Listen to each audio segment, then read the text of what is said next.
Muccio was a third-year university student, a quintessentially unremarkable youth. One fateful day, upon awakening, he discovered that he had traversed into the Dragon Ball universe, a realm where conflicts could obliterate stars with a mere disagreement. Strangely, his soul had merged with that of the youthful Goku, rendering him a composite being. At the outset, the dragon summoned forth his latent potential, providing him with essential items such as the Time Chamber and miraculous Senzu Beans, setting him upon an increasingly profound path of subterfuge and invincibility.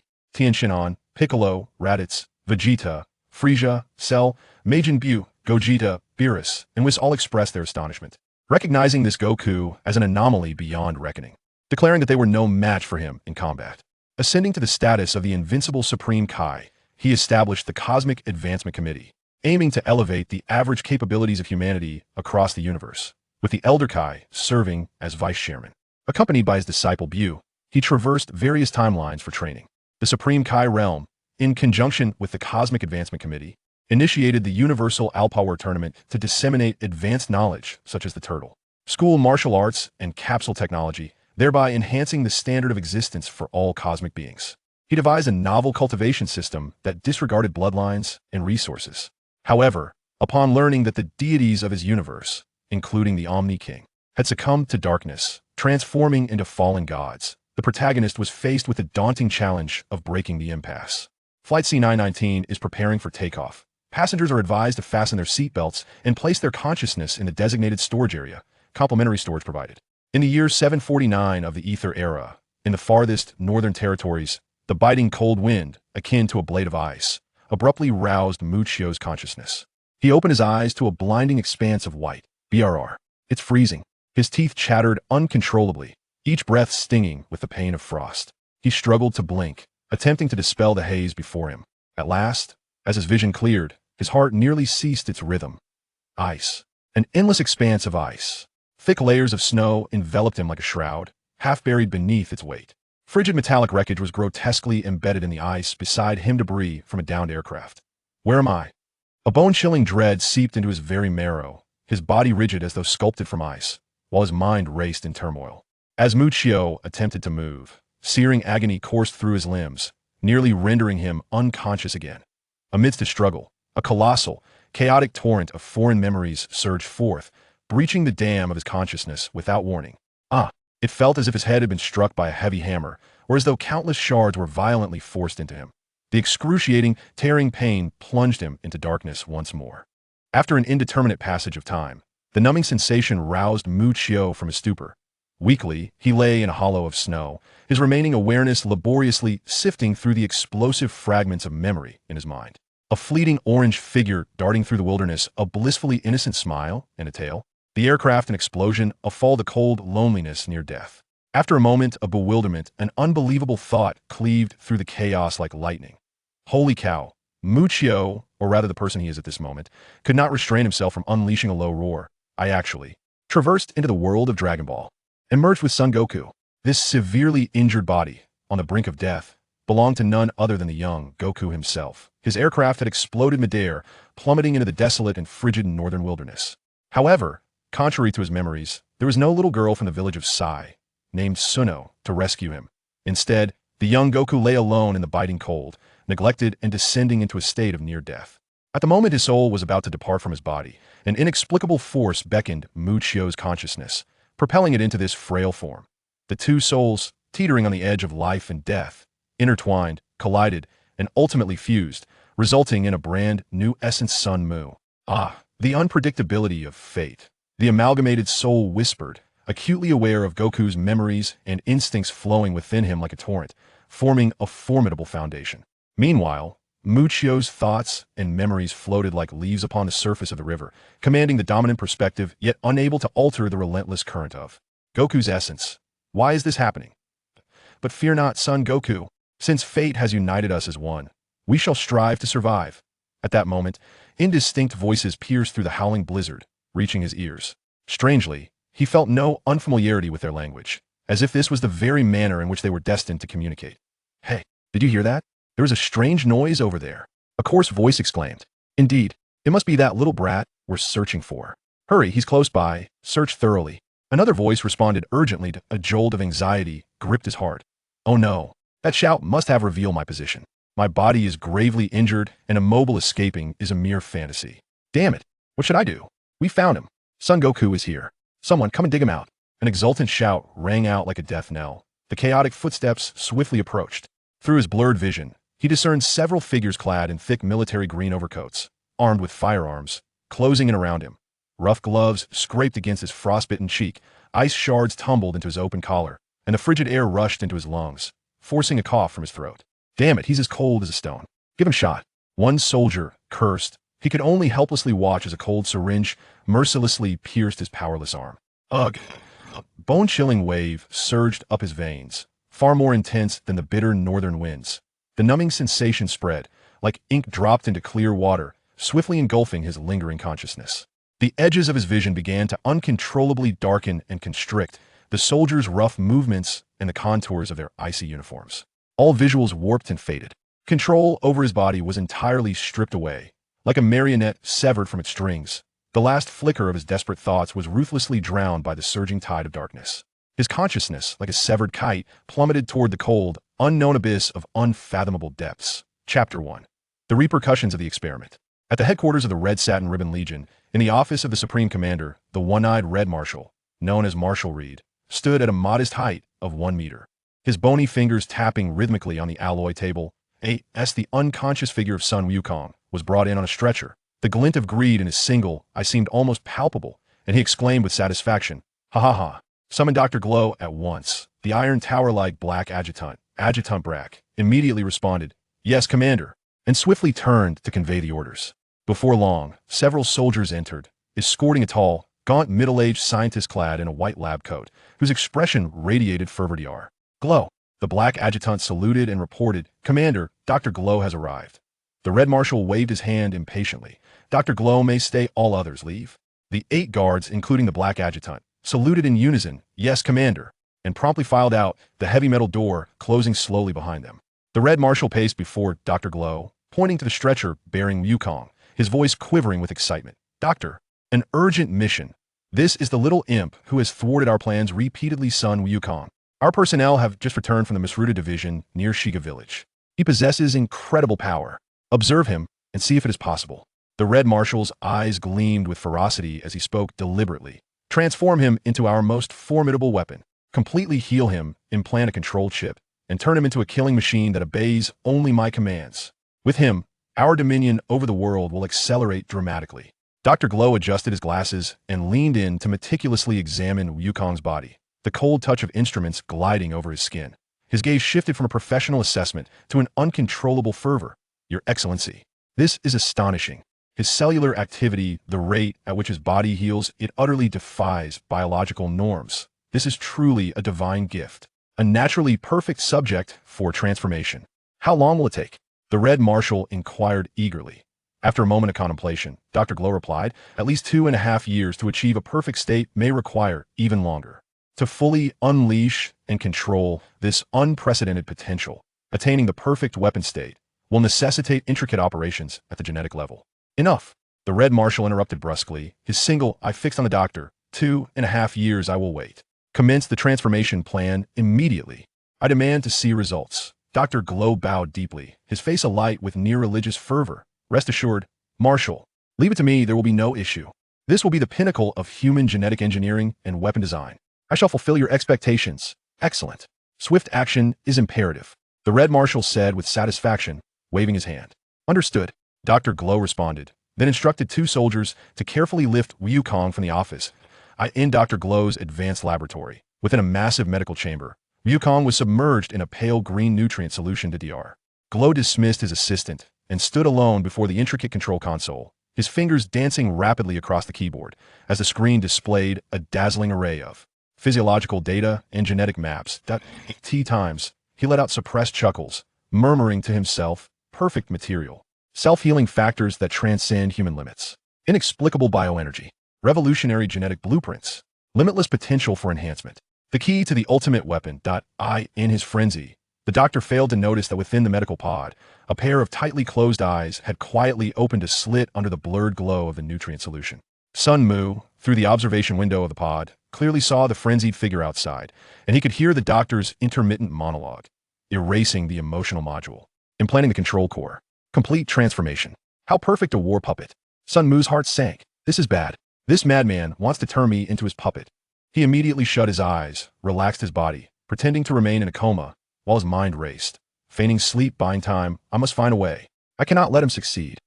Although the allure of the android's infinite energy is tempting, the price is the loss of self and the instincts of this body. Absolutely not. I must stop him. Wait for the opportunity, a strike to kill. Dr. Glow seemed to have completed a crucial step, abruptly turning around, his face radiating a ghastly ecstasy. Ha ha, the timing is perfect. Cellular activity has peaked. While this little monster is still asleep, the transformation surgery will commence immediately. He manipulated the complex mechanical arms to gently lift Wukong from the nutrient solution, delicately placing him onto the cold operating table.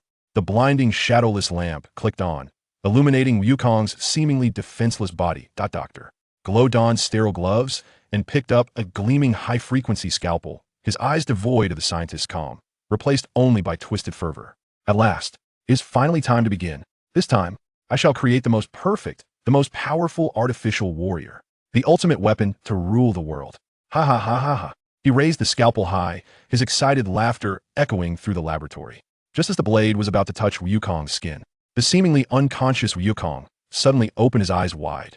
In his pitch-black pupils, there was no hint of confusion, only a chilling murderous intent and a glimmer of cunning from Muchio's memories. He grinned, revealing a smile that, to Dr. Glow, appeared devilish.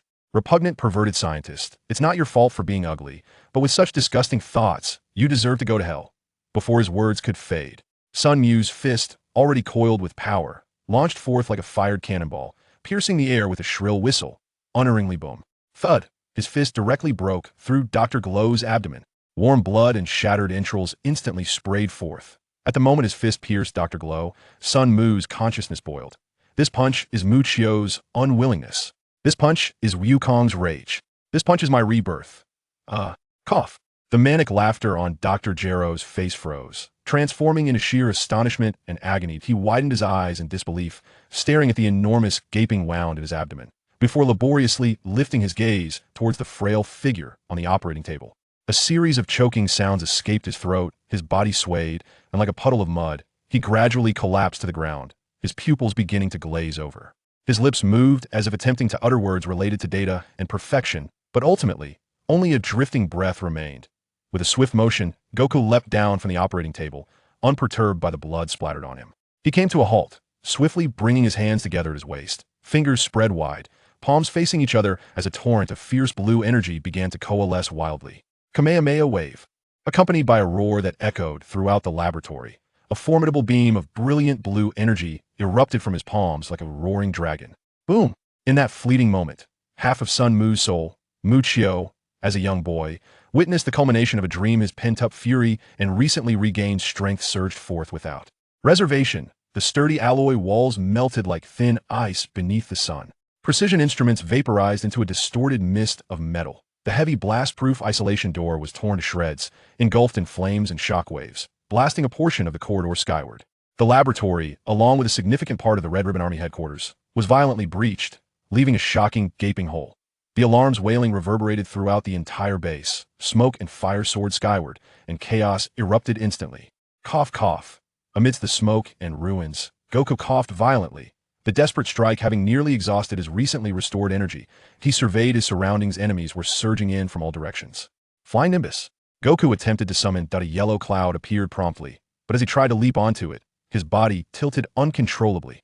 TSK. Goku cursed under his breath. I haven't fully mastered the flight technique. Controlling the Nimbus is just as awkward.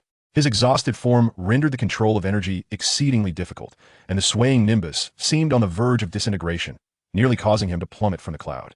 Several times, each moment fraught with peril. Nevertheless, he gritted his teeth, striving to steady the trembling Nimbus, weaving through explosions, bullets, and the roars of enemies, fiercely engaging in combat against the Red Ribbon soldiers, minor leaders, and a massive mech piloted by the black-clad officer.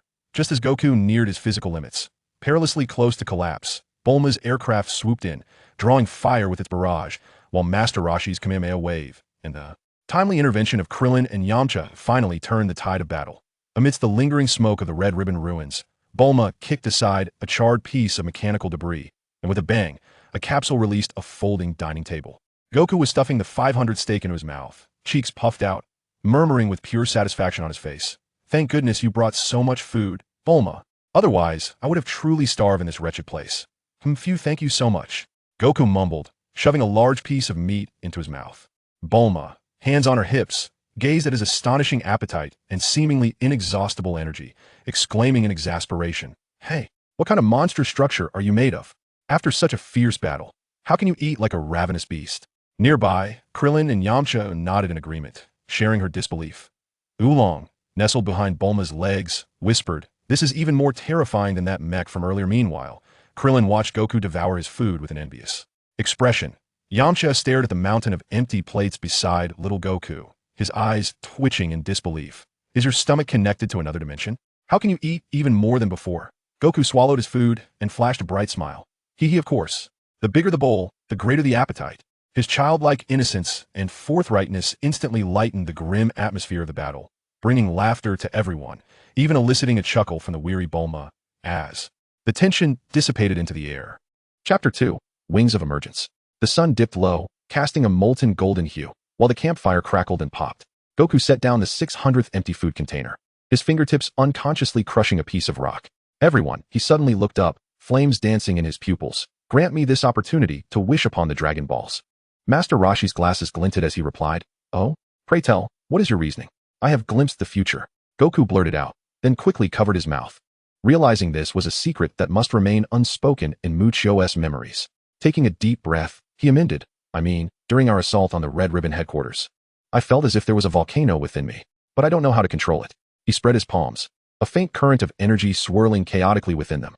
"My current strength is still too feeble, and if a stronger foe were to come, I fear I wouldn't be able to protect everyone." Bulma poked him on the forehead. "Why does a little brat think so much?" However, she cast a glance at Yamcha, deeming him more reliable than someone who merely poses. Yamcha, his face flushed, wanted to retort, but Master Roshi had already pushed the Dragon Balls toward Goku. "Remember, power is like a wild stallion. The rider is the true master." Goku nodded appreciatively. "Yes, I shall remember." Bulma, standing nearby, shot an annoyed glance at Yamcha. "I still want to make a wish for a handsome and caring boyfriend." Her complaint floated like a gentle breeze past everyone's ears, stirring little reaction.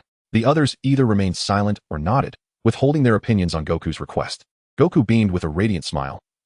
Thank you all. I will not forget your trust and support, nor shall I let you down."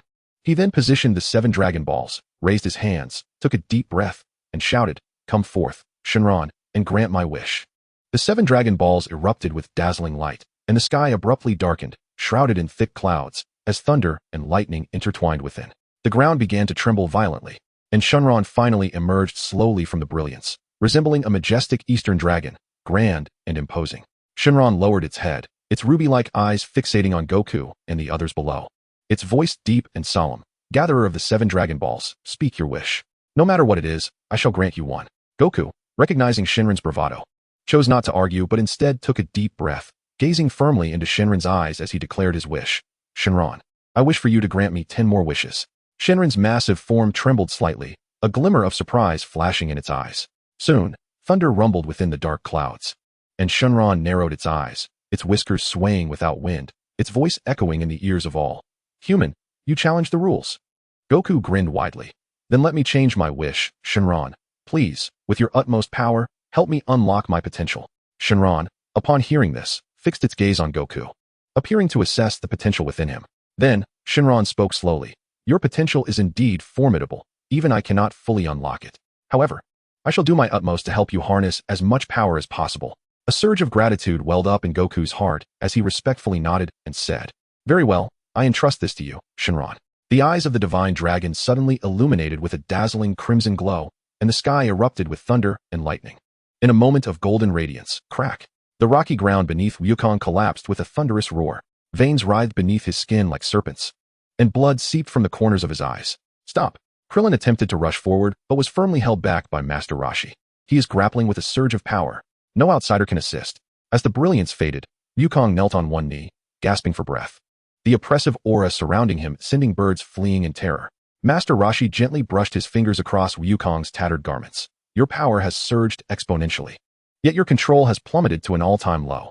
At this moment, You are akin to a clay pot filled with explosives wielded by a child swinging a giant axe. With great effort, Wukong rose to his feet, grinning broadly. Though I cannot control it yet, I can feel that I've become significantly stronger. Bulma crossed her arms, disdain evident in her tone. Just look at your current disheveled state. You need to practice controlling it further. Hee, I will. Wukong scratched his head, smiling sheepishly. Observing this, Master Roshi pondered aloud. Wukong, I never anticipated your potential to be so vast. Henceforth, the safety of Earth shall rest upon your shoulders. I am aging. The world will soon belong to your generation. In unison, Wukong, Krillin, and Yamcha declared, rest assured, Master, we will not disappoint you. Satisfied, Master Roshi nodded at his three disciples. Wukong assessed his newfound strength, recalling that he possessed nearly 100 in battle power when he defeated the Red Ribbon Army. However, through his resurrection and soul fusion, his power should now be around 200. Yet, after tapping into the dragon's potential, he estimated a boost of approximately 50 times, meaning his current combat strength reached around 10,000. What astonished Wukong even more was the geometric increase in his training talent and efficacy, promising an ever-accelerating cultivation speed. With his immense power, young Wukong felt invincible, yet the looming presence of a formidable foe boasting a battle power of 120 million swiftly dispelled any arrogance he harbored. Intending to lay low and develop cautiously, he addressed the group. I've completed my tasks, let us return. With no further discussion, Bulma and the others continued their journey to locate the Dragon Balls, even when the radar showed no response. 6 months later, the clock tower in Penguin Village collapsed with a thunderous crash. Amidst the dust, Tao Pai Pai emerged, stepping over the debris. Ha! The bounty of 100 million on Sun Wukong is now mine. DD Wave. Tao Pai Pai unleashed the attack directly at Bulma. Danger! Wukong swiftly intervened to block the assault. Boom! The shockwave sent the candy stores soaring into the air. Colored glass raining down like shards of rain as children screamed and fled. A brute with mere strength. Tao Pai Pai sneered, flinging 2 cold stars. Eager to demonstrate his lethal skill, Wukong grunted as he staggered back, but deftly dodged 2 steel needles aimed at his shoulder as pressure points with rapid movement. Hee, old man, your killing technique is lacking. Nanny, I didn't expect your speed to be so remarkable. Tao Pai Pai, taken aback, furiously concentrated energy for a third DD wave, shouting die. This time, Wukong did not evade. Instead, he twisted his waist and spun. Zila. The piercing energy wave grazed by, sending the passing destroyer Angel flying like a comet. Who dares to strike my little G? From the swirling dust emerged a rubbing-eyed Aral. Toriyama, irritated, waved her hand. Get lost, tin can. You vile creature, how dare you bully my friend? Die! Aral shouted as she moved at super speed to the opposite side, raising her fist for a powerful strike. Bang! Phew! The world's greatest assassin transformed into a shooting star.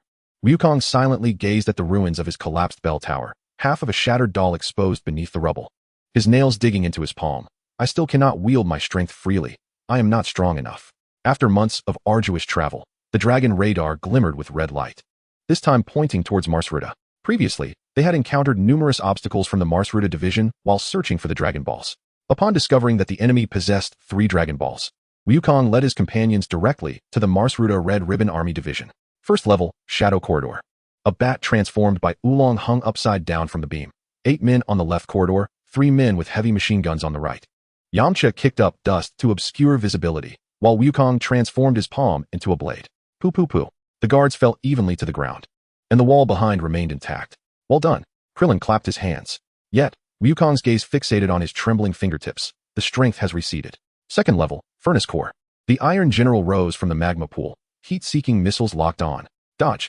Krillin flipped and leaped to the control console. Watch this. Kamehameha. Boom. The miniature Kamehameha severed the energy pipe. In the instant the armor's gaps were exposed, Wukong pointed like a sword. Got it. Boom. The Iron General exploded into scrap metal amidst the steam. Third level, Toxic Fog Maze. The Purple General lurked within the noxious haze, laughing maniacally. Ha! No matter how powerful you are, inhaling this poison will lead to your demise. Oh really? Bulma smirked cunningly, tossing gas masks from her capsule to everyone. Wukong closed his eyes, focusing intently, and struck like lightning based on auditory feedback. Crack! The Purple General and several identical ninja twins crashed into the supporting pillar, unconscious. Fourth level, the Crimson Choice. The White General pressed his dagger against the old village chief. Move again, and I'll, friend.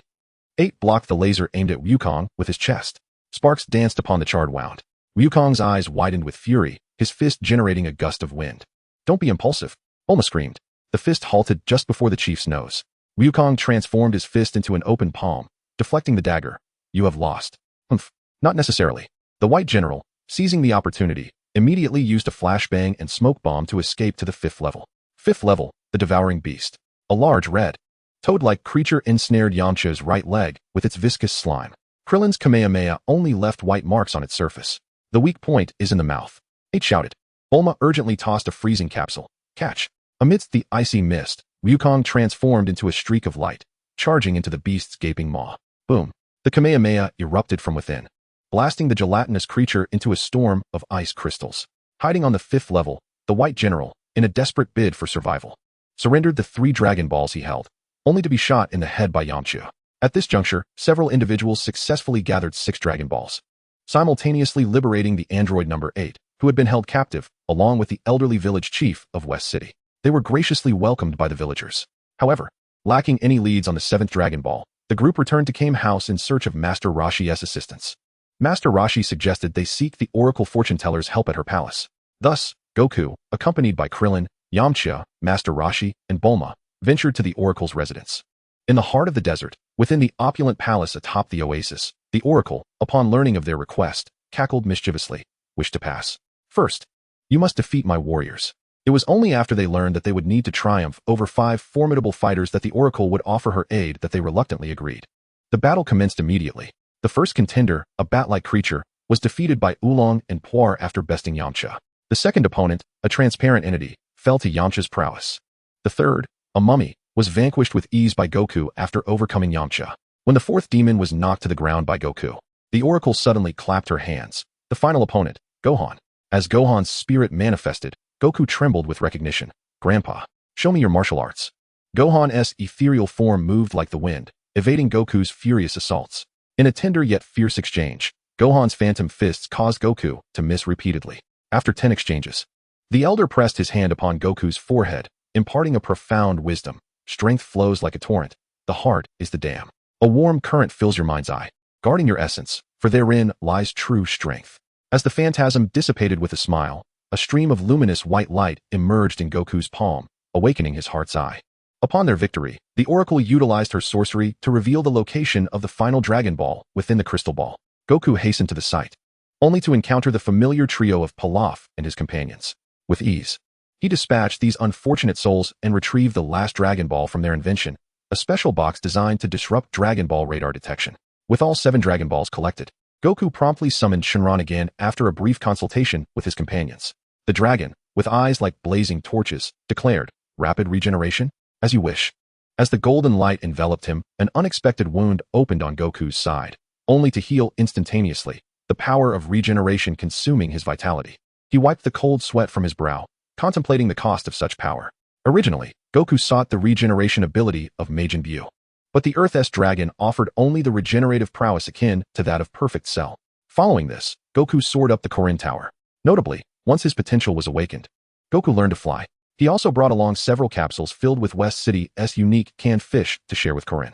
Korin, the cat sage, appeared as a diminutive, plump feline adorned with thick white fur and bright, intelligent eyes. At the pinnacle of Korin Tower, the sage regarded the young warrior with curiosity. "Little one, who might you be?" Goku replied, "Hello, Korin. My name is Son Goku, and I am a disciple of Master Roshi." "Ah, Master Roshi, I recall now. I did not expect you to be the disciple of that man. He truly still lives. By the way, what brings you to me?" Meow remarked. With a cheerful smile, Goku responded, "I heard from Master Roshi that you possess miraculous beans for healing injuries and sacred water to unleash potential. I have come here specifically to procure some." Without waiting for Meow's reply, he promptly produced a capsule, opened it, and presented all the fish jerky tins contained within. Initially planning to ask Goku to descend, and then ascend Korin Tower to receive the items, Meow, captivated by the novelty of the tins, decisively handed Goku a jar of divine beans and sacred water. As he munched on the fish, he reminded Goku, "By the way, little Goku, these divine beans not only heal injuries, but can also satiate your hunger. Consume one, and you shall not feel hunger for an entire week, so use them wisely." Pausing for a moment, he solemnly cautioned, "That sacred water is merely ordinary water. What I have given you is divine water. Though it can awaken your potential, this water is fraught with peril. It contains deadly toxins. Most individuals who take even a sip would succumb to poisoning. You must learn to control it, otherwise, when your power surges, even the dragon's regenerative speed may not keep pace with your collapse." Goku laughed heartily. "Rest assured, Meow, I will be cautious. I value my life and would not recklessly forfeit it." Meow replied, I'm glad to hear that. Goku casually inquired, by the way, are there any deities above you in this world? Meow did not conceal the truth. Yes, above this Korin tower, there exists a temple known as the Heavenly Temple, where the Heavenly God resides. He is far mightier than I. Feigning excitement, Goku exclaimed, that's wonderful. I wish to seek out the Heavenly God for training. Thank you for sharing this with me. As Goku soared through the clouds toward the temple, the fish jerky fell from his claws, and Meow murmured, with half a day's mastery of breath-based flight, that old turtle's disciple is either a genius or a monster. Chapter 3. The Cocoon of 100,000 Heartbeats. Goku flew onward, gradually spotting a vast hemispherical palace resembling a floating island. Without the slightest hesitation, he directed his flight toward the palace. Upon landing on this land, he was immediately captivated by the swirling clouds above the temple and the neatly arranged rows of small trees. Unable to suppress his admiration, the scenery here is truly beautiful. At that moment, a voice called out from behind, this is the dwelling place of the Heavenly God, naturally the most beautiful place on earth. Turning to the source of the voice, Goku beheld a man clad in traditional Indian attire, with a turban adorning his head, gazing intently at him. The man's skin was a deep ebony hue, his demeanor calm and composed, with eyes steady and resolute. Goku instantly recalled memories from before his journey and recognized this individual as Mr. Bobo. However, to avoid revealing his true identity, he feigned a cautious and perplexed expression, silently observing Mr. Bobo. Just as Goku was about to speak, Mr. Bobo preempted him, calmly posing 3 questions. Who are you? Where do you come from? Where are you headed? Upon hearing these words, Wukong was momentarily taken aback, silently pondering. Could Bobo also be a time traveler? How else could he utter such iconic lines? Bobo, observing the silence from his counterpart, felt a flicker of curiosity but resolved to introduce himself first. I am Bobo, servant of the Celestial God. This is the Celestial Hall.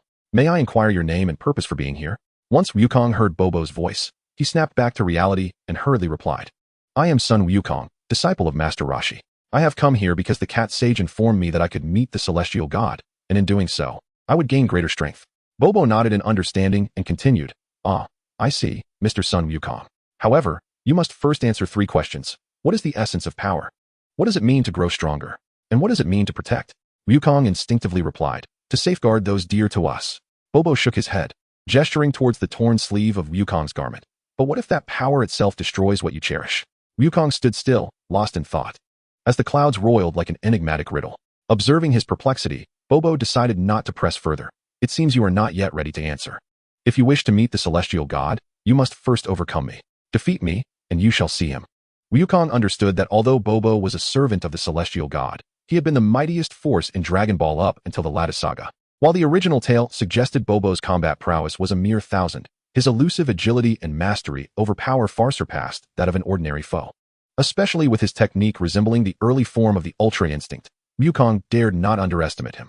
With this thought in mind, a sly grin spread across Wukong's face as he resolved to unleash his signature move, the Kamehameha. With a cheerful demeanor, Wukong addressed Mr. Bobo, very well. But don't move. Do you dare to face my Kamehameha? Unfazed, Bobo responded calmly. A technique akin to the Kamehameha? Very well, I shall remain here, motionless, and allow your attack. Seeing Bobo's unwavering confidence, Wukong felt a surge of excitement, thinking, this time, I shall surely show Mr. Bobo my might. Without further ado, Wukong gathered all his strength and unleashed a formidable Kamehameha wave. However, Bobo was utterly unprepared for the sheer magnitude of Wukong's attack, which he had anticipated he could easily withstand. As the torrent of energy surged towards him, he realized he had underestimated Wukong's power. With urgency, Bobo raised both hands to shield himself from the oncoming wave, but the force was far too overwhelming to resist. As the Kamehameha was about to strike, a sense of alarm washed over Bobo. Just then, Wukong unexpectedly redirected the wave downward, causing it to make a sharp 90-degree turn and sail past Bobo's nose. Vanishing into the expanse above, Bobo gazed at this spectacle, his expression one of astonishment, clearly caught off guard by Wukong's unexpected maneuver. With a beaming smile, Goku appeared quite pleased with his recent display of prowess. He turned to Mr. Popo and graciously stated, "Thank you, Mr. Popo." After a brief moment, Mr. Popo regained his composure from the shock, muttering, "I never expected that there would exist someone on Earth stronger than myself." He continued, "Mr. Goku, please wait here for a moment while I consult with the Lord of the Heavens. I shall arrange for your meeting." Goku smiled slightly and nodded in agreement. "Thank you for your assistance." After a short while, Mr. Popo returned, accompanied by a tall figure. This imposing being possessed green skin, 2 antennae atop his head, and donned a cloak adorned with divine symbols, wielding a staff in his hand. Goku immediately recognized the identity of this individual, a surge of reverence swelling within him. "Mr. Popo introduced, "This is our planet's most magnificent being, the Lord of the Heavens." Goku politely greeted the celestial being, "Esteemed Lord of the Heavens, greetings. I am Sun Wukong, here in search of a method to enhance my strength swiftly." The Lord of the Heavens smiled, his gaze filled with satisfaction as he regarded the young warrior, responding softly, "Ah, Sun Wukong, it is a pleasure to meet you. Mr. Popo has already informed me of your situation. Your strength is indeed formidable, far surpassing that of Mr. Popo, which is truly admirable." Feeling a bit bashful, Goku scratched the back of his head and chuckled.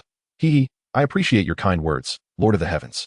The Lord of the Heavens observed Goku intently, and, after a moment of contemplation, remarked, "Your power has surpassed our own, without a doubt. If you wish to further augment your strength, I can certainly assist you.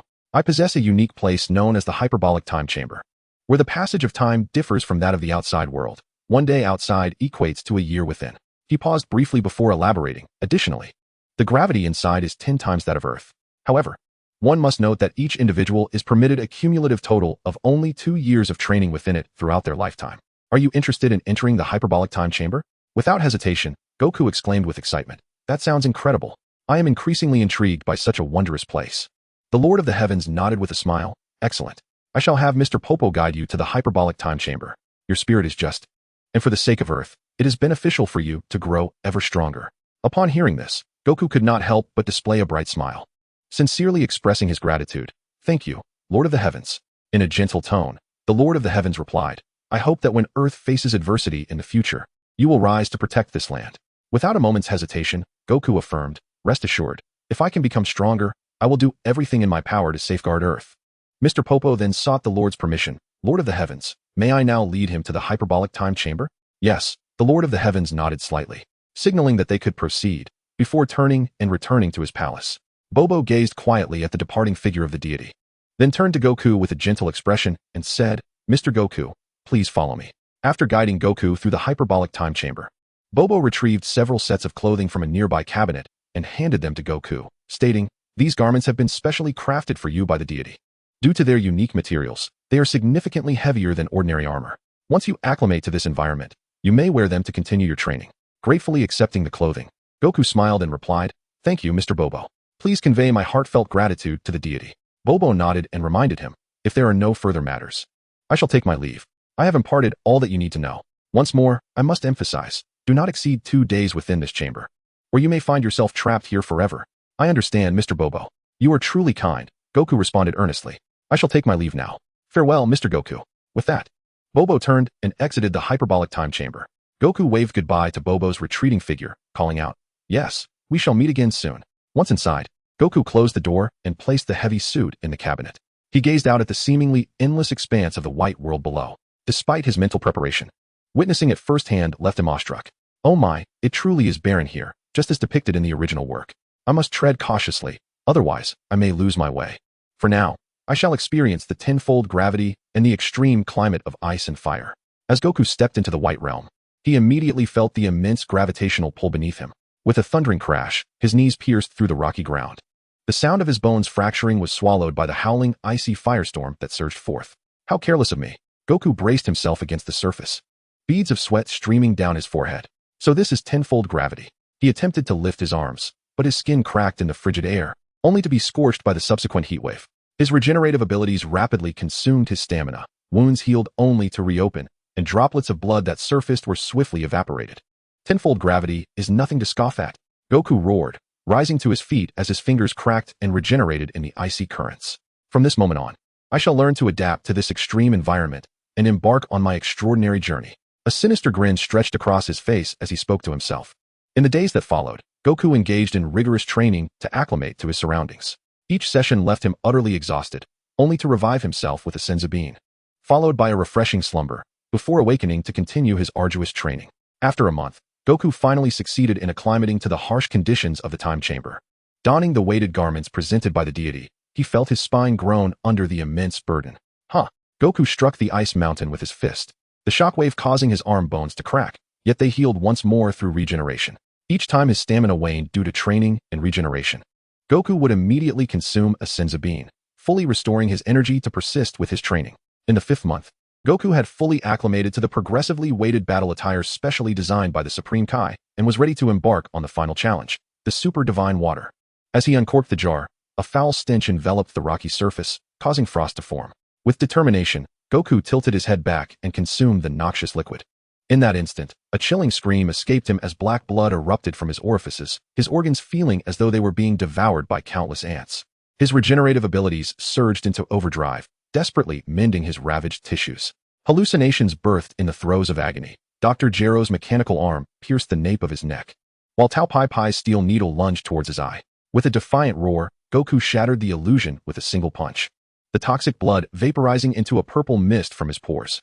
Soon after, he succumbed to the searing pain, only to awaken with his body restored and his strength significantly amplified. From that moment forward, Goku donned the heaviest of battle garb and engaged in intense training under extreme conditions of frigid cold and searing heat. His body continuously regenerated, and whenever his stamina waned, he would consume another Senzu Bean. Each day, at the conclusion of his rigorous training, he would sit on his bed and down a jar of super divine water, then succumb to excruciating pain once more, awakening to find his body restored and further empowered, perpetuating this relentless cycle. Thus, Goku spent a full 6 months in the time chamber, depleting every last Senzu Bean. Eventually, he sensed he had reached a certain plateau. With a resigned shake of his head, he sighed, "Alas, it seems my strength cannot progress further in the short term. It is time to leave this place." The narratives of infinite power-ups in novels do seem rather implausible. At that moment, Goku estimated that he had grown at least tenfold compared to when he first entered the time chamber 6 months prior. Before exiting, the last weighted garment shattered under the force of his punch. With a fierce gaze at the still storm, Goku slowly unleashed a powerful strike. The resulting double explosion resonated through the air, as the supercooled gusts and molten waves intertwined into a spiraling tempest of red and blue. In the eye of the storm, Goku lightly touched his chest and mused, 100,000 heartbeats, 100,000 punches, enough. Chapter 4. Accumulating power upon his exit, Bubbles approached, perplexed. "Mr. Goku, how did you emerge after only half a year?" "There remains a year and a half." Goku scratched his head, chuckling brightly. "Heh, I didn't intend to leave so soon. But my power grew too rapidly, and it seems I encountered a bottleneck. Continuing to stay in the Hyperbolic Time Chamber would yield no further enhancement and waste precious time." Unmoved by Goku's explanation, Bubbles replied, "Well, congratulations on your newfound strength, Mr. Goku." "Thank you, Bubbles. I must take my leave now. I will return in the future. Please convey my regards to the Supreme Kai." With that, Goku leaped directly from the Supreme Kai's palace. At that moment, the Supreme Kai slowly emerged from the palace, standing at the edge of the temple, quietly observing Goku's descent. Bubbles, with a serious expression, turned to the Supreme Kai and inquired, "Supreme Kai, can you discern just how strong Goku has become?" After a moment of silence, the Supreme Kai gazed downwards once more, then lifted his head to meet Bubbles' eyes and began to speak. "Mr. Bobo, though he concealed a significant portion of his strength, based on my conjecture, if he so desired, there would be no creature on Earth capable of enduring even a single strike from him without succumbing to death. Faced with such formidable power, we find ourselves utterly powerless to resist. Thus, the safety of Earth must henceforth be entrusted to him." "Very well, Lord Deity." Upon hearing this, Bobo could not help but sigh and nod in agreement. At that moment, Sun Wukong was plummeting swiftly from the heavens. As he passed by the Korin Tower, he caught sight of the cat sage, who was savoring some dried fish. "Ah, Lord Korin, how do you find the taste of those dried fish?" Upon hearing the voice, the cat sage lifted his head and immediately spotted Sun Wukong perched on the railing. Licking his paw, he joyfully replied, "Oh, it's you. These dried fish are simply delectable." "Meow? Haha, I'm glad to hear that. If you enjoy them, I shall bring you more in the future. However, you must cultivate more of those magical beans for my use." "Of course, Meow. But do not forget our agreement, Meow." "Rest assured, I shall not forget. By the way, Wukong, why have you returned so swiftly? Is it that the deity did not wish to see you, Meow?" "Fear not, Lord Korin. I have already met with the deity, and my strength has grown even greater. Now, I must take my leave, Gana."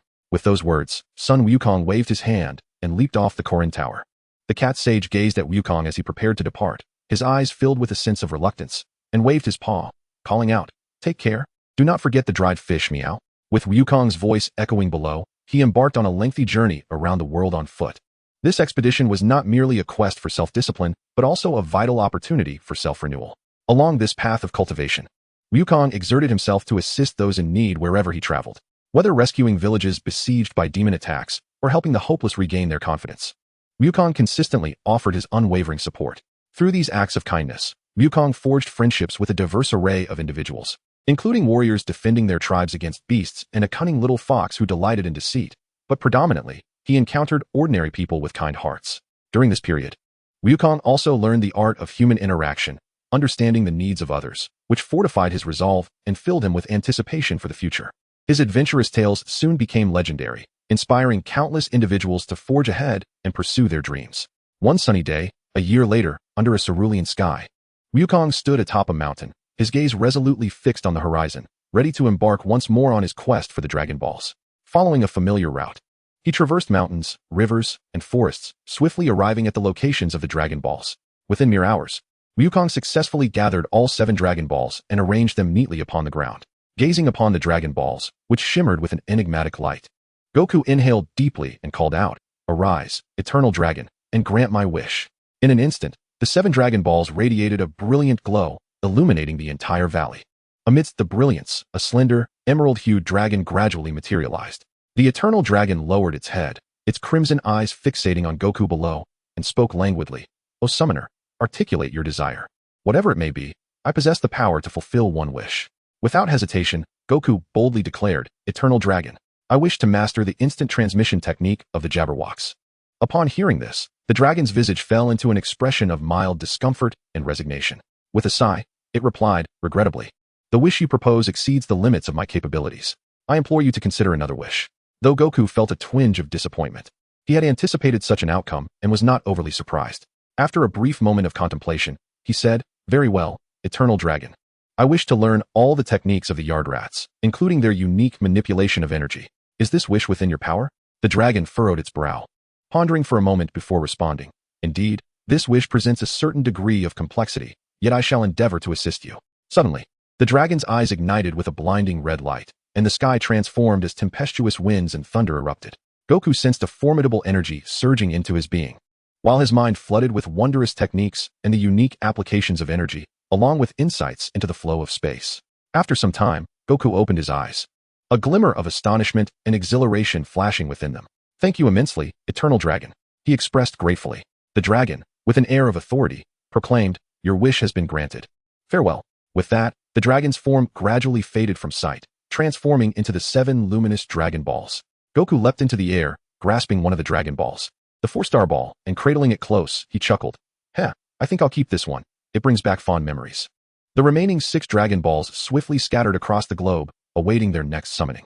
Goku, brimming with excitement, raised his arms high and joyfully exclaimed, "Wow, this ability is truly remarkable. These techniques are simply extraordinary." Having acquired the ability of instant transmission, Goku's agility surged to new heights. He could even envision himself in future battles, using his newfound technique to swiftly maneuver behind his foes, followed by unleashing a powerful Kamehameha. This seamless transition filled him with unparalleled confidence. After indulging in his fantasies and exhilaration, Goku composed himself. "All right, there's a year until the World Martial Arts Tournament. During this time, I must seek out Popo to learn the art of movement. After all, his technique resembles a preliminary form of the Ultra Instinct, a profoundly advanced skill." With resolve, Goku soared into the sky, his destination set for the Heavenly Temple. He adjusted his own air pressure to match that of Bobo, and since he was not in a hurry, his flight speed was leisurely. Additionally, Goku occasionally descended to admire the scenery along the way, thus spending an entire day reaching the Heavenly Temple. Upon ascending to the temple, he spotted Mr. Bobo sweeping the floor and hurried over with a smile, greeting, "Ah, Mr. Bobo, it's been a while." Bobo paused his sweeping, smiling back, "Mr. Goku, indeed, it has been a long time. Your performance over the past year has been commendable. The Lord of Heaven occasionally brings me here to witness your experiences in the mortal realm. He truly did not err in his judgment." Goku, shyly scratching the back of his head, chuckled, "Hee, I owe it all to your support. By the way, Mr. Bobo, I would like to ask you to teach me your evasion technique." Bobo looked at him with curiosity and inquired, Teaching you is certainly possible, as you have been acknowledged by the Lord of Heaven, but how did you know I possess an evasion technique?" Goku replied, "Well, I took a guess. As the strongest person on Earth before me, you must have skills beyond mere strength." Bobo smiled modestly, saying, "I wouldn't dare claim to be the strongest on Earth before you, but I do possess a set of evasion techniques. If you wish to learn, I would be glad to teach you." Goku, overjoyed, secretly rejoiced, having initially feared he would need to plead to acquire this skill, but Bobo had so readily agreed. "Then, I humbly request your guidance in learning the evasion technique, Mr. Bobo." Bobo nodded and smiled. "Very well, let us begin, Mr. Goku."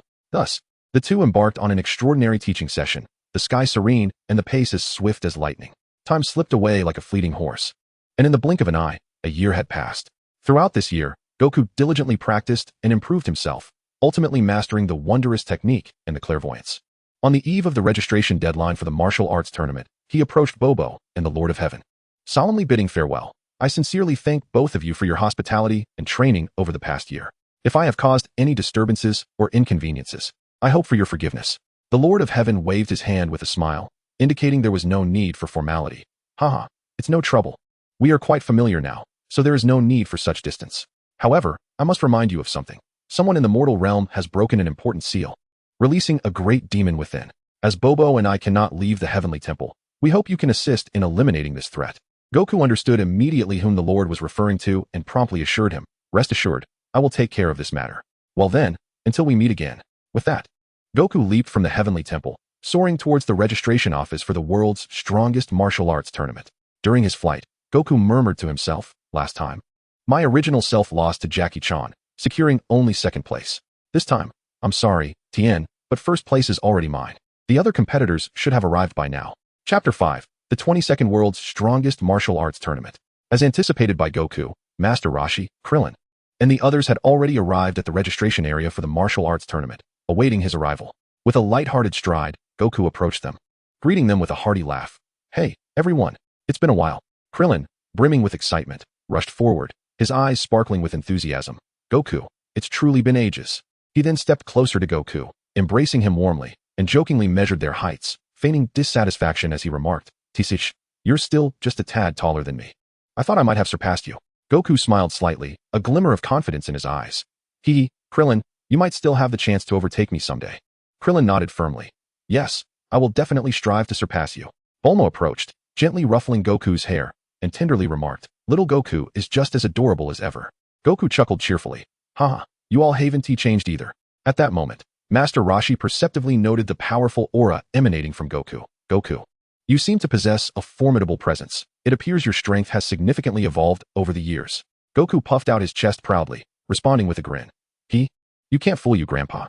I've become quite strong, and this time, I'm sure I'll win the tournament. Yamcha, casting a glance at Goku, smiled and said, Goku, you're not the only one who has grown stronger. Krillin and I have been training under Master Roshi all these years, so be careful. Goku scratched his head and laughed. Haha, really? Then I'm looking forward to seeing your progress. Just then, Launch timidly interjected. Mr. Goku, you haven't registered yet. And if you don't hurry, you might miss it. Oolong chimed in, urging, yeah, Goku, you should go. Puar nodded in agreement, adding, you're the only one left who hasn't registered. Upon hearing this, Goku suddenly realized, slapping his forehead, oh no, I forgot to register. Everyone, see you later. They all waved goodbye, urging him to hurry. Alright. After exchanging farewells, Goku hurried away. Unfortunately, during this journey, Goku did not encounter Tien and the others. Thus, when they first crossed paths at the martial arts tournament, there was no sense of animosity. The competition proceeded as per the original narrative, and after the preliminary rounds, the final 4 matchups were determined. Goku was set to face Krillin, while Jackie Chan was to confront Tien. As expected, Goku effortlessly defeated Krillin, but to everyone's astonishment, the reigning champion Jackie Chan was defeated by Tien. This outcome left everyone stunned, and they began to realize that Tien, hailing from the Crane School, was a formidable opponent. Finally, the moment of the finals arrived.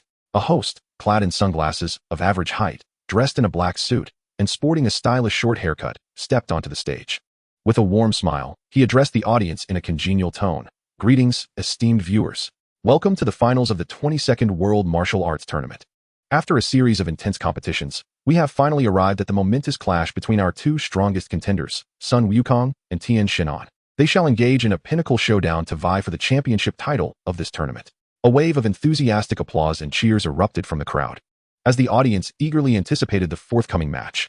The host continued, now, allow me to introduce our formidable competitors. First, we have Sun Wukong, a disciple of Master Roshi, whose immense strength and distinctive combat style have propelled him to become one of the favorites in this tournament. Next, we have Tien Shinhan from the Crane School, who has also demonstrated extraordinary prowess, triumphing over last year's champion, Jackie Chan, and emerging as a dark horse in this competition. As the host introduced them, Wukong and Tien Shinhan made their entrance from opposite sides of the stage. Wukong donned his signature orange GI, with a tail wrapped around his waist, while Tien wore a green and white Crane School uniform, adorned with a conical hat. Amidst the fervent applause of the audience, Sun Wukong and Tien Shinhan, with his green attire accented by red trim and 3 eyes, stepped into the center of the arena, their gazes locked in an unspoken contest. The host proclaimed, first, let me outline the rules of the match. 1. No weapons or external powers may be utilized during the contest. 2. Attacking the opponent's eyes or vital points is prohibited. 3. Falling out of the ring, conceding, or being knocked down, defined as being unable to rise within 10 seconds, constitutes a loss. 4. Losing sight or being sent flying is also deemed a failure. 5. Killing the opponent will result in disqualification. 6. Attacking spectators will lead to disqualification. I hope both competitors adhere to these rules, showcasing their utmost abilities and delivering an extraordinary performance for us all. Now, I declare the match officially underway. Wukong stood resolutely at the center of the ring, his legs slightly bent, hands gently clenched at his waist, exuding the poise of a coiled cheetah ready to pounce. He cast a mysterious smile towards Tien Shinhan, a blend of challenge and camaraderie in his expression, his voice tinged with playful mockery. Heh, you may strike first, Tien. Otherwise, I fear you might miss your chance. How dare you underestimate me? Tien Shinhan retorted, his chest heaving with intensity. Drawing a deep breath, he surged forth like a torrent breaking through a dam, shouting as he transformed into a streak of green wind, charging directly at Wukong. His fists were tightly clenched, producing a faint crackling sound between his knuckles, as if every inch of his skin and muscle harbored the power to obliterate all. As Tien charged, a formidable aura radiated from him, enveloping the arena and instilling a palpable sense of pressure in all present. In the face of Tien Shinhan's overwhelming assault, Wukong maintained an air of unflappable calm, revealing not a trace of fear, but rather an unwavering demeanor. He swiftly crossed his fists before his chest, adopting a defensive stance that effectively withstood the formidable strike from Tien. When their fists and arms collided in midair, a profound and resonant sound reverberated through the arena. Goku's lips curled into a slight smile, a glimmer of approval flickering in his eyes as he remarked, "Heh, your strength is quite impressive. But if you wish to defeat me, it will not suffice. Don't get cocky, watch this," Tien retorted, his gaze betraying a mix of defiance and determination as he gritted his teeth and launched another assault. His fists fell like a torrential downpour, striking Goku in rapid succession. Yet, Goku evaded Tien's onslaught with the ease of a playful breeze, seemingly disregarding his opponent's efforts. Though he refrained from verbal mockery, the silent derision often proved far more cutting, akin to exercising while your girlfriend nonchalantly scrolls through her phone, utterly unfazed. How infuriating! Tien roared, intensifying his offensive. Each punch and kick carried the potential to alter the course of the battle. Goku, undeterred, matched his fervor, their clash escalating into a breathtaking spectacle of speed that left the audience in awe. Their forms danced upon the stage, weaving an intricate tapestry of motion that dazzled the spectators and quickened their heartbeats. They could scarcely fathom that such an intense confrontation could endure for so long. Yet both combatants appeared tireless, their spirits ignited, propelling the duel towards its zenith. To the onlookers, the bout had reached a fevered pitch of raw, visceral combat. However, only Tien understood the quiet frustration that accompanied his relentless assaults on Goku. While Goku seemed to struggle under the guise of defense and evasion, Tien knew all too well the strength of his adversary. Each of his attacks felt as though they could be effortlessly dodged, yet Goku often chose to absorb the blows, clearly toying with him. After a while, despite Tien's fierce onslaught, he found himself unable to breach Goku's seemingly casual yet impenetrable defense. The mounting feelings of defeat and indignation weighed heavily upon him. Finally, unable to tolerate the condescension any longer, Tien propelled himself off the ground, creating distance between himself and Goku, his expression grave as he declared, "You do not underestimate me. Now, I shall unveil my ultimate technique." Crouching low, Tien clenched his fists tightly, his muscles taut, and shouted with a thunderous voice, "Ah, for Symbol's fist." As he shouted, 2 additional arms sprouted from his shoulders, a startling transformation that left the spectators in shock. Beads of sweat trickled down Tien's forehead as he breathed heavily, striving to regain his composure. After a moment, he finally steadied himself, fixing a resolute gaze upon Goku. "Son Goku, I acknowledge you as a worthy adversary, but this is where it ends." Goku chuckled softly, a playful glint in his eyes as he responded, "I intentionally awaited your setup. Do not disappoint me." As soon as the words fell, the two engaged in a new round of combat. This time, although Tien's 4 symbols fist posed no real threat to Goku, onlookers perceived Goku as being in a predicament. Nevertheless, despite Tien's relentless efforts, he could not inflict any genuine harm upon Goku. As time passed, Tien's injuries multiplied, while Goku remained effortlessly agile. The two exchanged blows, each landing punches in a fierce entanglement, until Goku unexpectedly struck Tien with his tail, shifting to a dual attack mode utilizing both hands and tail. After a brief skirmish, Goku created distance again, a hint of mockery glimmering in his eyes. With an unwarranted confidence, Tien, though battered, defiantly declared, "Goku, even with your tail and uncanny movements, I possess an even stronger technique. Surrender." Goku chuckled slyly, a glint of mischief in his gaze. "Do you think having more hands makes you formidable? You have 4 hands, but I have 8. With that, Goku mimicked Tien's movements and shouted, "Ah, ah, ah," 8 symbols fist. The audience, consisting of Krillin and Kaiatsu, gasped in disbelief. Krillin exclaimed, "No way. Could Goku also transform into a multi-armed creature?" Kaiatsu shook his head in confusion. "No, this technique should only belong to Tien." Upon hearing Goku's words, Tien's mind raced. Could he truly replicate my technique? Yet, when Tien witnessed Goku swiftly move his hands, leaving behind the illusion of 8 arms, his expression turned ashen. Goku looked at Tien with playful derision and chuckled. "Well, I have more hands than you now. Admit defeat." The audience was taken aback by this spectacle. Tien, visibly frustrated, gritted his teeth and retorted, "Enough talk. Let us continue." Goku grinned, exuding an unprecedented confidence. "All right, I'm done playing. No more pretense. I am immensely powerful, beyond your imagination. Now let us conclude this match." As Goku's words echoed, he vanished in a flash, darting towards Tien like a specter, unleashing his final offensive. Chapter 6, The Mighty Goku. The two resumed their fierce clash, but this time, Goku merely exerted a fraction of his strength, rendering Tien utterly defenseless. The spectators were astounded by Goku's overwhelming prowess. Tien, battered and airborne, positioned his right hand over his left, lightly touching the pinky of his right hand to the index of his left, creating a frame with his thumbs pressed together, aiming at the arena below. "You push me to this. Witness my true power." Kamehameha. Kaiatsu cried out in desperation. "Tien, no? Do you realize how dangerous this move is?" Master Roshi furrowed his brow. "I never expected that old crane would teach such a perilous technique to his disciple." Krillin shouted anxiously, "Goku, be careful." A tremendous wave of energy surged toward Goku's position on the arena like a cannonball, yet Goku merely smiled, murmuring to himself, "Heh, it's finally time to end this." With his hands positioned in a sunflower shape at his waist, Goku's gaze sharpened, and energy began to coalesce between his palms. He forcefully propelled his hands upward, exclaiming, "Kamehameha wave." A formidable blue energy wave shot forth from Goku's hands, hurtling directly toward Tien. Unyielding, Tien summoned all his strength to unleash his own energy cannon. The two energy waves collided in midair, resulting in an explosive surge of energy.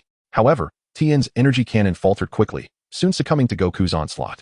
Tien's expression morphed into one of resignation as he sighed deeply. Despite recognizing his inability to withstand Goku's attack, he resolutely prepared to block and shouted, "Even if I know I can't stop it, I will not give up." Just as the spectators braced themselves for Tien's imminent defeat, Goku unexpectedly redirected his energy wave, skimming over Tien's head and soaring into the sky. This sudden turn of events left the audience in stunned silence, unable to fathom Goku's decision to spare Tien at such a critical moment. After a brief moment of confusion, Tien realized Goku had deliberately held back, igniting a surge of anger within him. He furiously ascended to the arena, charging at Goku while declaring, "I do not need your pity." Observing Tien's desperate demeanor, Goku lightly shook his head and muttered to himself, "Ah, what a commendable yet foolish opponent." In an instant, Goku deftly evaded Tien's punch, calculating his own strength in the process. Without hesitation, he unleashed a punch that struck Tien squarely in the abdomen. In that moment of impact, Tien's eyes rolled back, and his body collapsed weakly to the ground.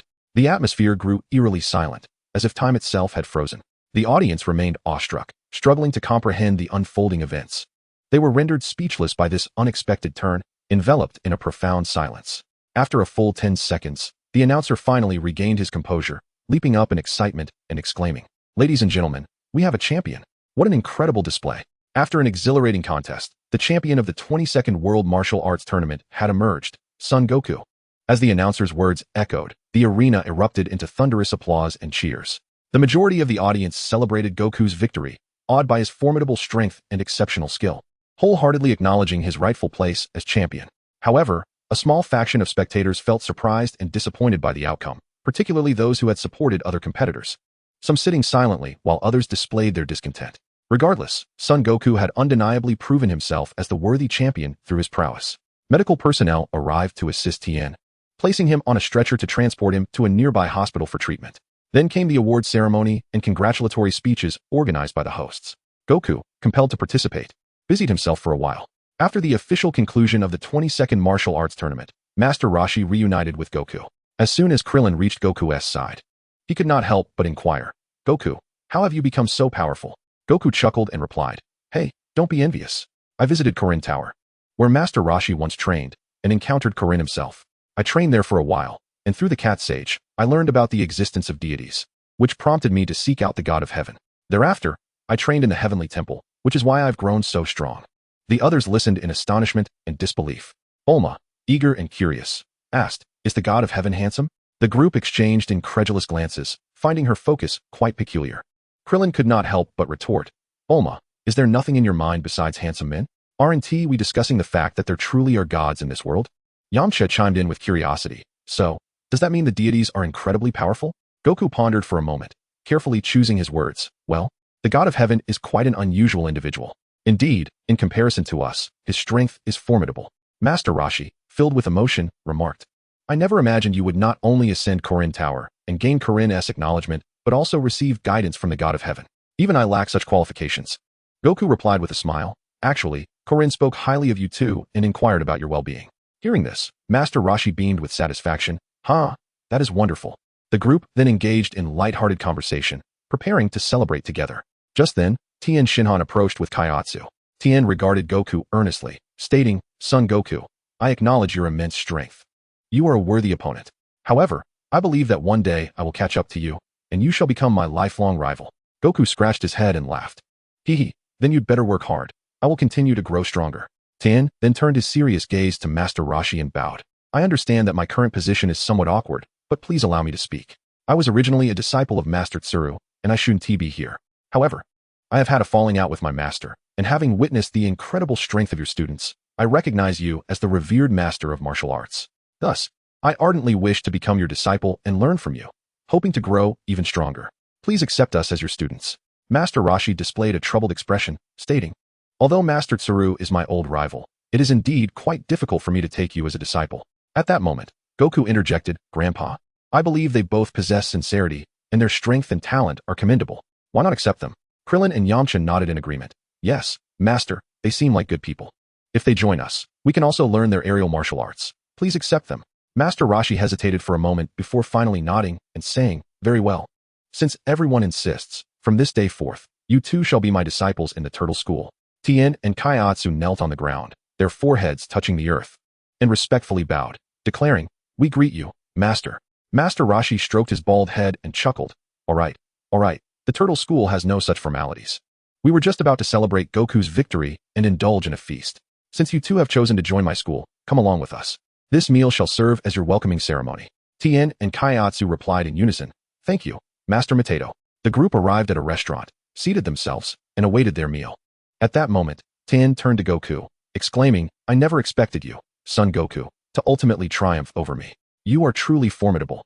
Goku scratched his head, beaming with a radiant smile, and replied, Tien, you were quite impressive as well. This match was genuinely exhilarating. As they were nearing the end of their meal, Goku suddenly slapped his forehead and muttered to himself, Oh no, I think I left the 4-star Dragon Ball in the storage area at the venue. Simultaneously, Tien recalled that his belongings were also there. Thus, Krillin and Kaiatsu volunteered to return and retrieve their items. The others paid little heed to this matter, continuing to bask in the joyful atmosphere. After a while, Goku announced his need to use the restroom and headed toward the storage area. Just as Krillin was about to be struck down, Goku intervened, blocking the fatal blow and averting the deaths of Kaiatsu and Krillin.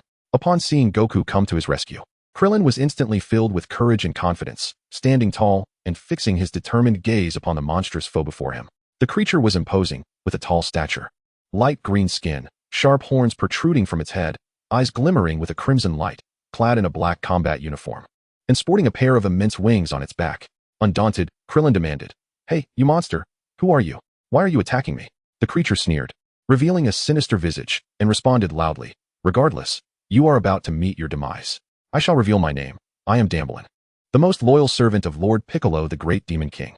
My mission is to eliminate powerful martial artists and collect the Dragon Balls. Now that you understand, prepare to meet your end. Hearing this, Krillin's heart raced, but he did not falter. Instead, he clenched his fists tightly, ready to engage in a fierce battle with the enemy. Just then, Goku appeared, adopting the stance for the Kamehameha wave, and shouted, Now that you've finished your monologue, prepare to perish. Kamehameha. As Goku's words echoed, a formidable wave of energy erupted from his hands, hurtling toward Damblin. The creature attempted to resist, but realized it was utterly incapable of withstanding such overwhelming power, his eyes widening in terror, filled with despair. What is this power? No. The great Demon King Piccolo will surely avenge me. Damblin let out a final, anguished scream as the energy wave pierced through his heart. His body convulsed violently before collapsing heavily to the ground, lifeless. Chapter 7. The resurgence of Demon King Piccolo. At that moment, the others, alerted by the commotion, hurried over. Upon seeing the grotesque corpse sprawled on the ground, they instinctively recoiled in shock. Master Roshi gazed thoughtfully at the monstrous body, and after a considerable pause, he inquired, Goku, what on earth happened? Krillin quickly explained, I had just gone to retrieve the 4-star ball when this creature suddenly appeared, demanding that I hand it over. I refused. And just then, Kaiatsu arrived. As the creature was about to strike us down, Goku arrived just in time to save us, and he swiftly dispatched the monster. Kaiatsu nodded in agreement, adding, yes, that's exactly how it went. I was truly terrified, fearing I would never see Tien again. Boo-hoo. Tien approached and embraced Kaiatsu tightly, gently reassuring him, don't be afraid, it's all right now. See, I'm still here, and everyone is safe. Yamcha, still shaken, patted his chest and remarked, thank goodness for Goku. Now that the creature is dead, there should be no further danger. Let us hurry back. Bulma, Oolong. And Poir echoed in agreement. Yes, it's good that everything is fine. Let us return home swiftly. Master Roshi furrowed his brow, his eyes revealing deep concern and sorrow as he spoke slowly. No, the situation is not so simple. I have witnessed such creatures before, and that memory still haunts me. Long ago, I journeyed alongside my revered master, the strongest martial artist of that time, Master Mateto, and my fellow disciples to vanquish the evil Demon King Piccolo. Demon King Piccolo was extraordinarily powerful and committed numerous atrocities, reveling in destruction and chaos, with a host of demonic minions. Humanity fell into despair, and the world seemed to transform into a hellish existence. Ultimately, all my comrades perished, and my master sacrificed his life to barely seal the demon away. I was the only one who survived, still but a child. Now, as I gaze upon this creature once more, it bears an uncanny resemblance to the demons of that era, likely a minion of the Demon King, though I wish to deny it. It is possible that someone has indeed released the Demon King. Soon, the entire world may face the threat of ruin. Upon hearing this, the group was struck dumb, their faces etched with disbelief. Bulma, Oolong, and Yamcha turned pale with fear, nearly on the verge of tears. In the midst of this suffocating atmosphere, a bright, resolute voice suddenly rang out, everyone, rest assured. I will defeat Demon King Piccolo and protect you all. At the sound, they all turned to see Goku standing there, his expression unwavering and determined. Upon witnessing this, Bulma and the others instantly transformed their anxiety into joy, their excitement causing them to leap about with unrestrained glee. How wonderful! We completely overlooked Goku's formidable strength. Goku reassured them, you all should go ahead. I can manage things here on my own. I've mastered a new technique that allows me to travel to any location with energy at my convenience, so I shall return shortly. No sooner had he spoken than Goku merged his index and middle fingers upon his forehead, and before anyone could react, his figure abruptly vanished from sight. Krillin, astonished, widened his eyes and inquired of Master Roshi, did you see how Goku disappeared? After a brief silence, Master Roshi responded, no, but judging by what Goku just said, it appears he did not leave us in haste due to speed, but rather utilized that new technique to teleport. It was astonishing that he could devise such a technique. It seemed Goku's talents had indeed flourished further. With a satisfied smile, Master Roshi reflected on this. Tien, with unwavering resolve, declared, no matter how formidable son Goku becomes, I shall defeat him in the future. Kaiatsu nodded with a smile, affirming, yes, Tien, you certainly can. Yamcha, with a serious expression, added, Krillin and I will strive just as hard. Bulma, observing them, suddenly suggested, standing around here is rather unproductive. Shall we head to the hotel and rest while we await Goku's return? Oolong immediately agreed. Yes, that sounds good. However, Poir teased, Oolong, you just want to sneak a peek at the beautiful ladies. Oolong's face flushed crimson as he stammered, and no, that's not it. Am I really that kind of person? The group chorused, yes you are. Oolong, incensed, stomped his feet in frustration, you all are bullying me. They all burst into hearty laughter and proceeded to walk back, preparing to wait for Son Goku's return at the hotel. Only Tien quietly turned away, seeking Master Roshi to learn the technique used to seal away Demon King Piccolo. In the grand hall of a presidential palace, the atmosphere was tense and oppressive. Upon the throne sat a figure emanating a chilling aura of terror, tall and imposing. His green skin appeared as if encased in a layer of malevolent armor, exuding an indomitable presence. Two curved horns sprouted from his head. His eyes glimmered with an eerie red glow, and a wide mouth showcased sharp teeth, all draped in a flowing white robe. Kneeling before him were the Pilaf gang and numerous demons, the very minions of the Demon King Piccolo, who had recently seized control of the presidential palace. Pilaf, trembling, carefully held a plate adorned with 6 shimmering dragon balls, yet beads of cold sweat trickled down his forehead as he stared in terror at the figure upon the throne. Your Majesty, Demon King Piccolo, we have gathered 6 dragon balls. We only lack the final one. Please grant us a little more time. Pilaf quivered, his dread palpable. The seated Demon King Piccolo seemed oblivious to his plea, offering no response, while the others dared not interrupt. Suddenly, King Piccolo's eyes widened in fury. emanating an oppressive aura that forced those beneath him to bow their heads in submission. How could this be? My child, Dambalin, has been slain. I never anticipated such formidable beings would arise on Earth. The crowd, though incredulous, dared not voice their astonishment. They were acutely aware of King Piccolo's temper, once roused. The consequences would be dire. Hence, they averted their gazes, unable to meet the wrathful gaze of their sovereign. King Piccolo surveyed his subordinates, a flicker of anger flashing in his eyes. You may leave now. I sense an ominous premonition. It is imperative that I bring forth a true heir to prepare for unforeseen circumstances. Although they believed no one could defeat their lord, none dared disobey. They respectfully responded. We shall obey. Left alone, King Piccolo closed his eyes and took a deep breath, his body beginning to radiate a soft luminescence. As he slightly shut his eyes to concentrate, an uncanny energy surged from within him, causing his body to tremble. Gradually, a glowing sphere began to materialize beneath his abdomen. In the dim, oppressive atmosphere, King Piccolo's expression contorted into a grotesque snarl, beads of sweat forming on his forehead. Suddenly, he let out a deep, powerful retch. With the conclusion of his roar, a colossal egg was slowly expelled from his mouth, thudding heavily onto the ground, producing a dull thud. King Piccolo gazed upon it. Inhaling deeply before speaking, you are the sole bloodline of King Piccolo in this world. I shall name you King Piccolo too. May your power surpass mine and render you the sovereign of this realm. The enormous egg seemed to sense King Piccolo's anticipation, quivering slightly as if responding to his call. Witnessing this, a satisfied smile graced King Piccolo's face. However, at that moment, applause erupted from a shadowy corner, shattering the fragile tranquility. What a splendid performance. The voice, laced with both mockery and admiration, echoed as if witnessing a captivating play. That spectacle truly broadened my horizons. I shall certainly never forget this moment. King Piccolo turned towards the sound, discovering a youth with a monkey tail, wielding a staff and clad in an orange martial arts uniform, smiling at him from a corner. The grin instilled an inexplicable sense of unease within him. How could the mighty King Piccolo have failed to notice this boy lurking in the shadows? A mixture of fear and fury surged within him. Who are you? What are you doing here? How did I not detect your presence? King Piccolo exclaimed, his eyes wide with anger.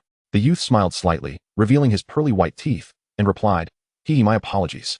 That performance was so captivating that I completely forgot to introduce myself. How rude of me. I am Sun Wukong, a martial artist. Sun Wukong paused momentarily before continuing. I have come here because your subordinates nearly killed my companion, and I seek justice. I also wish to express my gratitude for the 6 Dragon Balls you are about to bestow upon me. As for your failure to notice my presence, it is simply because you are, quite frankly, too weak.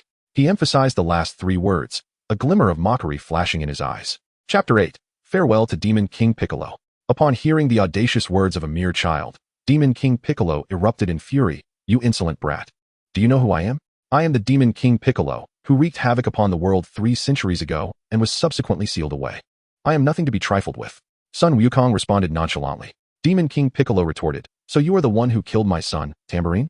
You not only come to slay me, but also seek to seize my Dragon Balls. Indeed, Sun Wukong replied fearlessly. Demon King Piccolo sneered, how ludicrous. That I, the esteemed Demon King Piccolo, would one day be regarded as a soft target, subjected to such provocation.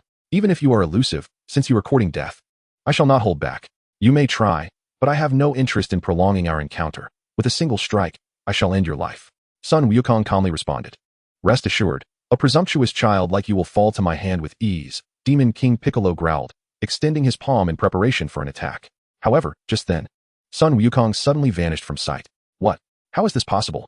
Demon King Piccolo stared in astonishment at the empty space before him, eyes wide as he searched for Sun Wukong, yet he could not uncover his whereabouts. Suddenly, as Demon King Piccolo was momentarily distracted, an excruciating pain pierced through his chest. Looking down in shock, he realized that Sun Wukong's hand had penetrated his torso, blood pouring down Sun Wukong's arm. Witnessing his own chest impaled, Demon King Piccolo's face contorted in disbelief. As Sun Wukong withdrew his fist, a torrent of blood erupted, splattering across the ground. Demon King Piccolo's body trembled violently, and he could not suppress a mouthful of blood, staggering backward. I cannot believe your strength is so formidable. I did not even catch a glimpse of your movement. Who would have thought that I, the great Demon King Piccolo, would meet my demise at the hands of a mere human child? He gasped, green blood streaming from his chest and mouth, slowly moving toward the giant egg, clutching it tightly. Demon King Piccolo too. You must remember this. You must defeat Sun Wukong in the future and avenge your father, he murmured to the giant egg. With that, he unleashed a ki blast that shattered the ceiling, soaring into the sky, effortlessly grasping the giant egg with one hand and hurling it towards the heavens. Seeing that Sun Wukong showed no intention of pursuing the egg, Demon King Piccolo finally exhaled in relief, Yet he could not help but inquire. Why did you not stop me from throwing my egg into the sky from the beginning? As Wukong soared to heights beyond that of King Piccolo, he gazed down with an air of supreme authority and declared, I am utterly indifferent. I shall grant your son the time to pursue me until he feels the distance is insurmountable. Upon hearing this, King Piccolo was momentarily taken aback before erupting into a hearty laugh. Ha! My son will surely make you pay for your arrogance today, son Wukong.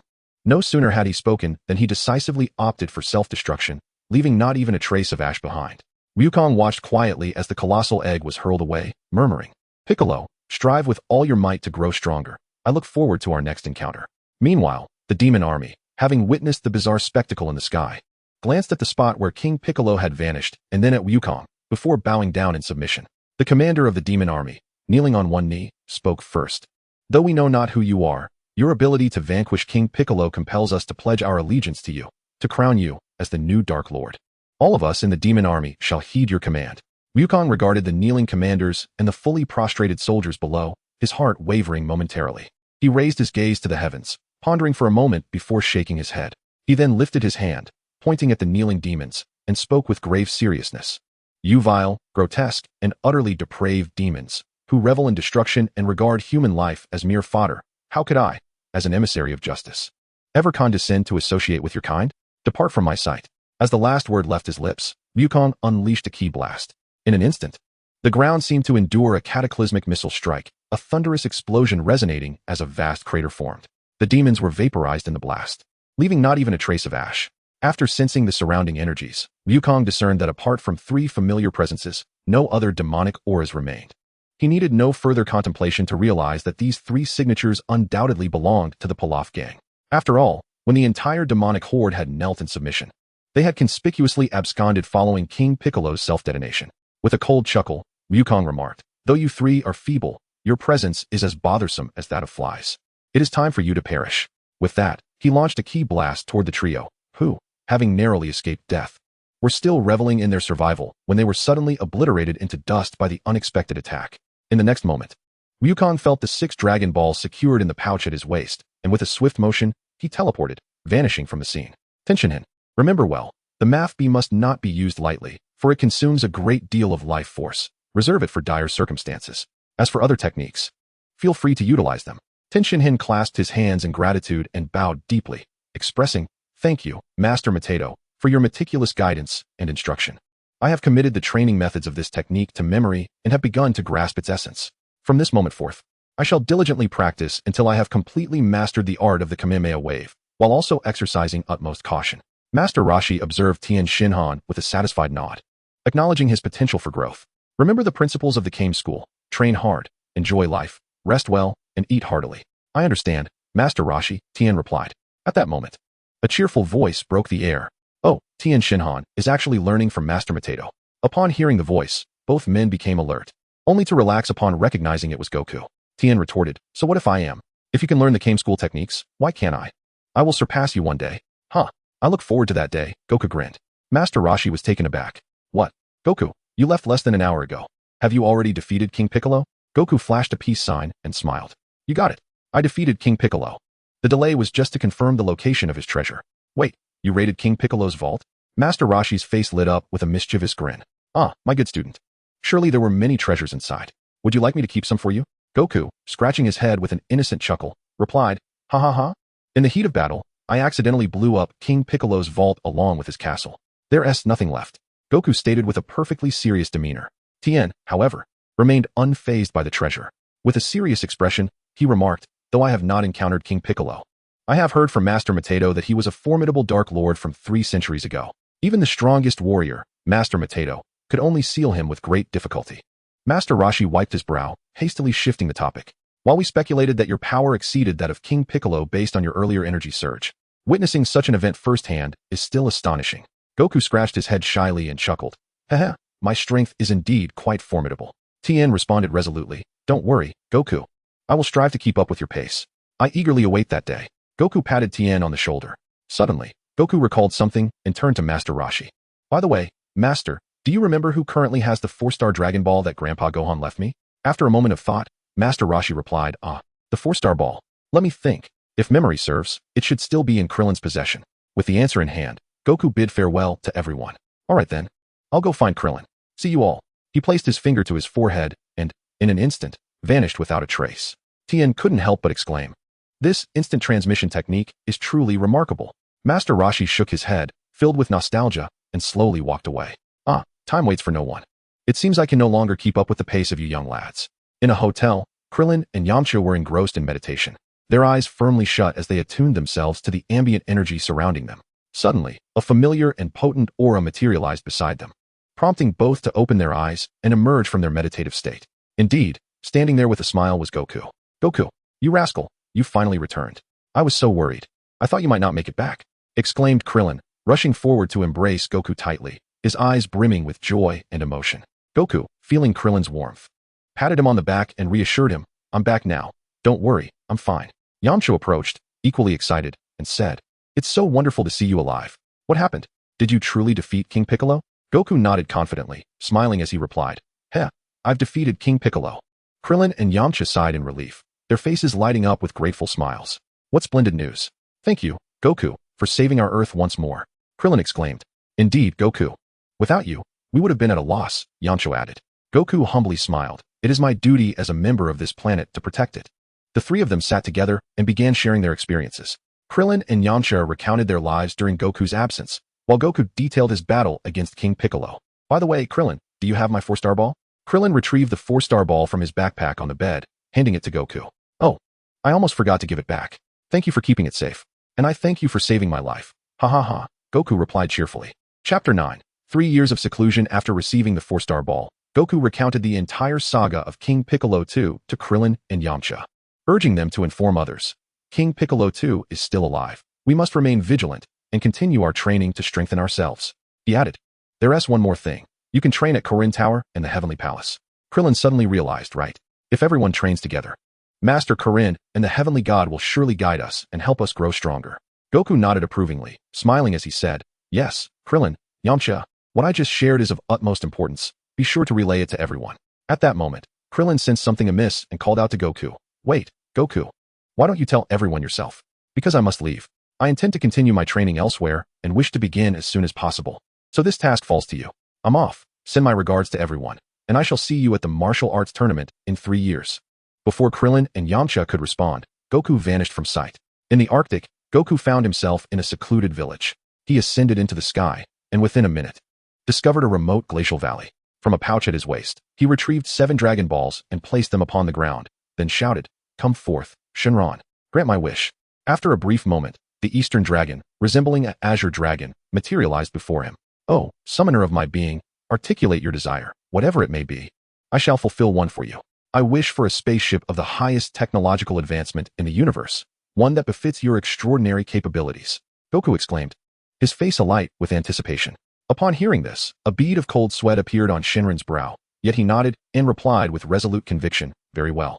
Though this wish is somewhat arduous, I shall strive to fulfill it to the best of my abilities. As Shenron's eyes ignited with a brilliant red glow, the surrounding air began to swirl violently, and a tempest arose, rendering Goku unable to open his eyes. Suddenly, a colossal spaceship emerged in midair, gently descending before Goku. Your wish has been granted. Farewell. Shenron's voice echoed as he transformed into the 7 Dragon Balls, soaring into the heavens and vanishing from sight. At that moment, Goku leaped into the air, seizing one of the Dragon Balls, the 4-star ball. This truly brings back memories. I shall keep it with me. The other 6 Dragon Balls swiftly scattered, darting towards the far corners of Earth. The 4-star ball in Goku's grasp instantly lost its luster, reverting to an ordinary stone.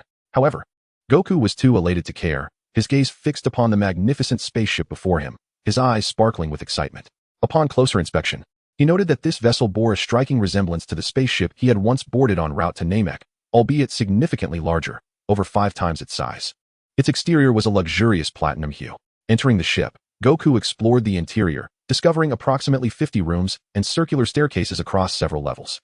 At the heart of the vessel lay an expansive gravity chamber, equipped with an array of fitness apparatuses. Goku silently commended Shenron. Approaching the gravity control device, he was astonished to find that it could be adjusted to a staggering 500 times Earth's gravity. Goku promptly returned to the control room, inputting his information and switching the spaceship's control mode to voice command. Notably, Shenron had thoughtfully affixed simple labels to all control devices to explain their functions. Fortunately, during his 2.5 years of training on Earth, Goku had learned to operate numerous high-tech gadgets. As he gazed at the advanced equipment, he was filled with nostalgia. These innovations were novel to him, yet his studies had rendered him adept in their operation. Seated in the captain's chair, he relished the comfort of the seat and the convenience of the control panel, gently caressing the dashboard, a wave of accomplishment surging within him. Oh, such is the power of advanced technology. Now, I am free to command this spacecraft and explore distant realms. Goku, brimming with excitement, ignited the ship's engines. Feeling the exhilarating force of its power as the vessel ascended gracefully, gradually distancing itself from the ground. With adept skill, he navigated the control panel. Switching to voice command mode, spaceship, exit the solar system. Understood, Master. With that command, the ship surged forward at an astonishing pace, swiftly traversing the cosmos and leaving the solar system behind in the blink of an eye. Standing in the control room, Goku gazed through the viewport at the vast, dark expanse of the universe and the resplendent grandeur of the solar system, his heart swelling with awe and wonder. Before long, Goku piloted the ship back to Earth, selecting a secluded spot in the Arctic as his landing site. After a steady descent, he activated the cloaking mode to ensure the ship remained undetected. Subsequently, he ventured to a nearby town, purchasing several hundred cans of tiny fish snacks to satiate his appetite. As for the payment for these provisions, he had no trouble, having plundered a treasure trove of gold and silver from the lair of King Piccolo, sufficient for indulgence for some time. Upon concluding his shopping, Goku employed his instant transmission technique, appearing instantaneously within Korin Tower. With enthusiasm, he called out to the top of the tower, "Hey, Korin, long time no see." Startled by the sudden voice, Korin leaped in surprise, but upon recognizing Goku, he exhaled in relief. "Goku, what brings you here so unexpectedly? Do you need something, meow?" Goku, scratching his head sheepishly, replied with a grin, "Well, it's nothing urgent. Just thought I'd come by to ask for some Senzu Beans, hee." Korin shook his head in resignation, sighing, "You used up all my Senzu Beans last time, and I have none left, meow." With that, he extended a paw, rubbing his thumb and forefinger together, signaling Goku to show some sincerity.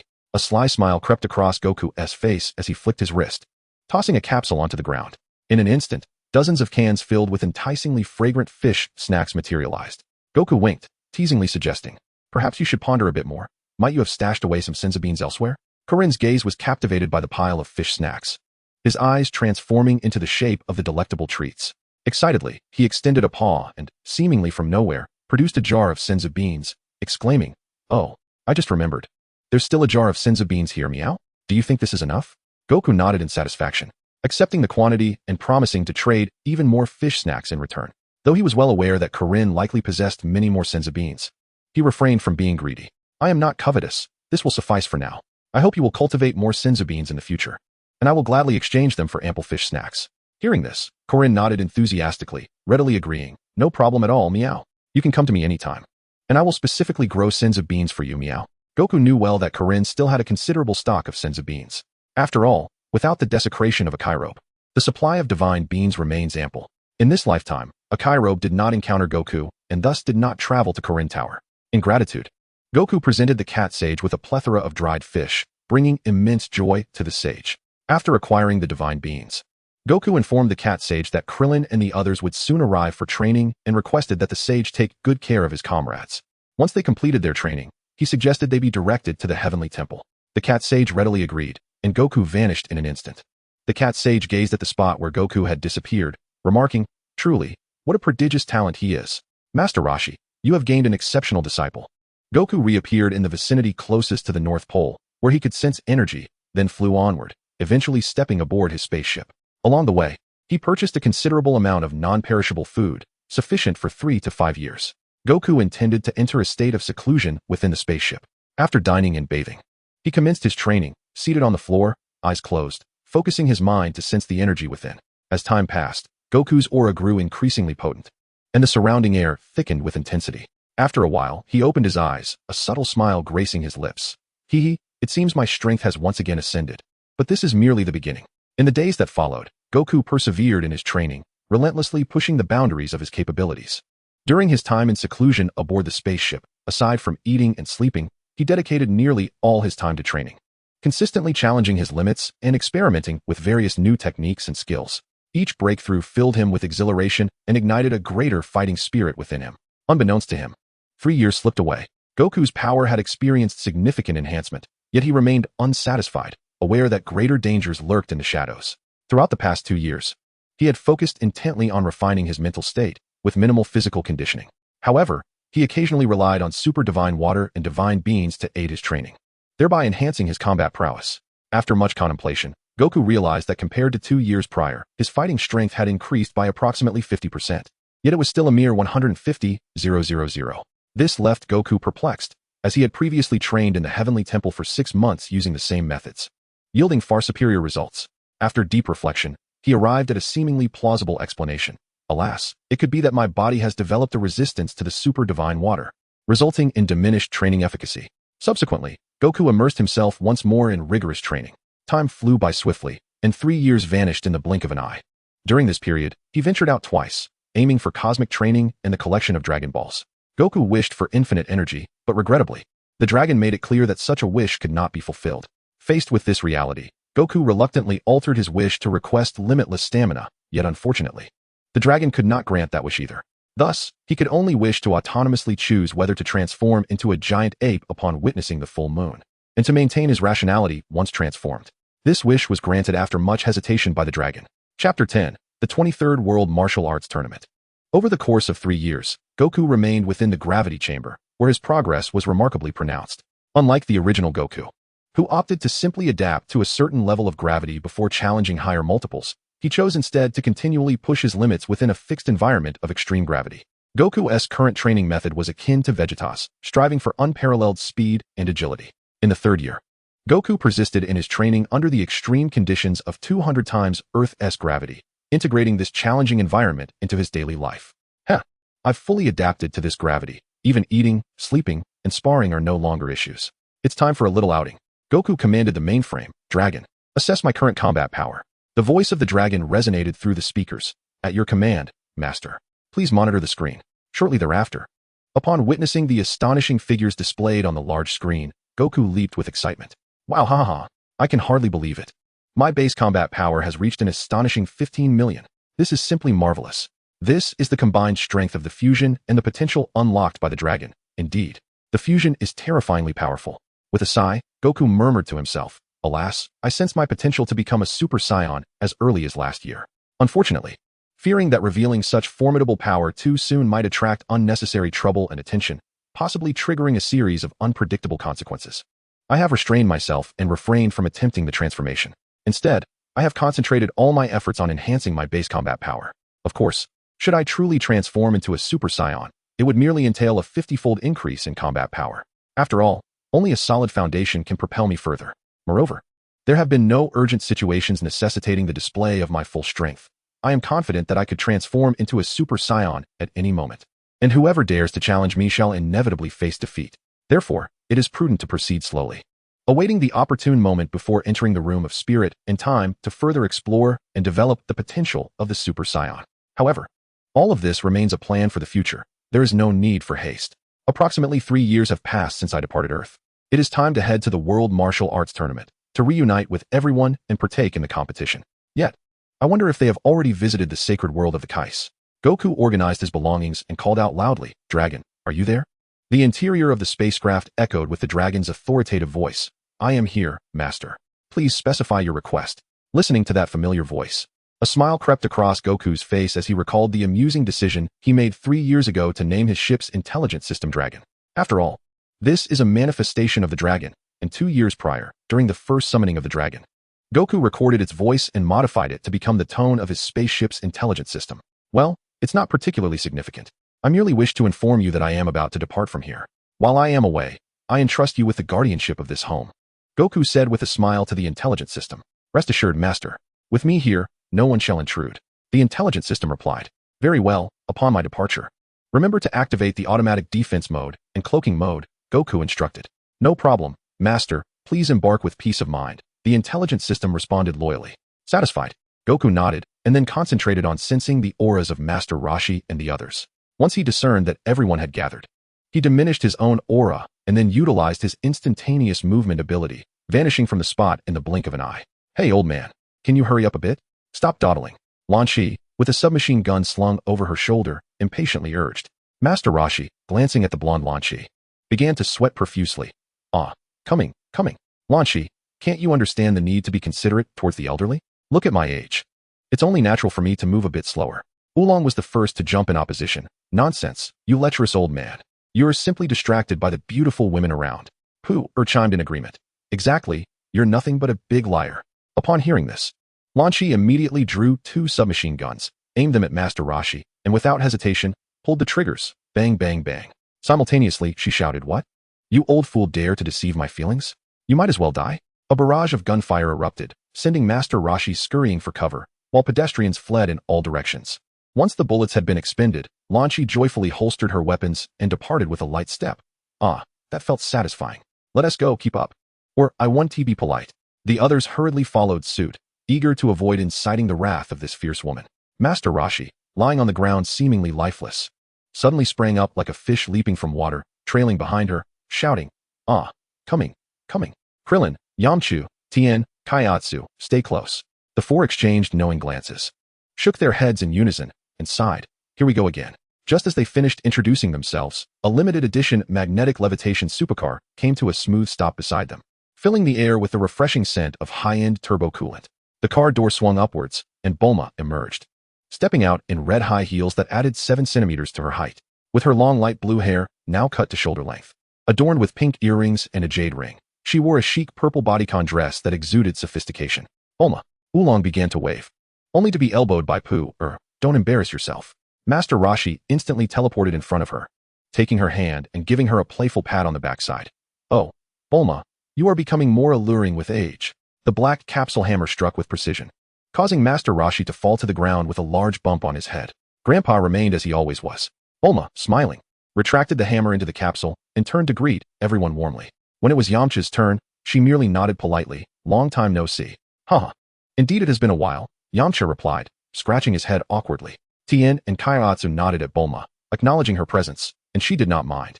Krillin gazed at the sleek sports car behind Bulma, exclaiming, "Wow, Bulma, your car is truly stunning. The life of the wealthy is indeed splendid." Bulma grinned proudly. "Oh ho ho, of course, this is a globally limited edition." At that moment, whoosh, the air parted with a soft glow, and the 18-year-old Goku made his first appearance before the crowd. Clad in a fitted orange martial arts uniform, his muscular silhouette was accentuated by the setting sun, with the Nyoibo casually bound with red silk behind him. Goku waved to everyone. "Yo, long time no see. I'm Goku." Bulma stood frozen, captivated by the tall, handsome young man before her. Over the past 3 years, she had imagined Goku's return in various ways, perhaps thinner, perhaps darker from the sun. But she never anticipated that his youthful appearance would be replaced by a defined jawline and a more intense demeanor. His smile, still revealing those bright white teeth, was dazzling and impossible to look away from. Yamcha's jaw dropped in disbelief. "Gee, Goku." Oolong rubbed his eyes in astonishment. "I can't believe it. Unless he gives me a strand of hair for verification." Krillin struggled to accept the reality of the tall, handsome figure before him. "Are you really Goku? You better not be impersonating him. The consequences would be severe."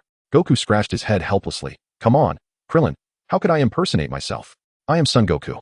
After a while, everyone realized that it truly was Goku, and they greeted each other enthusiastically. Once Goku had finished greeting everyone, he turned his gaze to Bulma, lowering his voice slightly. "Bulma, can we have a moment alone?" At the end of the pier, the waves crashed against the wooden piles, sending up a mist of salty spray. Goku handed her the capsules he had carried all the way, his fingertips slightly sweaty. "I found this Aurora shell on the planet Phyta in the South Galaxy. When ground into powder, it can create everlasting pigment. I thought of making it into a ring for you." As the capsule opened, a ring adorned with cosmic alloy and the Aurora shell lay in his palm, with 2 tiny letters etched on the inner circle. Bulma's heart raced faster and faster, her fingertips trembling, yet she did not take it. She lifted her gaze to meet his clear, expectant eyes, her voice as gentle as the sea breeze. "Goku, thank you. Truly. Thank you for holding me in your heart all the way to such a distant place." After a pause, she pushed the ring back to him. "But I cannot accept it." Goku's smile faltered. "Did I do something wrong?" "No, you are wonderful." Bulma shook her head, her tone soft yet resolute. "You are so good that it made me realize that the future I truly desire is something neither of us can provide for each other." Leaning against the railing, she spoke slowly. 2 years ago, I parted ways with Yamcha. Over the past year, I have established a new laboratory in West City, sleeping only 4 hours a day, with the rest of my time devoted to calculating energy equations and fine-tuning the lithography machine. I revel in wearing high heels, driving fast, and challenging reporters at press conferences. I aspire to spread the universal capsule across the entire galaxy, to have my name synonymous with the revolution in technology. Yet, you belong to the skies and the farthest reaches of the universe. To have you accompany me in the lab or at social gatherings would bore you. Likewise, if I were to join you in daily training, indulging in lavish meals and traversing the cosmos, I too would go mad. Wukong, we have both matured. Yet our paths are no longer parallel. Forcing ourselves together would only transform us into each other's regrets. Love is not a battle or competition. Your destined soulmate may very well be waiting in the arena. Wukong remained silent for a long while, retracting the ring into his palm and closing his fingers around it. I understand. He looked up, his usual cheerful smile gracing his face, though the corners of his eyes were slightly red. So, can we still embark on adventures together? Bulma extended her pinky. Of course, friendship lasts a lifetime. Wukong hooked his finger around hers. It's a promise. That evening, at the Grand Hotel for contestants, Wukong shared a standard double room with Krillin, while Bulma occupied the adjacent room, the rain pouring outside. Krillin, watching Wukong prepare to lie down, boasted, Wukong, though I'm unaware of how much stronger you've become over these past 3 years, I haven't neglected my training either. After you left, Yamcha, Tien, and I trained with Corinne for a year, followed by 2 years at the Temple of the Gods. We've all grown immensely strong. If we were to face the old Demon King Piccolo, I could easily defeat him. Who knows? I might even be stronger than you now. Wukong smiled faintly. I didn't realize you all went there. I'm eager to see your performance at the tournament. Noticing Krillin's cheerful demeanor, he casually inquired, what did you talk about with Bulma this afternoon? On the way back from your registration, I noticed her eyes were a bit red. The hotel fell silent. Upon receiving no reply, Krillin turned to find Wukong had already fallen asleep. In the adjacent room, wearing headphones, Bulma sat on the balcony, staring out at the darkening sky and the rain-soaked window, holding Wukong's registration form in her terminal, where the young man's smile appeared somewhat forced. Listening to the song Romantic for You through her headphones, she sighed softly, clutching the capsule Wukong had given her earlier, the ring still inside, though there was no longer a need to open it. The following day, in the year 756 of the Age of the Gods, the 23rd World Martial Arts Tournament officially commenced. Just as Bulma had predicted, Wukong indeed encountered that girl, Chi-Chi, in the arena. Remembering Bulma's words about forced unions leading to regret, yet gazing into Chi-Chi's fervent and resolute eyes, he recalled the promises of his youth and finally allowed a relieved smile to emerge. All right. Thus, Wukong fulfilled the marriage vow he had made to Chi-Chi in his previous life, culminating in their wedding on the tournament stage. The audience erupted in cheers, while Bulma stood with her arms crossed, gently applauding, her ring finger bare, yet shining brighter than any gem. After the hasty marriage, the competition continued. However, in a departure from the original narrative, Goku's opponent in the finals was not the Demon King Piccolo II, but rather Tien Shenron. This unexpected turn of events came about because Krillin single-handedly defeated Piccolo II, prompting the latter to leave with a fierce proclamation. Although everyone harbored a desire to eliminate Piccolo immediately, they ultimately chose to trust Goku at his earnest insistence. As Goku delivered a light punch that shattered Tien's Kikaho, he soared into the air amidst the jubilant cheers of the crowd. The referee declared, "Champion, Son Goku." The audience erupted into a cacophony of excitement once more. After the event, the god of the earth approached Goku with a smile, expressing gratitude. "Thank you, Goku. You have brought these exceptional warriors to my side, and I had not anticipated their immense potential. You have once again protected the earth, saving my existence in the process. This is indeed a great virtue. Have you considered taking my place and becoming the new god of earth?" Goku scratched his head and chuckled. "Thank you for the compliment, my lord. But I have merely done what I could. As for succeeding you, I feel I am not yet worthy." The god shook his head. "No, Goku. You possess sufficient strength and character. Your unwavering commitment to justice and courage is truly admirable. If you are willing, I can impart my knowledge and power to you, aiding you in safeguarding the earth." Goku pondered seriously for a moment before resolutely responding, "My lord, if one day I truly reach that level, I will accept that responsibility without hesitation. But for now, I have much to learn and many ways to grow." The god nodded with satisfaction. "Very well. Let us look forward to that day. Until then, continue to train diligently and enhance your abilities." Goku sheepishly scratched his head. "The earth is my home as well. Protecting it is my duty, but I do prefer a bit of freedom. I believe the role of a god does not suit me. My apologies, my lord." The god chuckled. "No worries. When you change your mind, come find me in the God Palace. I'll take my leave now. Farewell." "Goodbye, my lord," Goku replied. "Well, this matter has reached a conclusion for now. I shall take my leave. Farewell." With that, the god vanished from sight. "Goodbye," Goku called out to the sky. The event concluded smoothly, and after collecting his prize money, Goku bid farewell to everyone and soared towards the Baozi Mountain with Chi-Chi aboard his Nimbus. Chapter 11. 5 years later. Upon returning, the couple had initially planned to hold their wedding at the Bull Demon King's castle, but the fortress was destroyed by a fire from Flaming Mountain, while the wedding dress remained protected by the Bull Demon King. Subsequently, they ventured to Flaming Mountain to seek the banana fan to extinguish the flames, enduring adventures involving the eggshell of the fire-eating bird and honey from the snowy mountains. They ultimately succeeded in sealing the gaps of the Bagua furnace with the eggshell and honey, extinguishing the fire and completing their wedding. Thereafter, Goku presented all the treasures he had acquired from the Demon King Piccolo to Chi-Chi. Chi-Chi, these riches are now under your management. Feel free to spend as you wish. Upon seeing the wealth, Chi-Chi fainted, taking considerable time to calm her suddenly affluent heart, and then embraced Goku with fervor. Goku, you are truly amazing. I love you to bits. Hee hee. As long as Kiki is happy, she can spend money however she pleases. All the finances are under your control. Wukong replied with a silly grin. He then embraced Kiki and made his way to the bedroom. Thus, Wukong's daily routine consisted of 3 activities: feasting, training, and tending to the bed.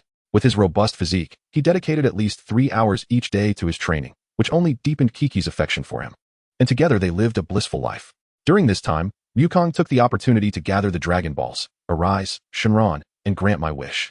With a radiant flash of light, the Emerald Dragon descended gracefully from the heavens, its massive form enveloping the earth below. Once summoned, Shenron remained unchanged, declaring, "You who have called upon me, state your wish. Whatever it may be, I shall fulfill one for you." Wukong inhaled deeply, determination sparkling in his eyes. "Shenron, please bestow upon me the divine training method to elevate my life's essence." Shenron nodded, his eyes glowing red, as a mysterious energy flowed into Wukong's mind. He felt a wondrous transformation within his body, realizing this was the knowledge of the divine training method. Henceforth, Wukong embarked on the path of cultivating divine power. The following year, Wukong decided to depart from Earth, spending a month on Mars. There, he immersed himself entirely in training, gradually mastering a stable transformation into a Super Saiyan and achieving the second stage of Super Saiyan 1. Upon returning to Baozi Mountain, he discovered that Kiki was already showing signs of pregnancy, nurturing their child within. Wukong was overwhelmed with excitement, eagerly anticipating the arrival of this new life. A few months later, Wukong and Kiki welcomed the fruit of their love, a delightful son. The little one's cries filled the home with joy, enveloping the family in elation. As the child grew day by day, he began to display remarkable talent and potential. Seasons changed, and in the blink of an eye, 5 years had passed since their marriage. Wukong wiped the sweat from his brow and gently shook his head. "Ah, I have finally overcome the extreme conditions of the spaceship's gravity chamber set to 400 times Earth's gravity. Alas, my progress still feels too slow." Despite training under normal conditions and conquering this 400 gravity, while also finding time to be with Kiki and occasionally care for Gohan, he felt a lingering dissatisfaction. Wukong steadfastly adhered to the principle that normalcy determines future strength, believing that only through relentless enhancement of his baseline power could he unleash greater might in battle. However, having completed this step, he mused to himself about the true strength of his normal state. With resolute eyes fixed on the horizon, he decided to test his peak combat power in his standard form. Thus, he commanded Shenron, "Shenron, take the spaceship beyond the solar system and then assess my battle power." "As you wish, Master," Shenron replied, promptly executing Wukong's command. The spaceship swiftly traversed the solar system, soaring toward the distant cosmos. Once the vessel exited the solar system, Wukong took a deep breath and unleashed all of his energy without reservation. Goku's entire body was taut with muscle, emanating a formidable wave of energy that seemed to reverberate throughout the cosmos. His battle power registered at an astounding 150 million. "Congratulations, Master. Your battle power has ascended to the pinnacle of cosmic beings," announced the voice of the system, heralding Goku's remarkable achievement. A faint smile graced Goku's lips, a glimmer of joy flickering in his eyes. He realized that, at this moment, he had truly joined the ranks of the powerful within the universe. With a sigh, he mused, "Oh, Shenron, it seems your database requires an update. With such a battle power, it will soon become inadequate in the vastness of the cosmos." He reflected, "Alas, the formidable beings of the universe will continually emerge. Relying solely on my current data and strength is woefully insufficient. I am still too weak." Clenching his fist, Goku declared, "It is time to hone the power of the Super Saiyan. After 5 years of accumulation, I am ready to unleash my latent potential." Upon exiting the gravity chamber, Goku instantaneously transported himself to the Heavenly Palace. As he landed, he spotted Bubbles sweeping outside. "Ah, Mr. Bubbles. Long time no see," Goku greeted with a smile. Bubbles remained as unflappable as ever, his inscrutable eyes calmly regarding Goku. "Mr. Goku, you have arrived. How may I assist you?" Goku scratched his head sheepishly. "Hee hee. I would like to borrow the room of spirit and time." Bubbles nodded, replying, "Mr. Goku, you have 1.5 years of usage remaining there. However, do not forget to adhere to that limit." He continued, "Feel free to enter. Lord Supreme Kai has just sent Mr. Piccolo, who has been training here for 4 years. On his way, he is currently meditating and cannot attend to you." Goku found it curious that Piccolo would choose to train at the Heavenly Palace. How did he even know of this place? And why had he only trained here for 4 years? While he refrained from voicing his thoughts, Goku speculated that perhaps Piccolo had inherited the memories of King Piccolo, which contained information about this location. As for why he sought to train here, it might be attributed to Piccolo's competitive nature. The pressure from Goku, Krillin, and Tien had likely driven him to seek a solitary training regimen.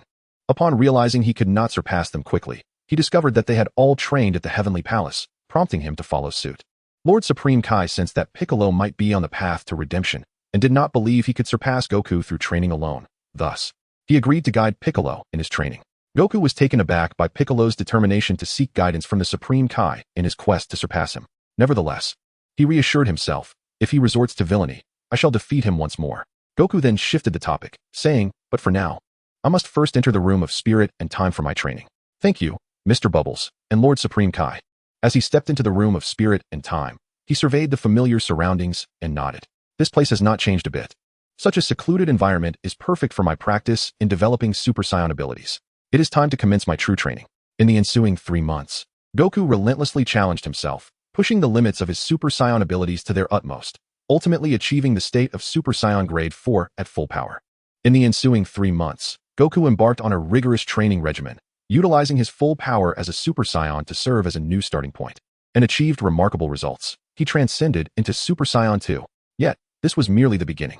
Over the following 2 months, Goku devoted himself entirely to a profound understanding and adaptation to Super Saiyan 2, gradually mastering the essence of this formidable power.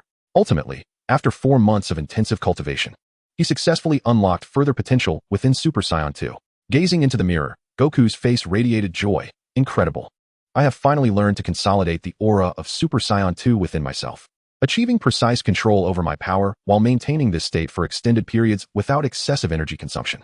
Perhaps this is due to the divine training method endowing Super Saiyan 2 with some extraordinary transformations. This transformation, never before seen in the original narrative, shall henceforth be termed Super Saiyan 2 Full Power.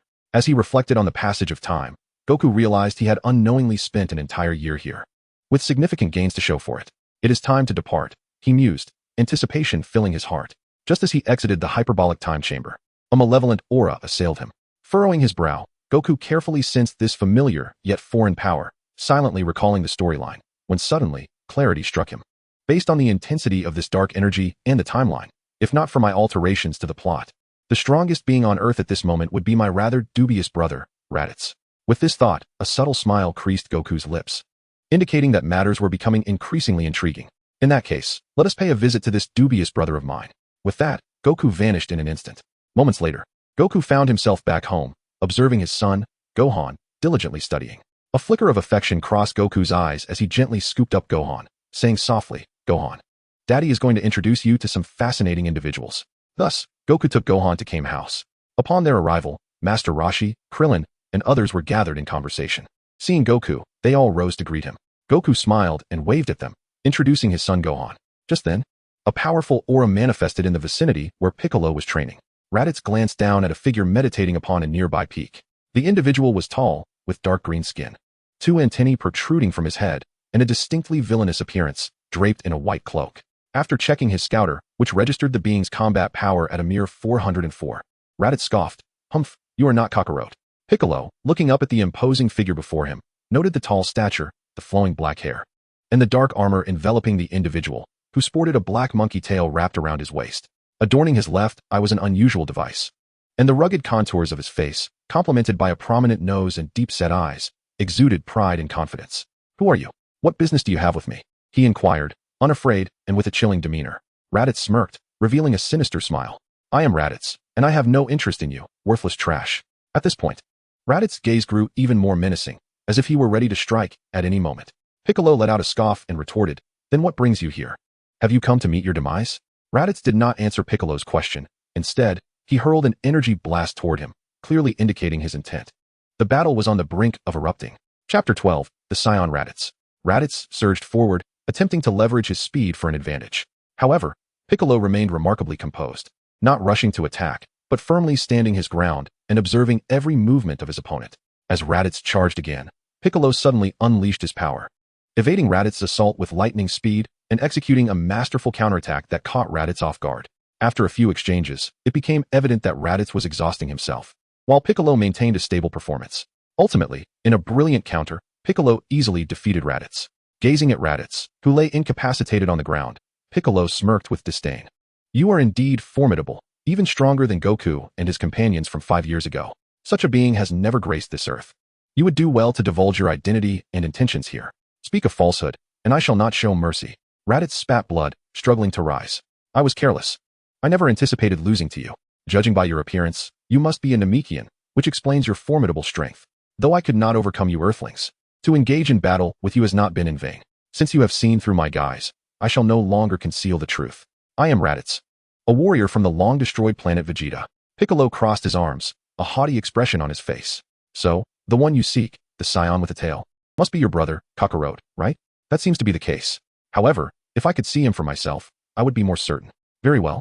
I sense that Goku and the others have gathered in one location. I was just intending to confront them. Follow me, but do not attempt any tricks along the way, or you shall understand the consequences, Piccolo warned, gesturing menacingly at his throat. Raditz, appearing thoroughly subdued, nodded eagerly. Yes, I shall obey you. I came house. The intoxicated Master Roshi, donning sunglasses and a flowery shirt with shorts, staggered over to Goku, holding 2 large frothy mugs of cold beer. Come on, Goku. It's a rare occasion for all of you to gather for a party. Don't just feast on meat. Join me for a drink. Bulma has prepared quite an assortment of fine wines. Bulma glanced at Gohan at Goku's feet and handed him a cup of juice. Old man, don't lead Goku astray. Gohan is here too. Goku smiled slightly. I usually drink sparingly, so I'll just have 1 cup. Klin raised his glass towards Yamcha, exclaiming, Yamcha, come here and drink with Goku. I'm coming. Yamcha replied. Master Roshi led the group in raising their glasses, addressing the circle of friends. To our reunion. Cheers. The crowd echoed the toast. Just as the merriment reached its peak, an arrogant roar shattered the atmosphere, booming from the sky. What a lively gathering, Son Goku. The voice resonated like thunder across the land, drawing everyone's attention. Soon after, another voice chimed in. Indeed, Lord Piccolo, that Son Goku is my brother, Kakarot. His face mirrors our father's, yet he possesses a mere battle power of 5, truly a disgrace among Saiyans, a lowly warrior. The speaker was Raditz, who, through his scouter, regarded Goku and the others with disdain, his gaze filled with contempt. Meanwhile, Piccolo coldly observed the scene before him, a glint of cunning flickering in his eyes. He glanced at Raditz, a sly smile creeping onto his lips, and slowly raised his palm towards him, uttering coldly, I have a revelation for you. He, like me, can control his battle power. And thank you for your confirmation. Now, you may perish. As his words fell, a powerful surge of energy coalesced in Piccolo's palm.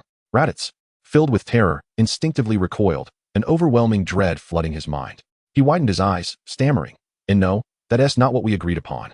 You promised that as long as I revealed the truth, you wouldn't harm me. I haven't concealed anything. I swear, please spare me. Yet, Piccolo exhibited no mercy, merely shaking his head with a cold smirk as the energy sphere in his hand grew stronger. Raditz staggered back, and no, this isn't what we agreed. You said that if I told you everything truthfully, and if I withheld anything, you would kill me. I'm speaking the truth. You can't kill me. A formidable aura began to gather in Piccolo's hand as he charged his energy. I did say that. But I never claimed you wouldn't die if you had concealed anything. I am Lord Piccolo, he declared. I apologize. I have had a change of heart. Besides, you have outlived your usefulness. It's time for you to die, Piccolo said mercilessly, then hurled the energy sphere towards Raditz. Realizing he had no chance of escape, a panicked Raditz shouted towards Goku below, my brother Kakarot. No, Son Goku. I am your elder brother. I don't know how strong you are, but if you do not save me, your only brother will perish. Enough of your nonsense. Perish. In that decisive moment, Goku seemed to transcend time and space, suddenly appearing in front of Raditz, the energy blast striking him without fail. A thick smoke engulfed the sky, obscuring everyone's vision. The air around them felt frozen, as tension and anxiety spread through the hearts of all present. Goku dap. The crowd almost unanimously cried out, their voices brimming with anxiety and unease. Krillin, unable to contain his inner turmoil, was about to recklessly dash into the smoke when the experienced Master Roshi timely restrained him. Do not rush, Krillin. Master Roshi's voice was steady and authoritative. Goku's energy remains undisturbed, indicating he has not sustained any harm. Calm yourselves and attune your senses. Upon hearing this, Gohan quickly closed his eyes, concentrating intently on the fluctuations in the surrounding energy. Moments later, a radiant joy illuminated Gohan's face. Indeed, Dad's energy, along with that peculiar uncle's, remains utterly unchanged. As if to corroborate Gohan's words, a gentle breeze swept through, gradually dispersing the smoke, revealing Goku and Raditz, their figures once again clear to behold. They stood there, unscathed, as though everything that had just transpired was merely a fleeting fright. Piccolo, witnessing this scene, was momentarily taken aback, a flicker of disbelief and resentment crossing his eyes. I never anticipated that even after I humbly cast aside my pride and sought the deity's guidance at the heavenly temple, I would still struggle to triumph over you. Son Goku, you truly are a formidable opponent deserving of respect. Raditz gazed at Goku's familiar orange silhouette. His emotions a tumultuous blend. The arrogance and disdain he once harbored had dissipated, replaced by profound astonishment and trepidation. I once believed myself powerful enough. Yet I am astounded by your growth. You even saved me in a critical moment. This kindness, I, Raditz, shall never forget. Thank you, my brother Kakarot. Goku turned, his face radiating a warm smile. We'll discuss your matters in due time. For now, let me address the troubles at hand. Piccolo, evidently losing patience, swung a fist towards Goku, laced with a hint of provocation. Son Goku, how dare you engage in idle chatter while facing me? Goku remained unmoved, effortlessly deflecting Piccolo's assault. A trace of displeasure in his eyes. I mentioned I wasn't prepared yet, and you choose to ambush me, making me lose face before everyone. Before the words could fully escape his lips, Goku swiftly seized on a flaw in Piccolo's defense, landing a powerful blow to his abdomen, sending Piccolo sprawling like a kite severed from its string. I am quite irate and have no time for you. Let us conclude this battle swiftly. Goku's voice bore an undeniable firmness. Piccolo struggled to regain his stance, wiping the drool from the corner of his mouth. A mix of surprise and fury flickering in his gaze. You have indeed grown stronger. Thus, it is time for me to reveal my true power. Raditz, observing Piccolo's explosive surge to peak power, incredulously remarked, his battle power has astonishingly reached 3,000. Can Kakarot still prevail? Piccolo, with a haughty glare directed at Goku, smirked coldly. What do you think? Did you not foresee my becoming this formidable, son Goku? Goku cast a glance at Raditz and his scouter, replying nonchalantly, you are indeed powerful enough to warrant my full strength in this fight. As Goku unleashed a formidable aura, Raditz glanced at the scouter and quickly remarked, I never imagined Kakarot's full battle power would reach 3,500. Victory seems within reach. Subsequently, Goku and Piccolo engaged in an increasingly intense melee. Although the battle appeared evenly matched, discerning observers could tell that Goku was gradually gaining the upper hand. After a moment, Goku seized the opportunity and delivered a powerful punch to Piccolo's chin, rendering him unconscious and concluding the skirmish. That Kakarot fellow managed to break through during the fight. His battle power peaked at 4,000 with that last punch. Raditz exclaimed in astonishment. Goku stepped forward, grasping the unconscious Piccolo, and then suddenly vanished for a second. When he reappeared, he was beside Gohan, while Piccolo had completely disappeared. Raditz landed next to Goku on Master Roshi's island and inquired urgently, Kakarot, where is that damned Namekian? Goku feigned nonchalance, saying, I've sent him elsewhere. That's none of your concern. Now, let us discuss your matters. Why do you refer to me as your brother, Kakarot? My name is Son Goku. Gohan poked his head out from behind Goku, chiming in, Yeah, my dad isn't Kakarot. Raditz cast a glance at the small child with the tail behind Goku and smiled slightly. This must be your child. P.S. quite adorable. But wait, Kakarot. Did you suffer a blow to the head and lose your memory? Goku, in response, reminisced. Indeed, there is some truth to that. I recall my grandfather mentioning that I fell from a cliff as a child and struck my head on a rock. That explains everything, Raditz sighed. You truly have lost your memory. Allow me to recount the details for you. Chapter 13, King of the Underworld. Krillin suddenly understood, exclaiming, now it makes sense. No wonder Goku is so powerful and possesses a tail. He belongs to the warrior race of Saiyans.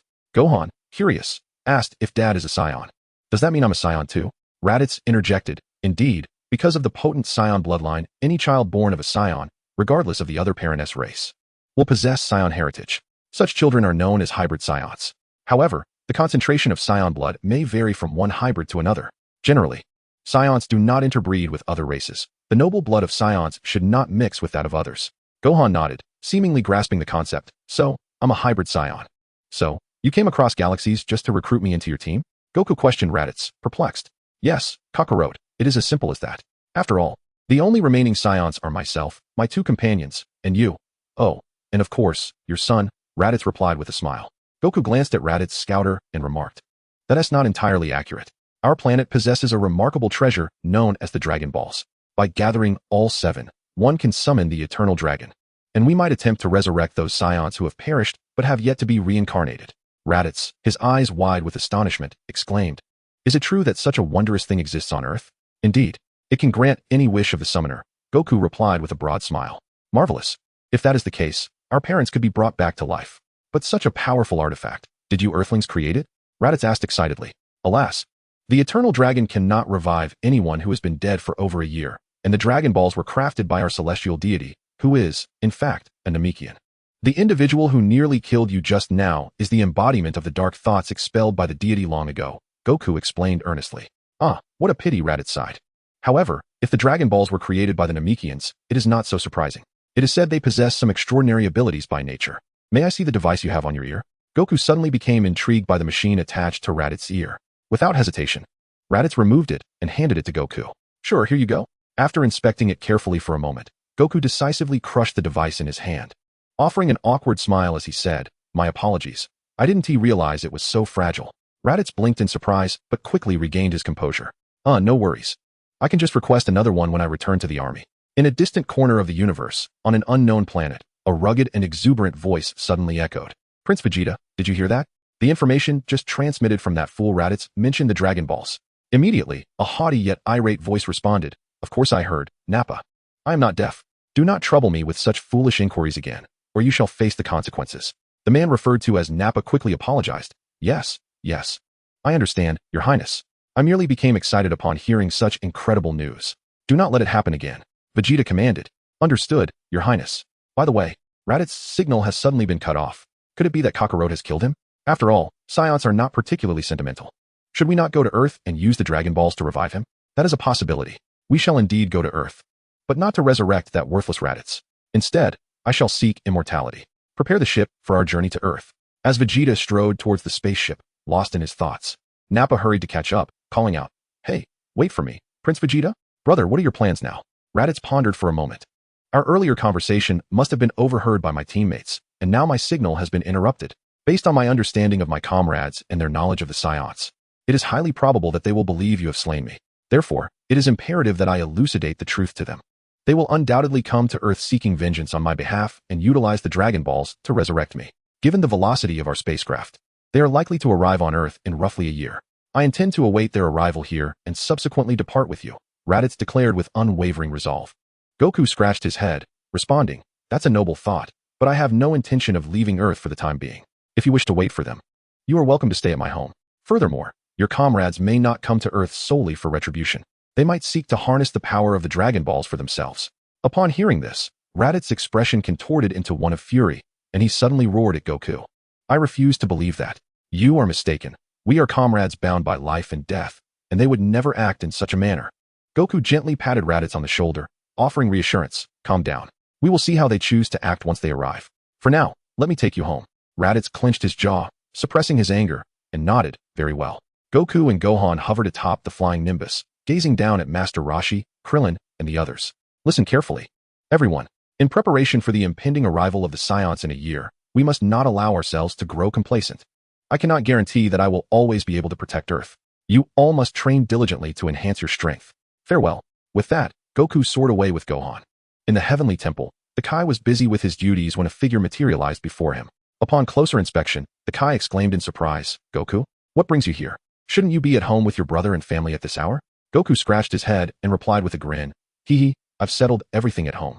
My brother intends to take Gohan to train, although Gohan has always been resistant to training, as he dreams of becoming a great scholar.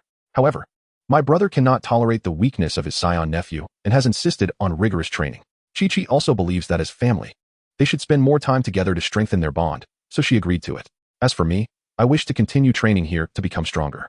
I have a premonition that a fierce battle lies ahead, and the two Saiyans arriving in a year are merely the prelude. That is a commendable thought, but I fear I no longer possess anything further to teach you. Perhaps I should send you to train under Lord Kai," the Kai stated earnestly. "Sounds good," Goku replied. "Aren't you curious about who Lord Kai is?" the Kai asked, somewhat taken aback. "Not particularly, as long as he can guide me in my training to grow stronger. That's all that matters," Goku replied nonchalantly. "Very well then, grasp my shoulder," the Kai said with a resigned smile, extending his hand. Goku complied, and in an instant, they were transported into a vast office. Goku gazed around in awe, exclaiming, "Wow, this place is enormous. And is that a desk?" A resounding roar echoed from above the table. Who dares to shout in the hall of Yama? Sun Wukong, upon hearing the voice, turned his gaze to see a formidable figure standing before him. An imposing man with a crimson face, a bushy beard, and a tall, muscular build. He bore a striking resemblance to a blend of Guan Yu and Zhang Fei, exuding an aura of authority and strength. Clad in a suit and wearing a horned helmet, he appeared both mysterious and dignified. Sun Wukong, nearly bursting with excitement, exclaimed, "Wow, what a giant! Greetings, I am Sun Wukong. May I challenge you to a duel?" Yama, taken aback by the unexpected scene, wore a look of bewilderment. A nearby deity, sweating profusely, quickly intervened, saying anxiously, Wukong, refrain from speaking recklessly. This esteemed figure is Lord Yama, the ruler of the underworld. Allow me to speak on your behalf. Greetings, Lord Yama.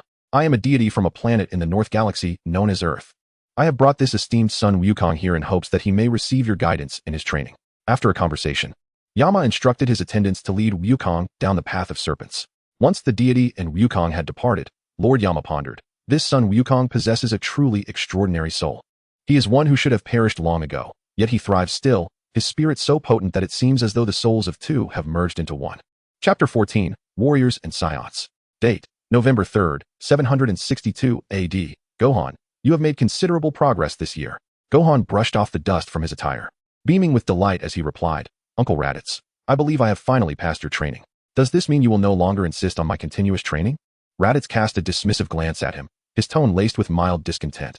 Look at you, still a Saiyan. Yet you seem to prefer the pursuit of human knowledge over combat and training, aspiring to become a scholar. Your family is quite affluent. Why the need to toil so hard in your studies? Gohan scratched his head, determination evident on his face as he replied earnestly, because I enjoy reading. I aspire to become a renowned scholar. Raditz sighed in resignation and waved his hand in acquiescence.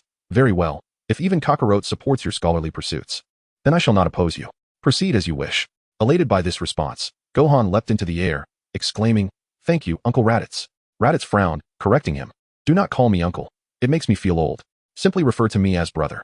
Our Saiyan lifespans exceed those of Earthlings, and our prime lasts considerably longer. I am still quite young.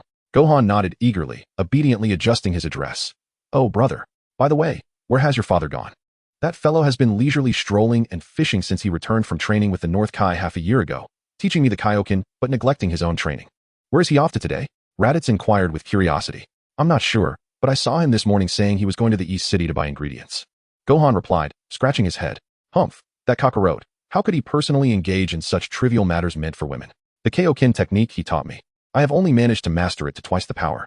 I wanted to inquire how to further develop it, Raditz muttered in dissatisfaction. Meanwhile, in the distant East City, Goku glanced at the clock on the street. He had procured everything Chi-Chi requested and packed them into capsules. Now, he merely awaited the arrival of those two fellows, hoping they wouldn't cause havoc in East City, as the local cuisine was rather delightful. After a while, as Goku idly stared at the sky, he suddenly sensed two formidable presences approaching the edge of the atmosphere. Ah, they finally arrived. I was beginning to grow impatient. At that moment, a little girl walking along the road curiously grasped her mother's hand, pointing at the sky. Mommy, I see two shooting stars over there. Her mother, impatient, tugged at her daughter's hand. You silly child, where would shooting stars come from in broad daylight? We mustn't waste time. Let's hurry along. Just then, two piercing sounds of slicing air echoed, and two round, unidentified objects emerged into the view of the onlookers. Before anyone could react, two thunderous booms resonated as the ground in the street split open, creating a vast indentation. The two spheres landed steadily in the street center. The surrounding crowd immediately gathered, chattering excitedly. Some marveled, what is that thing? Another chimed in, I have no idea. Others speculated, it looks like an egg. Yet another countered, no, it's a big sphere. Many believed, I think it resembles a spaceship. Various opinions surged forth, creating a lively atmosphere at the scene. Suddenly, the doors of the two spaceships slowly opened, and two figures emerged from within. One sharp-eyed observer shouted, Hey look, that thing is indeed a spaceship, and two people are coming out of it. Another replied, This is strange, my friend. Look at their bizarre, tight-fitting outfits, with tails trailing behind. Could these beings be extraterrestrials? At that moment, one figure stepping out of the spaceship was particularly striking. He was extraordinarily tall and robust, towering over 2 meters, with a shiny bald head reflecting the sunlight and thick black eyebrows framing his wide, intense eyes, clad in a specially designed battle suit. The intricate design accentuated his muscular physique, and he exclaimed excitedly, we have finally arrived at our destination. This planet appears to be quite fragile. The other figure, tall and athletic, donned a battle suit that hugged his form, emphasizing his powerful physique. The colors of his attire were primarily black and deep blue, with short black hair standing erect like steel needles. His facial features were sharply defined, and the high bridge of his nose combined with tightly pressed lips exuded an air of coldness and arrogance. With arms crossed over his chest and a proud demeanor, he lifted his chin slightly, surveying the earth beneath him with an air of superiority. Casting a glance at his companion beside him, a disdainful smirk curled at the corners of his mouth. Humph, of course, these earthlings could never hope to contend with us Saiyans. I alone am more than capable of obliterating them. Prince Vegeta, let us swiftly locate the Dragon Balls and sell this planet. it will undoubtedly fetch a handsome price. A deep voice resonated from the side. Hearing this, Prince Vegeta furrowed his brow, a flicker of displeasure flashing in his eyes as he coldly retorted, "Humph, Nappa. I do not require your counsel on how to conduct my affairs. I have no interest in wealth. My sole purpose here is to find Kakarot and defeat him, to demonstrate the might of the strongest Saiyan. As for the power of the Dragon Balls, that shall naturally serve my own ends. My sincerest apologies, Prince Vegeta," Nappa stammered. Intimidated by Vegeta's imposing presence, and he immediately offered a respectful apology. He then glanced around, a glimmer of greed illuminating his eyes, tentatively inquiring, "Your Highness, may I dispose of the individuals in this vicinity at my discretion?" Vegeta cast a dispassionate glance at Nappa and replied icily, "Do as you wish. But do not take too long." "Hee, then I shall swiftly eliminate them all," Nappa declared with a sinister grin, preparing to unleash his ultimate technique to ensnare everyone nearby. Just then, an arrogant voice interrupted his actions. "Pardon me, but this place is under my protection. You shall not lay a hand on it." Both men turned their displeasure towards the sound, revealing a figure clad in an orange martial arts gi, slightly worn and tattered. A blue belt encircled his waist, a black tail swaying behind him, and he wore sturdy black martial arts shoes that conveyed a sense of steadiness and strength with each step. Blue wristbands adorned his wrists, and his short black hair stood on end. Vegeta instantly recognized him, a cold smile creeping across his lips. "You must be the worthless brother of Raditz, Kakarot." Goku, upon hearing this, narrowed his eyes and replied coolly, "Indeed, that is I, and we are not worthless. A low-class warrior is simply a low-class warrior. Even if your battle power surpasses 4,000, you remain a low-class warrior," Vegeta scoffed dismissively. "How dare you eliminate my comrade? I shall promptly show you what a true elite warrior is capable of." Goku shot Vegeta a frosty glance and said, "Very well, I, too, wish to spar with you. But only if you can keep up with me." No sooner had he spoken than Goku vanished in an instant, soaring into the distance. Without a moment's hesitation, Nappa and Vegeta pursued him. Across the desolate plains, where fierce winds howled and yellow sands swept the air, Goku surveyed his surroundings and selected a relatively flat area to land. Shortly thereafter, Vegeta appeared in the sky, looking down upon Goku with an air of cold indifference and arrogance. "Is this the grave you have chosen for yourself? It seems quite fitting." Ignoring Vegeta's taunts, Goku stood quietly, awaiting the commencement of battle.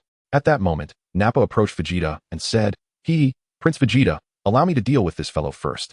Vegeta, upon hearing this, nodded slightly and replied with a frosty tone, "Do as you wish, but do not bring shame upon me." At this, Nappa's face twisted into a sinister grin as he turned his gaze towards Goku, his eyes glinting with malevolence. Goku called out, "Wait a moment." Nappa, filled with rage, widened his eyes and bellowed, "Do you dare to mock me?" Yet, Vegeta remained notably more composed. Observing Nappa's impending charge, he calmly stated, "Nappa, hold on. Check your scouter. Several formidable energy signatures are converging on Earth. Let us wait for their arrival before we strike." Nappa, seething with indignation yet unable to voice his anger, begrudgingly nodded and replied, "Fine." Just then, a familiar voice echoed from a distance, "Goku." Turning his head, Goku beheld Krillin, Yamcha, Kaiatsu, and Tien swiftly approaching. Their figures painted a vibrant arc across the wasteland before they settled beside Goku. "Wow, Krillin, Yamcha, Kaiatsu, Tien, you all arrived so quickly. Did you come together?" Goku greeted with a smile. Krillin explained, "We sensed a malevolent and powerful energy manifesting on Earth, so Yamcha and I came to investigate." Yamcha added, "On our way here, we encountered Tien and Kaiatsu flying this way, and we decided to join forces." Tien gazed at Goku, a flicker of admiration in his eyes. "Goku, you seem to have grown significantly stronger. It appears I cannot surpass you yet." Goku chuckled, patting Tien on the shoulder. "No rush, we will have time later. For now, let us deal with these two Saiyans. They seem intent on Earth and the Dragon Balls." At that moment, a boisterous voice thundered from above, shattering the tense atmosphere. "I will not allow you to succeed. Earth belongs to me, King Piccolo." As the voice faded, a green figure descended from the sky, landing firmly before the group. Goku, upon recognizing him, waved cheerfully, "Hey Piccolo, it's been a while." However, Piccolo did not reciprocate Goku's warmth. Instead, he huffed coldly, "Son Goku, we are not friends but foes. Do not address me so familiarly. I merely agreed to train Gohan for a time to grow stronger for my battle with Raditz." Goku, unfazed by Piccolo's aloofness, smiled and remarked, "You're still as proud as ever, Piccolo." Piccolo frowned slightly, seemingly taken aback by Goku's words, but quickly resumed his indifferent demeanor, snorting, "Humph, how tedious." At this juncture, Nappa, unable to contain himself, shouted, "Hey, Kakarot, now that everyone is here, can we get started?" Goku nodded, "Yes, we can." In the wasteland, the wind suddenly stilled, the yellow sands suspended in midair, as if someone had pressed the pause button. Nappa clenched his fists, the joints cracking ominously. and a bloodthirsty grin spread across his face. Who will go first? Or shall you all face me together? As Piccolo let out a cold snort, he deftly positioned himself before Goku, declaring, Son Goku, step back. This foe is mine. Goku, intending to offer further counsel, found himself stymied by the fierce determination radiating from Piccolo's eyes. With a resigned shrug, he retreated along with Krillin and the others to a safe distance of 100 meters. At the heart of the battlefield, only two figures remained, locked in a tense standoff. Naba, arms crossed and a contemptuous gaze fixed upon Piccolo, scoffed. So, you are the Namekian who proclaims himself the Dark Lord? Alas, with merely 3,000 battle points, you are woefully inferior to me. Oh, is that so? Piccolo replied, a smirk gracing his lips. Just remember not to beg for mercy later. Naba, infuriated yet amused, retorted, such bravado. I shall relish discovering your true worth. Without further ado, Piccolo removed his cloak, and in an instant, he vanished, the ground beneath him erupting into a crater. So swift, Naba's pupils constricted as he crossed his arms defensively before his face. Boom. Piccolo's elbow strike met Naba's block, yet the force propelled Naba's feet into the ground, carving two 10-meter-long trenches. Naba laughed maniacally, impressive strength, but ultimately futile. With a thunderous crash, Naba retaliated with a knee strike, only for Piccolo to suppress it with a single hand, causing the earth to buckle beneath them. Where their fists collided, shockwaves rippled outward, the arid plains cracking like a hammer had struck them, stones scattering in all directions. But the exchange was far from over. Naba bellowed as he lunged forward once more. Piccolo, unfazed, sidestepped the assault and delivered a powerful blow to Naba's abdomen. Though Naba grimaced in pain, he refused to relent, seizing Piccolo's arm and flinging him away. Piccolo executed a graceful flip in midair, landing deftly on his feet. The two exchanged blows, each strike resonating with palpable intensity. The outcome hanging in the balance. The surrounding dust and debris swirled into the sky, forming towering columns as they clashed. Suddenly, Naba seized upon a fleeting opening, gathering immense energy in his hands before launching a ferocious strike at Piccolo. In response, Piccolo inhaled deeply, his emerald aura surging as he crossed his arms before him. Bracing himself against the impending onslaught, Naba's attack collided with Piccolo's defense, surprise flickering across his face. But he quickly regained composure and unleashed a flurry of even more ferocious blows. They closed in once again, their fists and legs intertwining into a swirling vortex of gray and yellow, flashes of white light erupting amidst the dust. The monitor displayed frantic readings, 6,000, 6,100, 6,000, 6,200, numbers tightly clinging to one another. From a distance, Krillin watched, beads of sweat dotting his brow. Their movements are utterly imperceptible. Yamcha gritted his teeth. If it were me, I would have been sent flying in the first round. Goku, however, furrowed his brow slightly, observing, Piccolo holds the advantage, but Naba is concealing his true strength. Just as Goku anticipated, Naba suddenly revealed a glaring opening at his chest. Piccolo's eyes sharpened, and he coiled his right fist with all his might, aiming a decisive strike at Naba's heart. In the fleeting moment before impact, Naba's tail stealthily coiled around Piccolo's ankle, yanking him off balance. What? Piccolo found himself airborne, and Naba seized the opportunity, delivering a devastating elbow strike, infused with a whirlwind of force, to Piccolo's back. Boom! Piccolo plummeted to the ground like a cannonball, creating a circular crater as cracks spread outward, a plume of dust soaring 100 meters into the air. That Namekian is nothing but a mere shadow. In the air, Naba hovered, his palms pressed together, and his fingertips glowed with a blinding white light, culminating in the colossal energy cannon. Piccolo rose from the pit, blood trickling from the corner of his mouth, yet he managed a chilling grin. You were careless. Magic convergence light cannon. A hum resonated as a spiraling beam pierced through the dust, striking Naba squarely in the chest. As the brilliance subsided, a charred circular hole appeared in the chest of Naba's battle suit, revealing blood-soaked muscle beneath. Chapter 15, The Ascendance of Raditz. With a gasp, Naba collapsed to his knees, painfully expelling a mouthful of blood. He wiped the remnants from his lips with his right hand, struggling to rise. This is impossible. How could a Namekian become this formidable? I refuse to accept it. Naba clenched his fists, his nails digging into his palms. Piccolo, somewhat taken aback, remarked, TCH. The attack failed to pierce your body. While part of the reason is that I didn't have time to gather my energy, your Saiyan resilience is indeed terrifying. Vegeta, observing Naba's helplessness, coldly stated, Naba, your pitiful state brings shame to our Saiyan lineage. Naba, filled with dread, stammered, I apologize, Prince Vegeta. I did not anticipate this Namekian would possess such skills. I was careless. His voice trembled, beads of sweat forming on his brow, revealing profound fear in his eyes. Impatiently, Vegeta interrupted, enough. You are of no further use. Return and accept your fate. Reluctantly, Naba lowered his head and trudged back to kneel before Vegeta. The prince approached slowly, extending his hand, and Naba's eyes brimmed with gratitude and emotion. He grasped Vegeta's hand tightly, as if clinging to a lifeline. However, just as he prepared to express his thanks, he suddenly felt a tremendous force emanating from Vegeta's grip. This power was overwhelming, and in an instant, he was hurled into the sky. Naba gazed down in terror at Vegeta, who was gathering a massive energy sphere aimed directly at him as he ascended. Confusion and dread filled Naba's heart. Why was Vegeta acting this way? Were they not comrades? Vegeta, why? Naba cried with all his strength, his voice laced with bewilderment and despair. With an emotionless gaze, Vegeta coldly replied, "Humph, a useless Saiyan stripped of combat ability is of no value to me." Without hesitation, he unleashed the energy sphere. Naba's eyes widened in horror as he watched the sphere hurtling toward him. "Ah!" he screamed in a desperate rage. But he was powerless to prevent his fate. With a thunderous explosion, the energy sphere struck Naba, vaporizing his body instantly, leaving not even a trace of ash behind. Piccolo, witnessing this scene, wore an expression of displeasure. "You are truly wicked. Even I, the cold-blooded Demon King Piccolo, would not treat my subordinates so ruthlessly. Humph, merely a worthless waste. His death is a relief, sparing us Saiyans further disgrace."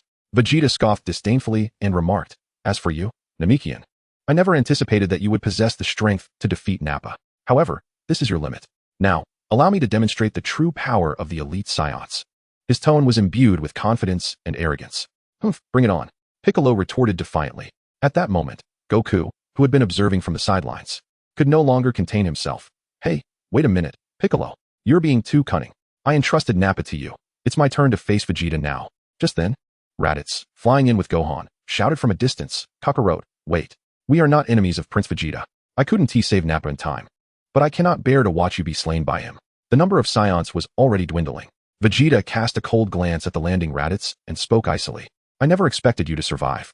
It seems the Namekian was correct. You have been training under Kakarot. I just observed your combat power has reached 5,500. Your progress is indeed remarkable." Raditz quickly explained. "This is all due to my constant sparring with that Namekian and completing the training of Earth's martial artists, which has led to such significant advancement. I have learned many combat techniques from them, which have been immensely beneficial, so they are certainly not our foes. Humph, your affairs are of no concern to me. I find that Namekian intolerable, especially that Kakarot, who has forgotten the Saiyan mission. To think he fathered a half-breed Saiyan is utterly absurd. I will slay everyone here, and then seek the Dragon Balls to fulfill my wishes. No, Kakarot is my brother, and Gohan is my nephew. You cannot harm them." Vegeta found the situation amusing. "Raditz, do you intend to stop me? It appears you have forgotten my terror. Let me remind you." With that, Vegeta emanated an overwhelming aura, stirring up a fierce wind. Before Raditz could respond, Piccolo, impatient, charged at Vegeta with a clenched fist. "Vegeta, I, King Piccolo, will face you first." Piccolo's figure darted forward like a flash of lightning, his fist propelled with fierce intensity towards Vegeta. However, Vegeta effortlessly caught Piccolo's fist with one hand, a contemptuous smile gracing his face. "Namekian, I have already seen your full strength. Your combat power barely exceeds 6,000, which is far from sufficient." Devastated, Piccolo's expression darkened as Vegeta forcefully flung him aside. Piccolo's body tumbled through the air before crashing heavily to the ground. "Is that all you've got?" "Yet." Piccolo struggled to rise, blood trickling from the corner of his mouth, but his gaze remained resolute. Vegeta regarded Piccolo with a flicker of admiration. "Not bad. You have some spirit, but this level of power is still woefully inadequate." In a fleeting moment, Vegeta swiftly unleashed a powerful punch that struck Piccolo squarely in the abdomen. The force was tremendous. Caught off guard, Piccolo instantly lost his balance and was propelled away like a cannonball. Upon landing, he struggled to rise, spitting out a mouthful of blood, his eyes filled with shock and resentment. "I never imagined I could defeat Nappa, yet I cannot withstand a single blow from you. No wonder that Saiyan fears you. You are truly a monster." A slight smirk of disdain curled at the corners of Vegeta's mouth as he gathered formidable energy in his palm, aiming it at Piccolo with a cold chuckle. "Humph. Do not compare me to such trash. Since you are so feeble, you might as well perish." At that moment, Raditz dashed forward, positioning himself in front of Piccolo, resolutely declaring, "Wait, allow me to be your opponent." Vegeta regarded him with utter contempt. "Mocking you? Are you certain? You are even weaker than the Namekian behind you, daring to act tough. Do not presume that I hesitate to kill you just because you are my comrade. Nappa is a prime example." Nonetheless, Piccolo rebuffed him with fury, bellowing, "Get lost, Raditz. Do not interfere. I, the great Demon King Piccolo, do not require saving." "Humph, I am not here to save you. I am here to test a new technique I have just mastered," Raditz asserted confidently. "Though I often appeared slightly weaker during our training sessions, things are different now. Prepare to witness my true power." Vegeta, bemused, replied, "Oh, Raditz, you claim to have mastered a technique that enhances your strength? How intriguing. I shall grant you an opportunity to showcase your prowess, but do not forget, you will ultimately be defeated by me. Raditz assumed a focused stance, his expression grave. Then watch closely, for my battle power is about to be revealed. Awa. With a roar, a formidable aura enveloped Raditz, his strength surging to unprecedented heights. Double Kaioken. As Vegeta observed the readout on his scouter reach 6,000, he paused momentarily, yet before he could mock his opponent, a crimson flame surged around Raditz, enveloping him entirely. The scouter's readings began to fluctuate wildly. This is impossible. How can your power escalate so rapidly? 7,000, 8,000, 9,000. No. It has surpassed 10,000 and continues to rise. Vegeta was utterly astonished, unable to fathom the spectacle before him. In an instant, Raditz surged towards Vegeta at blinding speed, his fist carrying immense force, striking Vegeta's face with brutal impact. Caught off guard, Vegeta was sent flying. Raditz laughed triumphantly. What do you think, my Prince Vegeta? Did my technique not meet your expectations? With a thud, Vegeta collapsed to the ground, blood trickling from his mouth. Krillin and the others, sensing Raditz's overwhelming power, were left speechless. Even Piccolo fell into a stunned silence. Gohan cheered from the sidelines. Wow, Uncle Raditz, you're amazing. Vegeta rose from the ground, brushing off the dust. I never expected you to master such formidable techniques. Your talent is commendable. To have your combat power surge from 5,500 to 6,000 in the heat of battle, then to double it. Impressive. However, my strength surpasses yours. Oh. Vegeta began to radiate fury, a white aura erupting around him, conjuring a tempest that swept away countless stones and leaves. He gazed at Raditz, a slight smirk gracing his lips. Now, I am in my full power state. You should be aware that my combat power exceeds yours by 6,000. How will you respond? Raditz looked at Vegeta, a glimmer of excitement in his eyes. Haha.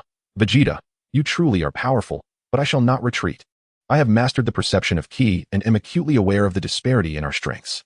Yet, do not forget, I too am a superior warrior. The pressure you exert is the key to my breakthrough in battle. Allow me to showcase the power I have just learned. With that, Raditz assumed a stance reminiscent of a primal struggle and shouted, Kaioken, ×3. In an instant, the crimson aura enveloping him surged, transforming into a roaring inferno. Meanwhile, Vegeta stared in shock at the power level displayed on his scouter, 18,000. Before he could react, Raditz lunged forward like a bolt of lightning, delivering a devastating blow. The punch struck Vegeta squarely in the abdomen, the immense force knocking him to the ground, causing him to spit out blood mixed with stomach acid. Caught off guard, Vegeta sustained severe injuries. However, Raditz himself fell, exhausted from overextending the Kaioken technique. Chapter 16, The Stubborn Tragedy. Vegeta coughed up blood, his body trembling. Yet he struggled to his feet, inhaling deeply to regain his composure. He raised his head, determination gleaming in his eyes as he looked at Raditz. I never expected you to grow so strong. It seems I must train diligently from now on. Yet, it appears you can no longer stand, Raditz. This battle is mine. Haha. Just then, a familiar voice echoed. Hey, what are you doing? Don't forget I'm still here. Vegeta turned to see Goku standing tall. Damn it. I forgot about you, the most unforgivable cockroach. Very well, I might be injured, but it's not fatal. Let me see your strength. Vegeta gritted his teeth, fire igniting in his gaze. Oh, I didn't expect you to still be able to fight. You may seem diminutive, but your physique is quite impressive. Goku remarked with a smile. The mention of diminutive ignited Vegeta's fury, and he could no longer endure such an insult. He charged at Goku, shouting, Don't call me short. Goku deftly sidestepped the attack, a grin tugging at his lips. If you don't want me to say it, I won T. Look at how riled up you are. But since you're so spirited, let me defeat you. Vegeta scoffed disdainfully, a flicker of contempt flashing in his eyes. Such audacity. Aside from the initial display of your 8,000 battle power during your flight, I have yet to witness any greater strength from you. Goku smiled faintly, lifting a finger to his forehead. Then perhaps you should take a closer look at the scanner. With that, he subtly released a fraction of his energy. The scanner's readings surged instantaneously, its numbers fluctuating wildly, until surpassing 24,000. Vegeta's eyes widened in disbelief, but before he could react, the scanner erupted in a thunderous explosion. Staring at the shattered device, Vegeta was engulfed by confusion and shock. Damn it, the scanner malfunctioned. How could your battle power possibly exceed the limits of my device? Its threshold is 24,000. Upon hearing Vegeta's incredulity, Goku couldn't help but chuckle. Oh, you doubt I possess such power? Vegeta, with a grave expression, retorted, Of course. Just a year ago, your battle power was only 4,000. How could it possibly escalate to 24,000 in such a short span? Goku's laughter faded, his demeanor turning serious. Then come and test it for yourself. Enraged, Vegeta vanished in a flash, launching himself at Goku like a bolt of lightning. And the two engaged in a fierce exchange of blows. The air crackled with energy as their fists collided. However, it wasn't long before Vegeta halted his assault. Panting heavily, his face a mask of shock and frustration. Impossible. How have you become so strong? This defies logic. His eyes widened in disbelief as he fixed his gaze on Goku. Goku's lips curled into a confident smirk. Vegeta, your perspective is still quite limited. As for my strength, it is simply because my artistry surpasses yours. Utter nonsense. Vegeta roared, launching into another wave of attacks. This time, his speed was greater and his power more formidable. Yet Goku effortlessly evaded each strike, occasionally parrying as if he were toying with Vegeta. Vegeta, your attacks are still too slow and your strength too feeble. How can you call yourself a prince of the Saiyans? Goku's taunting words ignited a fury within Vegeta. Feeling deeply humiliated, he unleashed his rage, shouting, I will not let you escape, ah? Meanwhile, Gohan sensed Vegeta's overwhelming energy and turned to Piccolo, his brow furrowing with concern. Piccolo, has that Saiyan power actually grown stronger again? Piccolo, equally astonished, replied, Indeed, it has increased. I never anticipated this Saiyan would break through in the heat of battle.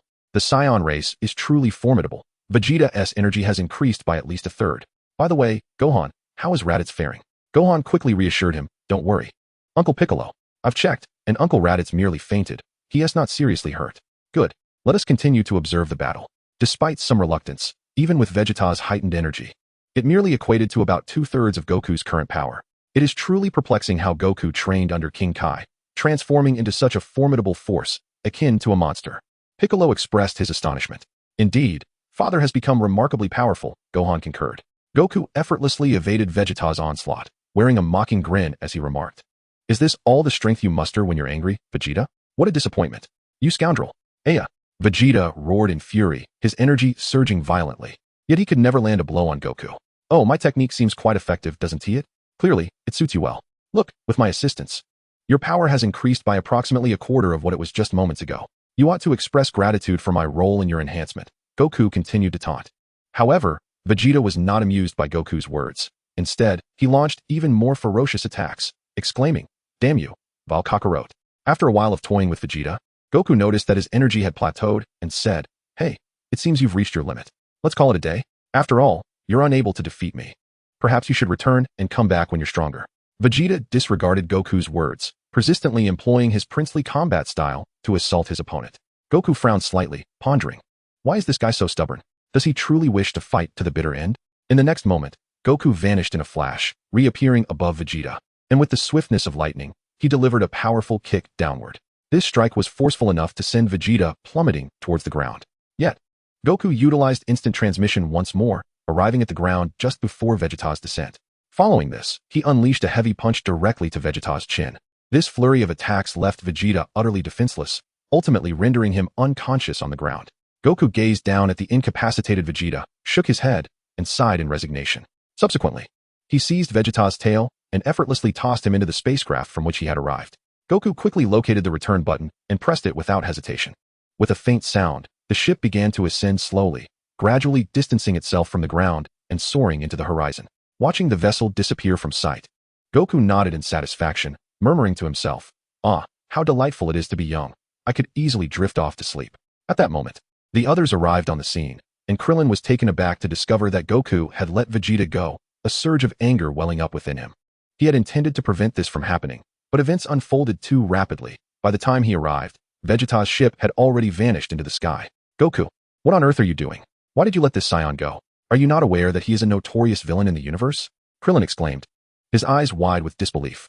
Gohan echoed enthusiastically, Indeed, that uncle had such a fierce demeanor. He must surely be a nefarious character. Father, why did you let him go? What if he grows stronger and returns to take revenge on us? Yamcha and Kairatsu also expressed their agreement, bewildered by Goku's decision to spare Vegeta. However, Tien and Piccolo remained silent, simply observing Goku while their minds replayed the intense battle they had just witnessed. Goku scratched his head, a sheepish smile gracing his face. Haha, you see, I recognized a formidable opponent with great potential, and I couldn't bear to let him perish so easily. If he dares to return to Earth, I will defeat him once more, so you need not worry. Krillin scrutinized Goku for a moment before letting out a resigned sigh. Well, he's already gone. Besides, you just said you would defeat him again. You've just vanquished him, effectively saving all our lives. I believe you can do it again, don't you all agree? A chorus of nods followed. Rest assured, I won't let you down, Goku declared with unwavering confidence. At that moment, Piccolo interjected, Goku, just how strong are you now? You didn't unleash your full power in the battle against Vegeta, did you?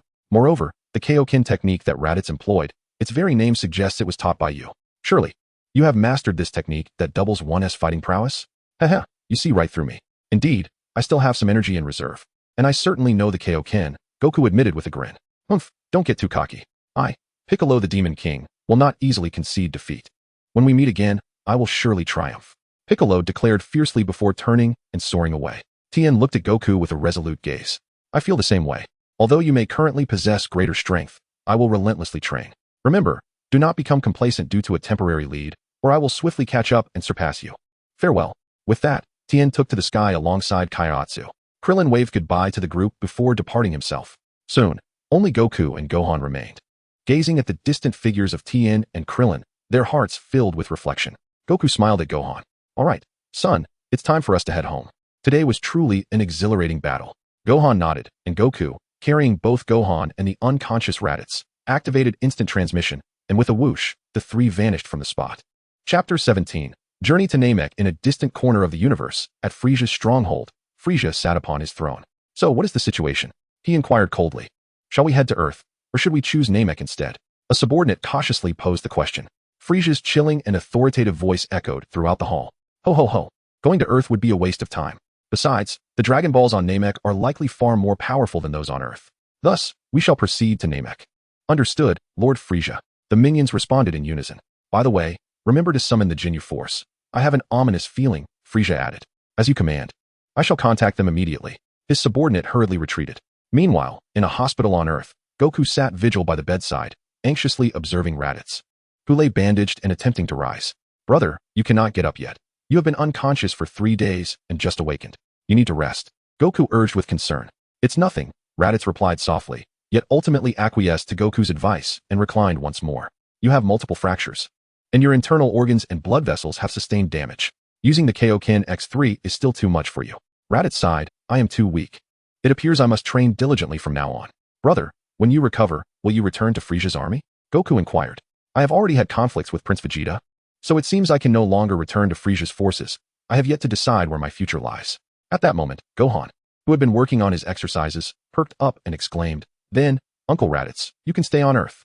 Our house is quite spacious, and aside from us, there is no one else living on the Kaioken Mountain, so there won't be too much trouble. Seeing the eager expression on Gohan's face, Raditz pondered for a moment before smiling and responding, Very well. I have nowhere else to go, so I shall trouble Gohan. Gohan jumped for joy, exclaiming, That's wonderful. Goku carefully prepared a steaming cup of red tea for Raditz and handed it to him with a smile. By the way, brother, I plan to visit Namek. Would you care to join me? Raditz accepted the exquisite mug and took a gentle sip of the fragrant tea, curious as he asked, What compels you to go there? Goku scratched his head, revealing a simple smile. I wish to take my family and friends on an interstellar journey, allowing them to experience the unique landscapes of other worlds. Coincidentally, Namek is home to the Namekians, who have offered me much assistance in the past, so I decided to personally visit their kin. Raditz was momentarily taken aback, gazing deeply at Goku, a flicker of surprise and contemplation in his eyes. I never anticipated you would become such a person. We Saiyans have always prioritized battle, caring little for family ties, let alone taking time to travel and enjoy life. Gohan, initially filled with joy, felt a twinge of disappointment upon hearing Raditz's words. However, at that moment, Raditz took a deep breath, a relieved smile gracing his face. But what you are doing now is commendable. I would be willing to accompany you to Namek. Gohan, hearing this, was overjoyed and jumped up again, exuberantly cheering. Hooray! That's fantastic. The room was filled with an atmosphere of joy. Just then, the door to the hospital room swung open, and a visibly irritated nurse entered. Furrowing her brow, she spoke sternly. Do you realize this is a hospital? You must not make such loud noises. Gohan lowered his head and replied softly, I apologize, nurse. I will be more cautious. The nurse nodded approvingly and said, That's good to hear. She then gently closed the door and exited the ward. Raditz turned to Goku and inquired, By the way, Kakarot, how do you plan to reach Namek with so many people? Moreover, if you wish to take me along, it might have to wait until my injuries have healed. Goku chuckled, scratching his head with confidence, and replied, Heh, I've already taken care of those matters. I possess a large spaceship that not only allows for training, but also boasts impressive speed. Furthermore, I have prepared everything according to the coordinates of Namek recorded in your ship. Once Gohan completes his examination in half a month, we can set off. Upon hearing this, a glimmer of anticipation and excitement flickered across Gohan's face, while Raditz nodded, albeit with lingering concerns about the timely recovery of his injuries. Sensing Raditz's apprehension, Goku stepped forward, patting his shoulder reassuringly. Don't worry, brother. I have a miraculous medicine that will heal you. Open your mouth. With that, Goku retrieved a mystical bean from his pocket and held it to Raditz' lips. Without hesitation, Raditz opened his mouth and swallowed the bean. In an instant, a surge of powerful energy coursed through him, and he felt his injuries rapidly mending, his strength gradually returning. At that moment, the bandages wrapped around Raditz began to unravel on their own, and he astonishingly rose from the bed, standing firmly on the ground. His face was a mask of astonishment as he marveled at his own condition. What kind of miraculous bean is this? My injuries have completely healed. Moreover, I feel an abundance of strength within me, nearly 10 times greater than before. Isn't it wondrous? This bean is called a Senzu Bean, a unique healing remedy from Earth, possessing extraordinary efficacy for us Saiyans who are gravely wounded and on the brink of death. However, it is worth noting that its effects are most potent upon first use. Subsequent uses will gradually diminish in effectiveness. It is indeed a pity that you were not on the verge of death during your first use, or your strength would have been even more formidable. Upon hearing this, Raditz's confidence surged, and he declared proudly, "Haha, my power is already formidable enough. If that Vegeta dares to provoke me again, I shall defeat him with a single blow. Rest assured, I shall protect you from now on." However, Goku smiled mysteriously and responded, "That may not be the case. My true power is far beyond your imagination. In fact, I am much stronger than you realize. Yet, to witness my full strength, you may have to wait a while." Raditz assumed Goku was merely boasting and chose not to pursue the matter further. Instead, he turned his attention to a nearby syringe and said, "Well then, let us depart. I have no desire to linger in this wretched hospital any longer." Gohan, upon hearing this, joyfully exclaimed, "Yes, we can finally go home." With that, he closely followed his father and uncle as they left the hospital together. Meanwhile, on the far side of the universe, within Frieza's stronghold, Vegeta slowly opened his eyes. As he surveyed the familiar surroundings, he confirmed that he had returned to Frieza's domain.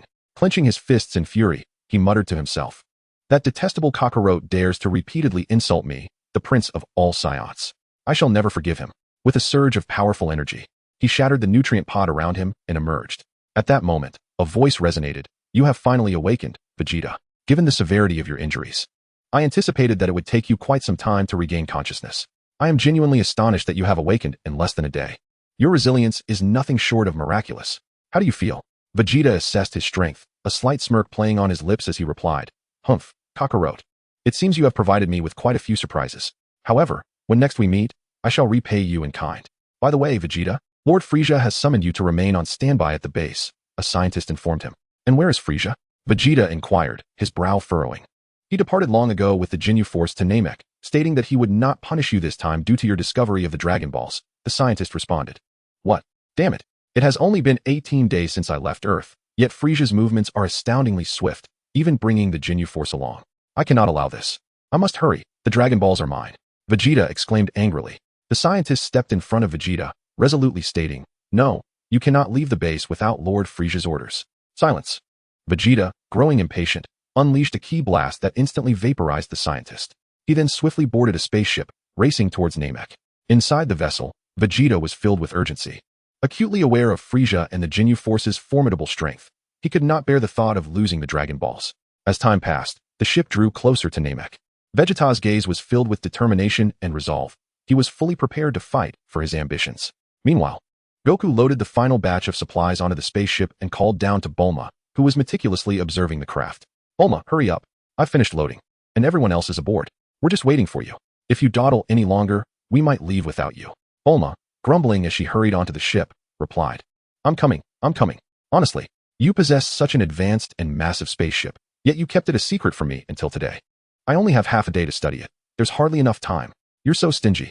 Goku chuckled in response, "Hey, don't be mad. Once we return, I'll let you explore it to your heart's content. But for now, we must set off." As Bulma entered the cabin, the spaceship gradually lifted off the ground, soaring into the vast expanse of the cosmos. Dr. Brief, with his pipe in hand, gazed intently in the direction where the spaceship had vanished, his eyes lingering long after its departure. After a moment, he turned to his wife, gently inquiring, "Bulma, my dear, shall we not embark on a cosmic adventure together?" Mrs.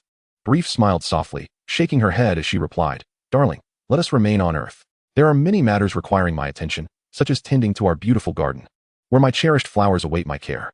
Dr. Brief nodded in understanding, letting out a soft sigh as he said, "Very well then. We shall find solace in our stay here. Yet, our children have grown, forging their own lives and adventures, and we ought to take pride in their journeys." With that, they exchanged a knowing smile, hand in hand, turning to return indoors. Chapter 18, The Frieza Force. In the vast expanse of the infinite cosmos, a spaceship soared swiftly, its interior filled with laughter and merriment. "Goku, come on, let us have a drink," exclaimed Master Roshi, clad in trendy attire, wobbling as he offered Goku a bottle of beer. Goku accepted the bottle, clinking it against Roshi's and downing its contents, saying, "All right, I'll stop here, Master Roshi. You ought to refrain from drinking more, you're already tipsy." Unfazed, Roshi replied, "Oh, come now. With life's fleeting moments, and the chance to travel to distant worlds, I must enjoy myself." Bulma shot Roshi a disapproving glance, retorting, "You old lecher, are you trying to take advantage of the situation while inebriated? Just so you know, I have pepper spray." Chi-Chi stifled a giggle, saying, "Master Roshi wouldn't dare, my Goku and Gohan are right here." Hearing this, Roshi quickly averted his gaze from Bulma's posterior and Chi-Chi's bosom, chuckling awkwardly. "Hee hee, even if they weren't here, my intentions would remain pure. I am a respectable old man," he declared, lifting his bottle again and taking a hearty swig. Bulma, regarding the unrepentant old man with an eye roll, turned her attention to the surroundings, curiously asking, "By the way, where are Gohan and Raditz?" Goku, his mouth full of meat, mumbled, "Gohan's studying in his room. As for my brother, he's training in the gravity chamber." Bulma's eyes widened in astonishment. "What? We're on vacation, and they aren't taking the time to relax and enjoy?" Chi-Chi proudly exclaimed, "Gohan aspires to be a scholar. As parents, we must support him. Besides, he has already self-studied and passed the 3rd grade. Wow, Gohan is impressive. I remember when he was only 5. At that age, most other children haven't even finished kindergarten." Bulma marveled. Goku finished his bite, grinning sheepishly. "I'm not fond of studying. Thankfully, Gohan hasn't taken after me in that regard. And what about Raditz? I think he is rather handsome, albeit a bit intimidating." Bulma shivered at the mere thought of Raditz. "My brother is diligently training," expressing his belief that he remains too weak. Upon discovering the existence of a gravity chamber for cultivation, he has dedicated himself to it. As for Goku, do you not train? I recall you were once a fervent practitioner. My current focus lies not in physical prowess, but in mental cultivation. Savoring life and immersing myself in nature greatly aids my training." Master Roshi, upon hearing this, nodded in approval, stating, "Indeed, at times, relentless training can lead to complications. A mundane existence can also contribute to one's spiritual journey. It is regrettable that Krillin, Yamcha, and Tien have yet to reach your level. I wonder if they have arrived at King Kai's place by now. With their current strength, they must have reached King Kai's planet within a fortnight. I believe their time spent training under the great King Kai will yield substantial growth. I certainly hope so. However, I eagerly anticipate the changes they will bring upon their return. I share your enthusiasm, for the great King Kai is a formidable being. Receiving his guidance will undoubtedly empower them." On King Kai's planet, a serene tranquility enveloped the surroundings. "Krillin, Yamcha, Tien, and Dend, your first phase of training has concluded. You may now join the 2nd phase that Piccolo has previously completed." Upon hearing this, the group displayed confident expressions and responded in unison, "Yes, King Kai." Observing everyone immersing themselves in their training, King Kai turned to Piccolo, who was meditating, and spoke earnestly. "Piccolo, I understand your desire to grow stronger swiftly. But the path of training must be gradual, one must not rush." However, Piccolo remained unconvinced, a surge of dissatisfaction and anger rising within him as he retorted, "Old man, what on earth are you playing at? Tasks like catching monkeys and smashing fireflies count as training? It's merely child's play." King Kai, wiping the sweat from his brow with a resigned smile, explained, "Oh dear, this is unavoidable. After all, you are so powerful that, like Goku, you effortlessly completed my 2 trials." Piccolo, incensed by this remark, rose to confront King Kai, demanding, "Then what should I do now? When will you impart to me the true methods of training? Ever since I completed your 2 trials, I have been waiting for your guidance." "I merely wish to temper your character," King Kai responded. "Now it is time, follow me." With that, he turned and walked away, hands clasped behind his back. After a moment of hesitation, Piccolo inhaled deeply, calming his inner turmoil, and followed in King Kai's footsteps. Meanwhile, on the distant planet Namek, a vibrant landscape flourished with lush greenery and crystal-clear lakes, where the sun never set, creating a scene of exuberance. The Namekians dedicated themselves to planting trees to enhance the planet's ecological balance, living joyfully and harmoniously. Yet, this tranquility was abruptly shattered by the arrival of a colossal spaceship. Seated in a magnetic levitation baby carriage, a diminutive figure exudes an unsettling aura of intimidation. His pallid complexion, reminiscent of a being untouched by sunlight, is crowned with a sharply triangular head adorned with 2 prominent horns. A pair of small, piercing eyes glint with a cruel radiance. Clad in a form-fitting purple battle armor that clings to his form, from which a long, agile tail sways. This alien, radiating a chilling, malevolent, and immensely powerful presence, surveys the surroundings and glances at the combat power readings on the detector, chuckling softly. "This planet is indeed primitive. I never imagined such a low-power civilization could create something as remarkable as the Dragon Balls. Dodoria, I trust you know what to do. Emerging from the crowd is a robust figure, his striking red skin standing out vividly. His head is adorned with irregularly aligned spikes, while a pair of pointed beast ears slightly extend outward, emanating a keen aura. Clad in a brown-blue armor that envelopes his physique, it perfectly accentuates his muscular build. His lower half is complemented by purple trousers, yet it is his left eye, a mechanical orb shimmering with a sinister glow that captivates attention and instills dread. A fierce and brutal essence radiates from him, making it difficult to meet his gaze. This subordinate immediately steps forward, bowing deeply and declaring in a resonant voice, "Yes, Lord Frieza, I shall make the arrangements at once." After speaking, he turns and departs. Dodoria strides to the front of the assembled troops, his gaze cold and piercing. His voice deep and authoritative as he commands, "You will all heed my orders. From this moment forth, we shall comprehensively seek out the Namekians by any means necessary, extracting from them the whereabouts of the Dragon Balls and bringing them here." The subordinates, in unison, place their right fists over their left chests, standing tall with unwavering resolve. Responding in chorus, "At your command." Frieza nods in satisfaction, observing as the Legion promptly disperses in search of the Namekian presence. Turning to Dodoria and Zarbon, he states, "Gentlemen, you are my most capable lieutenants in the Frieza force. The task of locating the Dragon Balls is entrusted to you. The Ginyu Force and I shall await your return aboard the ship, and I trust you will not disappoint me." Dodoria bows respectfully, while beside him stands a striking figure with green hair and skin, a beautiful man with an androgynous appearance, who also bows in deference, saying, "Rest assured, my lord, we shall not fail." This handsome individual's hair is neatly arranged, cascading smoothly beside his face, his skin a vibrant green, and his features are exquisitely refined, exuding an air of elegance tinged with mischief. "Excellent," Frieza replies with a satisfied nod, before returning to the ship. Only then do Dodoria and Zarbon raise their heads, exchanging a glance before each leading their respective teams into the sky. A palpable tension envelopes the planet, as the Namekians face an immense threat. Frieza sat aboard his spaceship, eagerly awaiting news of the Dragon Balls, longing to fulfill his wish for eternal life. Chapter 19, Vegeta and the Frieza Force. Planet Namek, with skies as green as emeralds and clouds as white as snow, resembled a beautiful painting. On this tranquil and enigmatic planet, a spaceship broke through the atmosphere and gently descended onto a vast plain. The hatch opened, revealing a somewhat shorter, muscular man clad in battle armor.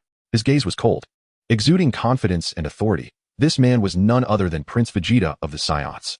"Finally, I've arrived," Vegeta muttered, a hint of disdain curling at the corners of his mouth. As he set foot on this unfamiliar land, a singular objective consumed his mind, to locate the 7 Dragon Balls and realize his wish for immortality.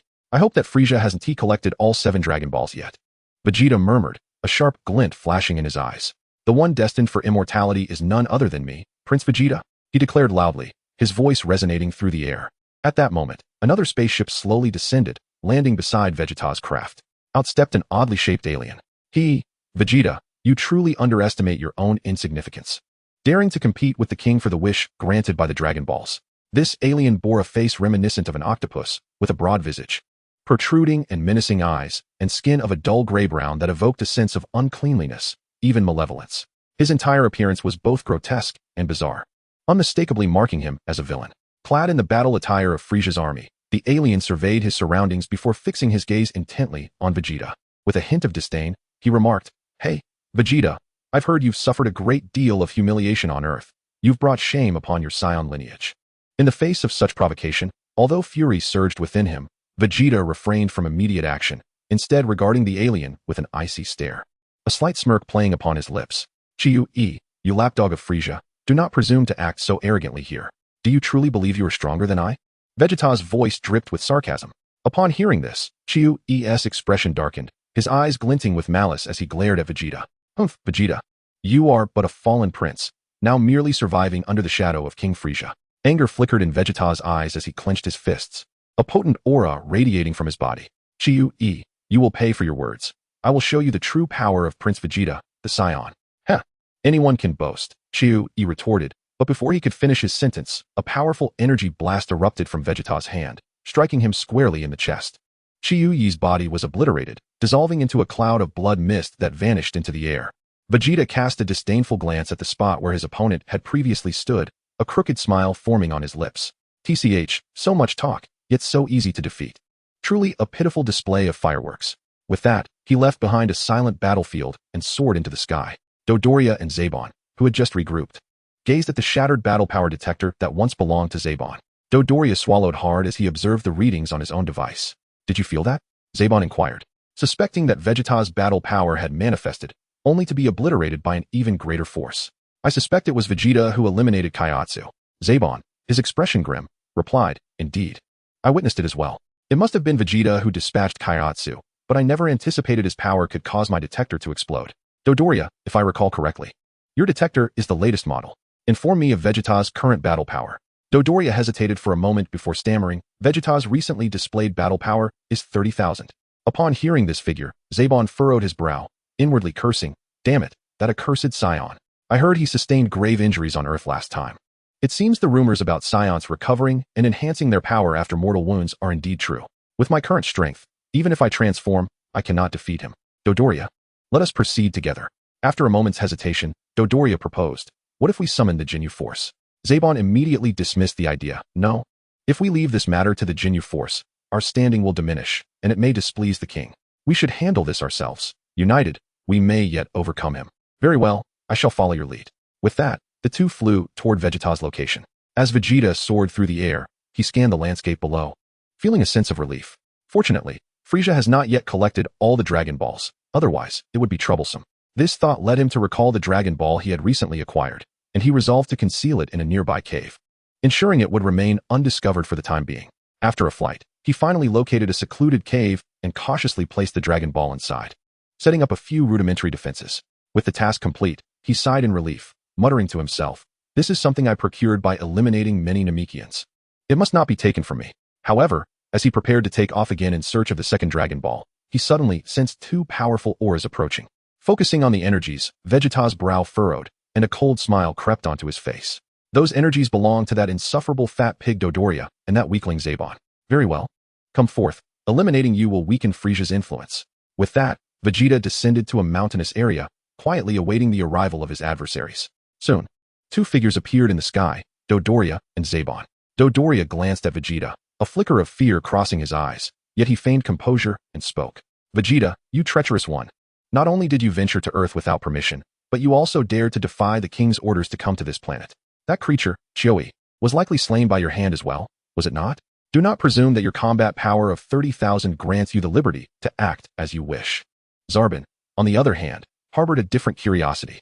Vegeta, as I approached, I witnessed a village under siege, the Dragon Balls stolen. Yet our men have not yet set foot there. According to the survivors' accounts, it seems the thief of the Dragon Balls was indeed you. Now, surrender the Dragon Balls peacefully and accompany us to face King Frieza and confess your crimes, or else. Vegeta, with an air of disdain, interrupted, or else what? Do you intend to kill me? How utterly laughable.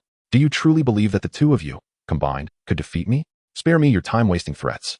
If you possess the courage, then face me together, you two lackeys of Frieza, mere refuse. Upon hearing this, Dodoria's face flushed with rage.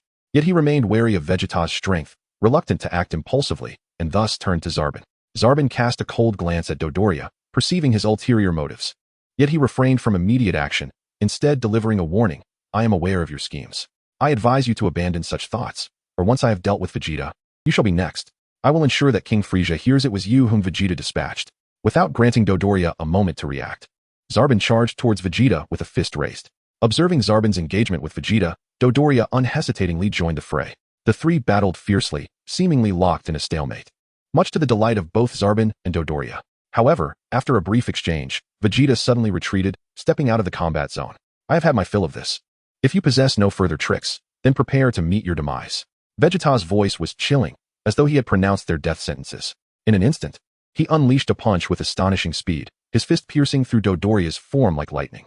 Dodoria's eyes widened in disbelief, unable to fathom his swift defeat.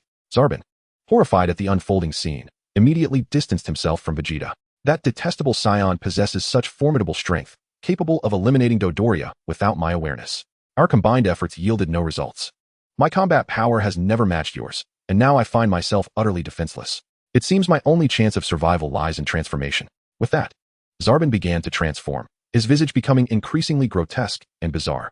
His once handsome features twisted into an unsightly form, his physique expanding, muscles bulging, skin turning a deep green, and his hair becoming a chaotic mess, resembling overgrown weeds, devoid of any allure.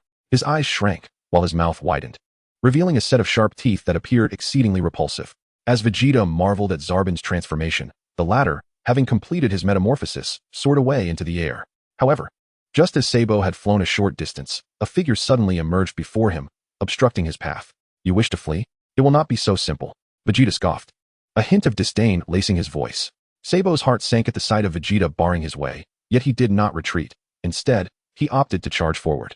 In an instant, Vegeta struck, landing a punch that sent Sabo plummeting from the sky to the ground. Is this your transformation? Your energy has barely increased by a quarter, truly. Only the most worthless of beings possess such an abominable metamorphosis. You are so grotesque, you might as well perish. Vegeta taunted, simultaneously unleashing a formidable aura that bore down upon Sabo. With a single-handed energy wave, the still prostrate Sabo was obliterated into dust.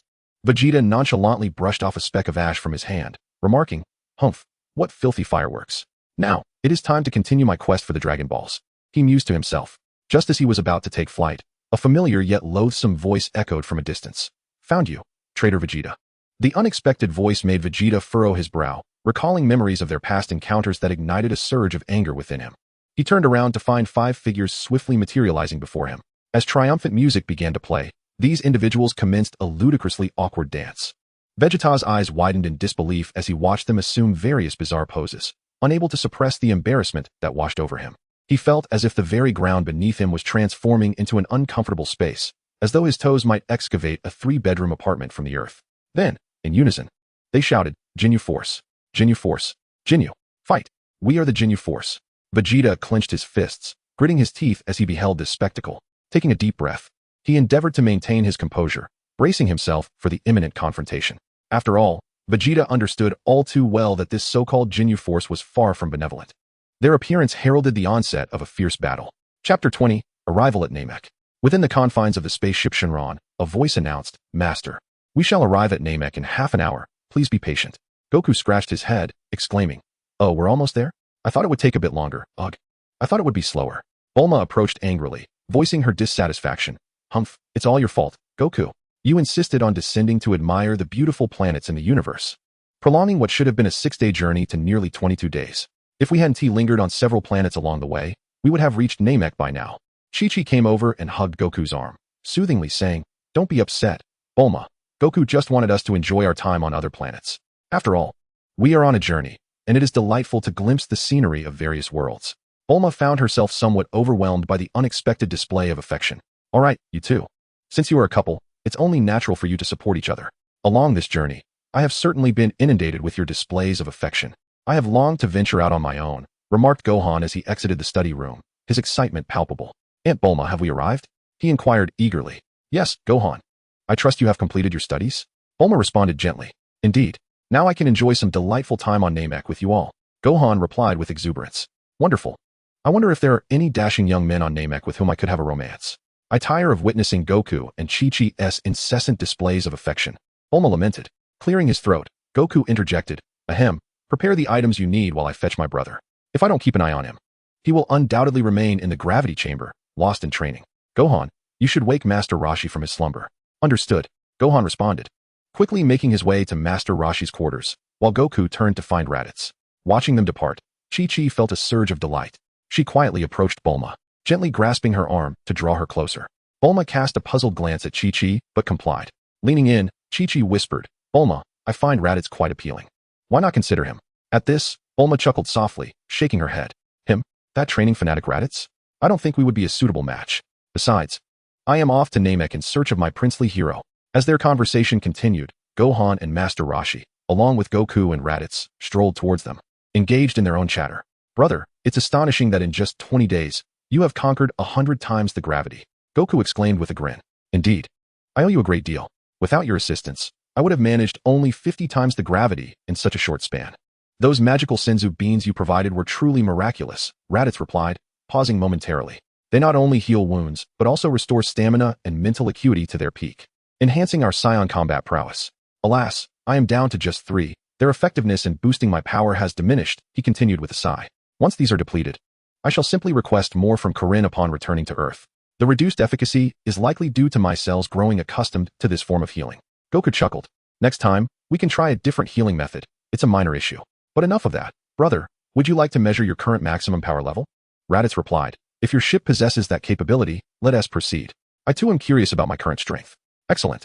Bulma just upgraded the scanning function. So stand still while I activate it, Goku said, pressing a button. After following the instructions, Raditz suddenly heard a whoosh, and a transparent glass dome, just large enough to accommodate a single person, rose from the ground. It enveloped Raditz completely, isolating him from the others. Brother, this dome will prevent any harm to the crew of the spaceship when you unleash your power, so feel free to exert yourself within it. Raditz smiled and nodded, indicating his understanding, before unhesitatingly beginning to unleash his energy. Goku stood nearby, intently watching Raditz and shouted, Dragon, scan Raditz's current battle power. A voice from the intercom immediately responded, Understood, Master. After scanning, Raditz's current battle power is 300,000. Upon hearing this number, the crowd erupted in astonished gasps and praise, utterly taken aback by Raditz's displayed strength. Gohan leaped up in excitement, finding the experience thrilling, and turned to Goku, saying, Dad, I want to test my battle power too. When Uncle Raditz was training earlier, he insisted on training with me until I successfully overcame the 20 times gravity before letting me return to my studies. I really put in a lot of effort. Subsequently, Gohan mimicked Raditz's earlier actions and conducted a battle power scan. Son Gohan, your current battle power is 30,000. The intercom announced Gohan's battle power once more. The crowd gasped in awe and surrounded Gohan, showering him with compliments, while Goku internally scoffed. No wonder he is a prodigy. Raditz amplified his strength 5-fold at 100 times gravity, and Gohan amplified his 10-fold at just 20 times gravity. His talent far surpasses that of the original story. Could it be that I was able to transform into a Super Saiyan and had been practicing the divine training methods when Gohan was born? How enviable. Gohan, feeling slightly bashful from the compliments, scratched his head and said, it's really nothing special, just good luck. After a brief chat, they began to pack their belongings in preparation for disembarking. Gohan slung his backpack over his shoulders and walked to the window to gaze at the scenery outside. Namek was a verdant planet, its surface adorned with dense forests and vast grasslands. The group continued their animated chatter while tidying up, and just as they finished, the spaceship's intercom sounded once more. Namek has been reached. The spaceship is about to land. Below is the ecological information recently gathered about Namek, along with previous data. Everyone paused their activities, attentively listening to the introduction on the intercom. Namek is situated in a unique star system, orbited by 3 stars, resulting in a perpetual daytime state without night. The planet comprises hundreds of islands, with its surface predominantly made up of extensive water bodies and land masses in the form of islands. This geographical structure endows Namek with abundant water resources, providing essential conditions for the survival of its inhabitants. The land is cloaked in various plants and fungi, with isolated hills and continents covered by peculiar mushroom-like trees. The flora and fungi of Namek constitute a vital component of its ecosystem, providing sustenance and resources for its inhabitants while playing a crucial role in maintaining the planet's ecological balance. The atmosphere is composed of 66 nitrogen, 32 oxygen, and 2 carbon dioxide. This composition renders Namek's atmospheric environment conducive to life, with oxygen levels sufficient to meet the respiratory needs of its organisms. The greenhouse effect produced by carbon dioxide, coupled with continuous daylight, ensures a stable surface temperature that is comfortable and consistent, devoid of seasonal fluctuations, perpetually embodying the essence of early summer, a perfect setting for exploration. We wish everyone a delightful journey. After listening to the announcement, the group brimmed with anticipation for Namek. Gohan exclaimed excitedly, at last, we're about to set foot on this mysterious planet. I wonder what kind of adventures await us. Goku replied with a smile. Let us hope that Namek harbors no dangers, and that we may coexist peacefully with the celestial beings. Laughter erupted among them as they proceeded toward the exit, eagerly awaiting the landing of their spacecraft. Just as the words left their lips, the ship touched down, and its doors opened slowly. Gohan was the first to leap from the vessel, his excitement propelling him to shout, Hooray! Namek, here I come. The others followed suit, and as Master Roshi disembarked, he furrowed his brow and gazed at Goku, saying, Goku, the presence of powerful beings on this planet is overwhelming, and many of them exude malevolence. One aura stands out, cold, sinister, and formidable. Raditz also sensed the atmosphere of the planet, rendered speechless by shock. Is it Frieza and his army, along with the Ginyu Force? And what of that presence nearby? Prince Vegeta? His energy is rapidly diminishing, as if he is on the brink of death. What could have transpired here? Goku replied calmly. Do not panic. Have you forgotten that Vegeta's previous scouter had a monitoring function? It is likely that Frieza learned of the Dragon Balls through it. Compared to Earth, Namek is probably closer to Frieza's base, which is why he has come here in search of the Dragon Balls to fulfill his wish. As for Vegeta, his intentions may mirror those of Frieza. This situation has become intriguing. Chapter 21. Vegeta declares war on Goku. Jinyu stood with his foot planted on the head of the barely conscious Vegeta, fuming. You've grown stronger, Vegeta. While I can understand you defeating Goldo, who possesses extraordinary abilities yet has a power level of 12,000, I never anticipated that my strongest team member, Raikum, with a power level of 50,000, would also fall to you. Had it not been for Berta and Gaiza's fusion technique, they too would have perished while I was searching for the Dragon Balls you concealed. You have truly surprised me. I never expected your power level to reach 60,000. However, it ends here. I will avenge my comrades by eliminating you. With that, Jinyu retracted his foot and concentrated energy into a ki blast, aiming it directly at Vegeta's head. As the launch was imminent, several shadowy figures suddenly appeared beside Vegeta. Jinyu retracted his movements, gazing at the familiar face of Raditz alongside two figures resembling Saiyans, one large and one small. Recognizing Raditz, Jinyu mockingly inquired, "Isn't this the worthless Saiyan Raditz? Long time no see. I thought you'd never dare to show your face in front of the Frieza force again. And these two beside, you must be the Saiyans from Earth. You're not here to rescue your Saiyan prince, are you?" Without uttering a word, Raditz swiftly surged forward, landing 3 consecutive punches that sent Jinyu, Berta, and Jeez crashing to the ground. With a disdainful tone, he remarked, "TCH, daring to call me trash? I think your Jinyu force is even less than trash." Goku cast an appreciative glance at Raditz, affirming, "I told you, you're even worse than trash. Moreover, my brother is no trash." Gohan cautiously surveyed the surroundings and, upon seeing Vegeta's dire state, warned Goku, "Dad, that Saiyan named Vegeta seems to be on the brink of death. What should we do?" Reflecting on the years spent alongside Vegeta, Raditz observed the battered, bloodied, and motionless figure of Vegeta before turning to Goku. "Perhaps we should save him. After all, he is one of the few remaining Saiyans." Goku retrieved a bottle of water from Gohan's backpack and handed it to Raditz, saying, "Brother, the decision is yours." Just as Jinyu and his comrades stood up, wiping the blood from their lips, they warily watched Raditz take the water, producing a bean to feed Vegeta. Afterward, he poured the entire bottle of water into Vegeta's mouth and stepped aside, observing the prince's condition, momentarily hesitant to act. After a short while, Vegeta's wounds vanished in an instant, his body restored to its former state. Abruptly, he opened his eyes, instinctively leaping to a battle-ready position, alertly scanning his surroundings and assessing his own body. Upon recognizing the familiar landscape of Namek and the presence of the Jinyu force alongside the detested Kakarot, he momentarily froze before erupting into boisterous laughter. "Ha! I, Prince Vegeta of the Saiyans, am still alive. This is splendid. I feel invigorated with power. Though I don't quite understand the situation with you two groups, it matters not. With my current strength, I could slay even Frieza, and as for you, my enemies, it's time for you to perish." Before anyone could react, Berta and Jeez, unable to tolerate the arrogance of someone they had previously defeated, charged at him with their fusion technique. Seeing them dare to attack again, Vegeta smirked wickedly. "Did you think I was still the Vegeta you defeated earlier? What a joke." Before they could close the distance, Vegeta appeared before them with a speed that Jinyu could not even perceive, delivering twin punches that pierced through their bodies. In the midst of their terror-stricken expressions, the energy from his fists erupted, coinciding with the explosion of the battle power detectors worn by the Jinyu force. Berta and Jeez's bodies were vaporized into nothingness, disappearing without a trace. Raditz, Gohan, and Jinyu were all ensnared in a state of shock, rendered momentarily speechless. It was then that Goku clapped his hands in admiration, exclaiming, "Oh, impressive, Vegeta. I never anticipated that your power had grown so formidable. Truly, you are a paragon among the elite Saiyan warriors." As Goku's words penetrated their astonishment, the trio began to awaken from their stupor. Jinyu's body trembled uncontrollably, his disbelief morphing into a frenzied shout. "No, no, no. This is utterly impossible. My scouter must be malfunctioning. It cannot be true. How could your battle power possibly exceed 500,000? I refuse to accept this reality." Vegeta, observing Jinyu's grotesque state, could not resist a scornful remark. "There is nothing impossible here. A near-death experience can indeed amplify a Saiyan's strength. Though I am uncertain why this enhancement is so pronounced or why I recovered so swiftly, it is rather amusing to see you, the esteemed captain of the Jinyu force, reduced to such a pitiful state. Allow me to liberate you. You may now embrace death." With that, Vegeta unleashed an energy blast, catching Jinyu off guard and reducing him to ashes. Turning his attention back to Kakarot and his companions, Vegeta arrogantly declared, "Now it is your turn, particularly you, wretched Kakarot." Gohan, glancing at Goku and Raditz beside him, managed to suppress his fear and summoned his courage to shout, "You villain! We saved your life with the Senzu Beans. And this is how you repay us?" Vegeta, hearing this, turned to Raditz. "Raditz, did you truly save me?" Raditz felt a tumult of emotions within. Despite his relentless training and newfound strength, Vegeta had surpassed his efforts in an instant. Yet, he found solace in the truth. "Indeed, Vegeta. It was we who rescued you with a healing herb from Earth, the Senzu Bean, just as you were on the brink of death.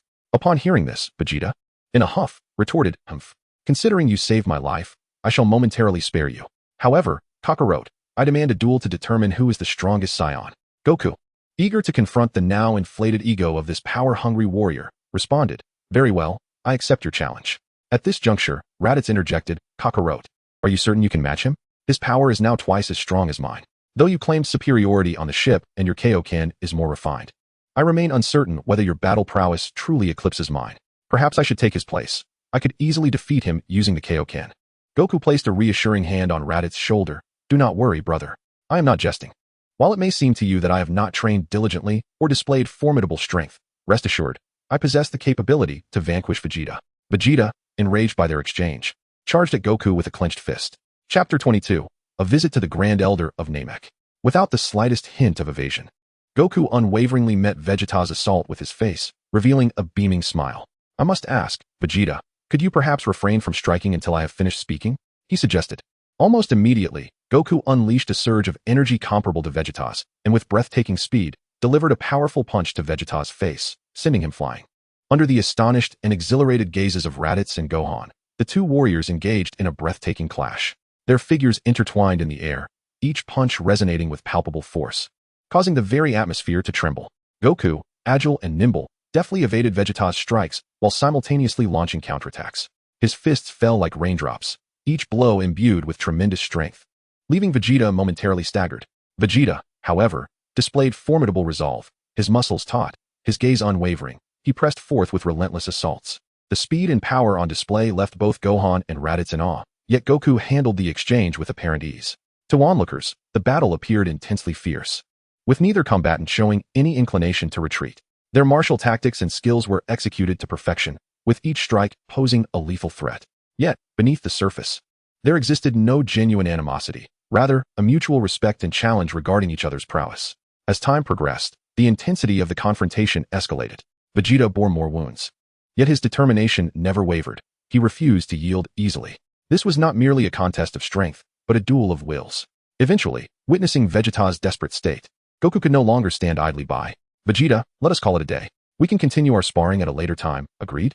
Vegeta scoffed. "Humph, what is this? Kakarot, are you afraid? I have yet to unleash my true power." Shaking his head, Goku replied, "Ah, you remain as prideful as ever. I knew reason would not sway you. Thus, I shall resort to physics."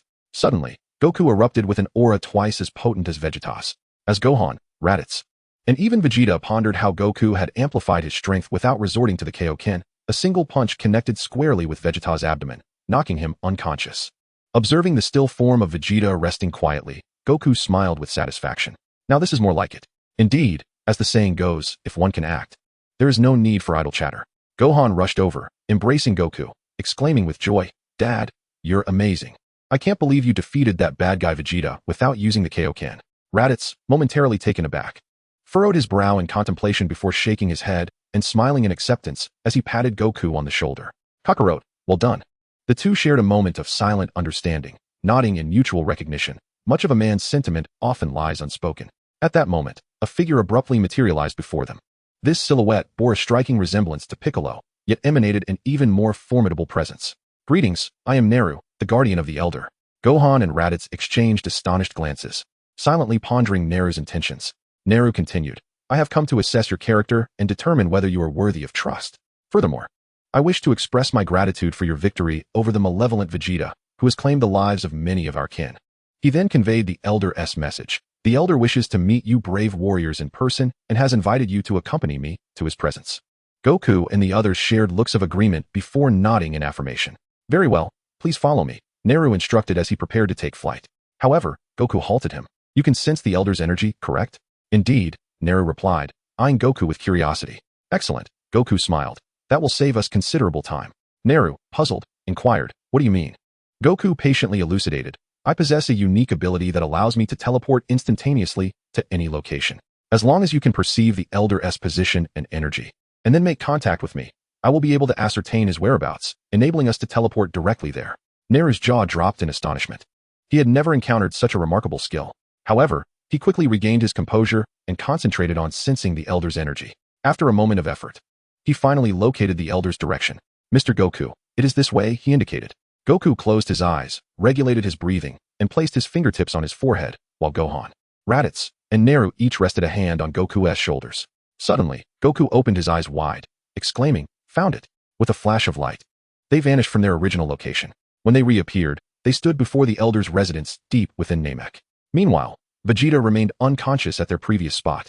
On the other side, Goku and his companions found themselves before an oddly shaped silver structure, its doors opening automatically to reveal the Elder, an aged Namekian, before them. "Welcome, esteemed guests from afar," the Elder said in a deep voice. "Greetings, Elder." Goku and the others respectfully bowed. "I have sensed the formidable power within you," the Elder remarked with a smile. "Particularly addressing you, Son Goku." Goku, slightly embarrassed, replied, "Oh, it's nothing, really. I have summoned you here to delve deeper into the nature of you benevolent outsiders, fostering further dialogue. Would that be agreeable to you?" Goku smiled, responding, "Of course, Elder, but how shall we proceed? One among you may step forward to stand before me, allowing me to access their memories and thus gain a deeper understanding of you. If agreeable, who shall volunteer?" Gohan, filled with a sense of wonder and curiosity, eagerly exclaimed, Me. Let me give it a try." "Ah, come forth, child," the Elder said with a slight nod, inviting Gohan to step closer. With excitement radiating from him, Gohan approached and stood before the Elder. The Elder then extended his hand, gently placing it above Gohan's forehead, closing his eyes in concentration.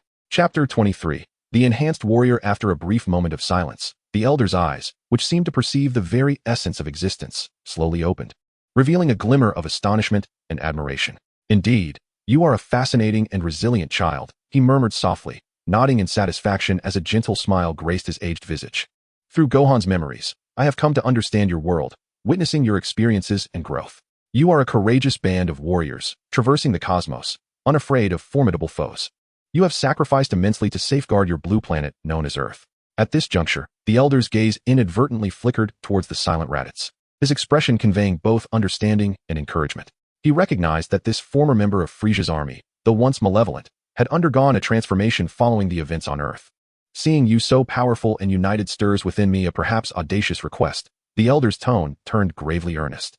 "I beseech you, on behalf of myself and all Namekians, to protect our homeland, so that it may not fall victim to the tyrannical ambitions of Frieza. Though we inhabit different worlds, our hearts are intertwined in the face of evil and despotism." The Elder continued, his voice resonating in the vast sanctum. "Please accept our plea and become the guardians of Namek, standing together against the encroaching darkness to protect our world." Goku's eyes sparkled with mischief as he feigned curiosity, his tone laced with playful inquiry. "Hey, Elder, since you can glean our world through my memories and understand our experiences, do you also know how we might vanquish that overwhelmingly powerful Frieza? After all, with our current strength, we may find it challenging to confront him directly." Upon hearing this, the Elder's lips curled into a mysterious smile as he replied softly, "Ah, Goku, your question is both direct and incisive. Frieza's might indeed surpasses imagination, yet in this world, there is no absolute invincibility, only the relentless pursuit of self-improvement by the strong. To defeat Frieza, you will require not just an increase in strength, but a harmonious blend of wisdom and strategy." A glint of sagacity sparkled in the Elder's eyes. After a moment of contemplation, the Elder continued, "From my recent observation of Gohan's memories, I believe that within you lies the power to overcome him. However, a portion of that strength remains untapped. I can help unlock your potential and draw forth that power, perhaps enhancing your capabilities." With that, the Elder's wise and weathered eyes shimmered softly as he gently placed his wrinkled hand upon the young Gohan's head. At that moment, Gohan felt a warm and overwhelming energy surge from above, cascading down like a vast river of stars, instantly filling every vein and bone in his body. He felt as light as a feather, as if he could dance with the wind, and an unprecedented sense of power welled within him. "Father, it seems I have become quite strong." Gohan's aura exploded forth, and both Goku and Raditz sensed that his power had reached the level of Vegeta's mere moments ago. Everyone in the room, feeling Gohan's newly unleashed potential, was incredulous yet delighted at his newfound strength and the enhancement of their combat capability. When it came time for Goku and Raditz, although both were tempted, they gracefully declined for differing reasons. Goku, fully aware of his own formidable strength, feared that allowing the Grand Elder to witness its entirety might provoke unnecessary turmoil and misunderstandings. As for Raditz, his stern visage bore an impenetrable pride.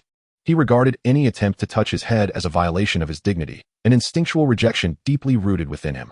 Observing this scenario, a glimmer of cunning flashed in Goku's eyes as a brilliant plan quietly took shape in his mind. "Grand Elder, why not summon those comrades who fought alongside us on planet North Kai? Though they are not present here, They too yearn for an enhancement of their power, which might provide your kin with additional support.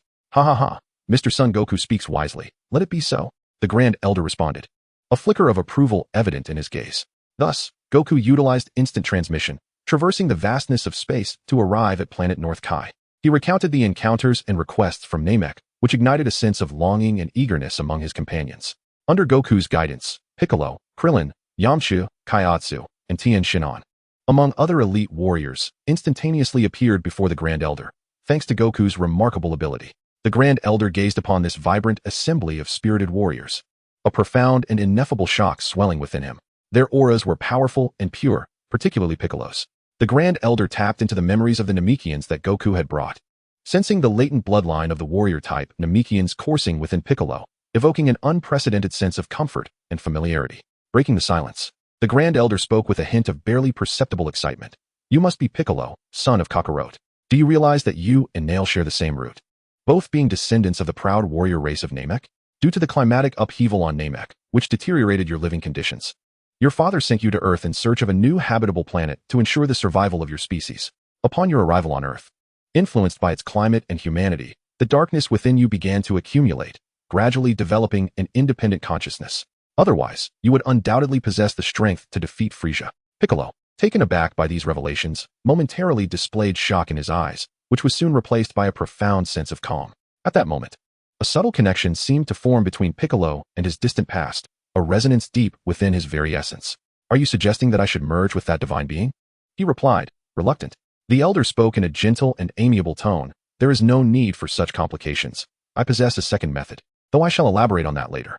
Come forth, and I shall unlock your potential. Thus, the elder began to awaken the latent abilities of each valiant warrior. Each gentle touch of his hand accompanied by a surge of energy, akin to the most exquisite craftsmanship of nature, enabling their powers to undergo a qualitative leap. As the final glimmer of light dissipated, Piccolo and the others felt an unprecedented strength, overwhelmed with exhilaration and excitement. Chapter 24, Warriors of 10 Million and New Adversaries. Upon sensing Piccolo's energy, Raditz was taken aback. How has Piccolo suddenly become so much stronger? It feels about 3 times my own power. He quickly reached out to sense the energies of his companions, discovering to his astonishment that Krillin and Tien's energies had also risen to match his own. Meanwhile, Yamcha and Kaiatsu's energies surpassed half of his. This revelation left Raditz utterly astounded. With wide eyes, Raditz turned to the elder, pleading, Elder, please help me unlock my potential at once. The elder nodded with a smile. Very well, my child. He extended a finger and placed it upon Raditz's forehead. As the elder's power flowed into him, Raditz's body began to transform, his muscles tightened, and his energy surged. After a while, Raditz's potential was fully unlocked, and his energy had increased 5-fold compared to before. Overjoyed by his transformation, a look of ecstatic delight spread across his face. The others, witnessing Raditz's remarkable enhancement, first marveled at his newfound strength and subsequently offered their heartfelt congratulations. The elder gazed at Raditz and the others with a satisfied expression in his eyes. Once their celebrations had subsided, he concluded his mental communication with Nail and spoke softly. Nail, go forth, child. For the sake of Namek, I regret the burden you must bear. Nail bowed deeply to the elder, his eyes shimmering with determination, and sincerely replied, It is my honor, elder. I am grateful for your care and nurturing over the years. Approaching Piccolo with a serious and focused demeanor, Nail locked eyes with him and earnestly stated, I am the second method the elder mentioned. Merge with me. Like you, I am one of the finest warrior Namekians. Through our fusion, I can replenish and enhance your soul and bloodline, thereby awakening your potential and elevating your strength. Upon hearing this, Piccolo furrowed his brow slightly, appearing hesitant as he softly inquired, If I merge with you, will I still be the same me? The elder quickly reassured him, You need not worry. The fusion will only enhance your abilities in every aspect, but will not alter your personality or thoughts. Nail will vanish from this world, yet your essence shall remain intact.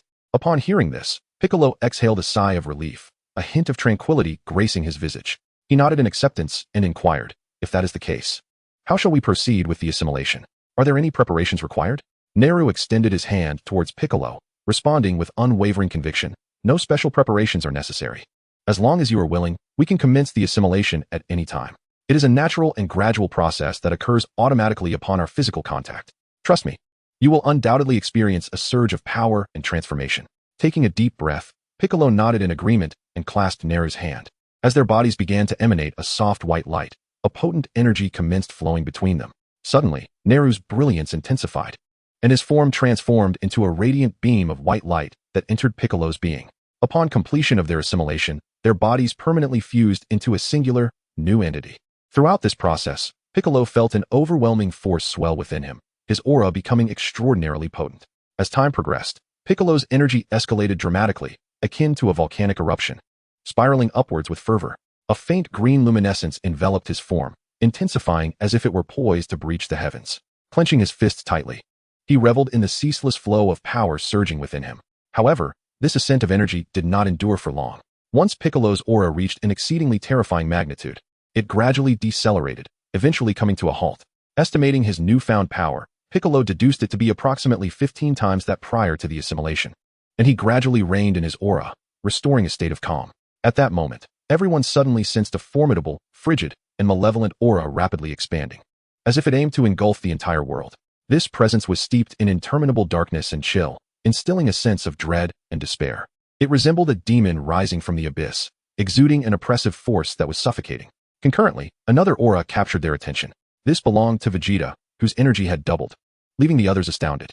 Yet, in comparison to the recently surging malevolent aura, Vegeta's energy was merely half as potent, and the two auras stood in stark opposition to one another. Despite the considerable distance, all could distinctly perceive the presence of that aura, as if it were declaring its might and supremacy to all. The Grand Elder gazed at the Dragon Ball before him, a glimmer of resolve flickering in his eyes as he decided to bestow the Dragon Ball he had safeguarded to Goku and his companions. He placed the Dragon Ball in Goku's hands and earnestly declared, "This Dragon Ball is entrusted to you. May it bestow upon you strength and courage." "Thank you, Grand Elder."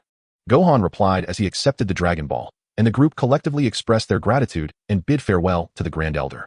Subsequently, Goku utilized his instant transmission ability, swiftly transporting everyone to the battlefield where Vegeta awaited. Upon their arrival, they beheld a colossal spacecraft, its design resembling an enormous disk suspended gracefully within the cosmos. The spaceship looms impressively large, exerting a formidable visual impact that creates an intense sense of atmosphere. Its top design is particularly unique, featuring a circular entrance at the center, encircled by observation windows of Frieza's command chamber. Although these windows do not reveal the internal structure, their purple gradient paint bestows upon the vessel an aura of mystery and nobility. The circular hatch at the top is ingeniously crafted, while the sides of the spaceship are adorned with neatly arranged circular blue portholes, gleaming with a metallic luster. Upon landing, multiple mechanical tentacles emerge to provide robust and stable support. The design of the bottom struts is equally exquisite, each tip enhanced with a metallic blue gradient finish, showcasing meticulous craftsmanship. Chapter 25, Frieza. Not far from the spaceship, Vegeta is engaged in a fierce battle with an adversary resembling an alien creature. This enemy possesses pink arms and legs, a large and muscular body covered in hard purple scales that shimmer with a metallic sheen and feature sharp edges. Its hands and feet, along with the white armor adorning its shoulders and part of the chest, are purple. The skull is elongated, adorned with two large and two smaller backward-growing horns, its visage grotesquely protruding, with a nose almost entirely regressed to reveal only a pair of cold, merciless eyes, exuding a fierce and sinister expression. Numerous sharp spikes protrude from its back, while its robust limbs, defined by clear muscular lines, support its body like sturdy columns. A long, whip-like tail, tipped with sharp spines and matching the color of its body, undulates menacingly, embellished with black circular markings that emanate an aura of malevolence and terror. In this confrontation, Vegeta is acutely aware of his opponent's strength, but faces him with unwavering courage, his gaze filled with determination and resilience. The aura of evil continues to radiate an oppressive chill, attempting to crush Vegeta's spirit. However, despite being relentlessly assaulted, Vegeta does not retreat. Suddenly, Goku swings his right hand, unleashing a powerful energy blast towards the two combatants. Recognizing the alien creature as Frieza, he calls out, "Hey, you must be Frieza?" Both Vegeta and Frieza, caught in their fierce struggle, immediately sense the formidable energy and instinctively retreat, creating distance between them. They both turn their wary eyes towards the source of the attack. Upon realizing that it is Goku, Vegeta secretly breathes a sigh of relief, but an odd smile soon graces his lips. He feels his combat power has escalated to match the force that Goku had unleashed when he knocked him out long ago. He no longer believes he will be defeated by Goku. Meanwhile, upon seeing Goku's face, Frieza recalls the Saiyan who had once bravely attempted to thwart his plans to destroy planet Vegeta years ago. However, when their gazes shift to the individuals behind Goku, they discover Latte Eyes, Piccolo, Krillin, and Gohan, who is holding a Dragon Ball. Excitement flashes across Frieza's face, for he has finally located the last Dragon Ball. Frieza felt a surge of frustration within him. Ever since his combat power detectors, along with those of his entire legion, were obliterated by an overwhelming force exceeding 500,000. He had found himself in a state of vulnerability. He ventured to that location only to discover a fainted Vegeta and a Dragon Ball concealed nearby. With this, he managed to collect 6 Dragon Balls, yet without any detectors, he was unable to locate the Namekian to inquire about the whereabouts of the final Dragon Ball. Reluctantly, he decided to take Vegeta back to his lair for treatment, planning to devise a strategy once Vegeta regained consciousness. To his astonishment, upon awakening, Vegeta exhibited a remarkable increase in power and boldly declared war against him. While surprised, Frieza was not intimidated. After all, he was the Emperor of the universe. However, when he clashed with Vegeta, he realized that his opponent's strength surpassed all expectations. His first form was utterly outmatched by Vegeta and was quickly defeated. Consequently, he had no choice but to transform into his second form, which allowed him to barely hold his ground against Vegeta. Witnessing Vegeta's alarming growth rate, he resolved to unleash his full power and transformed into his third form. In this new state, he toyed with Vegeta, effortlessly placing him in a perilous situation. Yet, to his surprise, Vegeta refused to surrender and continued to fight valiantly. Just as Frieza reveled in the thrill of the hunt, the final Dragon Ball unexpectedly presented itself before him. Overjoyed, he ceased his assault on Vegeta and turned his gaze towards the Dragon Ball, believing that acquiring it would grant him his wish, immortality, allowing him to eternally reign on the throne of the universe. Lost in these thoughts, Frieza had no time to respond to Goku's inquiries and vanished from his location in an instant, reappearing directly before Gohan. He stood before Gohan, extending a hand, intent on eliminating the boy clutching the Dragon Ball before seizing it for himself. In a fleeting moment, Frieza's actions caught everyone off guard, leaving them momentarily stunned. Just as Frieza's hand was about to pierce Gohan's body, a figure surged forward, seizing Frieza's arm with a vice-like grip, halting his advance. As everyone regained their senses, they realized that the one who had grasped Frieza's arm was none other than Piccolo. Without uttering a word, Piccolo delivered a powerful punch to Frieza's face, sending him hurtling away. Frieza flew backward like a cannonball, crashing through numerous small hills before finally becoming lodged in the surface of the last hill. Struggling to emerge from the mound, he tasted blood at the corner of his mouth. Rage clouded his vision as he realized that this Namekian dared to thwart his ambitions, possessing the strength to injure him with ease. "You dare to obstruct me?" Frieza seethed through gritted teeth. Piccolo, exuding an air of authority, retorted, "Humph. Gohan is my half-student. You shall not harm him in my presence." With that, the two resumed their fierce battle. However, this time, the tide of combat was entirely different, as Frieza found every move he made effortlessly suppressed by Piccolo, leaving him utterly defenseless. He felt an overwhelming sense of frustration and confusion, unable to comprehend why Piccolo had suddenly grown so powerful. Meanwhile, Piccolo was utterly toying with Frieza, making him endure a plethora of hardships. After a while, Frieza finally grasped his dire situation and roared in anger, "Damn it! How dare you humiliate me like this?" With that, he resolved to unleash his ultimate transformation into his final form. As a radiant light flickered, a formidable surge of energy erupted, causing Frieza's body to undergo a dramatic metamorphosis. His physique began to shrink, yet his muscles became more defined, enveloped in a blinding glow that made it difficult to behold. As the brilliance gradually subsided, Frieza emerged before everyone in his final form. He appeared diminutive, even more compact than before, yet emanated a chilling, terrifying aura. His face bore elongated crimson eyes and purple-black lips. The purple armor clung tightly to his body, every contour perfectly showcasing his athletic build. His hands were slender and elongated, fingers slightly curled, poised to deliver a lethal strike at any moment. Each of his feet had 3 toes, producing a creaking sound as he walked. Chapter 26, Defeat and Outburst. A new round of combat commenced between Piccolo and Frieza. Although Frieza's battle power had significantly increased with his transformation, it still fell short compared to Piccolo's abilities. However, as the battle progressed, it became increasingly evident to all that Frieza's aura was continuously intensifying, while Piccolo found himself struggling more and more. Before long, Piccolo was no longer a match for Frieza. The tide had completely turned, with Frieza now mocking Piccolo, who was left with little means to retaliate. Finding the fight growing somewhat tedious, Frieza decided to conclude this game. He raised a finger, and a death ray shot forth in an instant, its speed so great that Piccolo had no time to evade, striking him directly in the left chest. The power of this death ray was immense, piercing through Piccolo's body and leaving a gruesome wound as he slowly succumbed to the ground. Just as Goku, having used instant transmission to bring Krillin and the others back to the dragon ship, witnessed Piccolo's fall, he sensed Gohan's fury escalating 20-fold. Ready to charge at Frieza in a fit of rage, he immediately intervened. "Gohan, don't be reckless. You are not yet a match for Frieza." However, Gohan, consumed by rage and oblivious to Goku's warning, charged forth like a furious beast. His speed was astonishing, vanishing from sight in an instant, only to reappear behind the unsuspecting Frieza. Without hesitation, he unleashed his full might, delivering a ferocious kick that struck Frieza squarely in the back, sending him hurtling away. Taken aback by this sudden assault, Frieza's body tumbled through the air. Meanwhile, Gohan did not relent. He raised his hands above his head, palms pressed together, gathering all his energy into that singular point. With a mighty shout, Masenko, a colossal wave of energy surged forth from his palms. The energy wave, imbued with unparalleled might, struck Frieza with unerring precision, who was still suspended in midair from the previous assault. A resounding explosion erupted as the energy wave collided with Frieza's form, illuminating the entire expanse as if a miniature sun had ignited at that moment. Gohan, having exhausted his strength from overexertion, succumbed to darkness and collapsed to the ground. At that instant, Goku materialized behind Gohan, catching him effortlessly and cradling him in his arms. Gazing down at the slumbering Gohan, Goku was filled with a profound sense of reflection. This child possesses remarkable potential. The power encapsulated in that last move was, astonishingly, double that of the energy wave itself. It seems that the careless Frieza may need to take a moment to recuperate. Gently, Goku set Gohan down on the ground, his expression solemn as he surveyed the scene before him. He cast a glance at Piccolo, who lay motionless on the ground, his wounds healing at an agonizingly slow pace, and at Vegeta, who stood nearby, battered and bloodied, his face a mask of defiance. Turning his gaze resolutely towards Raditz, he inquired softly, "Brother, you should still have 2 Senzu Beans, correct?"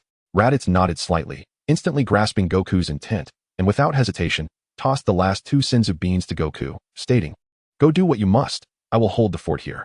Goku caught the Senzu Beans steadily, a flicker of gratitude illuminating his eyes as he sincerely thanked Raditz. "Thank you, brother." He then turned to Vegeta, calling out loudly, "Vegeta, catch. This is the miraculous earth medicine that saved you from Jinyu." With that, Goku hurled one of the Senzu Beans towards Vegeta.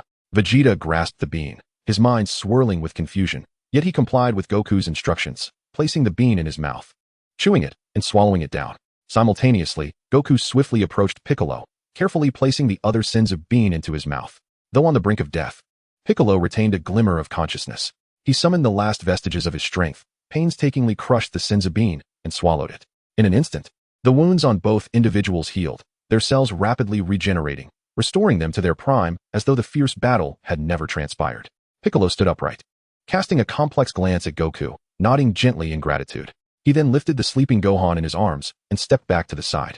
On the other hand, Vegeta, brimming with exhilaration, sprang to his feet, laughing heartily. "Ha! I have completely recovered from my injuries.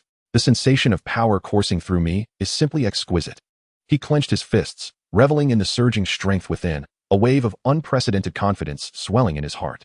Goku, sensing Vegeta's newfound aura, observed him with a sly glint in his eyes, nodding in satisfaction. Indeed, Vegeta's power has increased threefold compared to before. Truly, the elite Saiyan. Meanwhile, Raditz turned to Goku, seemingly discerning his inner thoughts. He smiled and nodded in agreement. Indeed, Vegeta has truly lived up to the title of Prince of the Saiyans, managing to elevate his power to such heights in such a brief span of time. Upon hearing their praises, Vegeta crossed his arms defiantly, scoffing, "Humph. Once I escape this wretched planet and refine my training further, I shall undoubtedly defeat that accursed Frieza. I am the strongest Saiyan."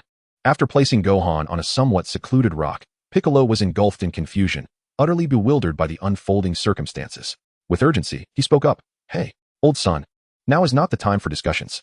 Frieza may awaken at any moment, and his energy has barely diminished." Piccolo was acutely aware of Frieza's terrifying power and ruthless methods. Should he recover, the consequences would be dire. They should be concentrating on the impending crisis, rather than entangling themselves in trivial matters. However, Goku appeared unconcerned by Frieza's threat, calmly responding, "No need to rush. You'll see when Frieza arrives." Piccolo could not fathom Goku's perspective. He believed they could not afford to let their guard down and must remain vigilant. After all, Frieza's might was well known, and any negligence could lead to catastrophic consequences. Goku called out towards Frieza's direction, "Hey, Frieza, stop pretending and get up. I know you're fine. This isn't very entertaining." Chapter 27, Raditz and Frieza. Frieza slowly rose from the ground, approaching with a sinister chuckle. "Ha, I didn't expect you to see through my ruse so quickly. I was hoping to observe how you all would behave after believing you had defeated me." Seeing Frieza stand so swiftly, Vegeta felt a mix of fear, resentment, and despair. Muttering softly, "Damn it, I can't believe he is so fast. I haven't even had the chance to leave this planet. Am I destined to perish here? No, I cannot die here. I have far more significant matters to attend to." Piccolo lamented, "Curse it. Had I known he was this formidable, I should have eliminated him sooner." and we wouldn't be in this predicament. Now, I risked disappointing the elder. Noticing the pessimistic expressions on everyone's faces, Raditz furrowed his brow and shouted impatiently, Hey, what are those expressions? I haven't even truly engaged yet. Pay attention. As his words echoed, Raditz exuded a powerful aura, causing Vegeta to gasp in surprise. However, he quickly scoffed, I didn't expect your power to advance so swiftly, nearly reaching half my level. But what good is that power against Frieza? Before Vegeta could continue his taunts, Raditz swiftly assumed a peculiar stance, crouching as if in distress. Clenching his fists tightly, he unleashed his energy once more, bellowing, Kaioken. Times 10. With his roar, Raditz's body became enveloped in a frenzied blaze of crimson energy, his aura surging tenfold in an instant. At this moment, his power had entirely surpassed that of Piccolo. Vegeta stood before this spectacle, utterly astounded, gazing at the figure with a heart brimming with self-mockery and rage. To think, I have not even reached half of your strength, yet I dared to call myself the mightiest Saiyan. How utterly laughable. Frieza, observing Raditz's transformation, displayed no hint of alarm. On the contrary, a smirk crept across his lips, accompanied by a derisive chuckle. Ha, you appear to be somewhat stronger than that Namekian. But if this is all the power you possess, then I must say I am sorely disappointed. At this juncture, the crowd marveled at Raditz's newfound strength. Yet Son Goku remained silent, his gaze fixed intently on Raditz, as though anticipating something. Suddenly, Raditz's energy surged once more, flames like wild, dancing fire engulfing him. His long hair and tail thrashing about with fervor. Despite the excruciating pain coursing through his body, he bellowed, Kaioken, 20 times. With this declaration, Raditz's might doubled, overwhelming both Piccolo and Vegeta with astonishment. They were utterly captivated by the unfolding scene. Meanwhile, Son Goku beamed with joy, giving Raditz an enthusiastic thumbs up.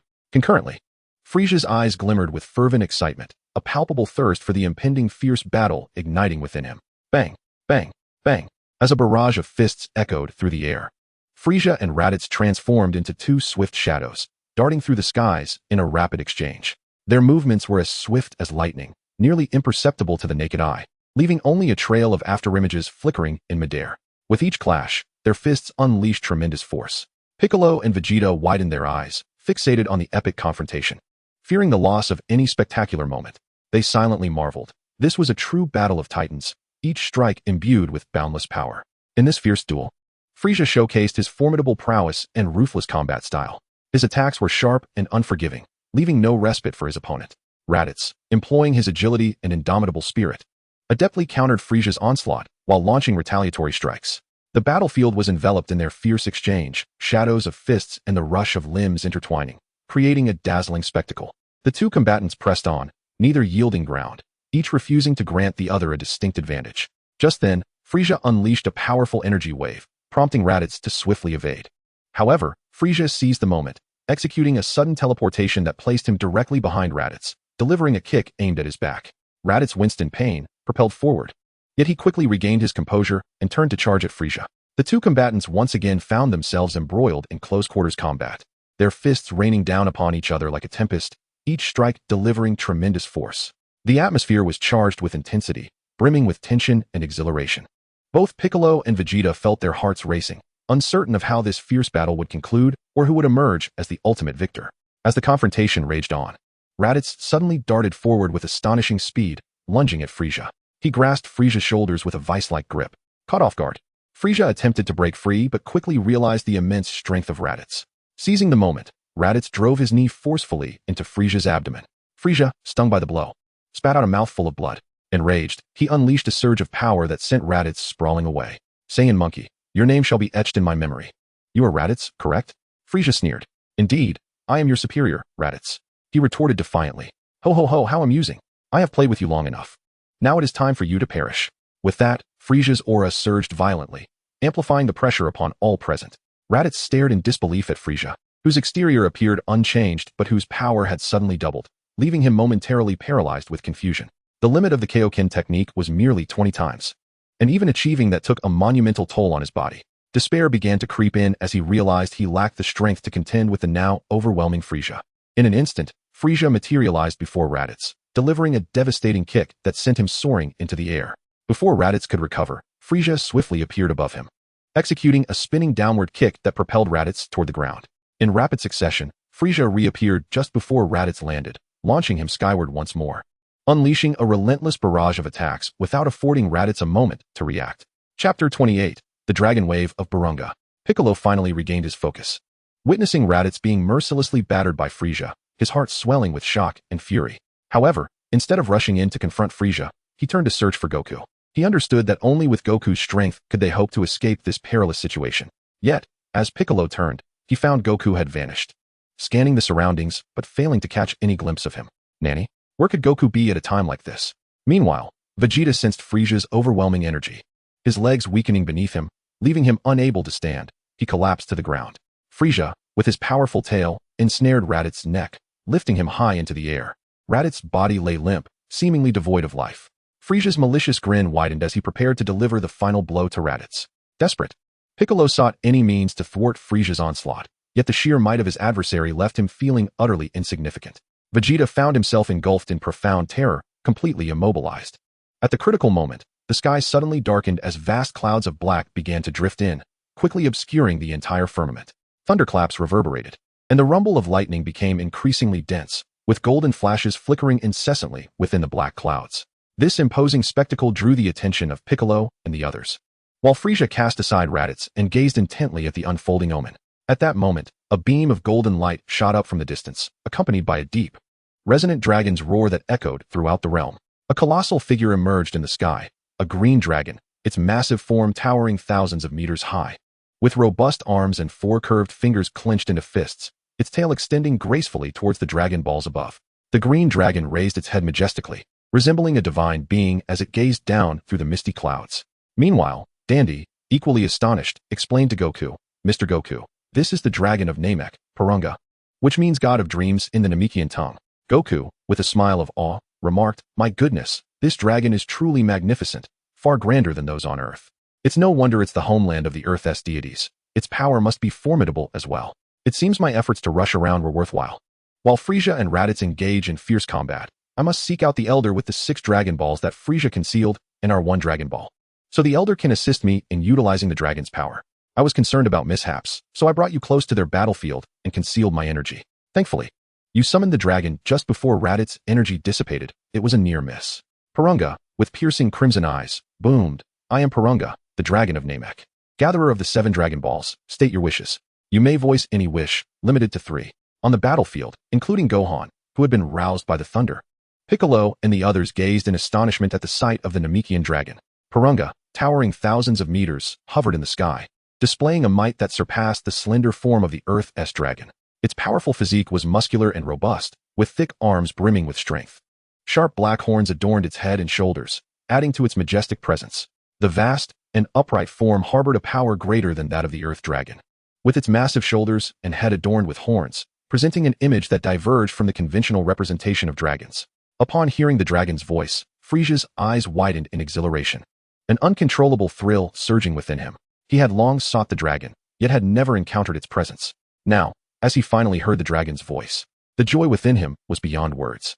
Without hesitation, Frieza launched himself into the air, racing towards the dragon at breakneck speed, resembling a streak of lightning across the sky. Piccolo and the others did not attempt to thwart Frieza's advance. They understood his objective and recognized the disparity in strength between them. In the face of such a formidable adversary, they chose to remain silent. However, Vegeta's sentiments were entirely different. He was consumed by a sense of urgency, yearning to thwart Frieza immediately. Yet, he was acutely aware of the vast disparity in their strengths, leaving him in a state of inner turmoil and helplessness. Frieza's figure gradually receded, fading from the sight of the onlookers. His departure afforded Piccolo and the others a fleeting moment of respite. Meanwhile, Goku sensed Frieza approaching his vicinity and promptly conveyed his 2 wishes to Dandy. Although the first wish was somewhat perplexing to Dandy, he readily acquiesced. However, Dandy hesitated to relay the second wish to the Eternal Dragon. Yet, Goku assured him that he would handle that individual from now on, ensuring that he would not affect Namek. Recalling the Grand Elder's parting words to fulfill all of Goku's wishes, Dandy wavered for a moment before conceding. Dandy gazed at the Eternal Dragon, speaking loudly in the Namekian tongue to express Goku's wishes. "Eternal Dragon, my first wish is to elevate Goku's bloodline purity to the legendary Super Saiyan level. The second wish is for Vegeta to attain immortality." The dragon's solemn voice resonated once more. "I can endeavor to grant your first wish, but the second wish poses significant difficulty. I require the power of 2 wishes, and its effect will only last for 10,000 years. Are you certain?" 10,000 years, so be it. The title of second best is now yours, my foolish Vegeta. Ha ha ha. Goku chuckled inwardly, resolutely facing the dragon. I am certain. Dandy echoed. Yes, I am certain. Purunga, please fulfill my wish. With the dragon's utterance, its enormous eyes suddenly glowed a fiery red, and two powerful energies surged forth, entering the bodies of Goku and the distant Vegeta. Your wishes have been granted, farewell. The deep voice of the dragon reverberated through the air, before its form began to dissipate into countless twinkling starlights, ultimately vanishing from sight. At that moment, however, a furious roar echoed throughout the heavens. Damn it! Frieza, who had just arrived, beheld the scene before him, his expression darkening ominously. His eyes widened in shock as he fixated on the 7 Dragon Balls scattering and transforming into stone, plummeting to the ground. His rage ignited instantly, reaching a fever pitch. You wretched wild monkey, how dare you thwart my grand ambitions? No matter who you are, you shall pay a grievous price. I will torment you in the most cruel and excruciating ways. Frieza seethed, his voice brimming with boundless malice. Chapter 29, The Power of Tien. Goku paid no heed to Frieza, instead relishing the surging power within him, fully aware that his wishes had come to fruition. He then turned his gaze towards Vegeta, silently vowing, climbing to the heights of 10,000 years, Vegeta, I shall assist you in realizing your aspirations and making amends. At that moment, Vegeta, who had stealthily followed Frieza, also sensed a remarkable change within himself, experiencing an unprecedented vitality, feeling an unshakable sense of immortality. He hazily glimpsed the attire of the Wishmaker before the Divine Dragon, surmising it to be Goku. He then comprehended that the power coursing through him was a result of Goku's wish to the dragon. Exhilarated, Vegeta momentarily forgot Frieza's presence, erupting with laughter. Ha ha ha. Kakarot, I never imagined you would fulfill my wish, granting me this formidable vitality. I feel as though I shall never age, and my combat prowess has nearly doubled. This favor, I, Vegeta, shall remember.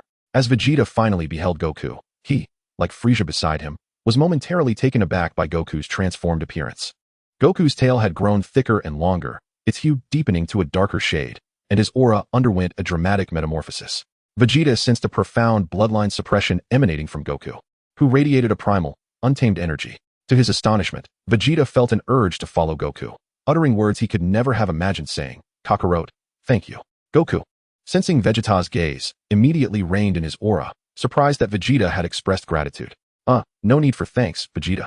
Frieza, witnessing the two completely disregard him, erupted with fury. You peculiar Saiyan, named Son Goku, how dare you betray me and squander the dragon's wish? Prepare to face my wrath, ha ha ha. Emboldened by his newfound strength, Vegeta interjected before Goku could speak. Frieza, do not be arrogant. I have now attained eternal life. As long as I do not perish, I shall one day kill you. Oh ho ho. Vegeta, do you truly believe you will leave Namek alive today? Truly the foolish wild monkey. Infuriated, Vegeta could no longer contain himself and charged at Frieza. Yet he was swiftly overpowered, receiving a brutal beating. Meanwhile, Goku observed his own transformations while spectating the battle. After tiring of the fight, Frieza, finding Vegeta's current power too feeble to intrigue him further, easily knocked him to the ground and stood triumphantly upon his head, mockingly proclaiming, Ha ha ha, Vegeta, you are still far too weak. I have just learned your technique for sensing energy, and your strength is but a fifth of that Saiyan named Raditz at full power. How pitiful, wild monkey. At that moment, Goku, having fully grasped his own transformation, could no longer tolerate the sight of Frieza mercilessly mocking Vegeta, and he unleashed an aura as formidable as Vegeta's. However, it was imbued with an especially raw and savage intensity. Hey, Frieza, release him. If you have the ability, come face me in battle. Frieza, upon hearing the challenge from the Saiyan named Goku, swiftly kicked Vegeta aside, turning his gaze upon Goku. Though your energy is not strong, it is distinctly unique, presenting me with a hint of pressure and danger. You bear a striking resemblance to a Saiyan I once knew. Who exactly are you? I am Son Goku, a Saiyan raised on Earth. Earth, you say? Oh, by the way, when I obliterated planet Vegeta, I released a Saiyan child who was destined for Earth. It turns out that was you. I never anticipated your strength would grow to be nearly on par with Vegeta's. However, he is utterly no match for me. Do you believe you can? Heh, Frieza, have you ever heard of the Super Saiyan? Frieza scoffed. Super Saiyan? I thought you were going to say something of substance. That is merely a legend. You aren't suggesting that you are a Super Saiyan, are you? Of course, in my current state, I am not. But I possess the ability to transform into a Super Saiyan. What? Aren't Saiyans only capable of transforming into a giant ape? Certainly not. Intrigued, Frieza chuckled. Well then, I would like to witness this transformation. Do hurry. Goku surveyed his surroundings, glancing at the bewildered dandy and the motionless Vegeta on the ground, and spoke slowly. I can transform, but alas, I lack an audience. How can a splendid performance be devoid of spectators? Would you mind waiting a moment? Frieza, growing impatient, replied, Humph. Wild monkey, you expect the cosmic overlord Frieza to wait for you? You must demonstrate some of your strength first.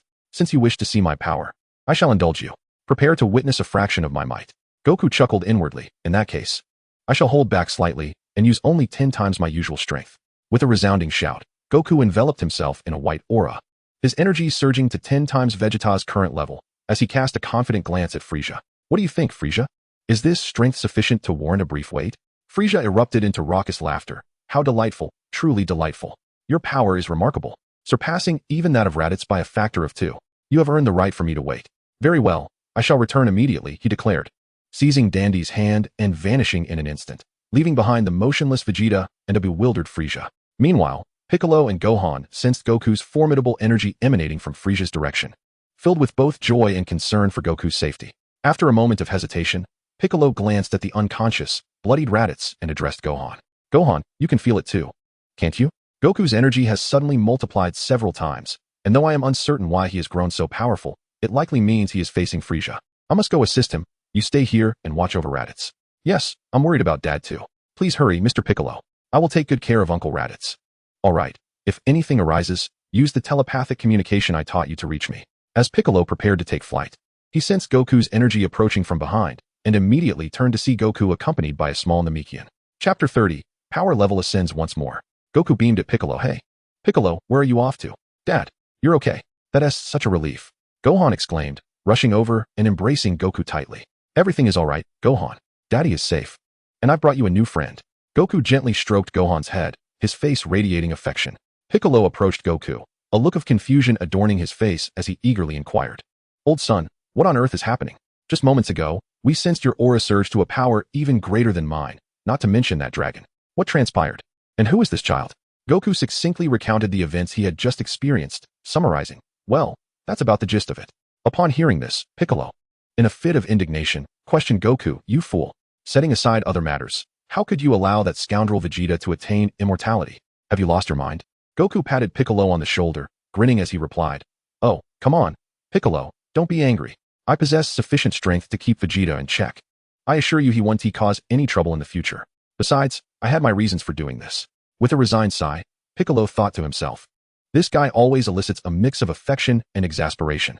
He shook his head, choosing not to pursue the matter further, yet couldn't he help but caution, all right, I'll concede to you. But if this leads to any trouble down the line, don't say I didn't warn you. By the way, what was the source of that sudden surge in your power? Is it a result of the dragon enhancing your bloodline, much like your current aura? Goku, relieved by Piccolo's conjecture, had been debating how to explain, but found that Piccolo had already formed a sensible conclusion. He nodded vigorously, exclaiming, exactly. You're truly astute. Piccolo, that overwhelming aura I exhibited was indeed the result of the dragon's enhancement, which is why it became so formidable. Goten, recalling Goku's earlier display of power, exclaimed with excitement, wow, Dad, your aura was incredible, so impressive. It felt as if you had transformed into someone entirely different. But enough about me. This child from Namek is named Dandy, a healing-type Namekian. Let him tend to my brother, and then we shall seek out Frieza to fight. After a brief interlude, Goku, accompanied by Piccolo, Goten, Dandy, and the unscathed Raditz, reappeared at the spot they had just vacated. Frieza, observing Goku, inquired, Son Goku, how did you manage to silently whisk that little Namekian away in my presence? Goku wore a mischievous expression, teasingly responding, that is a rather impressive martial technique. But I'm not telling you, hee. Frieza stared at Goku, exasperated, knowing full well that he would receive no answer regarding the technique. He shifted his focus to Raditz, who emanated a newfound aura. Surprised, Frieza remarked, I never anticipated that you, whom I nearly killed, have not only fully recovered but also tripled your power. This is quite astonishing. Raditz, it seems the combat prowess of the three of you Saiyans has grown significantly. Clearly, you Saiyans possess remarkable potential and adaptability. This is indeed splendid, for only the strong can serve as worthy adversaries, bringing me excitement and delight. Raditz disdainfully remarked, Humph, Frieza, I am now terrifyingly strong. If your power is merely what it was in our recent battle, I could easily eliminate you in an instant. Upon hearing this, Frieza's lips twitched slightly, and he scoffed. Humph, do not be too arrogant, Raditz.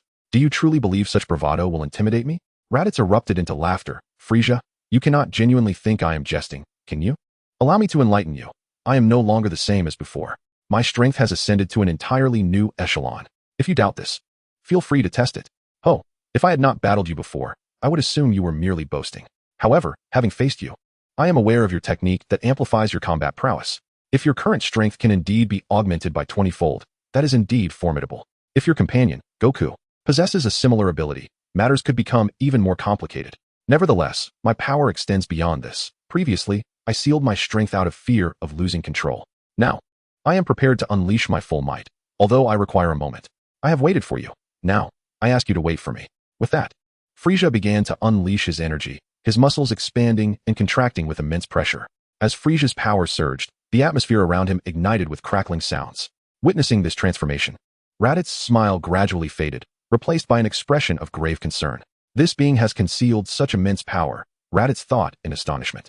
Beside him, Piccolo's eyes widened in disbelief as he observed Frieza's escalating energy, quietly marveling at its intensity. How impressive, Piccolo murmured. At that moment, Frieza closed his eyes tightly, fully immersing himself in the process of unsealing his power. His body trembled as if enduring excruciating pain, yet he persisted unwaveringly. Goku and the others sensed Frieza's escalating energy, and, seizing the opportunity, while Frieza remained incapacitated by his own transformation, Goku turned to the trembling Dandy, who had collapsed in fear. Dandy, do not be afraid. We are here. I suspect Frieza will require considerable time to fully lift his power restrictions. You must hurry and tend to Vegeta. Dandy glanced at the motionless, battered Vegeta on the ground and shook his head. No, he is a villain. I cannot save him. Piccolo spoke slowly. Dandy, it would be wise to assist him. Although Vegeta is rather inept, he can still contribute to our strength. Frieza's aura is becoming increasingly terrifying, and our time is limited. The more power we have, the better. Dandy hesitated, looking at Piccolo before reluctantly agreeing. All right, for the sake of Nappa, I will acquiesce to your request. With that, Dandy proceeded to heal Vegeta. Frieza could see and hear the exchange taking place, yet, focused on unsealing his full potential. He could only watch as Dandy tended to Vegeta. After a while, Vegeta's injuries had completely healed, and he stood up as if nothing had happened. Observing the changes in his body, he unleashed his full power, laughing maniacally towards the heavens. Ha ha ha, what is this strength? It is truly magnificent. That Namekian named Piccolo is no match for me now. Ha ha ha. Chapter 31, The Power of 20. Upon hearing Vegeta mention his name, Piccolo sensed the overwhelming energy emanating from him and refrained from retorting. Instead, he marveled at the terrifying potential of the Saiyan. In his heart, he mused. So this is the legendary combat race, the Saiyans, truly deserving of their reputation. Meanwhile, Frieza, in the midst of his transformation, sensed Vegeta's revitalized energy and widened his eyes in disbelief, muttering, how is this possible? Vegeta's combat power has more than doubled after his recovery. This damned Saiyan is exceedingly dangerous. However, as Vegeta felt Frieza's power continuing to escalate, the confidence on his face vanished in an instant. Replaced by sheer terror and despair, he recoiled a couple of steps, trembling, and thought, this is utterly absurd. Frieza's power has grown to this extent, and there are no signs of it stopping. It's terrifying. I stand no chance now. I must flee this planet. With that, he turned to escape the battlefield. At that moment, a familiar voice came from behind him. Well done, Vegeta. I never expected you to become this strong. Vegeta angrily turned to see Goku smiling at him, his eyes gleaming with unwavering determination. Vegeta pushed Goku's arm away, irritated, and replied, Humph. Damn you, Kakarot. You 1T fool me again. When I was lying down, I could sense your energy surging several times stronger than I am now. Just then, after much effort, Frieza's form began to swell, muscles bulging, ultimately transforming into a colossal purple, muscle-bound monstrosity. He suddenly opened his eyes, which glinted with golden light, and an overwhelming, suffocating aura erupted from him, instantly engulfing the entire battlefield. Feeling Frieza's immense power, both Raditz and Vegeta's expressions changed drastically, each thinking, the Frieza we once knew is no more. He has surpassed us by a significant margin. Frieza let out a maniacal laugh. Ha ha ha. This is my true form. My strength is simply too great to control. By the way, my current battle power is a staggering 120 million. So, do you still dare to underestimate me? Prepare to meet your demise, you feeble creatures. Frieza sneered, his gaze sweeping over Raditz and Goku, filled with provocation. Everyone felt Frieza's overwhelming power. Gohan and Din were directly crushed by the oppressive force, collapsing to their knees. Piccolo helped them to their feet and led them to a place away from the battlefield's turmoil. Leitais inwardly lamented, how infuriating. On this battlefield, with the Kaioken at my disposal, I should be the strongest among us. I must protect everyone, even if it means sacrificing myself. At that moment, a fierce fighting spirit ignited within Leitais as he assumed a tense posture, shouting, Kaioken, 20 times. The clash between Leitais and Frieza commenced anew. But even in his full power form, Leitais found himself overshadowed, continuously overwhelmed by Frieza's assault. Before long, he succumbed to defeat. Just as Leitais was preparing to fight to the bitter end, Goku intervened, placing a hand on Leitais' shoulder with a serious expression. Brother, you have done enough. We all know you have given your all, so rest here. Leave the next part to me. Concerned that Goku was overestimating his abilities, Leitais asked, Kakarot, do you truly believe you can defeat Frieza? Don't worry, big brother. I have learned to transform into the legendary Super Saiyan. Just watch my battle from here. Upon hearing their exchange, Vegeta approached Goku, incredulous, and bellowed, Kakarot, have you been rendered foolish by Frieza? Even I dare not claim to be a Super Saiyan. Yet you proclaim it without cause? As Goku prepared to respond to Vegeta, Frieza, feeling insulted by their disregard, erupted in fury. You wretched monkeys dare to ignore me? How long do you intend to chatter before Goku transforms and battles me? Goku turned to Frieza, a playful smirk on his face. Oh dear. I completely forgot about Lord Frieza. My apologies for the wait, but I've had a change of heart. I won't transform just yet. Instead, I will show you my full power in this form. Everyone, brace yourselves, as I'm about to unleash my energy. It may be quite overwhelming, so stand back. Seeing the others retreat with a mix of skepticism and caution, Goku took a deep breath and began to unleash his energy, internally chuckling, very well. I'll utilize 20 times my power. A swirling white aura enveloped Goku, his energy surging to a level that rivaled Frieza's current state, astonishing and delighting those around him. Piccolo exclaimed in shock, Old son, I can't believe you've been holding back. You've become so formidable, far beyond the strength you previously displayed. Leitais widened his eyes, a whirlwind of emotions swirling within him. Kakarot, I thought I was the strongest among us. When did you grow this powerful? Goten leaped with joy. Dad, your power is incredible. I never knew you were this amazing. Quickly, defeat that evil Frieza. There's no need for surprise. I've been training in the gravity chamber. And with the recent wish to the dragon for a bloodline enhancement, my strength has surged tremendously. Now that I must intervene, you can trust me to handle the rest. I shall defeat Frieza. Go, Dad. Be careful. Old son, watch out. Frieza's attacks are ruthless, so stay alert. Rest assured, everyone. Although Frieza was infuriated by Goku's sudden change of heart and his declaration to defeat him, he could not afford to underestimate the comparable aura emanating from Goku. Ho ho ho, who would have thought that the proud Vegeta would hold you, a fellow Saiyan, in such high regard? Yet, your current strength is indeed formidable. How about we join forces to dominate this universe? I refuse. My sole desire is to vanquish you. Let us first engage in a warm-up with my base form at full power, and then I shall transform, allowing you to experience the disparity in our strengths, Frieza scoffed. Ho ho ho, what a barbaric savage, refusing my invitation. Even if your energy now rivals mine, you may not necessarily be my match. Once I defeat you, I shall eliminate everyone present. The battle was imminent. Chapter 32, The Super Saiyan Transformation. As the words faded, both combatants sprang into action, their forms vanishing instantaneously, colliding at an astonishing speed in the air. Each clash unleashed immense energy waves, causing the surrounding atmosphere to tremble. Their fists collided with the ferocity of a tempest, each strike imbued with boundless power that left onlookers in awe. At that moment, the clouds in the sky were dispersed by the overwhelming gusts of energy, revealing a tender green expanse above. Meanwhile, the sea was stirred into towering waves, crafting a breathtaking spectacle. The intensity of the battle surpassed all expectations. With both sides locked in fierce combat, their attacks grew increasingly ferocious, the sounds of their muscles colliding reverberating through the heavens, and both warriors' eyes sparkled with excitement and challenge, relishing the intensity of the fight. Among the spectators below, few could discern the figures of the two warriors. Gohan, filled with concern, turned to Piccolo and asked, Uncle Piccolo, will Dad be all right? Piccolo smirked, ruffling Gohan's hair. Do not worry, Gohan. Have you forgotten that Goku possesses the Kaioken? Victory is already assured. Raditz suddenly realized, ah yes. I almost forgot about that. The Kaioken was taught to him by Goku. We can celebrate in advance. That's fantastic. Dad is truly amazing. Gohan exclaimed, leaping with excitement. Vegeta silently observed the battle, sensing Goku's overwhelming combat prowess, his eyes reflecting a spirit of defiance as he clenched his teeth in frustration. Suddenly, Goku and Frieza halted simultaneously, leaping back and panting heavily as they locked gazes. Son Goku, you are indeed strong, Frieza gritted through clenched teeth. You are not too shabby yourself, Frieza, Goku replied, a hint of a smile gracing his lips. Frieza sneered, however, this is still insufficient. Prepare yourself, Son Goku. With that, Frieza charged at Goku once more, who stood his ground resolutely. Their battle escalated to a fever pitch, each move carrying the potential for cataclysmic destruction. The spectators watched in rapt attention, marveling at Goku's incredible strength.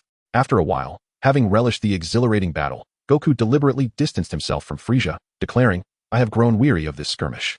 Now, I shall unleash my full power. Prepare yourself for my transformation. Upon hearing Goku's intent to transform, Frieza's enthusiasm waned, and a flicker of anxiety crept into his heart. Could it be that this monkey truly could transform? If so, would his newfound strength be sufficient to vanquish me? Despite these trepidations, Frieza masked his apprehension with a facade of nonchalance, chuckling. Ah, so you are finally going to transform. I wonder if it is genuine. Let me witness your true prowess. Is it possible that a Saiyan can only become a Super Saiyan through transformation? It appears that Kakarot has indeed mastered this metamorphosis. It seems I, Prince Vegeta, have chosen the correct side, he murmured softly. Frieza, behold the legendary Super Saiyan. Goku's furious shout reverberated across the expanse. Internally, Goku pondered the implications of harnessing the power of the Kaioken to heighten his bloodline's potency. What level of bloodline concentration did the mythical Super Saiyan possess? He was uncertain whether his transformation would resemble that of Broly or take on another form altogether. Suddenly, the sky erupted with flashes of lightning, and in the next moment, Goku found himself enveloped by an inexplicably blinding crimson glow, severing all connection to the outside world. As the brilliance faded, Goku's height surged from 175 centimeters to 195 centimeters. His eyebrows and hair shifted to a deep green, while his pupils transformed into a dark red. The very environment around him trembled and cracked, emanating an aura of primal ferocity, cloaked in a shroud of dark red energy. Witnessing Goku's new form left everyone in stunned silence, including Goku himself. How could such a potent and wild aura exist? The North Kai, who had been vigilantly monitoring the happenings on Namek, was equally taken aback by Goku's explosive energy. Not only the North Kai, but all beings on Namek sensed this overwhelming presence. Piccolo and the others struggled to comprehend the raw power radiating from Goku, though not malevolent. It felt primal and savage, sending chills down their spines. Merely gazing upon Goku's visage could lead an unacquainted observer to mistake him for a formidable villain. Vegeta was the first to feel the sheer magnitude of Goku's energy. Overwhelmed, he instinctively knelt, then struggled to rise, managing to utter, "Is this the legendary Super Saiyan? Kakarot, you are truly formidable. The vengeance for our Saiyan brethren now rests upon your shoulders." After uttering those words, he succumbed to unconsciousness. Being of royal Saiyan lineage, Vegeta was acutely attuned to blood purity. Thus he could distinctly perceive the more primal and pure essence emanating from Goku, which bore an invisible weight upon him. Every cell in his body bowed in submission to Goku, leaving him devoid of strength. Had it not been for his immense pride, he would have knelt long before.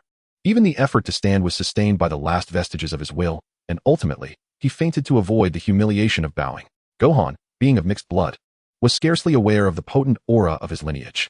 Raditz' perception was somewhat stronger than Gohan's, yet it paled in comparison to Vegeta's overwhelming presence.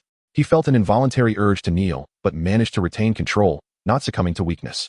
Goku cast a puzzled glance at the unconscious Vegeta and, with a voice imbued with a magnetic and audacious villainous tone, reassured him, "Do not worry, Vegeta. That mere Frieza shall be effortlessly annihilated by me." Raditz, regaining his composure, anxiously inquired, "Kakarot, are you truly my brother Kakarot?" Piccolo, in disbelief, questioned, "Old son, what on earth is your current situation?"